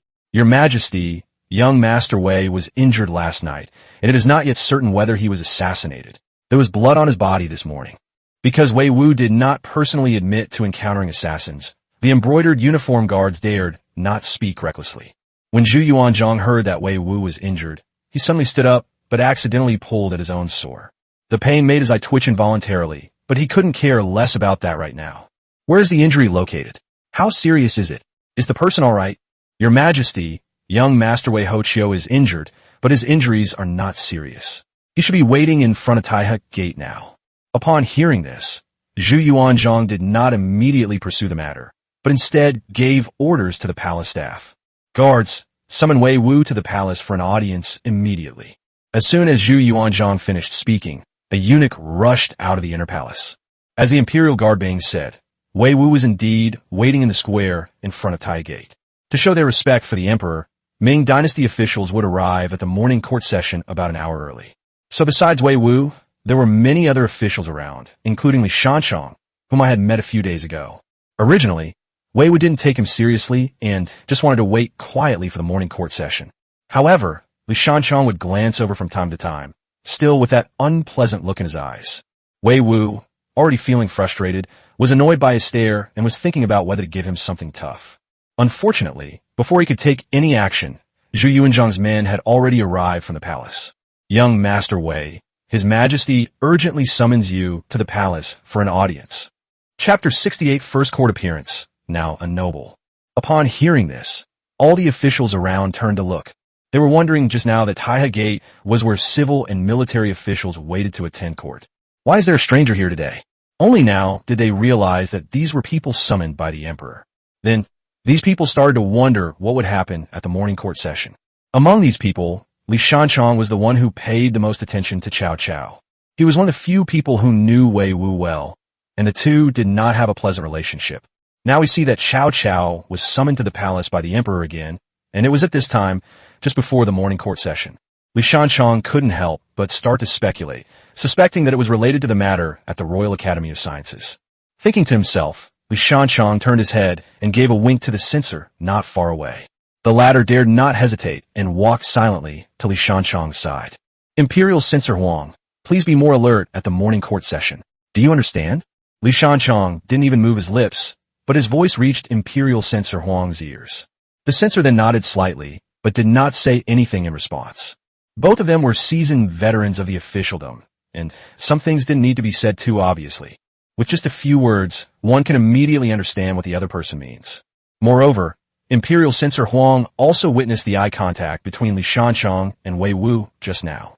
It was obvious that he was being instructed to target that young man from earlier, since censors have special privileges. Even if someone says something wrong in court, the Emperor won't easily blame them. As for why this imperial censor listened to Li Shanchong so much, the reason is quite simple. After the Hu Weiyong case broke out in the 13th year of the Han Wu reign, the former Grand Secretary of the Censorate was implicated in the case. Afterwards, Li Shanchong temporarily served as the censor-in-chief, but his influence had already spread far and wide. Today, the censorate was reformed by Zhu Yuanzhang into the censorate, but there were no major changes in the internal officials. The two were secretly plotting something that Wei Wu was completely unaware of. He had already followed the eunuch into the palace gate. Of course, even if he knew, he wouldn't care. Today's events were something he and Lao Zhu had discussed in advance.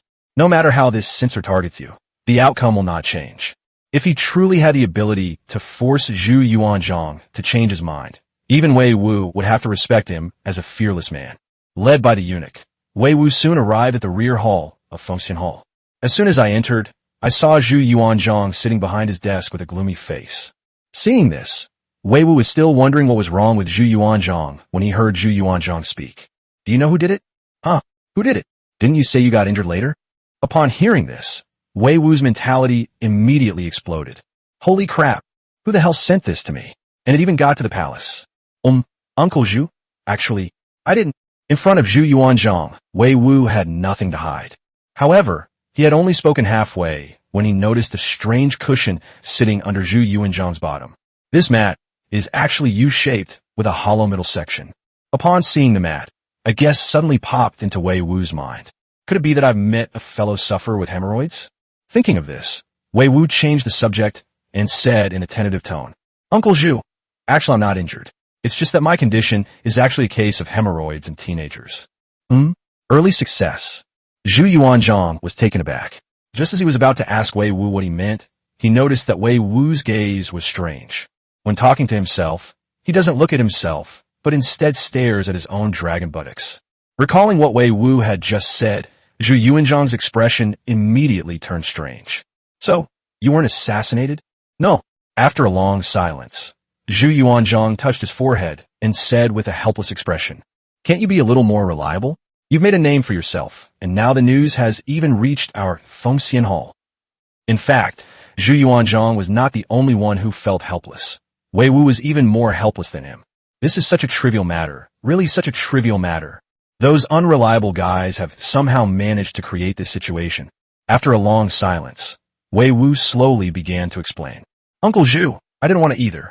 I can't control things like success. Some people achieve success at a young age, while others achieve success in middle or old age.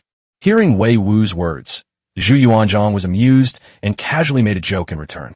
So you came here to confront us about hemorrhoids in person? Without waiting for Wei Wu's reply, Zhu Yuanzhang continued. Since there's nothing else, you can wait here in the back hall. The morning court session will first discuss state affairs, so it may take a long time before it's your turn. You don't look too good. You didn't sleep well last night. If you're sleepy, take a nap here at the desk. We'll send someone to wake you up later. After Zhu Yuanzhang finished speaking, he did not wait for Wei Wu's reply before having a eunuch help him to the front hall to attend court. The emperor held court in the main hall, while his ministers slept in the rear hall. Only Cao Cao enjoyed such treatment. If it were someone else, they would be punished for even taking a short nap, let alone sleeping. But to be honest, Wei Wu also quite enjoyed this feeling of being treated differently. Fortunately, Zhu Yuanzhang did not have anyone take the cushion with him when he left. Otherwise, given Wei Wu's current state, even the strongest drowsiness would vanish instantly if he sat down. Reaching the cushion, Wei Wu slowly sat down, his body slightly bent, and immediately felt completely comfortable. Listening to the sounds of court discussions coming from the front hall, I unknowingly fell asleep on the table. After an unknown amount of time, Wei Wu, who was sleeping soundly, suddenly felt someone patting him. Then I heard a high-pitched voice whisper in my ear. Young Master Wei, get up quickly. His Majesty summons you. After being tossed and turned all night, Wei Wu was now fast asleep. When he was suddenly interrupted, his short temper flared up instantly. Whoever wants to get up can get up. I'm getting up now. Wei Wu was only halfway through venting his morning grumpiness when he suddenly woke up with a start, remembering that he was in the imperial palace. Moreover, since today was the day he was to be ennobled and rewarded, he immediately changed his tune and stood up. After tidying up his clothes, he followed the eunuch around a bend to the main gate of Fengxian Hall, summoned Wei Wu to the palace for an audience with the emperor. As soon as he reached the door, he heard a summons coming from inside. Wei Wu strode into the main hall with a bold and unrestrained air. This humble subject, Wei Wu, pays his respects to your majesty. May your majesty enjoy boundless blessings, and may the Ming Dynasty enjoy peace and tranquility throughout the land. This time, just like when Wei Wu met Zhu Yuanzhang before, he only bowed and did not kneel down. Although this is just a formality, the necessary rules still need to be followed. In formal settings, one must speak in accordance with regulations and use language that is appropriate for polite society. After Wei Wu finished bowing, a eunuch immediately stepped forward and loudly announced the imperial edict. By the mandate of heaven, the emperor decrees. In the 15th year of Hongwu, I received divine grains and celestial seeds from the extraordinary man Wei Wu to aid the fate of the Ming Dynasty. It can relieve the hunger of all people in the world. I am grateful for his contributions and hereby bestow upon him 5,000 taels of gold, 30,000 taels of silver, 60,000 strings of paper money, 2,000 mu of fertile land, and a restaurant. Effective immediately, the title of Earl of Chonglu is hereby conferred. Upon verification of the yield per mu when the immortal seeds are harvested, the title of Marquis of Chonglu shall be further conferred. This is the imperial decree. The eunuch had just finished reading the imperial edict when imperial censor Huang immediately stepped forward from the queue. Your Majesty, I have a question that I do not understand. Mai at Scao Gao. Chapter 69. Confronting the censor in the imperial court. I have an imperial edict. Do you dare to look at it? Zhu Yuanzhang glanced at imperial censor Huang and nodded. Allow. Upon receiving the emperor's order, imperial censor Huang immediately turned to look at Wei Wu. Wei Wu, do you hold any official position? Upon hearing this, Wei Wu immediately guessed what this guy was up to. Fortunately, he had anticipated this might happen and had made preparations in advance. After imperial censor Huang finished asking the question, he simply replied casually, No. Upon hearing Wei Wu's reply, imperial censor Huang stepped forward and spoke again in a pressing tone. Since you hold no official position, do you have any academic achievements? No.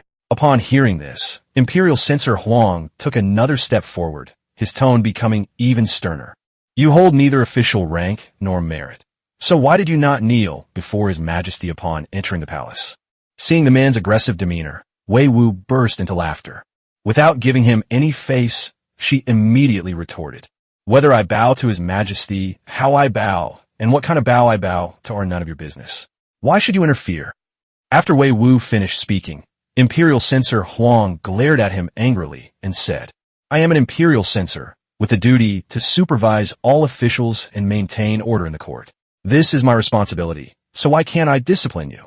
You yourself said you have the duty to oversee all officials, but the problem is, I'm not an official. Hearing Wei Wu's twisted logic, imperial censor Huang's chest heaved with anger, and his eyes blazed with fury. You! However, just as he was about to reprimand him, Wei Wu directly took out a piece of golden silk cloth and placed it in front of him. I have an imperial decree that His Majesty has granted permission for an audience without the need for kneeling. Do you dare to look? Aye. The censor was interrupted by Wei Wu just now, but now he really doesn't know what to say. They had the emperor's special permission, and they carried the imperial edict with them at all times, so what could be said? The key point is that even when Wei Wu showed him the imperial edict, he was not allowed to look at it. The emperor's edicts possessed the highest level of authority and were also confidential. Apart from the emperor and the person receiving the imperial edict, no one else was allowed to peek at the contents of the edict. Since you have both an imperial edict and His Majesty's special permission, why didn't you say so earlier? Instead, you're making a scene and disturbing the court. You think I'm being unreasonable? You think I'm giving you face? Wei Wu muttered a complaint to himself, then glanced at old Zhu without making a sound. Upon noticing the slight smile on old Zhu's lips, Wei Wu couldn't help but sigh inwardly. Old foxes are indeed shrewd. This is also one of the reasons why he is unwilling to enter the imperial court. The people in this hall are all made of scheming minds. Old Zhu had said before that there would definitely be officials who would oppose this conferment of titles. Old Zhu didn't know exactly how many people would oppose him, nor did he need to know. Once you press down the first one that pops up, the others will naturally stop causing trouble. Old Zhu's current attitude clearly shows that he is using me to give a warning to those who dare to stand out. Now that Wei Wu knew what old Zhu was thinking, he didn't care about it anymore. Okay, if you want to play, then I'll just have to play along. Having made up his mind, Wei Wu looked at Imperial Censor Huang again. Imperial Censor, is it? First of all, You never asked me from the beginning whether I had an imperial edict or His Majesty's special permission, so why should I ask? Secondly, you say I'm being unreasonable, but I haven't said a single word since I entered the hall. All my words have been answers to your questions. My humble and polite reply has only been met with repeated harassment from you, the imperial censor, who has ultimately turned the tables on me. You have unjustly accused me of disturbing the court. Throughout history, I have never seen such a shameless person as you. Huang Yushi was powerless to refute what Wei Wu said, because it was all true. So at this crucial moment, he simply took the shamelessness of a scholar to the extreme. Huang Yushi suddenly flicked his sleeve, then turned his head away, refusing to look at Wei Wu again. You brat, I disdain to argue with you. After speaking, Imperial Censor Huang turned around, bowed to Zhu Yuanzhang, and said, Your Majesty, I believe that the reward given to Cao Cao is not appropriate. It is against the rules of propriety. It must be said that these censors really know how to stir up trouble. The Imperial Censor Huang immediately pointed out that this matter was against etiquette. The problem is that the so-called system of rights was a very broad concept in feudal times. Needless to say, the concept of rights applies to everything related to systems, from the state to the family. Moreover, as an imperial censor, it was entirely in line with his duties to say such a thing. However, after Imperial Censor Huang finished speaking, Zhu Yuanzhang did not say anything, but just watched silently. Because he knew very well that Imperial Censor Huang definitely had more to say. As expected, Imperial Censor Huang then continued. Your Majesty, may I ask whether the yield per acre of that grain called potato has been verified? Faced with Imperial Censor Huang's question, Zhu Yuanzhang remained silent, continuing to watch him in silence. This situation immediately made Imperial Censor Huang panic. There was no reason not to panic. The emperor before them was no coward like those in the Song Dynasty who were easily manipulated by civil officials. This guy is the kind of person who can kill someone for 3 days and 3 nights without even blinking. Moreover, he was the most powerful founding emperor, and who among the court officials was not afraid of him? Seeing Zhu Yuanzhang's attitude, Imperial Censor Huang cursed Li Shanchang in his heart for betraying him. All he could do was writhe in powerless rage. Speaking out against the emperor might at most result in being flogged, but wouldn't lead to any serious crime. But if we don't do things according to Li Shanchang's wishes, this narrow-minded scoundrel will definitely hold a grudge. If Li Shanchang takes action against him, he will at least lose his official position, and might even lose his life. It's a pity that Imperial Censor Huang didn't know about the relationship between Wei Wu and Zhu Yuanzhang, otherwise he wouldn't have thought that way. To be honest, given the current situation, Imperial Censor Huang is now in a difficult position. As an Imperial Censor, he could not possibly retract his words in court. But now Zhu Yuanzhang just looks and doesn't answer, so he can only stand there bowing and waiting. If he retreats, it would be considered disrespectful before the emperor, an act of contempt for the Son of Heaven, and a crime of deceiving the sovereign.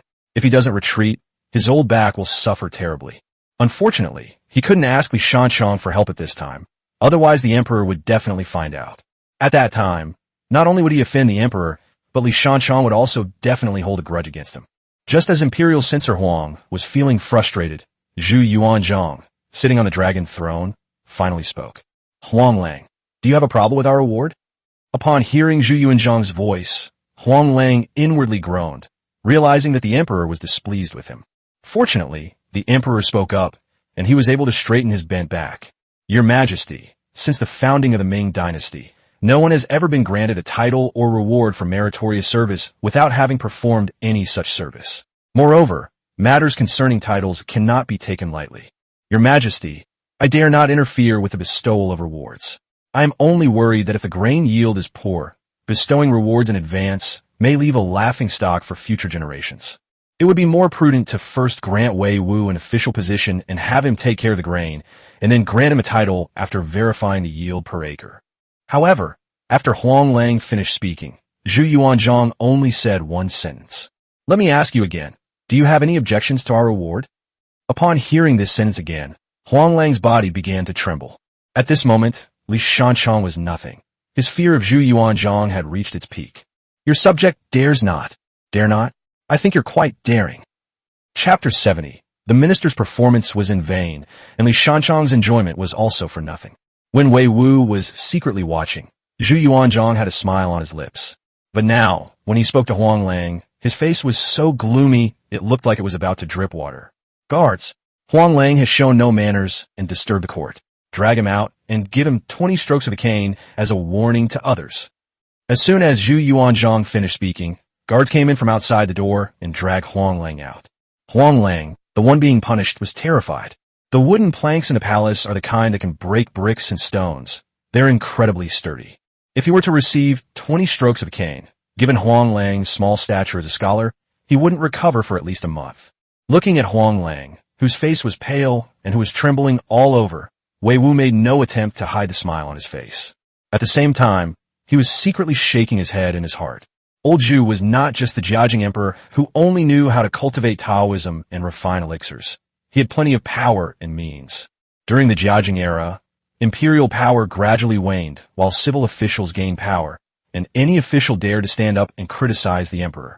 Those scholar officials, who were clearly being punished for making mistakes, all took pride in being flogged. They shamelessly elevate themselves to the status of remonstrating officials and honest ministers, taking pride in it. If you ask today's officials, would they dare to try their luck in front of Zhu Yuanzhang? This old man really goes all out. One try and you'll die. The civil and military officials were astonished by Huang Lang's fate, and at the same time, they understood what Zhu Yuanzhang was thinking. Meanwhile, Huang Lang, who had been taken outside, was already being held on a torture bench. For eunuchs stood on either side holding rods, but instead of carrying out the punishment, they looked at the supervising eunuch beside them. The supervising eunuch didn't speak, but simply stood with his toes together. Upon seeing this, the executioner immediately understood. There are rules for administering corporal punishment in the palace.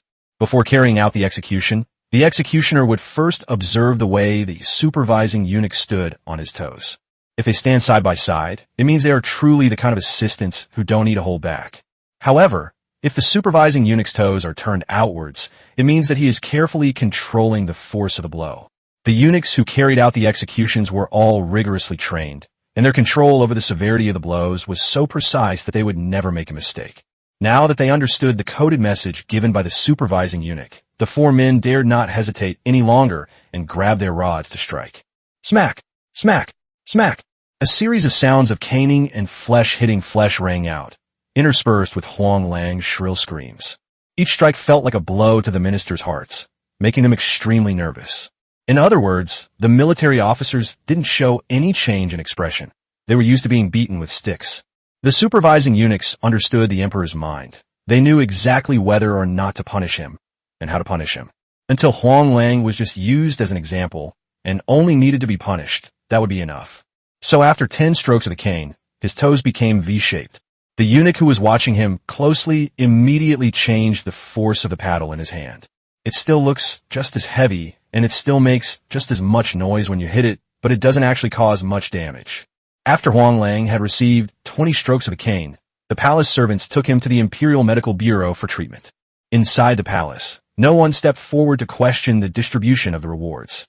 Subsequently, Zhu Yuanzhang issued a second imperial edict, which was read aloud once again by the eunuch. By the grace of heaven, the emperor decrees, the Earl of Chang'e shall establish the Imperial Science and Technology Research Institute of the Great Ming Dynasty with the aim of investigating things.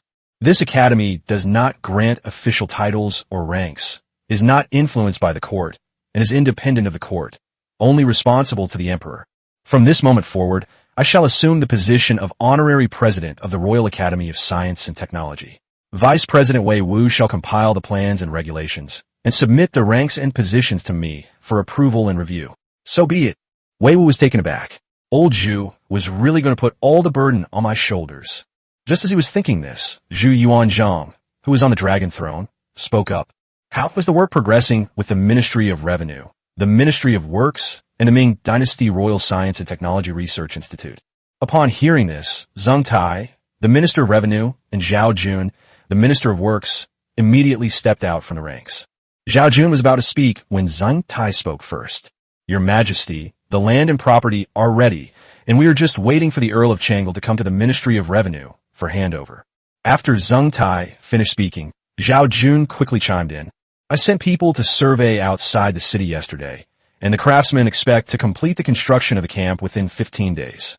In addition, the list of craftsmen has been compiled, and they're just waiting for the Earl of Chang'e to come to the Ministry of Works to hand over their duties before they can leave their posts and be transferred.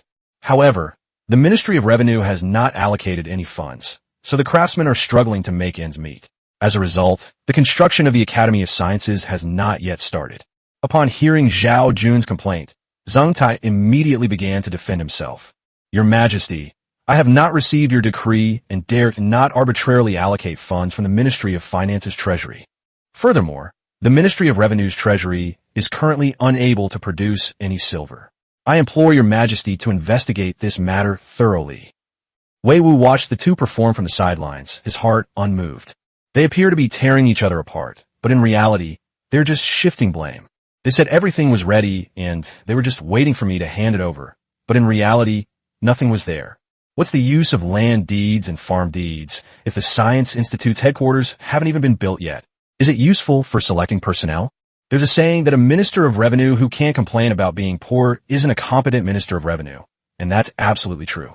It's just building a Science Institute. The craftsmen are already prepared, and the Ministry of Revenue only needs to pay for the materials.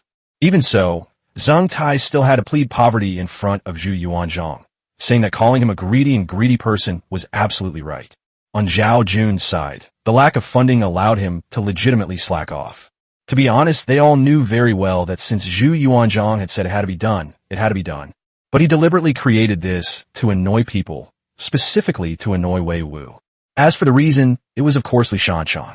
Since their actions were all within the rules, Yuanzhang would not punish them for this. At the same time, it also gives Li Shanchang a statement, since they witnessed the conflict between the two. Li Shanchang, as a leader of civil officials, was far more significant than Wei Wu, a minor figure. As it turned out, their approach was indeed correct, and Li Shanchang was extremely pleased to see Wei Wu suffer a setback. Unfortunately, the two of them were destined to put on a show for nothing, and Li Shanchang also got his fun for nothing. From the very beginning, neither Wei Wu nor Yuanzhang intended to use the Ministry of Revenue for accounting. After all, the Ming Dynasty Royal Science and Technology Research Institute was positioned to be responsible only to the emperor and not to be controlled by the officials. Otherwise, once bureaucracy infiltrates, you can forget about doing research in peace. So after the two ministers finished speaking, Yuanzhang immediately spoke up. The funds will not be drawn from the national treasury. The Ministry of Revenue only needs to keep a detailed record of the funds and expenditures. The funds will be drawn from our private treasury. Upon hearing this, Zheng Tai and Zhao Jun stopped arguing and simultaneously expressed their understanding. Even the usually calm and collected Li Shanchang had a slightly gloomy expression at this moment. It wasn't because of Yuanzhang's words, but because Wei Wu made a strange gesture to him. Although he didn't understand what it meant, he felt humiliated. But just as he was about to speak, Yuanzhang spoke again. If there's nothing else, let's adjourn the court. Wei Wu, stay and come with us to the rear hall for a discussion. After the civil and military officials bowed in respect, the eunuchs helped Yuanzhang back to the rear hall. Wei Wu then arrived at the rear hall, only to hear Yuanzhang's question as soon as he entered. Xiao Wu, what did you mean by that gesture you made to Li Shanchang just now? Chapter 71 Uncle Zhu, Land Annexation, started with you. Wei Wu chuckled and then casually mumbled something. Uncle Zhu, that's a greeting gesture. It can be used to greet him, or it can be used to greet his parents and relatives. Yeah. Yuanzhang looked at Wei Wu suspiciously, clearly not believing what he said. Seeing this, Wei Wu had no choice but to explain again. You see, the middle finger is the longest of the fingers, representing a greeting that reaches the deepest depths and a sense of beauty. Diamond beauty? Praise, I misspoke just now. Upon hearing this, Yuanzhang chuckled, then raised his hand and said to Wei Wu, if you keep spouting nonsense, then we'll try praising you. Seeing that old Zhu's right middle finger was about to stand up, Wei Wu finally spoke up and confessed. Okay, to tell you the truth, that gesture means enter his mother, enter his wife, enter his ancestors for 18 generations. Alright, stop joking. I called you here because I have something to ask you. As he spoke, Yuanzhang raised his hand and waved, and all the palace servants in the back hall withdrew on their own. After everyone had left, Yuanzhang slowly revealed his intentions.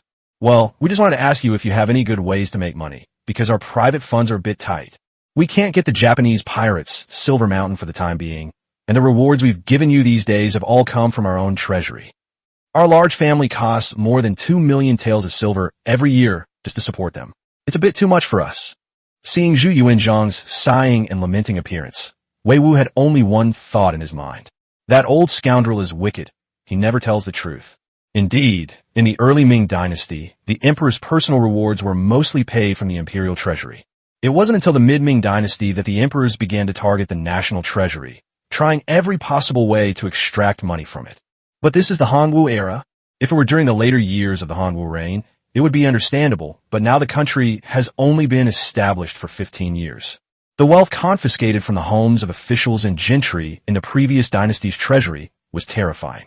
Even if things go wrong, the three major cases of the Hongwu era have already occurred, and Yuanzhang has already killed off a lot of people. The money, land, and shops confiscated from the homes of tens of thousands of people, while some went into the national treasury. A considerable amount also went into the imperial treasury. Now Yuanzhang is actually saying he has no money? That's ridiculous. If it were during the later years of the Yongle reign, and Zhu Di had said he had no money, Wei Wu might have believed him. After all, Yongle's northern expeditions required a huge amount of financial and material resources, as the country was indeed too poor to afford to wage war. But old Zhu was definitely distressed that his secret stash of money had dwindled and wanted to make up for it. It's like Zhang Tai came to you to complain about being poor, and you came to me to complain about being poor. What have I become? A god of wealth. Wait a minute. Is this old man trying to play the poor card and get me to hand over the money I saved for building the Science Institute? No way. Once the money's in my pocket, no one but my wife can take it away. While Wei Wu was inwardly complaining and becoming wary, he also began to think of a solution. After a long while, Wei Wu looked at Yuanzhang. Uncle Zhu, if we're talking about the fastest way, it's robbery, but there aren't any suitable targets around. Those small countries are already struggling, and if they send troops to fight, they might not even make back the money they spent on the troops. Moreover, those intellectuals will not allow it. After all, they only know how to shout about morality, but they do not care about the suffering of the common people. When it comes to these literati, Wei Wu gets angry. No, he should say those selfish and self-serving literati. Those intellectuals who have changed since the Great Song Dynasty, who have lost their integrity and only care about interests.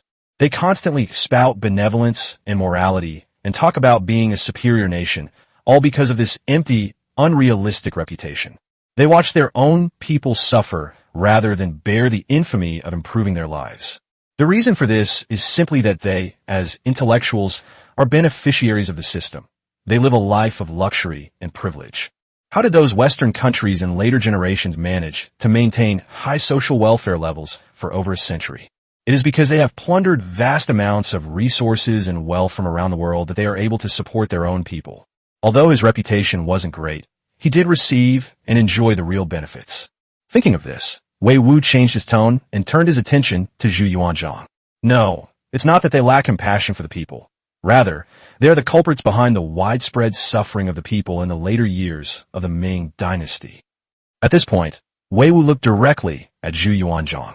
But to be honest, Uncle Zhu, you also bear some responsibility here. Upon hearing this, Yuanzhang's eyes widened, and he immediately wanted to speak in defense. But Wei Wu spoke again, not giving him a chance to speak. Uncle Zhu, didn't you want to know how to make money? If the national treasury's tax revenue is high, won't your private treasury also become richer? Upon hearing this, Yuanzhang nodded. Although the imperial treasury's revenue sources included imperial estates, local tribute, customs duties, mining taxes, fines, and atonement payments. However, it is true that every year, a portion of the taxes collected and submitted to the Ministry of Revenue was sent to the emperor's private treasury. Seeing Yuanzhang nod, Wei Wu deliberately asked a question as if to keep everyone in suspense. What Uncle Zhu wants to ask most right now is how to increase tax revenue, right? Yuanzhang nodded again, and then Wei Wu continued. But what I want to say is, how can we prevent taxes that should be collected from being lost due to cunning tricks? As a result, in the future, the common people will have no land to cultivate, and without harvests, they will be unable to pay taxes, leading to a deficit in the national treasury. Upon hearing this, Yuanzhang couldn't help but retort. How could the people have no land to cultivate? In order to ensure that the people have food to eat, we issued an edict at the beginning of the founding of the country to encourage them to reclaim wasteland. And it was stipulated that all those who reclaimed wasteland would be exempt from rent and taxes for 3 years. But this benevolent policy has become a disaster. Wei Wu shook his head and said affirmatively, "This is benevolent governance, not a disaster. However, no amount of land can stop greedy people. What use is land if it is not in the hands of the people? I explained to you, Uncle Zhu, how the Ming Dynasty declined, but there's one thing I didn't say. It's not that I did it on purpose, but land annexation is a problem that almost always occurs at the end of every dynasty. However, to be honest, the land annexation situation in the late Ming Dynasty was relatively serious compared to other dynasties in history. Upon hearing this, Yuanzhang was displeased. This is something that has happened in every dynasty, so why is he being blamed for this? However, Wei Wu guessed what he was thinking and directly explained the reason. Uncle Zhu, you once issued an edict granting scholars certain privileges. I won't go into other details, but let's just talk about what's related to taxation. Those who have achieved academic success are exempt from labor service and taxes. A scholar who has passed the imperial examination can own up to 80 acres of land without paying taxes. The Jiren, successful candidates in the provincial examinations, are exempt from taxes on 400 mu of land, while the Jinshi, successful candidates in the imperial examinations, are exempt from taxes on up to 2,000 mu of land. That's why I say you also bear responsibility, because this was the beginning of land annexation in the Ming Dynasty. Wei Wu had only just begun speaking when Yuanzhang's face turned terrifyingly grim.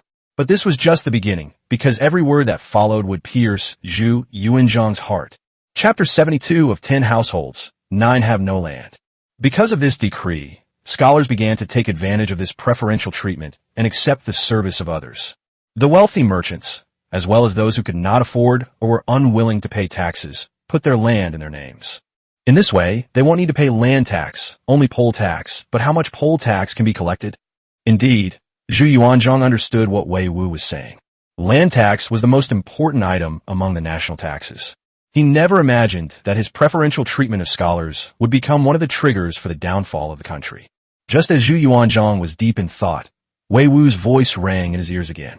Your Majesty, as you know, the South is rich and prosperous, and Jiangnan is a major grain-producing and tax-paying region. Most scholars come from the South. Most of the civil officials in the court came from the South and had close ties with the gentry in various parts of Jiangnan, and they often corresponded with each other. They are just teachers and students or friends now, but they will develop into a huge faction with vested interests later on. At this point, Wei Wu looked at Yuanzhang with a serious expression.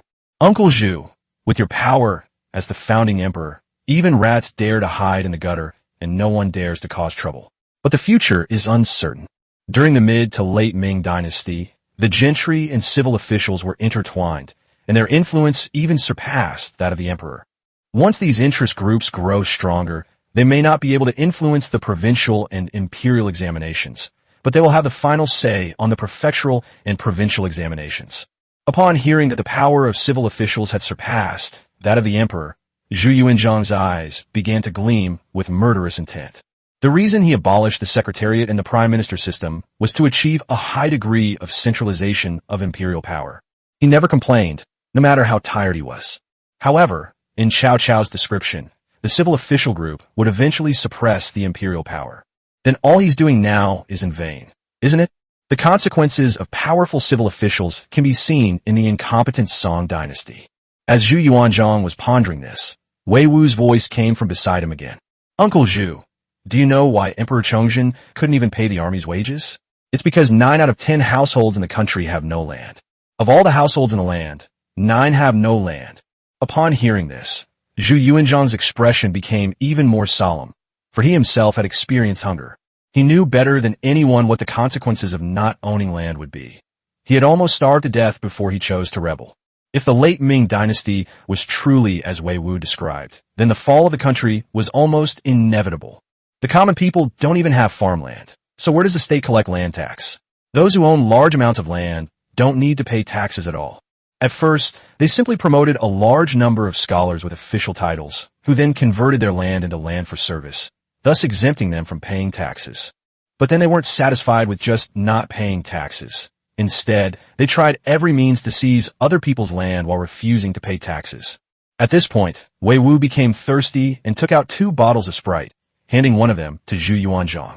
However, at this moment, Yuanzhang was in no mood for a drink. All he wanted to know now was how those beasts had wreaked havoc on his great Ming Dynasty. Fortunately, Wei Wu didn't keep him waiting long. After downing half the bottle in one go, he continued speaking. Those gentry and wealthy merchants controlled a lot of wealth, and some of them colluded directly with local officials to forcibly buy land from the people at low prices. Or they could join forces to hoard grain and manipulate prices, easily turning it over and leaving people with no way to survive, forcing them to mortgage their land to stay alive. If they use the same method again next year, those fields will become theirs. Some even forcibly seize them, leaving the people with nowhere to seek justice. Zhu Yuanzhang knew perfectly well why there was nowhere to seek justice. As the saying goes, the common people cannot fight against officials. Back when he was still unknown, he too was driven to desperation by former Yuan officials.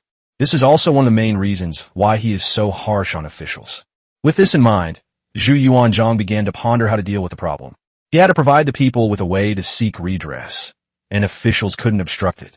If Wei Wu could hear Zhu Yuanzhang's thoughts, he would definitely say that he had indeed come up with a solution. In the 18th year of the Han Wu reign, a great edict was compiled. People carried the edict on their heads to the capital to appeal to the officials, and no one was allowed to obstruct them along the way. Ordinary people could even storm into the government office, tie up corrupt officials, and bring them to the capital to file a complaint. Unfortunately, this thing was only useful while Zhu Yuanzhang was alive.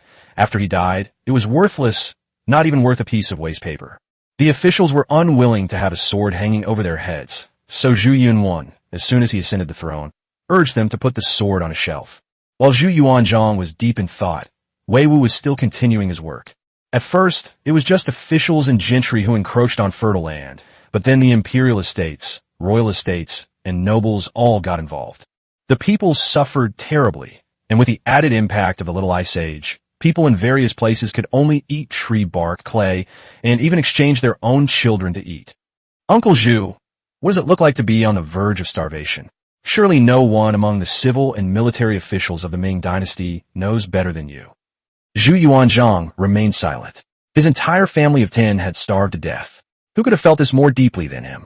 After a long while, he slowly opened his mouth and uttered a sentence. A person on the verge of starvation is worse than an animal, as long as they can live. Zhu Yuanzhang only spoke halfway through his sentence, but Wei Wu did not press him further, instead continuing. They can eat anything, grass roots, soil, tree bark, and some people even eat clay when they're starving until they choke to death. The practice of exchanging children for food is not just a few words in a book, but a pile of meat that is cooked alive in a pot to fill their stomachs. Bang! Enough! Wei Wu had only spoken halfway, when Zhu Yuanzhang suddenly slammed his hand on the table and shouted in a low voice. In fact, Wei Wu understood that Zhu was not angry with him, but rather that painful memories from the past had been stirred up. No one knows what old Zhu ate to survive when he was a beggar, and there will be no record of it. These things will only exist in memory. Human flesh is unlikely, but other things are hard to say. But that was Cao Cao's purpose. Otherwise, a simple phrase like starving corpses everywhere would suffice, and there would be no need to go into such detail. Only by reminding Zhu Yuanzhang of the excruciating pain of his family, starving to death, could his blade be made sharper. After calming down for a while, Zhu Yuanzhang composed himself and looked at Wei Wu, slowly asking him a question. Land annexation is an unavoidable issue in every dynasty. Xiao Wu, do you have any feasible solutions for future generations? Upon hearing Zhu Yuanzhang's words, Wei Wu slowly shook his head.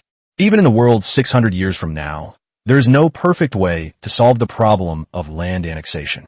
But in our time, people no longer needed to rely on farming to survive. The focus was more on developing the economy. Land annexation stems from human greed.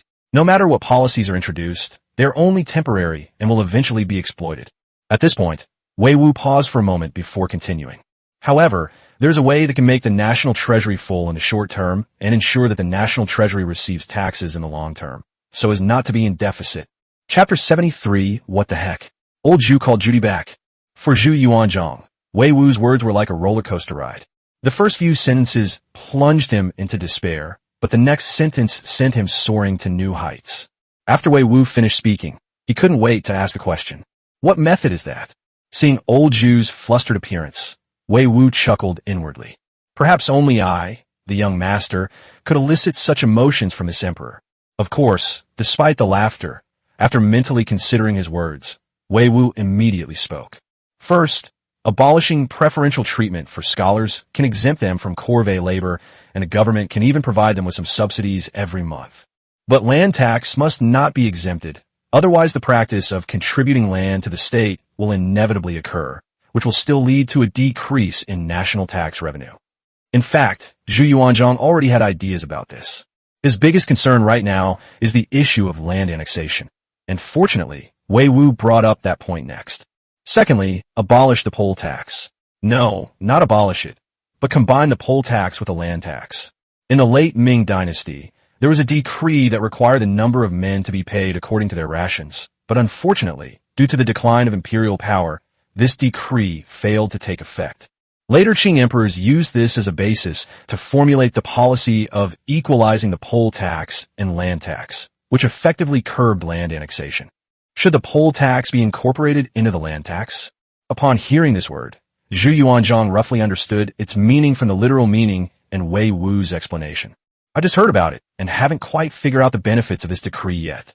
Fortunately, at this moment, Wei Wu spoke up again to clear up his doubts. The poll tax was converted into a land tax, ending the poll tax that had been in place in China for thousands of years. Taxes were levied based on the amount of land actually owned.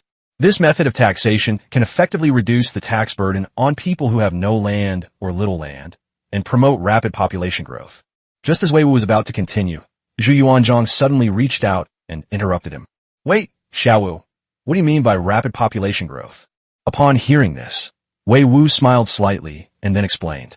Uncle Zhu, I know you order people to verify the yellow register records compiled at Hukou, but those do not represent the actual population. In fact, because of the existence of the poll tax, many people without land or income went into hiding and became unregistered households. Once the poll tax is implemented, the poll tax will no longer need to be paid, and these hidden households will be released. Once these extra people integrate into society, they can find work to support themselves, which is beneficial to economic development. Zhu Yuanzhang nodded knowingly. Indeed, in this era, population was the labor force. Then Wei Wu continued. Originally, in order to escape the government's accountability, they could only hide and be oppressed by the landlords, working as tenant farmers just to get a bite to eat. From now on, there's no need to hide anymore. If landlords want people to cultivate their fields, they have to hire them with real money. At worst, I can do some handicrafts, chop firewood in the mountains, catch fish in the river, and sell them in the city to make money, which will be enough to support myself. After listening to what Wei Wu said, Zhu Yuanzhang gradually understood the benefits of merging the poll tax into the land tax. This taxation method was indeed very effective in curbing land consolidation. The more land a landlord owned, the more taxes he had to pay. Then their desire to seize other land would be much less, and they wouldn't resort to any means necessary. Without the tax exemption privileges of scholars, these landlords would have to pay taxes obediently, thus ensuring the tax revenue of the national treasury. This should be what Wei Wu meant by making money in the long run, so that the national treasury can collect taxes. However, with this in mind, Zhu Yuanzhang became more interested in methods to quickly replenish the national treasury. The equalization of land tax and poll tax is indeed a good method, but it will take time to implement. Let's talk about the short-term increase in the national treasury first. Upon hearing Zhu Yuanzhang's words, Wei Wu immediately laughed. Sorry, you rich landlords, your hard times are about to begin. After making a sarcastic remark to himself, Wei Wu finally spoke. In fact, the short-term solution is also related to the land tax reform. Uncle Zhu, you know that any reform will inevitably be hated. The conversion of land tax to poll tax is tantamount to shaking the foundations of those landlords and gentry, and they will definitely jump up and down to find people to oppose it. At that time, not only will there be resistance from the people, but many officials in the imperial court will also oppose it. But you certainly won't care, right?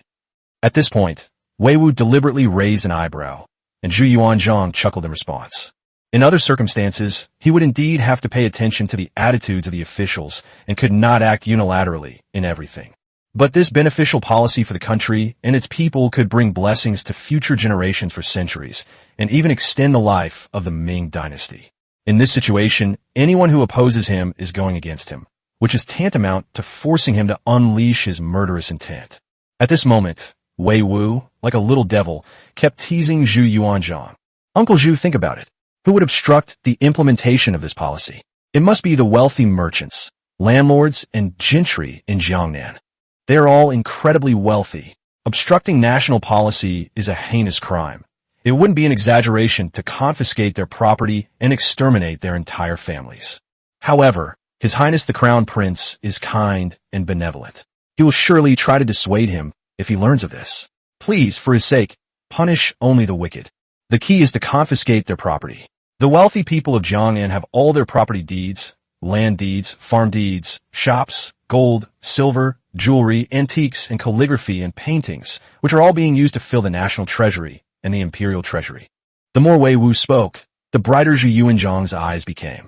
He nodded his head from time to time, indicating that he fully agreed with what Wei Wu said.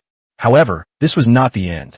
After discussing the confiscation of property, Wei Wu continued to guide the conversation. With money in the national treasury, we can build large ships and train a navy, then head straight for the Japanese pirates and take that silver mountain. Zhu Yuanzhang nodded vigorously, clearly extremely satisfied.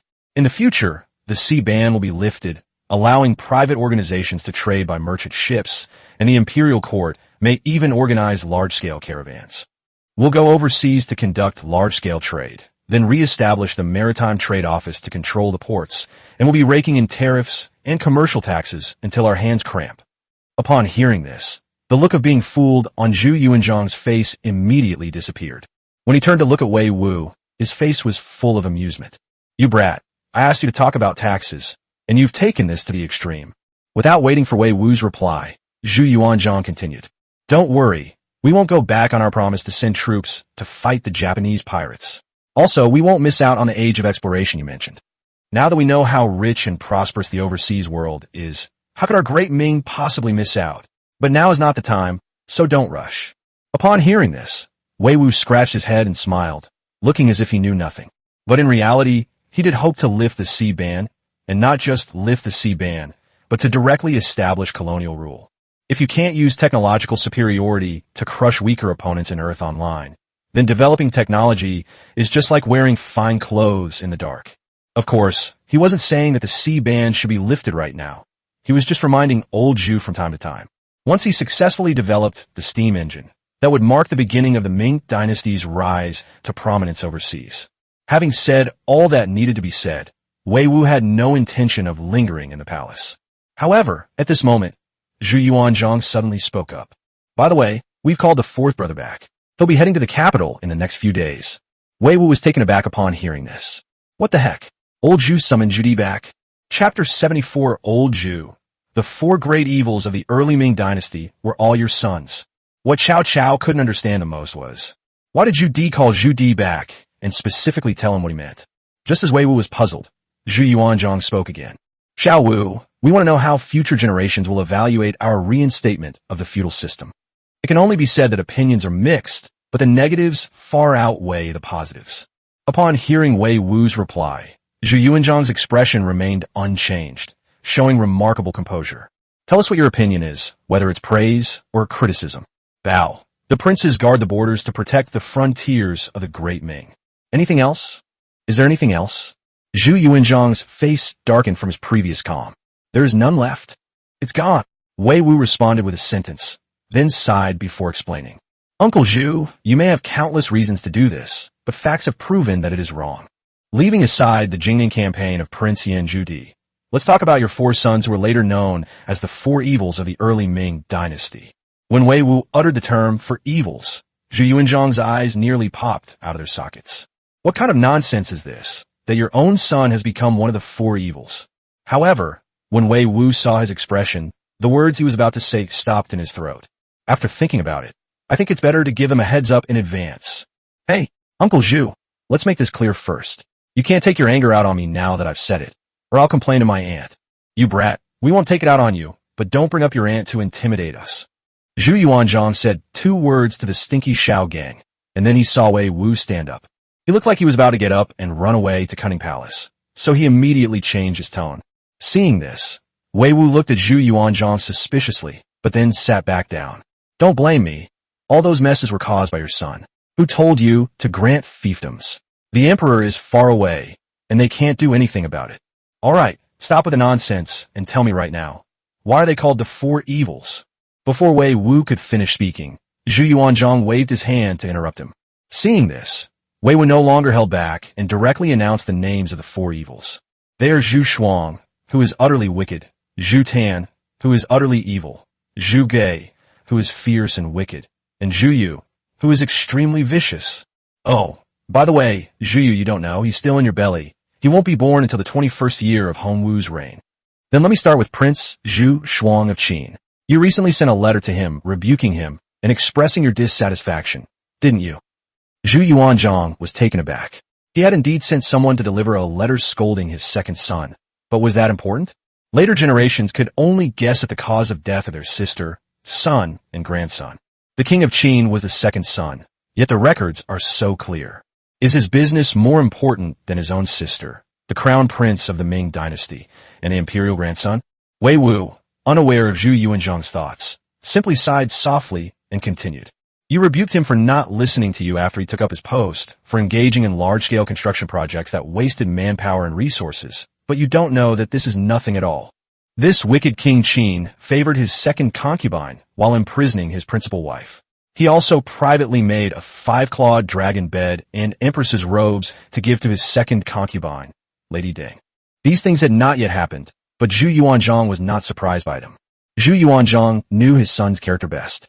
However, what Wei Wu said next made Zhu Yuanzhang begin to doubt whether he really understood this son. He took pleasure in torturing his servants in his fiefdom, cutting out their tongues, freezing them to death in the snow, starving them to death by tying them to trees, and burning them to death. Finally, fearing that these people would go to the capital to file a complaint and expose his evil deeds, he actually killed them all. Whether it was due to his extreme evil deeds or some other reason, in the 28th year of Han Wu, the Prince of Qin was poisoned to death by 3 old women. At this point, Wei Wu turned to look at Zhu Yuanzhang's expression and immediately felt it was best not to say anything more.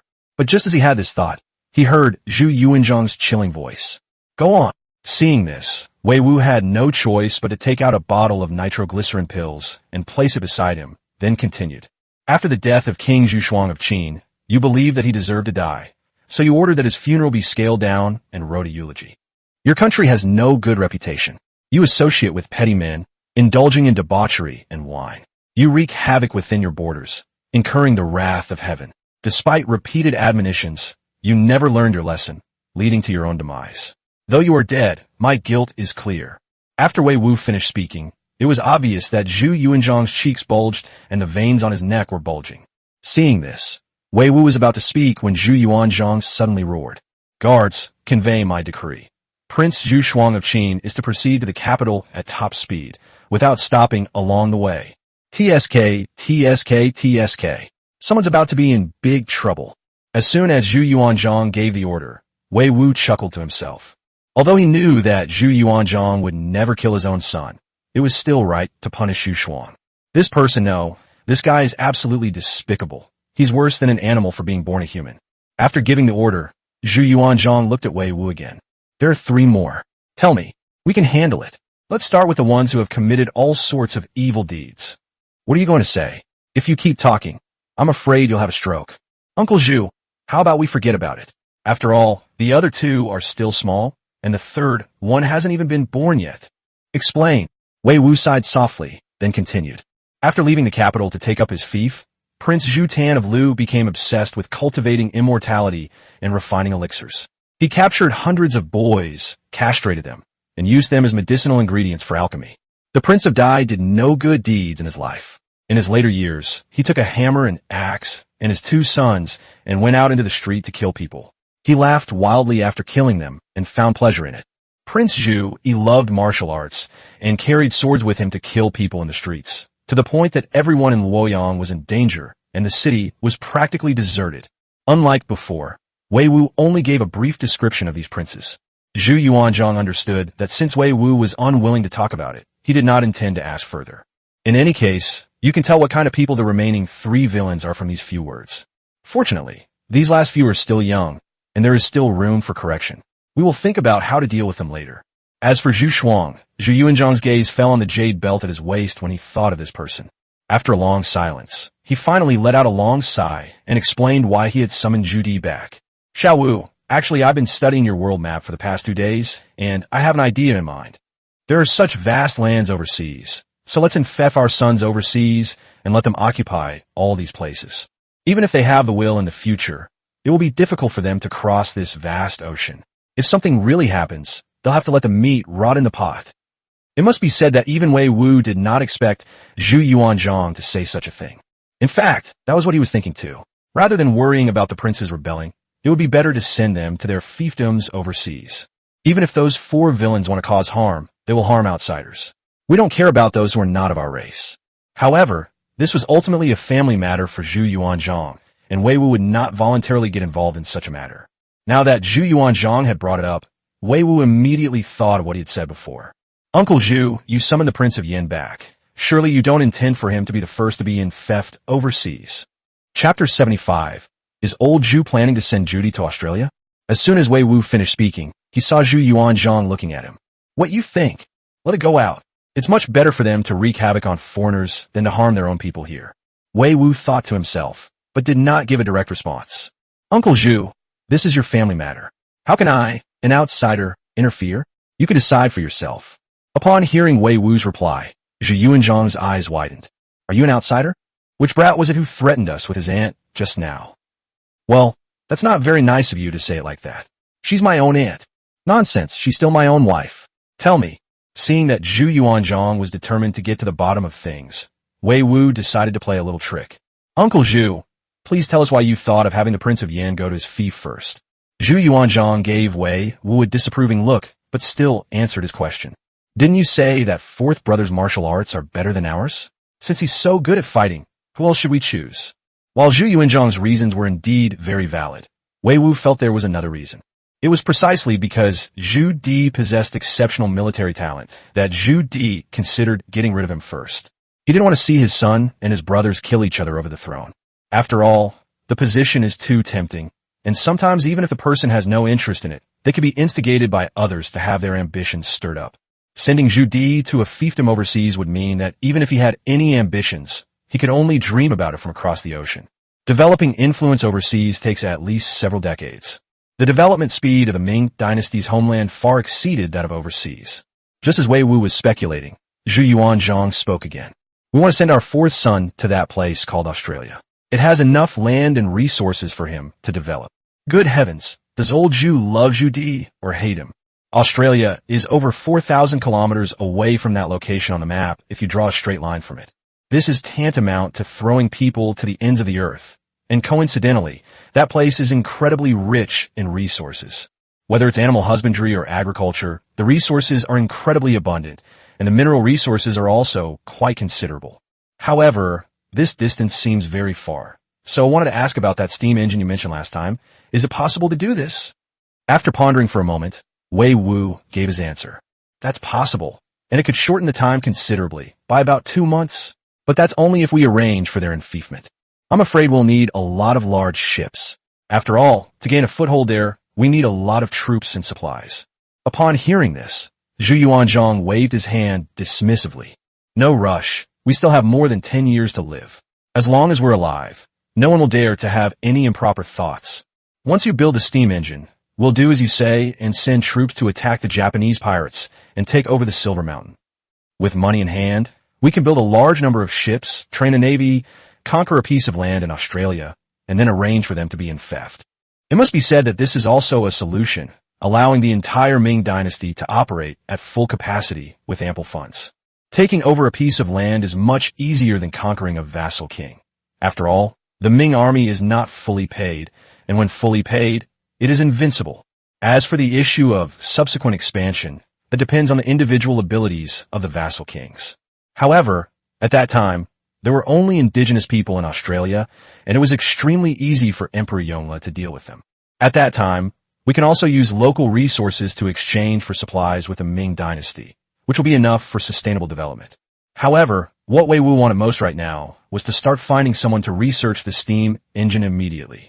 The sooner we can develop this technology, the sooner we can build large ships and then launch a massive army to attack the Japanese pirates. After squeezing out all its value, we'll destroy it all. And then we'll take Zhu Xiangying's toy car. Take the wheel off and hand it to Lan Yu, telling him that anyone taller than the wheel should not be allowed to stay. In Wei Wu's view, even if these bastards lived for just one more second, it would be a betrayal of this world. Just as Wei Wu was lost in thought, he heard Yuanzhang's sighing voice. I did have selfish motives in giving those sons fiefdoms, but I just wanted them to live well. Wei Wu didn't speak, but nodded to show his understanding, and then Yuanzhang continued. When Lao Si comes back, we'll talk to him about this. Xiao Wu, I hope you'll be there too. Okay, no problem. After discussing the matter of settling overseas with Yuanzhang, Wei Wu said goodbye and left the palace. Originally, he wanted to go directly to the Ministry of Works to select the right people, but old Zhu told him to go home first. Conferring a noble title is a major event, and the proper procedures must be followed. Otherwise, one will be looked down upon by other nobles. After Wei Wu returned home, the delegation that would bestow rewards would immediately go to his residence and publicly read out the imperial edict to bestow the rewards. There was nothing Wei Wu could do but go home first, and besides, today was Zhu Yuxuan's birthday. Meanwhile, in a tea house in the capital city, Minister of Works, Zhao, Yuanzhang, and Li Shanchong were drinking tea in a private room. After the tea master brewed the tea, Li Shanchong waved his hand and sent the person away. He then picked up the teacup, gently inhaled the aroma, took a small sip, and slowly said, Lord Zhao, His Majesty attaches great importance to this Royal Academy of Science and Technology, so the importance of this matter is beyond doubt. As a subject, one should share His Majesty's burdens. We must provide the Earl of Chonglu with the best craftsmen to choose from. What do you say? Zhao Jun nodded with a smile, indicating his agreement with Li Shanchong. But in his heart, he was already cursing. Li Shanchong, you dog, you're not human at all. You're dissatisfied with Wei Wu, so why did you drag me into this? Admittedly, Li Shanchong did not show any problems in terms of either the content or tone of his speech. Zhao Jun was well aware of the conflict between him and Wei Wu, so how could he not guess what Li Shanchong meant? He had already helped him during the morning court session, and now Li Shanchong wanted him to get involved again. No wonder Zhao Jun was cursing inwardly, but cursing aside, the problem still needed to be solved. After picking up his teacup and pondering for a moment, Zhao Jun finally spoke. What the Duke of Han says is true.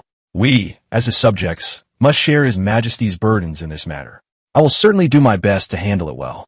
Offending Li Shanchong was definitely out of the question, but Zhao Jun didn't want to get too deeply involved in this matter. Fortunately, he wasn't in his position for nothing. He already had a solution in mind. He entrusted Wei Wu with selecting the most unsociable but highly skilled workers from the Ministry of Works. As for whether he can make these people obey, that depends on Wei Wu's own abilities and has nothing to do with him. Upon hearing Zhao Jun's reply, Li Shanchong nodded in satisfaction. After chatting for a few more minutes, the two returned to their respective residences. Meanwhile, Wei Wu, who had just left the palace, had already returned to his own doorstep. Before he even entered the door, he saw his 4 maids standing anxiously at the entrance. Upon seeing him return, the 4 maids, their eyes red and sobbing, ran towards him. But at the crucial moment, Wei Wu pointed at them and suddenly roared angrily. Stop! Reba, you, put that damn chamber pot down, do you hear me? Put it down. Chapter 76 Wei Wu. I will save the dignity of Ming men. It has to be said that Dilraba's actions are truly unpredictable. Wei Wu felt that even if he had several CPUs installed in his head, he still wouldn't be able to guess it. What kind of thought process is this? How could she possibly come up with the idea of standing at the front door holding a chamber pot? Moreover, you can tell from the edge that this is the chamber pot he had ruined. Could this girl be an invincible Aquarius? While Wei Wu was secretly speculating, Reba finally put the chamber pot aside. At this moment, several maids finally came to him. Young master, are you alright? Reba asked. Yusuin was the first to speak, but she stopped halfway through her sentence. It's obvious that they didn't want to say that unlucky word. The girl's eyes were bloodshot, and her eyelids looked a little swollen. It's likely that he cried a lot during several sessions. At this moment, Wei Wu's feelings were somewhat complicated. He was unsure whether to be moved or to feel a mixture of amusement and dismay. How could a grown man like him calmly utter such a shameful thing as bleeding from hemorrhoids? All right, I'm fine. Don't worry. After comforting the young girls, Wei Wu led them back to the mansion. Inside the room, Wei Wu looked helplessly at the few maids sitting on the sofa. But he could only stand aside, staring at the sofa that belonged to him. I wonder if my ass can take it. System, you've been sending me packages for a year now. Why didn't they give me a hemorrhoid suppository? Or even some Dragon Ball ointment would be great. I'm suffering so much. Huh, that's right. I haven't opened the package yet. I was up all night last night, and this morning at court I was pulled aside by old Zhu and chatted for half a day. Only now did Wei Wu realize that the lucky draw for today hadn't been held yet. System, you can choose the keyword yourself. Tiny pill, treat hidden ailments, urgent need, powerful effect, the kind that you insert. I've hinted so obviously, you shouldn't disappoint your boss like last time, right? With that thought in mind, Wei Wu switched his perspective to the system repository. Looking at the 3 packages floating in the air, Wei Wu immediately took a liking to the one in the middle. With its rectangular, flat appearance, it looks like a medicine box no matter how you look at it. Although it is known that the appearance of the system package has nothing to do with the items inside.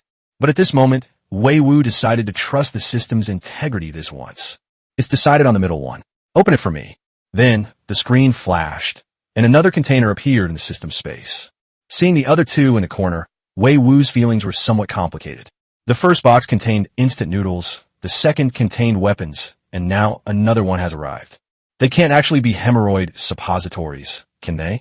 You can't eat these things, and if they send so many, they'll burst, and we still won't be able to finish them. While internally complaining, Wei Wu turned to look at the young girls. Young master is going to the garden. You all go and tell the servants that no one is allowed to go to the garden. Upon hearing this, the girls immediately ran out of the room, and Wei Wu also came to the back garden. After looking around for a while and making sure no one was around, he reached out and took out the container. However, after opening the chest door, Wei Wu stood silently in place. System, you're a fucking genius. You've completely mastered the use of keywords. You son of a bitch. It was medicine, definitely medicine, and a whole box full of medicine boxes, enough to fill an entire shipping container. Even after Wei Wu opened the container, many items fell out because it was so full. However, the name printed on a medicine box has absolutely nothing to do with hemorrhoid suppositories. It perfectly matches every keyword given by Wei Wu. The common name for this drug is sildenafil, which netizens affectionately call the invincible blue tablet. Looking at the box full of little blue tablets, Wei Wu didn't even think about picking up the computer. The same container can hold over 90,000 instant noodles. This thing must hold millions of them. They'd eat it like it's their only meal, enough to last them forever. Eating too much might even cause them to fart. Thinking of this, Wei Wu subconsciously glanced down, and then his temper flared up. System, what do you mean? I'm a grown man, full of vigor and vitality. Explain to me what you mean by giving me this. Who the hell are you trying to look down on? While cursing under his breath, Wei Wu raised his hand again and waved it, storing the entire container into the system space. After the container disappeared, he realized that he had accidentally spilled a box on the ground. It's too much trouble to put it in my spatial storage, so I might as well just put it in my pocket. Wei Wu muttered something to himself and was about to turn back into the house when he saw his servant running in from outside the courtyard. Young master, hurry out. Someone from the palace has come and wants you to go out and receive an imperial decree. Receive the imperial decree? At first, Wei Wu was a little confused, but he quickly realized what was going on. It should be the imperial edict from Zhu Yuanzhang, the Zhu emperor, bestowing rewards and titles upon a newly ennobled ruler. Notify everyone in the household to put down what they are doing and go outside the gate to respectfully receive the imperial edict. Soon, the servants gathered and followed Wei Wu to the gate of the mansion. By this time, the procession announcing the imperial decree was already standing outside the gate, surrounded by onlookers. The eunuch who came to deliver the imperial decree this time was the same Eunuch Wang as before. Upon seeing Wei Wu emerge, Eunuch Wang smiled and nodded at him before producing the imperial edict. Wei Wu, receive the imperial decree. When Eunuch Wang's loud voice rang out, all the servants behind Wei Wu knelt down. Even the onlookers knelt down because of the imperial edict. Of everyone present, only Wei Wu, the one who received the imperial edict, and Eunuch Wang, the one who announced it, remained standing. The faces of the kneeling people immediately changed when they saw this scene. How could this person do something so disrespectful, simply standing and bowing when receiving an imperial edict?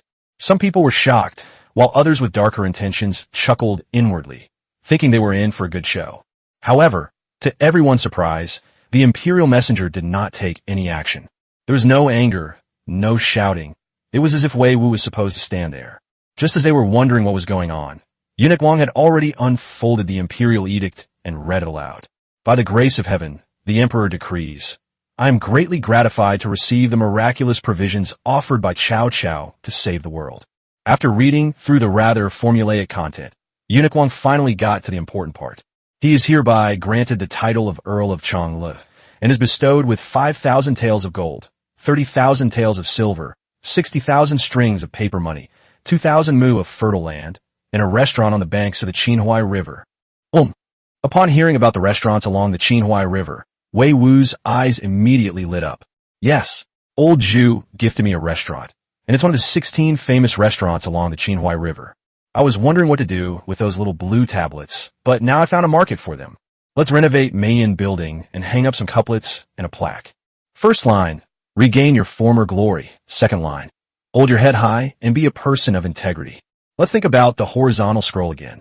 Is there one that is both meaningful and explicit? Chapter 77, can diapers also be used for networking? Since we're going to sell, we should sell to wealthy merchants, nobles, officials, and gentry. We must choose the best packaging and hire craftsmen from Jingdezhen to design and fire the porcelain bottles. Durability doesn't matter, but the appearance must be high-end, classy, and impressive.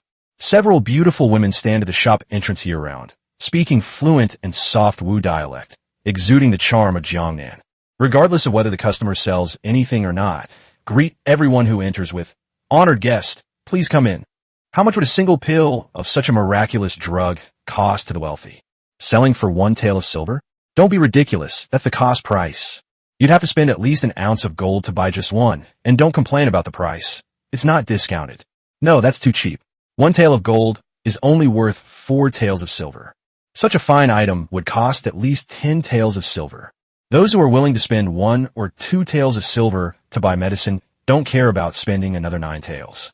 In any case, whether they were nobles, wealthy merchants, or civil officials and gentry, they were all people who were not short of money. Being able to enjoy the ultimate thrill of combat, they would probably be willing to spend their own money for it. With millions of units in stock, I'm going to hog them all. We can't sell them all. We simply can't sell them all. The Earl of Changlo, Wei Wu, who was engrossed in the huge success of the Blue movies, suddenly heard Eunuch Wang's voice in his ear. When he came to his senses, he realized he was still receiving the imperial edict, and the Eunuch Wang's hand was getting sore from holding it. Upon seeing this, Wei Wu quickly reached out and took the imperial edict. Then a small perfume sample slid out from his sleeve. Upon seeing this perfume sample, Eunuch Wang's smile was absolutely radiant. He had only used it once before, but he completely fell in love with its rich fragrance. Unfortunately, there weren't many samples, so he didn't dare to use them easily and kept them as a treasure. Now that Wei Wu had sent him another tube, he was overjoyed. Finally, he could use it a couple more times. This humble servant thanks your excellency for the reward. After receiving the sample from Wei Wu, Eunuch Wang immediately bowed and paid his respects. Wei Wu is now a count, and even without any official position, his status is higher than that of this eunuch. Despite the reversal of roles, Wei Wu's attitude remained as easygoing as ever. Eunuch Wang immediately accepted this favor. This is not surprising, as the eunuchs during the Hongwu era were not as powerful as those in later periods. Their status was very low. Even if they hold the same official rank and grade, few officials will treat them as human beings. Respect is something that seems especially precious when you don't have it. After carefully storing the perfume sample, Eunuch Wang bowed to Wei Wu again and prepared to return to the palace to report. However, just as he turned around, he suddenly remembered something and turned back. "Lord Changlo, may I speak with you in private?" Wei Wu was about to return to his residence when he heard Eunuch Wang's words and immediately turned around. "Of course, please come in, Eunuch Wang." Led by Wei Wu, the two then entered through the gate and arrived near Shaochang in the courtyard. After dismissing everyone else, Eunuch Wang spoke in a low voice. "Lord Changlo, on my way to deliver the imperial decree, I happened to see Duke Han and Lord Zhao coming out of the tea house together. I heard some rumors in the palace before, saying that there seemed to be some unpleasantness between the Earl of Changle and the Duke of Han. Now that the Earl of Changle is in charge of overseeing the Royal Academy of Science and Technology, he must need to contact Lord Zhao about many things." After saying this much, Eunuch Wang fell silent. However, he didn't need to say anything more. Wei Wu already understood. The Lord Zhao, mentioned by Eunuch Wang, is, without a doubt, Zhao Jun, the Minister of Works. After the court session, instead of returning to their respective offices or going home, the two men went to a tea house to drink tea. Even a fool could guess that Li Shanshang was up to some terrible plan again. Thinking of this, Wei Wu frowned slightly. Damn it, this old bastard can't do anything to me. He just keeps doing disgusting little things behind my back. No way, I can't swallow this insult. I have to get my revenge. Just as Wei Wu was thinking about how to retaliate, Eunuch Wang suddenly spoke up. "Lord Changlo, I happen to have a relative who is a craftsman in the Ministry of Works. Why don't I help you inquire about him? Upon hearing Eunuch Wang's words, Wei Wu immediately came to his senses. After a moment of contemplation, a bright smile appeared on his face. In that case, I'll have to trouble Eunuch Wang to help me out. Oh, by the way, I have some things here that you might find useful. After saying this, Wei Wu went directly into a room in the front yard and came out again with a bundle in his hand. Eunuch Wang, I know that eunuchs have some inconveniences and troubles. This thing of mine should be able to help a little. I have written the instructions on paper and put them in. Also, I have included a tip in the bundle. Eunuch Wang took the bundle from Wei Wu's hands and then spoke. If there's any news, I will have it delivered to you immediately. After speaking, Eunuch Wang bowed slightly, then turned and left.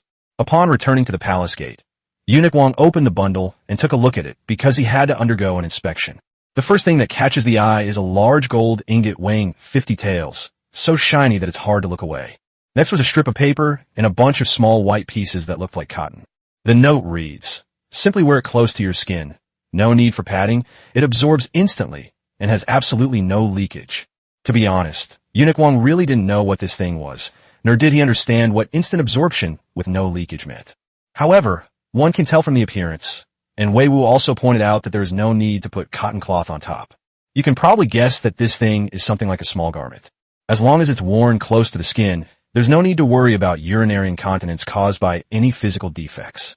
To be honest, if someone else had given him this gift, Eunuch Wang would have felt somewhat insulted. But the person who gave it to him was Wei Wu, and he believed that Wei Wu was truly helping him solve his troubles. After carefully storing the gold ingots, he went through the inspection inside the palace gates, and then returned to report to Zhu Yuanzhang. After finishing all his tasks, Eunuch Wang immediately returned to his room. After replacing the damp cotton cloth, I immediately took out that small, white piece that looked like cotton. After a little research, I understood it and then quickly put it on. In an instant, it felt as if all my worries had been taken away, leaving only that breathable, dry feeling around me.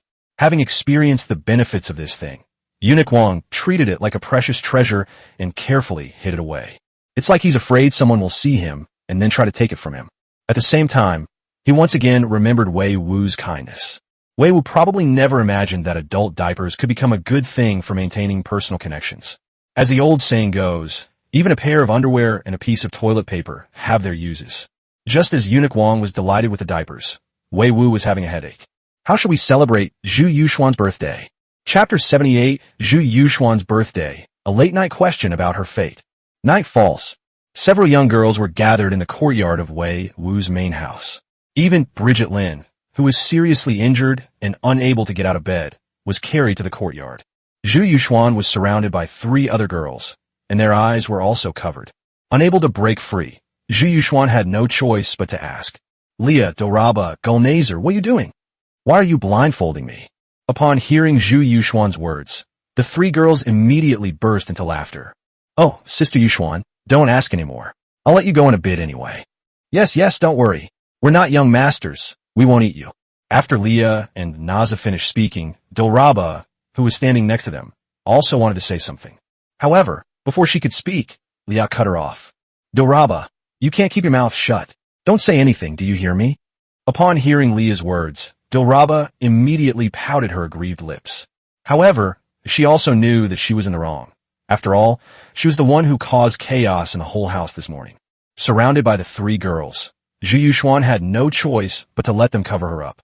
Meanwhile, in the room, Wei Wu was looking at the swan cake in front of him with a troubled expression. It's worth mentioning that this swan cake is indeed exquisitely crafted, just like a work of art. The exquisite goose head and elegant long neck are all made of white chocolate. The white chocolate feathers on its body are also exquisitely crafted, each one lifelike. However, it was precisely because the cake was so exquisite that Wei Wu was reluctant to damage its appearance. Since we've already made a birthday cake, we definitely need to light candles and make a wish. The problem is he really couldn't find a suitable place to put the candles on this exquisite 16-inch swan. The goose head and neck are definitely not suitable. They're made of white chocolate, and they might break if you put a candle in them. The feathers on the body are also unsuitable. After hesitating for a long time, Wei Wu finally fixed his gaze on the swan's rump. It should be fine to insert 2 at an angle here, right? The wax dripping down won't get on the cake. Without hesitation, Wei Wu took out 2 candles and carefully inserted them into the goose's rear end. Although it looks a little strange, it has a unique and unconventional beauty. This is Wei Wu's own evaluation of the work. Having resolved the candle issue, Wei Wu immediately got up and turned off all the lights in the room. The girls outside were immediately excited when they saw this scene. The hand covering Zhu Yuxuan's eyes tightened even more, as if he was afraid she would see something. Then, the door to the room opened. An array of light slowly emerged from the room. Only then did the girls finally let go of his hands, staring blankly at the swan in Wei Wu's hands. Although they didn't know why candles were stuck on the swan's bottoms, it didn't stop them from being shocked. Not to mention Qingxia and the others. Even Princess Zhu Yuxuan had never seen such exquisite pastries. Happy birthday to you. Happy birthday to you. As the cake drew closer, Wei Wu, who was holding it, began to sing softly. Finally, Wei Wu stopped in front of Zhu Yuxuan, placed the cake down, and turned to look at her. Little girl, you didn't even tell the young master it was your birthday. If it weren't for Naza, take your hand back. It's not time to eat yet. Wei Wu was speaking when he suddenly saw Naza sneakily reaching for the cake. Seeing that her wicked hand was about to touch the goose's head, Wei Wu quickly spoke up to stop her. Then he glared at her again before looking at Zhu Yuxuan once more. I was just trying to lighten the mood with a few words, but Naza ruined it all. But thinking about it, I don't know what mushy things to say, so I might as well just go for it. Yuxian, close your eyes, put your hands together, make a wish in your heart, and then blow out the candles. Your wish may come true. Zhu Yuxuan slowly closed her eyes and made a wish in her heart, as Wei Wu had instructed. As she made her wish, a tear slowly slid down Zhu Yuxuan's cheek. Is it strange? Actually, it's not strange at all. Zhu Yuxuan lived in the palace from a young age, and his mother died shortly after his birth. Although she was taken in and cared for by Empress Ma, she was not her biological mother and could not be with her all the time. There is little human warmth in the palace, and Zhu Yuxuan had basically never experienced the feeling of being cared for by others. The time Zhu Yuxuan spent at Wei Wu's house was arguably the happiest period of her life. Today marks the pinnacle of this joyful time, a moment I will never forget. Fortunately, there was little light around, only the candles on the cake, so no one noticed anything unusual about her. After making her wish, Zhu Yuxuan opened her eyes and blew out the candle. He then turned his head directly to look at Wei Wu. Young master, thank you, Alright, I hate mushy stuff the most. Let's eat cake first. Naza's drooling is so bad. Wipe your drool off. After finally getting through to Naza, Wei Wu picked up a plastic saw and handed it to Zhu Yuxuan. Today is your birthday, so you have to make the first cut. I'll teach you. As they spoke, Wei Wu took Zhu Yuxuan's hand and guided her to cut the cake. As the cake, which resembled a work of art, was cut open, Zhu Yuxuan actually felt quite reluctant to part with it. However, this feeling was quickly replaced by shyness. With Chow Chow's help, the 16-inch swan was dismembered beyond recognition. The sweet aroma of white chocolate and cream instantly filled the entire yard. Seeing that Naza was about to burst out laughing, Wei Wu quickly handed her the first piece of cake. Naza immediately put it in her mouth as soon as she received it. The smooth and soft texture, the sweet cream, and the silky white chocolate. The rich flavors exploded in Naza's mouth in an instant, so delicious that she almost cried. Young master, this is so delicious. Wow! Seeing her like this, Wei Wu smiled and shook his head. However, the taste of sweet cream and white chocolate can be a major obstacle to a young woman's weight loss journey in modern times. It's not surprising that people in ancient times who had never eaten it before would have such a reaction. Just as the group was smiling at Naza's face covered in cream, Zhu Yuxuan suddenly spoke up. Young master, this cake is so big, it would be a waste if we couldn't finish it. Can I share it with others? Today is your birthday. This is your cake, and you can decide how to divide it. Seeing that Wei Wu agreed, Zhu Yuxuan immediately summoned the other servants and gave each of them a piece. Amidst laughter and chatter, the cake was quickly devoured, and time slipped away unnoticed. After the servants left, only Wei Wu and Zhu Yuxuan remained in the courtyard. The two sat on the steps in front of the door, silently gazing at the moon in the sky. After a long silence, Zhu Yuxuan suddenly looked at Wei Wu. Young master, you are from 600 years in the future. I have something I would like to ask you. What do you want to ask? When I was serving the Empress in the palace, a princess was very kind to me. I want to know her future fate. Chapter 79 Li Shanshang. Your damn retribution is coming. Wei Wu didn't think too much about Zhu Yuxuan's question. A maid, especially a young maid of Zhu Yuxuan's age. In the palace, it's considered lucky if you're not bullied. and it's incredibly fortunate if you're taken care of. Not to mention that the person taking care of Zhu Yuxuan is a princess, so it's no wonder that this girl cares about her so much. However, since Zhu Yuxuan wanted to know, Wei Wu wouldn't hide it from her. Okay, which princess do you want to ask about? Wait a minute, just tell me which princess she is. There are a few records about the princess in later generations. Most of them don't even know her name, only her title. In fact, Cao Cao was quite helpless, as there were indeed not many records about the princesses of the Zhu family. Moreover, several of them did not have a good ending. They either became widows, were exiled, or died young. Only 5 princesses have their names accurately recorded, and all of them only have titles. Wei Wu knew about the title, but the problem was that in the early Ming Dynasty, it was stipulated that princesses could only receive titles after marriage. Therefore, he could only have Zhu Yuxuan use the princess's ranking as her position. After listening to Wei Wu's words, Zhu Yuxuan pondered for a while, and then came up with a little scheme. I don't know the princess's age or birth order. Why don't you tell me, young master? Upon hearing this, Wei Wu was taken aback and couldn't help but ask a question. Aren't you serving in Cunning Palace? Even if you don't know the birth order, you should at least know the names. Young master, didn't you say you didn't know most of their names? Even if I told you their names, you still wouldn't know them. Oh, that's true. I only know a few names. Old man Zhu has more than a dozen daughters. Wei Wu nodded, and then began to speak. The eldest princess was Princess Linen, Zhu Jingjing, who was later implicated in the Huiyong case and exiled to Jiangpu, where she died at the age of 62. The second princess was Princess Ninghua, Zhu Fucking. She became a widow, but she enjoyed wealth and honor and died at the age of 70. Then there's the third princess. Upon hearing the name of the third princess, Zhu Yuxuan's pretty face immediately showed a strange expression. However, Wei Wu was speaking and did not notice the unusual expression on Zhu Yuxuan's face. The birth and death years of the third princess are unknown, and her name is also unknown. All that is known is that she was betrothed by His Majesty in the 17th year of the Hongwu reign. She was given the title of Princess Chongning and married an ordinary man named Niucheng. Later, Niucheng was exiled to Jinshuai in Yunnan for committing a crime. Princess Chongning was not required to go, but because of her kind nature, she was willing to follow Niucheng into exile after marrying him. So His Majesty had no choice but to agree. As a result, Princess Chongning died halfway there, but the cause of death remained a mystery. In the end, His Majesty was so angry that he ordered Niucheng to be executed. At this point, Wei Wu couldn't help but slowly shake his head and sigh softly. Alas! In fact, Princess Chongning could have enjoyed a life of luxury, but she was still willing to share joys and sorrows with her husband. It must be said that such a woman is rare even in this era, and even more so in later generations. As for the fourth princess, just as Wei Wu was about to continue speaking, Zhu Yuxuan, who had been silent all along, suddenly interjected. Young master, you just said that if I make a wish and blow out the candles, my wish might come true. Is that true? Wei Wu turned to look at Zhu Yuxuan, hesitated for a moment, and then answered. Actually, I don't know either, but people should always have aspirations for a better life and strive towards happiness, right? Zhu Yuxuan looked into Wei Wu's eyes, smiled sweetly, and then continued to ask. Young master, are you happy living 600 years from now? Upon hearing this, Wei Wu's expression stiffened. Why does this girl always have to bring up the most sensitive topics? How can I be happy as a beast to burden?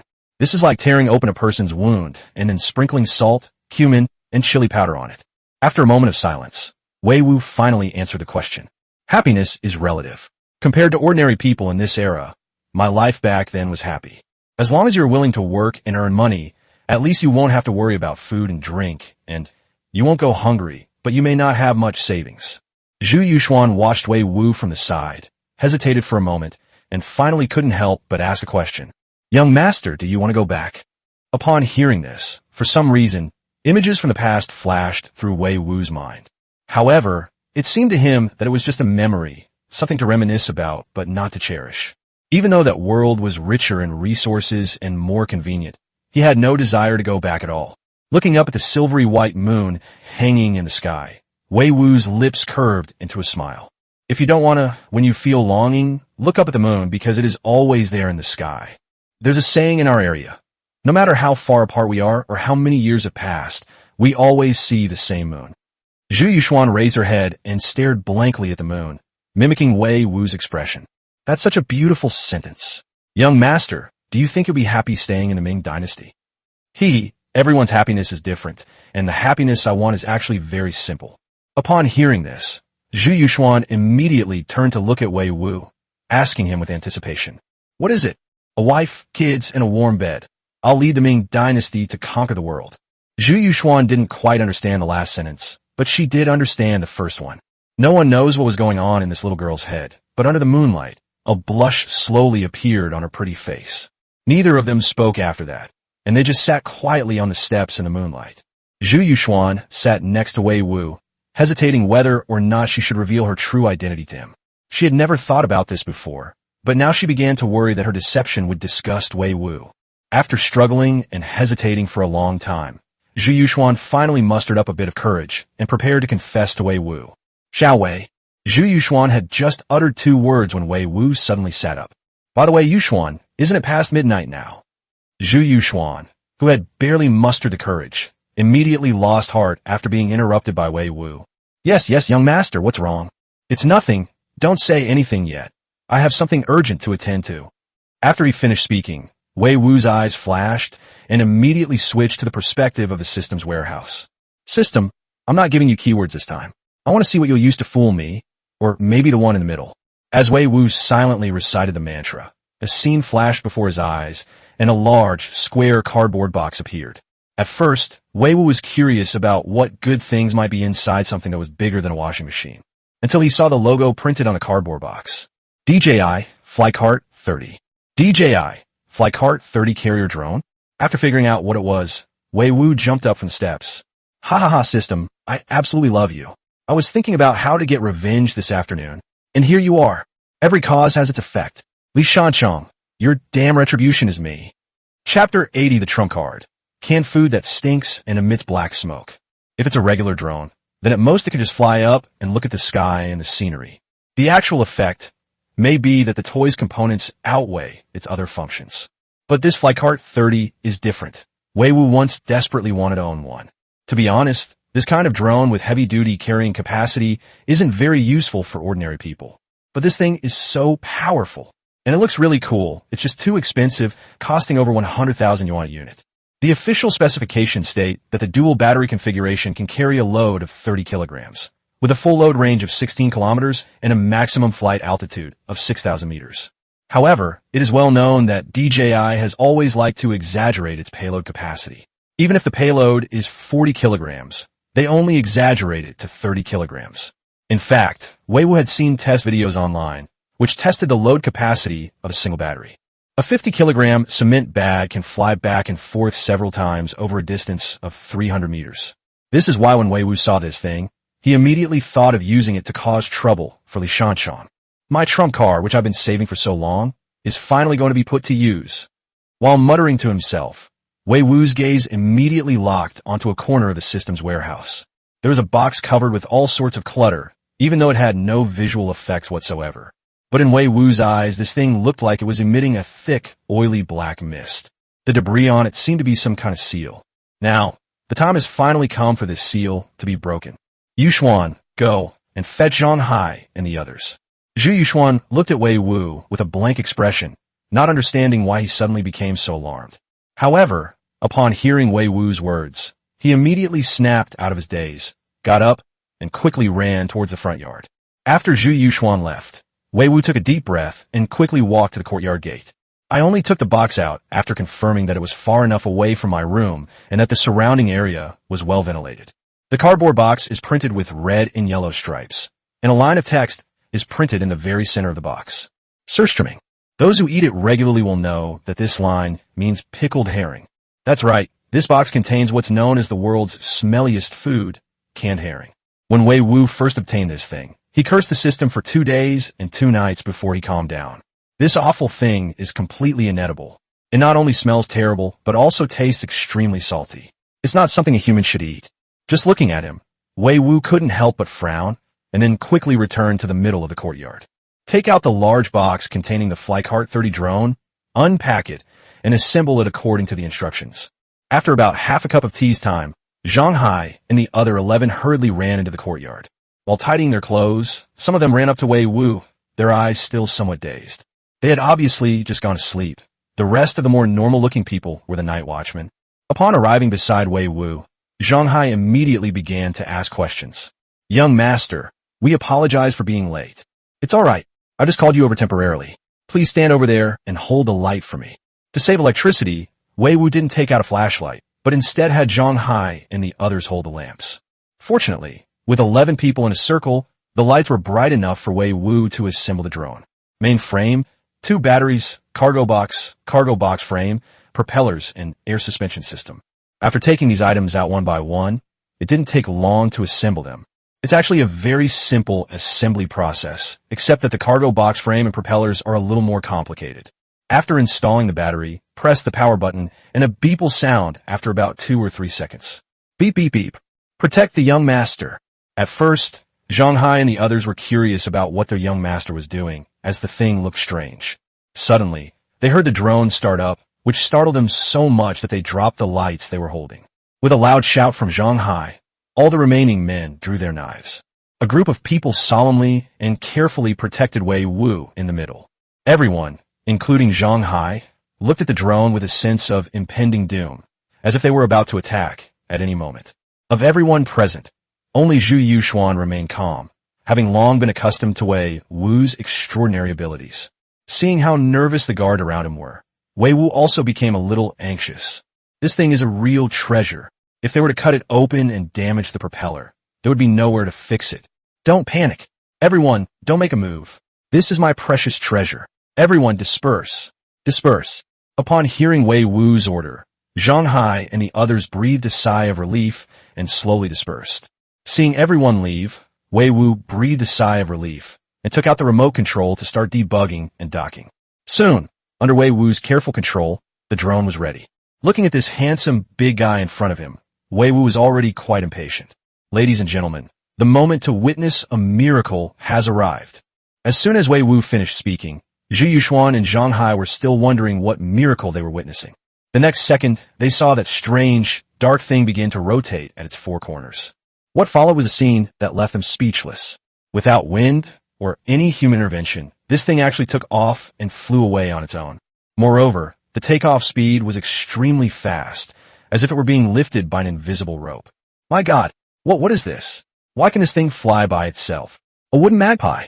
It's a wooden magpie. Legend has it that Gongshu Ban once made a wooden magpie that could fly in the sky for 3 days and 3 nights. Really? Young master, are you perhaps a descendant of Gongshu Ban and have even recreated the lost art of the wooden magpie? Wow, look, this magpie can change direction at will. It's back. It's back again. Amidst the gasps and shouts of surprise from the crowd, Wei Wu maneuvered the drone to land on the spot. Actually, he was just testing it out first to avoid any mistakes in the subsequent operations. After all, this was a treasure he used to surprise Li Shanchong, so he needed to practice using it first. That old guy had repeatedly harassed him behind his back, and Wei Wu couldn't let it go without retaliating. Now that we have this treasure, the roles of offense and defense have completely changed. After testing the drones, Wei Wu took out the batteries and charged them with a power bank. According to the instruction manual, it takes about 40 minutes to fully charge at 220V maximum power. Since there's still plenty of time, we should fully charge the battery first to ensure nothing goes wrong. After turning on the power, Wei Wu took out several large plastic bags from behind him and handed them to Zhang Hai. Then he pointed to the box of herring cans at the gate of the courtyard. Zhang Hai, there are more than 100 tin cans in that box. You and the brothers open them and pour them into these bags. Fill it up. Then Wei Wu immediately turned to look at Zhu Yuxuan. Let's stand a little further away. That stuff has a strong smell and a long after effect. Don't get overwhelmed by the odor. After saying that, he immediately pulled Zhu Yuxuan back to the door of the room. Chapter 81 Li Shanchong. Have you ever heard of the herring that fell from the sky? Seeing Zhang Hai and his group heading towards the canned herring, Wei Wu felt a sense of anticipation. To be honest, he really didn't have any particularly good solution for that old guy, Li Shanchong. Killing him is definitely out of the question. Old Zhu still needs Li Shanchong. He's still useful.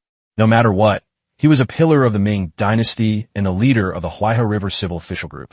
Moreover, they left no evidence of their actions, only engaging in some underhanded tactics.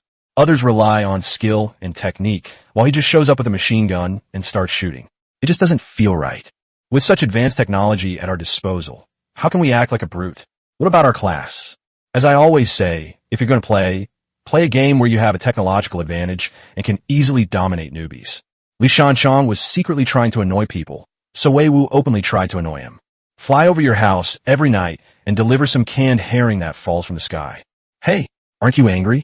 I want that kind of happiness where I sleep with you. You know I slept with you, but there's no proof that it was me. You suffer a loss, but have to remain silent and swallow your bitterness. It's important to understand that drones are extremely difficult to deal with, even on modern battlefields. Even later generations had a headache dealing with it, let alone the Ming Dynasty, which had absolutely no way to deal with it. In other words, crossbows could pose some threat to it, but the problem is that these are prohibited weapons. Even military generals and nobles might not have such a thing, let alone a civil official like Li Shanchong. The thought of Li Shanchong's condition in the next few days filled Wei Wu with immense joy. But at that moment, Zhang Hai's voice, filled with pain, came from the courtyard gate. Young master, oh my god, what the hell is this? Why does it smell so foul and disgusting? I'm about to throw up. Upon hearing Zhang Hai's voice, Wei Wu looked up and immediately burst into laughter. 11 guards, each wearing 11 Landry's torture masks. The scene was simply beautiful. This stuff is called canned herring. If you had to define it, you could barely call it food. No way, young master. You call this food? Who would eat something that stinks worse than shit? Upon hearing this, Wei Wu laughed even more heartily, while also feeling relieved that he didn't have to do this himself. However, seeing the pained expressions on Zhang Hai's and the others' faces, he still offered a word of comfort. Just think of it as stinky tofu. Some people like to eat it anyway. Stinky tofu. Upon hearing this word, Zhang Hai asked in confusion, then asked again. This thing smells bad but tastes good? Seeing that Zhang Hai looked eager to try, Wei Wu casually offered an explanation. No, it smells bad and it tastes even worse. You could try it if you're interested.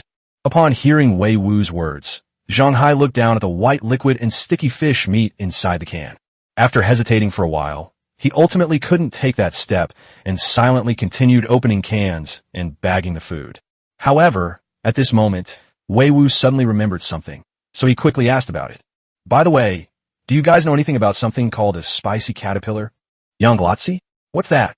As Zhang Hai and the others packed the bags, they slowly shook their heads. Seeing this, Wei Wu described it again.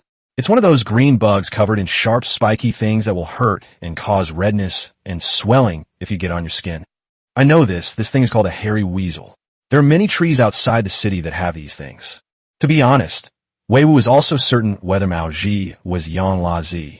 However, he has already described the characteristics of the citrus tree, so is unlikely to be much different from the description. Thinking of this, Wei Wu turned to look at Zhu Yuxuan. Yuxuan, tomorrow have all the servants in the house go out and spread the word that the young master paid money to buy this thing. 2 coins for 1 hairy pig. Take as many as you want. Zhu Yuxuan wondered why Wei Wu wanted to keep this, but she didn't ask any further questions and nodded to indicate that she understood. After giving Zhu Yuxuan his instructions, Wei Wu's face showed a playful smile. I'll send you some herring tonight so you can have a taste, and tomorrow night I'll send you some spicy peppers to satisfy your cravings. Li Shanchong, young master, I love you so much. As Wei Wu was silently muttering to himself, he suddenly smelled a foul stench wafting into his nostrils. Damn, I can't escape this smell even from this far away. It's killing me. After muttering a curse, Wei Wu turned to look at Zhu Yuxuan, who was covering her nose. Elbow, come inside with me. Without waiting for Zhu Yuxuan to speak, he pulled her directly into the house.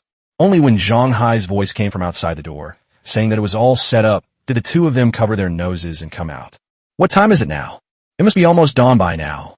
The 5th watch is between 3 and 5 a.m., and Li Shanchong should have already gotten up by now, barring any unforeseen circumstances. In the early Ming Dynasty, the morning court session was held at dawn, but officials would arrive about an hour earlier to wait. It's almost time. By the way, has Zhang Hao returned? They're back. They should be keeping watch outside now. Have someone send someone to the vicinity of Li Shanchong's residence. Remember, they should carry a lantern, stand there for a while, and then leave. Upon receiving Wei Wu's order, Zhang Hai immediately ran out. Under Wei Wu's command, the remaining men hung the 3 bags of herring cans securely on the hooks. This bag contains about 30 cans and weighs about 10 kilograms, which is a piece of cake for a drone. The case of canned herring was mostly opened, with about 30 cans remaining. After everything was ready, Wei Wu controlled the drone to quickly climb to a position of about 50 meters. Through the transmitted footage from the built-in camera, a person carrying a lantern quickly disappeared into the distance. With the speed of a drone, it easily caught up. Not long after, the Imperial Guard stopped for a while near a large mansion and then left. Interestingly, Li Shanchang's residence was located in the same place as Wei Wu's, not far from the Imperial Palace. The two residences were not particularly far apart, with a straight-line distance of about 600 or 700 meters. After the Imperial Guards left, Wei Wu controlled the drone to continue climbing. It wasn't until it was about 100 meters away that it switched to hover mode, taking in the entire layout of the Li residence. This house is similar to Wei Wu's own, both having 5 courtyards and a garden. The drone hovered over the mansion, constantly monitoring the situation below. It was almost dawn, and the lights and candles in Li Shanchang's residence were already lit. Li Shanchang, who had already gotten up, dressed in his court robes with the help of his concubines, and then walked out of the room without looking back. The feeling wasn't like sleeping with your own woman. It was more like you'd just been to a brothel. As Li Shanchang emerged from the room, he stood on the steps at the doorway and casually dusted off non-existent dust from his body. But at that moment, he suddenly heard a strange sound coming from above. It was a rustling sound, like the sound of a strong wind blowing through paper. Just as he was about to look up, he saw 3 white objects fall from the sky and explode right in front of him. Bang! Bang! Bang! 3 heavy objects fell to the ground with a thud, followed by a despairing stench that filled the air. Chapter 82, the Korean public was utterly disgraced in every sense of the word. The sudden turn of events nearly made Li Shanchang kick the bucket on the spot. Fortunately, he had seen his share of big events and managed to calm his wildly beating heart. But what followed was an extremely foul stench that he had never heard of in his life and would remember in his next life as well. Most importantly, the 3 things that just exploded were too close to Li Shanchang. The splashed juice completely covered him. In addition to the disgusting juices, there were also countless bits of minced meat clinging to his body. The most coincident thing is that right in the center of Li Shanchang's forehead, there was a whole fish pasted on it. He instinctively reached out and grabbed it, but accidentally crushed it. The texture was like mud, and the stench was everywhere. As if it had locked onto a target, it kept pouring into his nasal cavity. Without the slightest hesitation, Li Shanchang displayed a completely instinctive reaction. Unfortunately, he had just gotten up and hadn't eaten anything. All he vomited was yellow bile. Master, what's wrong? I am vomiting. Master, someone come quick. The master is vomiting. When Li Shanchang saw the person approaching, he immediately raised a finger and pointed to the top of his head. So bad, I could vomit. Upon seeing this, the guards immediately brought a ladder and climbed onto the roof, but found nothing. Because the commotion in the courtyard was so loud, the servants in the house immediately noticed that something was wrong. Before long, a large group of servants gathered outside the courtyard. Only a few of these people were qualified to enter the courtyard. The others had to wait outside. However, as soon as those people entered, they smelled the strong stench in the courtyard and vomited as well. The servants outside the courtyard were all ignorant and low-class people. Upon seeing this, they assumed the courtyard had been poisoned and hurriedly sent someone to find a doctor. However, after the doctor's diagnosis, no symptoms were identified, and the person was then sent away by the steward of the manor. Li Shanchang immediately ordered people to fetch water in preparation for washing away the stench from his body. As for the result, it goes without saying. Even modern shower gels can't clean this stuff, let alone ancient soaps. Li Shanchang soaked in the bathtub several times, changing the water 2 or 3 times, but he still couldn't get rid of the smell. Ultimately, having no other choice, he could only send his household steward to the sign-in area outside the palace to report his illness. However, Wei Wu was unaware of all this. He was currently lying in bed, soundly asleep. As the herring bomb landed, he immediately controlled the drone to fly back in order to avoid being detected. He didn't wake up until he got dressed and went out to hand over the craftsman to the Ministry of Works. I only heard some rumors about last night on the way, but the content was a bit far-fetched. Have you heard? The Duke of Han has been poisoned, and he's seriously poisoned. He's got diarrhea all over his pants. That's not right. I heard it too. They said that the Duke of Han was poisoned at dawn and then went mad, vomiting feces all over the courtyard. What I heard was that the Duke of Han offended the god of excrement, and the god used magic to make excrement fall from the sky as punishment for him. You're all wrong. I know best. The Duke of Han offended the gods and was punished. From now on, he can only relieve himself with his mouth. Along the way, Wei Wu heard too many bizarre versions of the story. One of the most bizarre versions is that a South Korean man contracted a brain disease and cooked feces at home in the middle of the night. If Wei Wu himself hadn't been the mastermind behind it all, he might have been misled by these rumors. However, one thing is certain. The Duke's mansion is tainted in every sense of the word. To be honest, after hearing these rumors, Wei Wu was at a loss for words, both amused and exasperated. No wonder the ancients said that rumors can become truths with just 3 people. They can be distorted as they are passed around. Just then, a new rumor reached Wei Wu's ears. What you've said is nothing. Let me tell you, this morning after court, His Majesty personally visited the Duke's residence. And guess what? His Majesty didn't even get into the courtyard. The stench inside forced him to return to the palace. Now, even if you're several feet away from the Duke's mansion, you can smell the stench emanating from inside. Upon hearing that even old Zhu had been forced to retreat, Wei Wu's smile widened even further. This old man is a rough fellow. If even he can't stand it, then that's enough to show how terrible the environment in Li Shanchang's home is. But that's normal. The broth from canned herring doesn't dissipate its flavor even after it's dried in the sun. The entire Yingtian prefecture is now dominated by 2 pieces of news. One is that the Duke of Han has been disgraced, and the other is that the Earl of Changle is buying up large quantities of hairy beasts. Listening to the ever-increasing number of new versions of the Duke's mansion, Wei Wu felt incredibly refreshed. However, just as he was about to continue his journey to the Ministry of Works, Zhang Hai suddenly approached and whispered, "Young master, someone says he wants to see you. He says he is a relative of Eunuch Wang." Wei Wu paused, then immediately asked, "Where is he?" "That guy's been acting suspiciously. He's in the alley over there. Young master, shall we go?" "Go ahead. Don't worry. Everything will be fine." Wei Wu casually replied, then led Zhang Hai into a nearby alley. This alley is like 2 different worlds. It's bustling outside, but deserted inside. Just as Wei Wu was wondering, a middle-aged man wearing a linen shirt came out from the corner. This humble man, Song Zhong, pays his respects to the Earl of Changle. Song Zhong? Upon hearing Song Zhong's self-introduction, Wei Wu was taken aback. The name seemed rather unlucky. Why did his father give him such an unlucky name? Could it be that he had some strange and high hopes for him? Wei Wu thought to himself, but his face didn't show anything unusual. He simply asked a question. "Are you related to Eunuch Wang?" Gold absorbed instantly, absolutely nothing. Okay, I got it. Just tell me what information you found out." Upon hearing the words absorb instantly, Wei Wu quickly interrupted him. Song Zhong then shared what he knew. It turned out that after Zhao Jun returned to the government office yesterday afternoon, he immediately selected a group of craftsmen. Conventionally, one should choose skilled craftsmen, but this time they chose all unremarkable people. No, it's not that they're inconspicuous, but rather those who are unpopular and have always been ostracized and marginalized. These people basically don't work on weekdays and have no extra income, so they can only live on their meager salaries. Song Zhong happened to be one of those selected.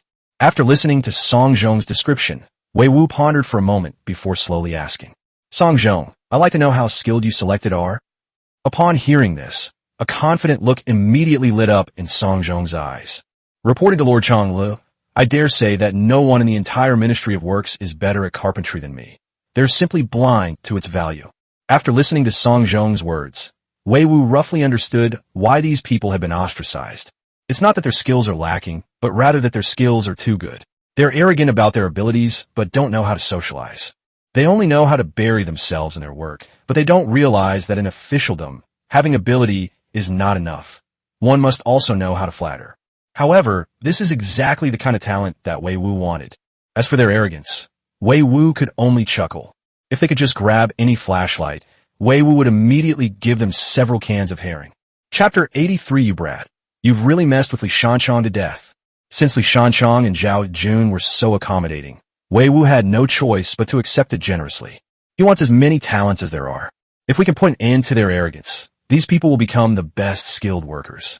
To be honest, at this moment, Wei Wu even wanted to bring some cigarettes and alcohol to Li Shanchang's door to express his gratitude. He gives me whatever I want. How can this old man be so considerate? To ensure there were no mistakes, Wei Wu asked Song Zhong another question. Are the other selected people also highly skilled? Of course, but when it comes to carpentry, no one is better than me. Upon hearing that arrogant tone, Wei Wu knew he had guessed correctly. Okay, you can go back first. I'll go to the Ministry of Works to hand over the work in a bit. Keep an eye on things when I'm selecting people. Apart from those of you who were selected, I want all the other skilled craftsmen. At this moment, Wei Wu seemed to be possessed by leopard head, exuding domineering aura. After Song Zhong left, Wei Wu led his men to continue toward the Ministry of Works. However, he gave the impression of strolling around rather than rushing to do errands. After about an incense stick's time, Wei Wu and his entourage finally arrived at the gate of the government office. Halt! This is the Ministry of Works. Unauthorized personnel are not permitted to enter. As soon as they approached the gate, before Wei Wu could even step inside, 2 guards at the entrance stopped them. At this point, it would naturally be Wei Wu who spoke up. Given his status, he wasn't without his own people. After being reprimanded by the guards, Zhang Hai and the others immediately stepped forward. How dare you? This is the Earl of Chonglu, sent by His Majesty for the handover. How dare you obstruct him? Announce his arrival immediately. Upon hearing that Wei Wu was a nobleman and had come by imperial decree, the 2 guards' expressions immediately changed. They were merely low-ranking officials. How could they dare offend nobles? He immediately bowed to Wei Wu, then quickly ran into the government office, and a moment later a laugh could be heard. Why didn't the Earl of Chonglu send someone to deliver a message beforehand so that I could have made preparations?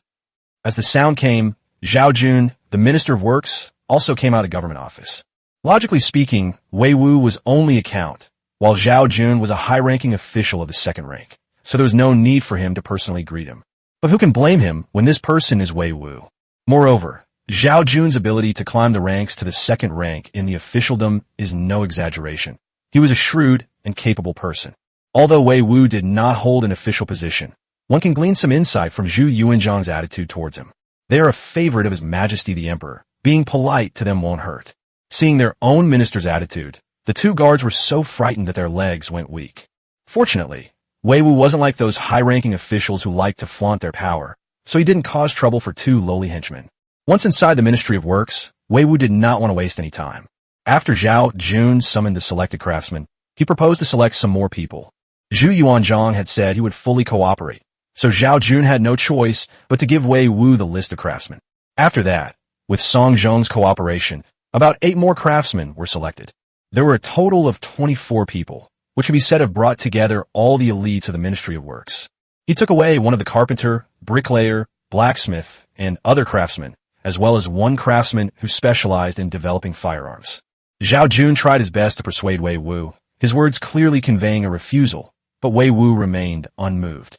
In the end, Zhao Jun's face turned as black as charcoal, and he didn't even see Wei Wu off from the official residence.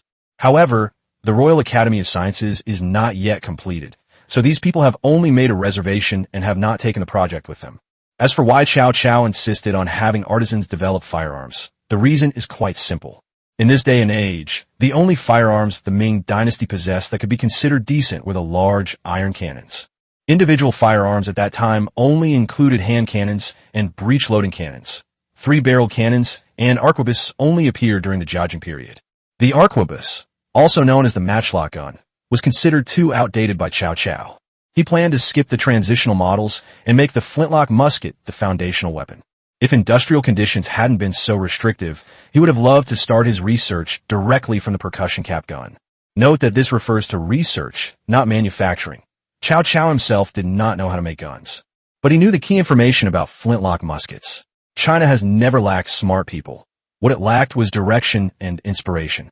After leaving the government office, Wei Wu, along with Zhang Hai and the others, had just returned to their doorstep. As a result, I found that the front door of my house was blocked by a huge crowd, making it impossible to move and quite a sight. After sending people to inquire, they learned that these people were exchanging hairy beasts for money. Thanks to Zhang Hai and his guards who pushed through the crowd, Earl Wei Wu was able to return home. The enthusiastic crowd did not disperse until curfew was almost approaching. When Wei Wu asked the manager, he was surprised to find that they had spent 5 taels of silver just to collect the hairy beasts. At 2 coins each, they collected 2,500 hairy beasts that day. Just thinking about the image of them piled up together made Wei Wu feel terrible, and he got goosebumps all over. But then he thought, since it wasn't him who was disgusted by this thing, the goosebumps disappeared instantly. That evening, the drone took off from the courtyard again and hovered over Li Shanchang's house. The courtyard was contaminated last night, and it's clear that no one will live there anymore. This time, Wei Wu flew the drone directly to about 5 meters above the roof of the main house in the 5 courtyards. Then, Using a sling, the nearly 10-pound bag of insects was gently placed on a roof. Wei Wu was too lazy to even look at what would happen till Yuanzhang's house. After returning from operating the drone, I went straight to my room to sleep. However, to everyone's surprise, while he was sound asleep in the middle of the night, a servant told him that a eunuch had come looking for him. Wei Wu sighed inwardly. I was planning to deliver the inflatable doll to Lao Li tomorrow. Now I can't play with it anymore. While thinking this, Wei Wu got up and followed the servants to the hall. Unexpectedly, it was an old acquaintance who came, Eunuch Wang, who had delivered the imperial edict to him twice. Just as Wei Wu had predicted, when Eunuch Wang saw him, he showed a look of bewilderment, as if he were both laughing and crying. Lord Changlu, the only person who could send a message to His Majesty so late at night is probably you, sir. After saying this, Eunuch Wang cleared his throat before speaking. His Majesty said, "You brat, stop playing around. If you keep playing like this, you'll kill Li Shanchang. Enough is enough." Upon hearing old Zhu's words, Wei Wu immediately burst into laughter. "All right, Eunuch Wang, please also pass on a message to His Majesty, saying that Xiao Wu knows that as long as he doesn't provoke me, I won't mess with him." Upon hearing Wei Wu's reply, Eunuch Wang secretly clicked his tongue in amazement. In this mighty Ming Dynasty, from top to bottom, perhaps only the ruler before us could speak to the emperor like this. Very well, then I will return to the palace to report back. After Eunuch Wang left that night, old Zhu probably said something. Li Shanchang knew perfectly well that young Glotzi was related to Cao Cao, but he neither approached her nor made any underhanded moves. Wei Wu then thoroughly enjoyed a period of leisure. He spends his days unpacking packages and playing with his maid.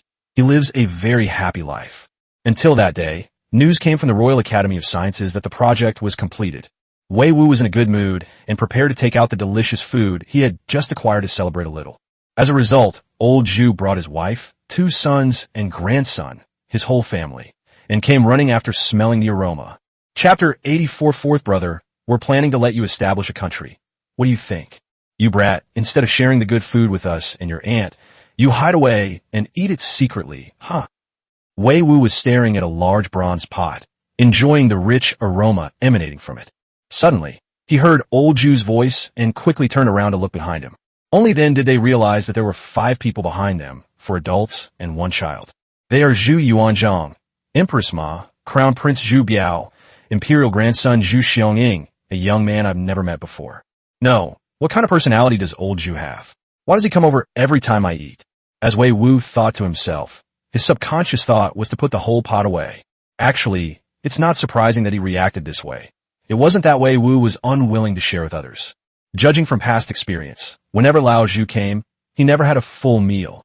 To be honest, it was only because there was a stranger present that this situation was resolved. Otherwise, the pot might have really been taken away. Seeing Zhu Yuanzhang, who was sniffing the air with a broad smile, Wei Wu's eyes lit up, and he immediately said, "Uncle Zhu, you and your wife are so loving. You're so busy, yet you still made a special trip to bring your wife here." As he spoke, Wei Wu stepped forward and approached Empress Ma. "Auntie, let me tell you, I cooked something really good today. You have to eat a lot." After saying this, Wei Wu deliberately turned to look at Zhu Yuanzhang. "Well, Uncle Zhu, you're busy, so don't worry about Auntie, Brother Zhu, and Xiongming with me." Upon hearing this, Zhu Yuanzhang was immediately displeased, pointing his finger at Wei Wu with a fierce expression. "You brat, we finally managed to find some time to come here, and you're already trying to kick us out before we've even had a bite to eat. You're just trying to kick us out? You wait, you're finished. You'll see if we don't beat you up today." After saying this, Zhu Yuanzhang placed his hand on his waist, as if preparing to draw his jade belt. "Hey, Uncle Zhu, I didn't tell my aunt about you stealing half of my roast duck last time." "You brat, why don't you just tell me now?" After saying this, Zhu Yuanzhang drew his jade belt and chased after Wei Wu, running wildly throughout the courtyard. However, the 2 of them were quite self-aware. No matter how they ran, they wouldn't get close to the copper pot that was boiling. Watching the 2, one big and one small, fooling around, Empress Ma laughed so hard her face was beaming. Since Zhu Xiongying contracted smallpox, she had never smiled, so it was rare for her to smile so happily today. After the playful commotion, Wei Wu dismissed all the maids in his courtyard. Only Zhu Yuxuan remained, and then she led old Zhu and his family to the table. The rich aroma filled the air around the table, causing everyone's mouths to water uncontrollably. After everyone was seated, Wei Wu was about to ask Zhu Yuxuan to sit down as well, but Empress Ma spoke first. "Yu Xian, sit down and eat with me." "Thank you, your majesty." Upon hearing Empress Ma's words, Zhu Yuxuan immediately sat down next to her. At this moment, Zhu Biao, who had been silent all along, suddenly spoke up. "Xiao Wu, this is my fourth brother, Zhu Di." Upon hearing Zhu Biao's introduction, Wei Wu turned to look at Zhu Di. That makes sense. Zhu Yuanzhang had said before that he sent someone to summon Zhu Di back. Wei Wu was surprised that Zhu would actually bring him directly to his home. Just like Wei Wu imagined the Yongle Emperor, Zhu Di did indeed look very imposing. He had thick, long eyebrows, a robust build, and bright, deep-set eyes. His appearance gives him a heroic and extraordinary look, but his youth makes him lack a strong sense of authority. As Wei Wu looked him over, he also raised his hands in a gesture of greeting. "So it's His Highness Prince Yan. I am Wei Wu, the Earl of Changle. I greet your highness." "Hello, Uncle Changle." Upon hearing Wei Wu greet him, Zhu Di immediately returned the greeting, though he felt a little strange.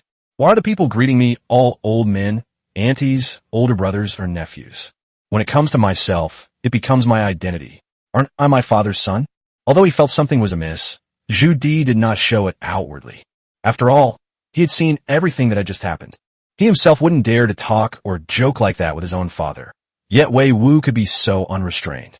Looking at his own father, he seemed completely unconcerned, even appearing to be enjoying himself. Based on this alone, he had to value Wei Wu and treat him as an equal. Moreover, Zhu Yuanzhang had told him beforehand that he was being introduced to an extraordinary person. In truth, Wei Wu did not intentionally treat people differently. He wasn't familiar with Zhu Di, so there was no need to be overly enthusiastic during their first meeting. When Zhu Biao first came, Wei Wu also addressed him as the Crown Prince. However, Zhu Biao handled it so well that he identified himself as Brother Zhu before he could even finish speaking. After exchanging greetings, Wei Wu stopped chatting with Zhu Di and turned his gaze to the bronze pot on the table. What's cooking in this pot is a delicacy he's been craving for a long time. Feng Ji's seafood hot pot dish sounds unremarkable. But this dish has another name that everyone knows. Buddha jumps over the wall, a famous Fujian dish. Although it's pre-made food delivered from a courier, this stuff isn't cheap. A box of 12 ginseng and 12 abalone costs 1,288 yuan. Wei Wu only opened 3 boxes. No one knows which sucker bought them, but he got a good deal now. "Xiao Wu, what are you cooking in this pot? This aroma is unlike anything I've ever smelled in my life." Just as Wei Wu was wondering if it was ready, he heard Zhu Yuanzhang's voice again. "Of course you've never smelled it. This dish was only created during the Guangxu era, hundreds of years after you ascended to heaven." Wei Wu chuckled inwardly before answering. This dish is called Fu Shou Quan, also known as Shi Quan de Butang, and is so popular that even Buddha would abandon his meditation and jump over the wall to try it. It uses chicken, duck, lamb shank, pig's trotters, ribs, pigeon eggs, etc., simmered over low heat for at least 4 hours to make the soup base. After the soup is cooked, add abalone, sea cucumber, fish lips, yak skin glue, tendons, cuttlefish, scallops, and other ingredients and continue to simmer. As he spoke, Wei Wu reached out and lifted the lid of the copper pot. At this moment, Wei Wu seemed to be possessed by the spirit of Little Master Chef, and a strong golden light could be seen flashing from the mouth of the pot. But to Zhu Yuanzhang and his men, all they saw was thick, hot steam rising into the air. At the same time, the rich aroma of meat, a combination of dozens of ingredients, immediately burst forth on the table. It tantalizes the taste buds and makes the stomach churn, making one yearn to savor it immediately. The sounds of swallowing saliva coming from the table reached Wei Wu's ears without any attempt to conceal them. Zhu Yuanzhang and Zhu Biao had already picked up their chopsticks, ready to start eating. But at this crucial moment, Wei Wu picked up a small bowl and a soup spoon and slowly spoke. "Auntie, you've been taking care of Xiaoming these past few days, and you haven't been eating or sleeping well, so you've lost a lot of weight. This Buddha jumps over the wall soup has a warming and nourishing effect. You must eat this first bowl." Upon hearing Wei Wu's words, Zhu Yuanzhang and Zhu Biao froze in midair with their chopsticks. The thick, golden yellow broth, rich in aroma, slowly drips from the wooden ladle into the bowl. Wei Wu stirred it, and the already rich aroma of meat became even stronger. Old Zhu was already eagerly waiting, but Wei Wu was slowly serving it little by little. After finally filling the small bowl to the brim and placing it in front of Empress Ma, Zhu Yuanzhang immediately dipped his chopsticks into the copper pot. Zhu Biao, who was standing to the side, was not much slower. Only Xiong Ying and Zhu Di. One was still young, and the other had not yet let go. In the end, old Zhu even had someone bring him steam buns, so he could dip them in the last bit of broth from the pot and eat them. That's only possible because of Emperor Zhu Yuanzhang. Any other emperor probably wouldn't have done that. After thoroughly finishing the entire pot of Buddha jumps over the wall, old Zhu patted his stomach and began to get down to business. Interestingly, when Zhu Yuanzhang spoke, he wasn't looking at Wei Wu, but at his fourth son, Zhu Di. Fourth brother, we're planning to let you establish a country. What do you think? Chapter 85, if I can't build a steam engine, I'll never get married in my life. Zhu Di was still savoring the lingering fragrance on his palate, recalling the taste he had just eaten. Hearing his father ask this question suddenly, he was completely dumbfounded. No, I just ate and haven't digested yet. What does Dad mean by this? Are you planning to make me disappear? After being lost in thought for a while, Zhu Di suddenly came to his senses and looked at Zhu Yuanzhang. Father, I swear to heaven that I have never had any improper thoughts. After saying that, Zhu Di immediately turned to look at Zhu Biao. Brother, you know me. If I had those kind of thoughts, Zhu Di stopped halfway through his sentence, raised his head, and looked sincerely into Zhu Biao's eyes. As Wei Wu watched from the side, a familiar image suddenly popped into his mind. Brother, you know me. If I had those kinds of thoughts, I would have made you lie face down on the table. Wei Wu, in a mischievous mood, added the second half of the sentence for Zhu Di. Thinking of that movie that's applying for UNESCO World Heritage status, a smile unconsciously crept onto my lips. Unexpectedly, Zhu Yuanzhang happened to see his smile. Although Zhu Yuanzhang didn't say anything, he was even more certain in his heart to send Zhu Di overseas. On the other side, Zhu Biao looked at Zhu Di and shook his head helplessly, then reached out and patted him on the shoulder. Fourth Prince, you need to change your impetuous nature. Why don't you think carefully about what Father Emperor just said? There's one more thing I want you to remember, to keep it firmly in mind. I have never doubted the bond between us brothers. Do you understand? After Zhu Biao finished speaking, Zhu Di was stunned. He first realized what was going on, but then he was a little confused. What Dad just said was about him establishing a country, not about him taking power.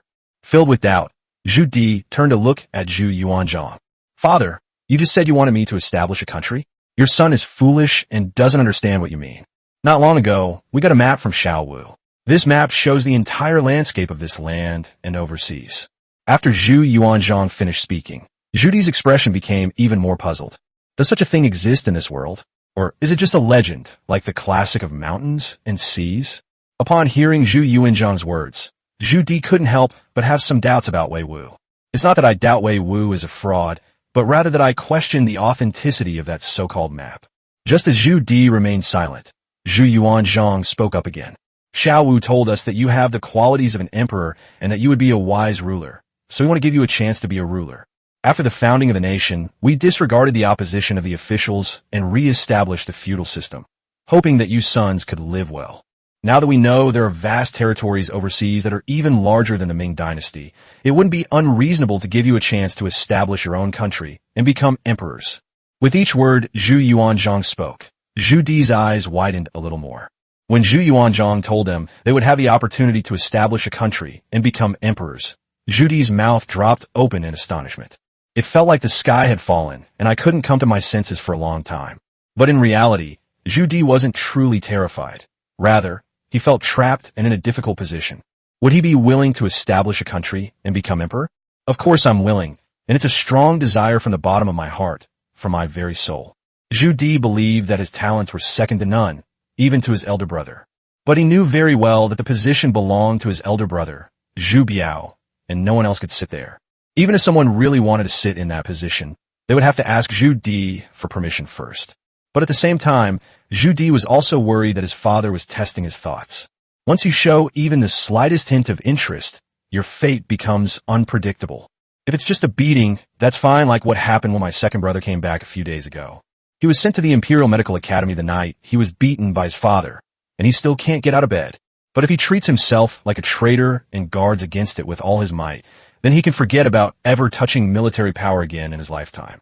For him, who had always longed to fight on the battlefield, this was undoubtedly a nightmare ending. The complex and conflicted emotions in his heart continued to spread, and for a moment, Zhu Di felt as if a mountain was pressing down on him. Just when he was feeling overwhelmed and barely able to breathe, Zhu Biao said something. Instantly, all the pressure vanished. Fourth brother, the idea of establishing fiefdoms overseas was proposed by father and me. I hope you won't hold a grudge about it. Overseas is a long and arduous journey. Once I leave the Ming Dynasty, it will be very difficult to return. I may not be able to see my mother even once every 10 years or so. But the eldest brother just doesn't want you to become useless in your fiefdoms. You've seen what happened to the second son after he was in theft. I raised you all from childhood. I hope you will achieve great things and expand the territory of our great Ming Dynasty. Pretty. As Zhu Biao spoke, Wei Wu secretly admired him. As expected of the most stable crown prince in history, Zhu Biao's words completely put Zhu Di in his grasp. Indeed, Yuanzhang's sons were mostly raised by Zhu Biao's side from a young age. Although he is the eldest brother in terms of status, setting aside ethical relationships, his younger brothers should all call him Little Dad. First, play the card of brotherhood and the hope that the younger brother will succeed, then add the card of righteousness for the country. Zhu Di was still too young, only 22 years old, and was immediately moved by Zhu Biao's brotherly affection. Big brother, I'll do whatever you tell me to do. Seeing that Zhu Biao had dealt with Zhu Di, Zhu Yuanzhang chuckled inwardly, then turned to look at Wei Wu. Xiao Wu, I've come to see you today, mainly for two things. First, how long will it take to build the steam engine? Uncle Zhu, the research institute has only just been completed and hasn't even started research yet. You can't expect me to make a solemn pledge. We have already ordered the Navy to intensify its training and preparation for the future. Before Zhu Yuanzhang could finish speaking, Wei Wu stood up abruptly, patted his chest, and said, "Give me a month, and if I can't build a steam engine, may I never find a wife for the rest of my life." Seeing Wei Wu's reaction, Zhu Yuanzhang secretly smiled to himself. "You little rascal, you think we can't handle you?" Zhu Biao understood why Wei Wu was acting this way, but only Zhu Di was baffled. He hesitated for a moment, looked at his father, and then at his older brother. In the end, he still asked Zhu Biao in a low voice, "Big brother, what is a striving chicken? And what is that Science and Technology Research Institute?" "I don't know either, but Father Emperor attaches great importance to it. And Xiao Wu also said that this thing is very important." Zhu Biao shook his head and gave a casual reply. Zhu Biao wasn't lying about that. Lately, either his son was sick or his wife was causing trouble. Besides dealing with the issues following Empress Lu's death, a great deal of time also had to be spent on state affairs. They were so busy that they had no time to pay attention to what Wei Wu and Zhu Yuanzhang had said. I finally managed to find some time today, and then I suddenly heard this. I'm already thinking of going back and having a chat with Lao Zhu. Just as the two were talking in hushed tones, Zhu Yuanzhang spoke up again. "The second thing I want to ask you is whether that place called Australia is barren and what its mineral resources are like. When the fourth brother goes there, will he be able to settle down and be self-sufficient?" Chapter 86. What? You want me, an illiterate person, to train the crown prince? Wei Wu then realized that this was the purpose of Zhu Di's arrival. After briefly recalling the situation in Australia, he then began to speak. Australia is a very resource-rich location, with a flat terrain and natural grasslands. More than 60% of the land is used to support agriculture and animal husbandry. The land is fertile and suitable for growing grains. Moreover, it is surrounded by the sea and has abundant fisheries. And most importantly, the land is vast, not much smaller than that of the Ming Dynasty, and now only some native people live there. Upon hearing that the land was as vast as the Ming Dynasty, Zhu Di was immediately filled with longing. Although this is overseas, once it is occupied, it is equivalent to creating another Ming Dynasty. In fact, not only was Zhu Di satisfied, but Zhu Yuanzhang was also very satisfied. Such a good place should of course be left to my son. How can we allow those uneducated barbarians to occupy such a prosperous land? After inquiring about the situation in Australia, Zhu Yuanzhang immediately spoke again. "The third thing is, I heard that you transferred a craftsman from the Ministry of Works to research firearms. Is it because you want to manufacture firearms?" Wei Wu did not hide anything and immediately spoke. "That's right. Our Ming Dynasty's firearms are too outdated now. Hand cannons and muskets are not only weak, but also inaccurate. I plan to develop a more advanced firearm that is not only more powerful and has a longer range, but also does not require carrying a fire source. Before flintlock muskets, both handguns and matchlock muskets required a source of ignition before firing. The only difference is that the matchlock gun only needs to be lit once, but it is still troublesome and wastes a lot of time. In contrast, flintlock muskets only require flint and a fire striker. although they also have the disadvantage of being prone to misfires. But compared to the previous ones, it's just a matter of pulling the trigger again. After hearing Wei Wu's description, not only Zhu Yuanzhang, but also Zhu Biao and Zhu Di understood the difference between them. However, even though he knew it was a good thing, Zhu Yuanzhang was not in a hurry. Instead, he gave Wei Wu a word of advice. Xiao Wu, will researching firearms delay the progress of the steam engine? If so, we should focus on the steam engine. Don't worry, Uncle Zhu, I won't start with firearms right away. I'll just teach them the basic theory first. What Xiao Qiao sought to do was never simply to provide technology, but to transmit the foundations and methods of science. If you only provide the technology, even if you manage to manufacture something, you'll only know how to do it, but not why you did it. Ultimately, technology will stagnate, and what Wei Wu needs to do is to make them understand why. Zhu Yuanzhang nodded. As long as the steam engine wasn't affected, he didn't care about anything else. He believed that Wei Wu would definitely handle it well. If that's the case, then we'll send 2 more craftsmen to your place, which will save you the trouble of teaching them again and again. Alright, please send them over with peace of mind. The more talents you have, the better for cultivating talent for our great Ming Dynasty. Wei Wu responded with a smile, but before he could finish speaking, Zhu Biao interjected. Since we're training talent anyway, Xiao Wu, why don't you help your older brother train Yue High School too?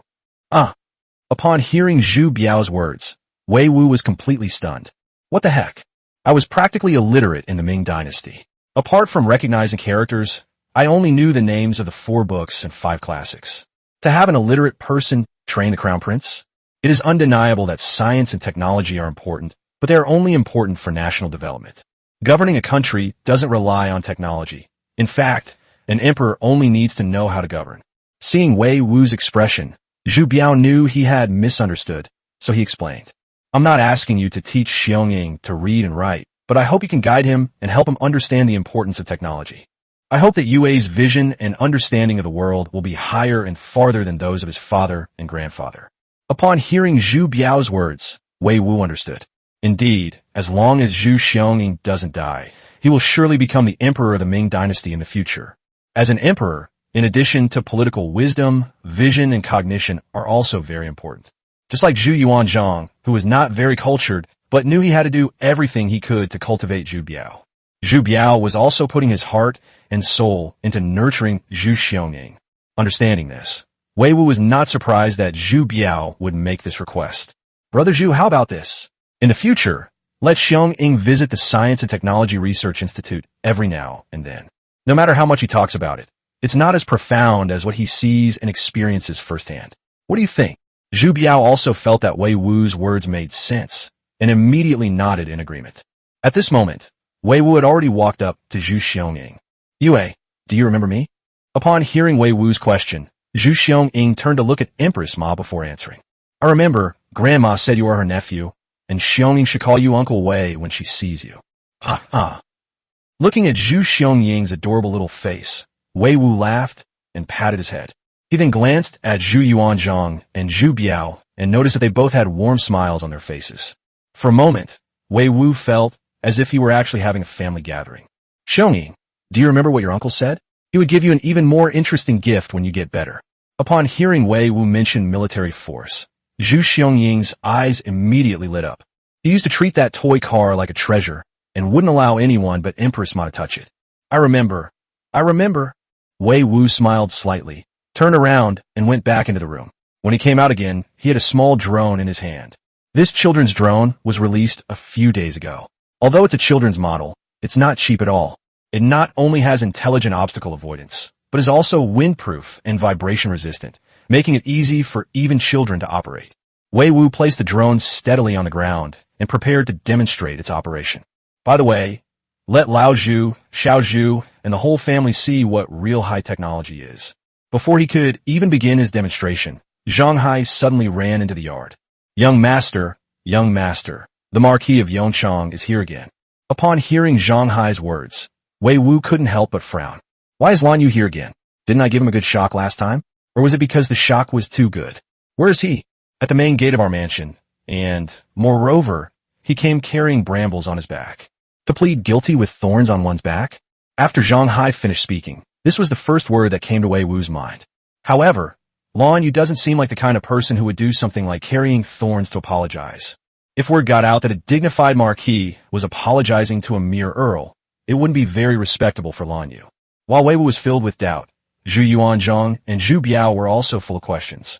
Obviously, Zhu Yuanzhang was unaware of this matter, and even the crown prince Zhu Biao had not received any news. Uncle Zhu, I'll go out and see what's going on. Chapter 87. Lan Yu, following the example of the sages, went to the door to apologize with thorns on his back. After greeting Zhu Yuanzhang, Wei Wu immediately stood up and strode towards the gate of the mansion. In any case, since Lan Yu came to apologize with thorns on his back, his attitude was already clear. Even out of politeness or something else, Wei Wu could not pretend not to see it. Otherwise, if word got out, people would say that Wei Wu, Cao, lacked magnanimity and was not presentable. In front of the gate of the Wei family mansion, Lan Yu stood outside the gate, her upper body completely naked and bound with thorns. The surrounding area was filled with commoners who had come to watch the spectacle. They might not recognize Lan Yu, but they knew that he was a nobleman. Seeing nobles bound with thorns and coming to their door to beg for forgiveness was something they could talk about for days.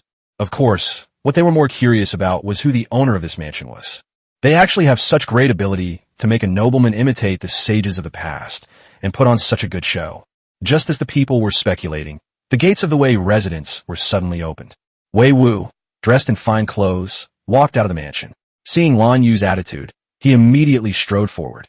To be honest, Wei Wu didn't take the last incident too seriously. Although Lan Yu's intrusion into the mansion was impolite, he did not suffer any loss. On the contrary, Lan Yu suffered a considerable loss and was almost electrocuted. Moreover, Lan Yu was Zhu Biao's hand-picked sword for slaying bandits. For that reason alone, Cao wouldn't hold it against him. In fact, in order to have a better chance of killing on the battlefield in the future, he also needs to maintain a good relationship with Lan Yu. Wei Wu originally wanted to intervene, since the feud between the two was not so serious as to warrant a formal apology.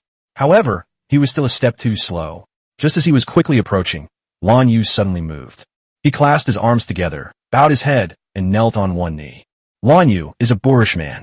He was impolite and recklessly barged into the mansion before, and then he even spoke rudely and slandered the Earl of Chonglu. Today I follow the example of the sages, binding myself with a thorn cane and kicking down the door to plead guilty. I asked the Earl of Chonglu to whip me with the thorn cane. I, Lan Yu, willingly accept the punishment. After speaking, Lan Yu untied the hemp rope from her body, placed a thorny branch in her hands, and handed it over with both hands. Seeing this, Wei Wu quickly stepped forward, pushed aside the brambles, and reached out with both arms to help Lan Yu up. It's all a misunderstanding, Marquis Yongchang. Why have you come to this? Please rise and come with me to my residence for a drink. Without waiting for Lan Yu's response, he pulled her directly into the mansion. This move disappointed the people who had hoped to see a spectacle. It was not the outcome they wanted. Unfortunately, they couldn't see it anymore because the gates of the Wei residence were already tightly closed. When he apologized outside the door earlier, Lan Yu gave a general explanation but did not go into details. After entering the mansion, before Wei Wu could lead him to his own courtyard to meet old Zhu's family, Lan Yu bowed again, clasped his hands in a fist salute, and looked at Wei Wu, speaking sincerely. Lord Chonglu, besides the matter of the offense, there is another matter I must mention in this apology, which is even more important than Lan Yu's command. The Crown Prince's smallpox infection was cured thanks to the divine medicine of the Marquis of Chonglu, ensuring the eternal stability of our great Ming Dynasty. Only then did Wei Wu understand why Lan Yu had made such a big commotion. Even if Zhu Yuanzhang deliberately made him do favors for Lan Yu, it wouldn't have led Lan Yu to this extent. But if it's about Zhu Xiongying, then it makes perfect sense. As is widely known, Lan Yu is an even more diehard princeling than a diehard. He's a princeling now, and he'll be a grandson of the prince in the future. Plus, he's Zhu Xiongying's maternal uncle. Now that Zhu Xiongying has recovered from smallpox thanks to Wei Wu's medicine, Lan Yu's behavior is not surprising. Lord Yongchang, you're mistaken. Saving Xiongying is what Wei Wu should do. After all, this child calls me uncle. Oh, by the way, Xiongying is currently in the manor, along with His Majesty and the Empress, as well as the Crown Prince and the Prince of Yan. Upon hearing that Zhu Yuanzhang's family was there, Lan Yu immediately turned to leave. After all, he didn't consult the Crown Prince or the Emperor beforehand about this incident.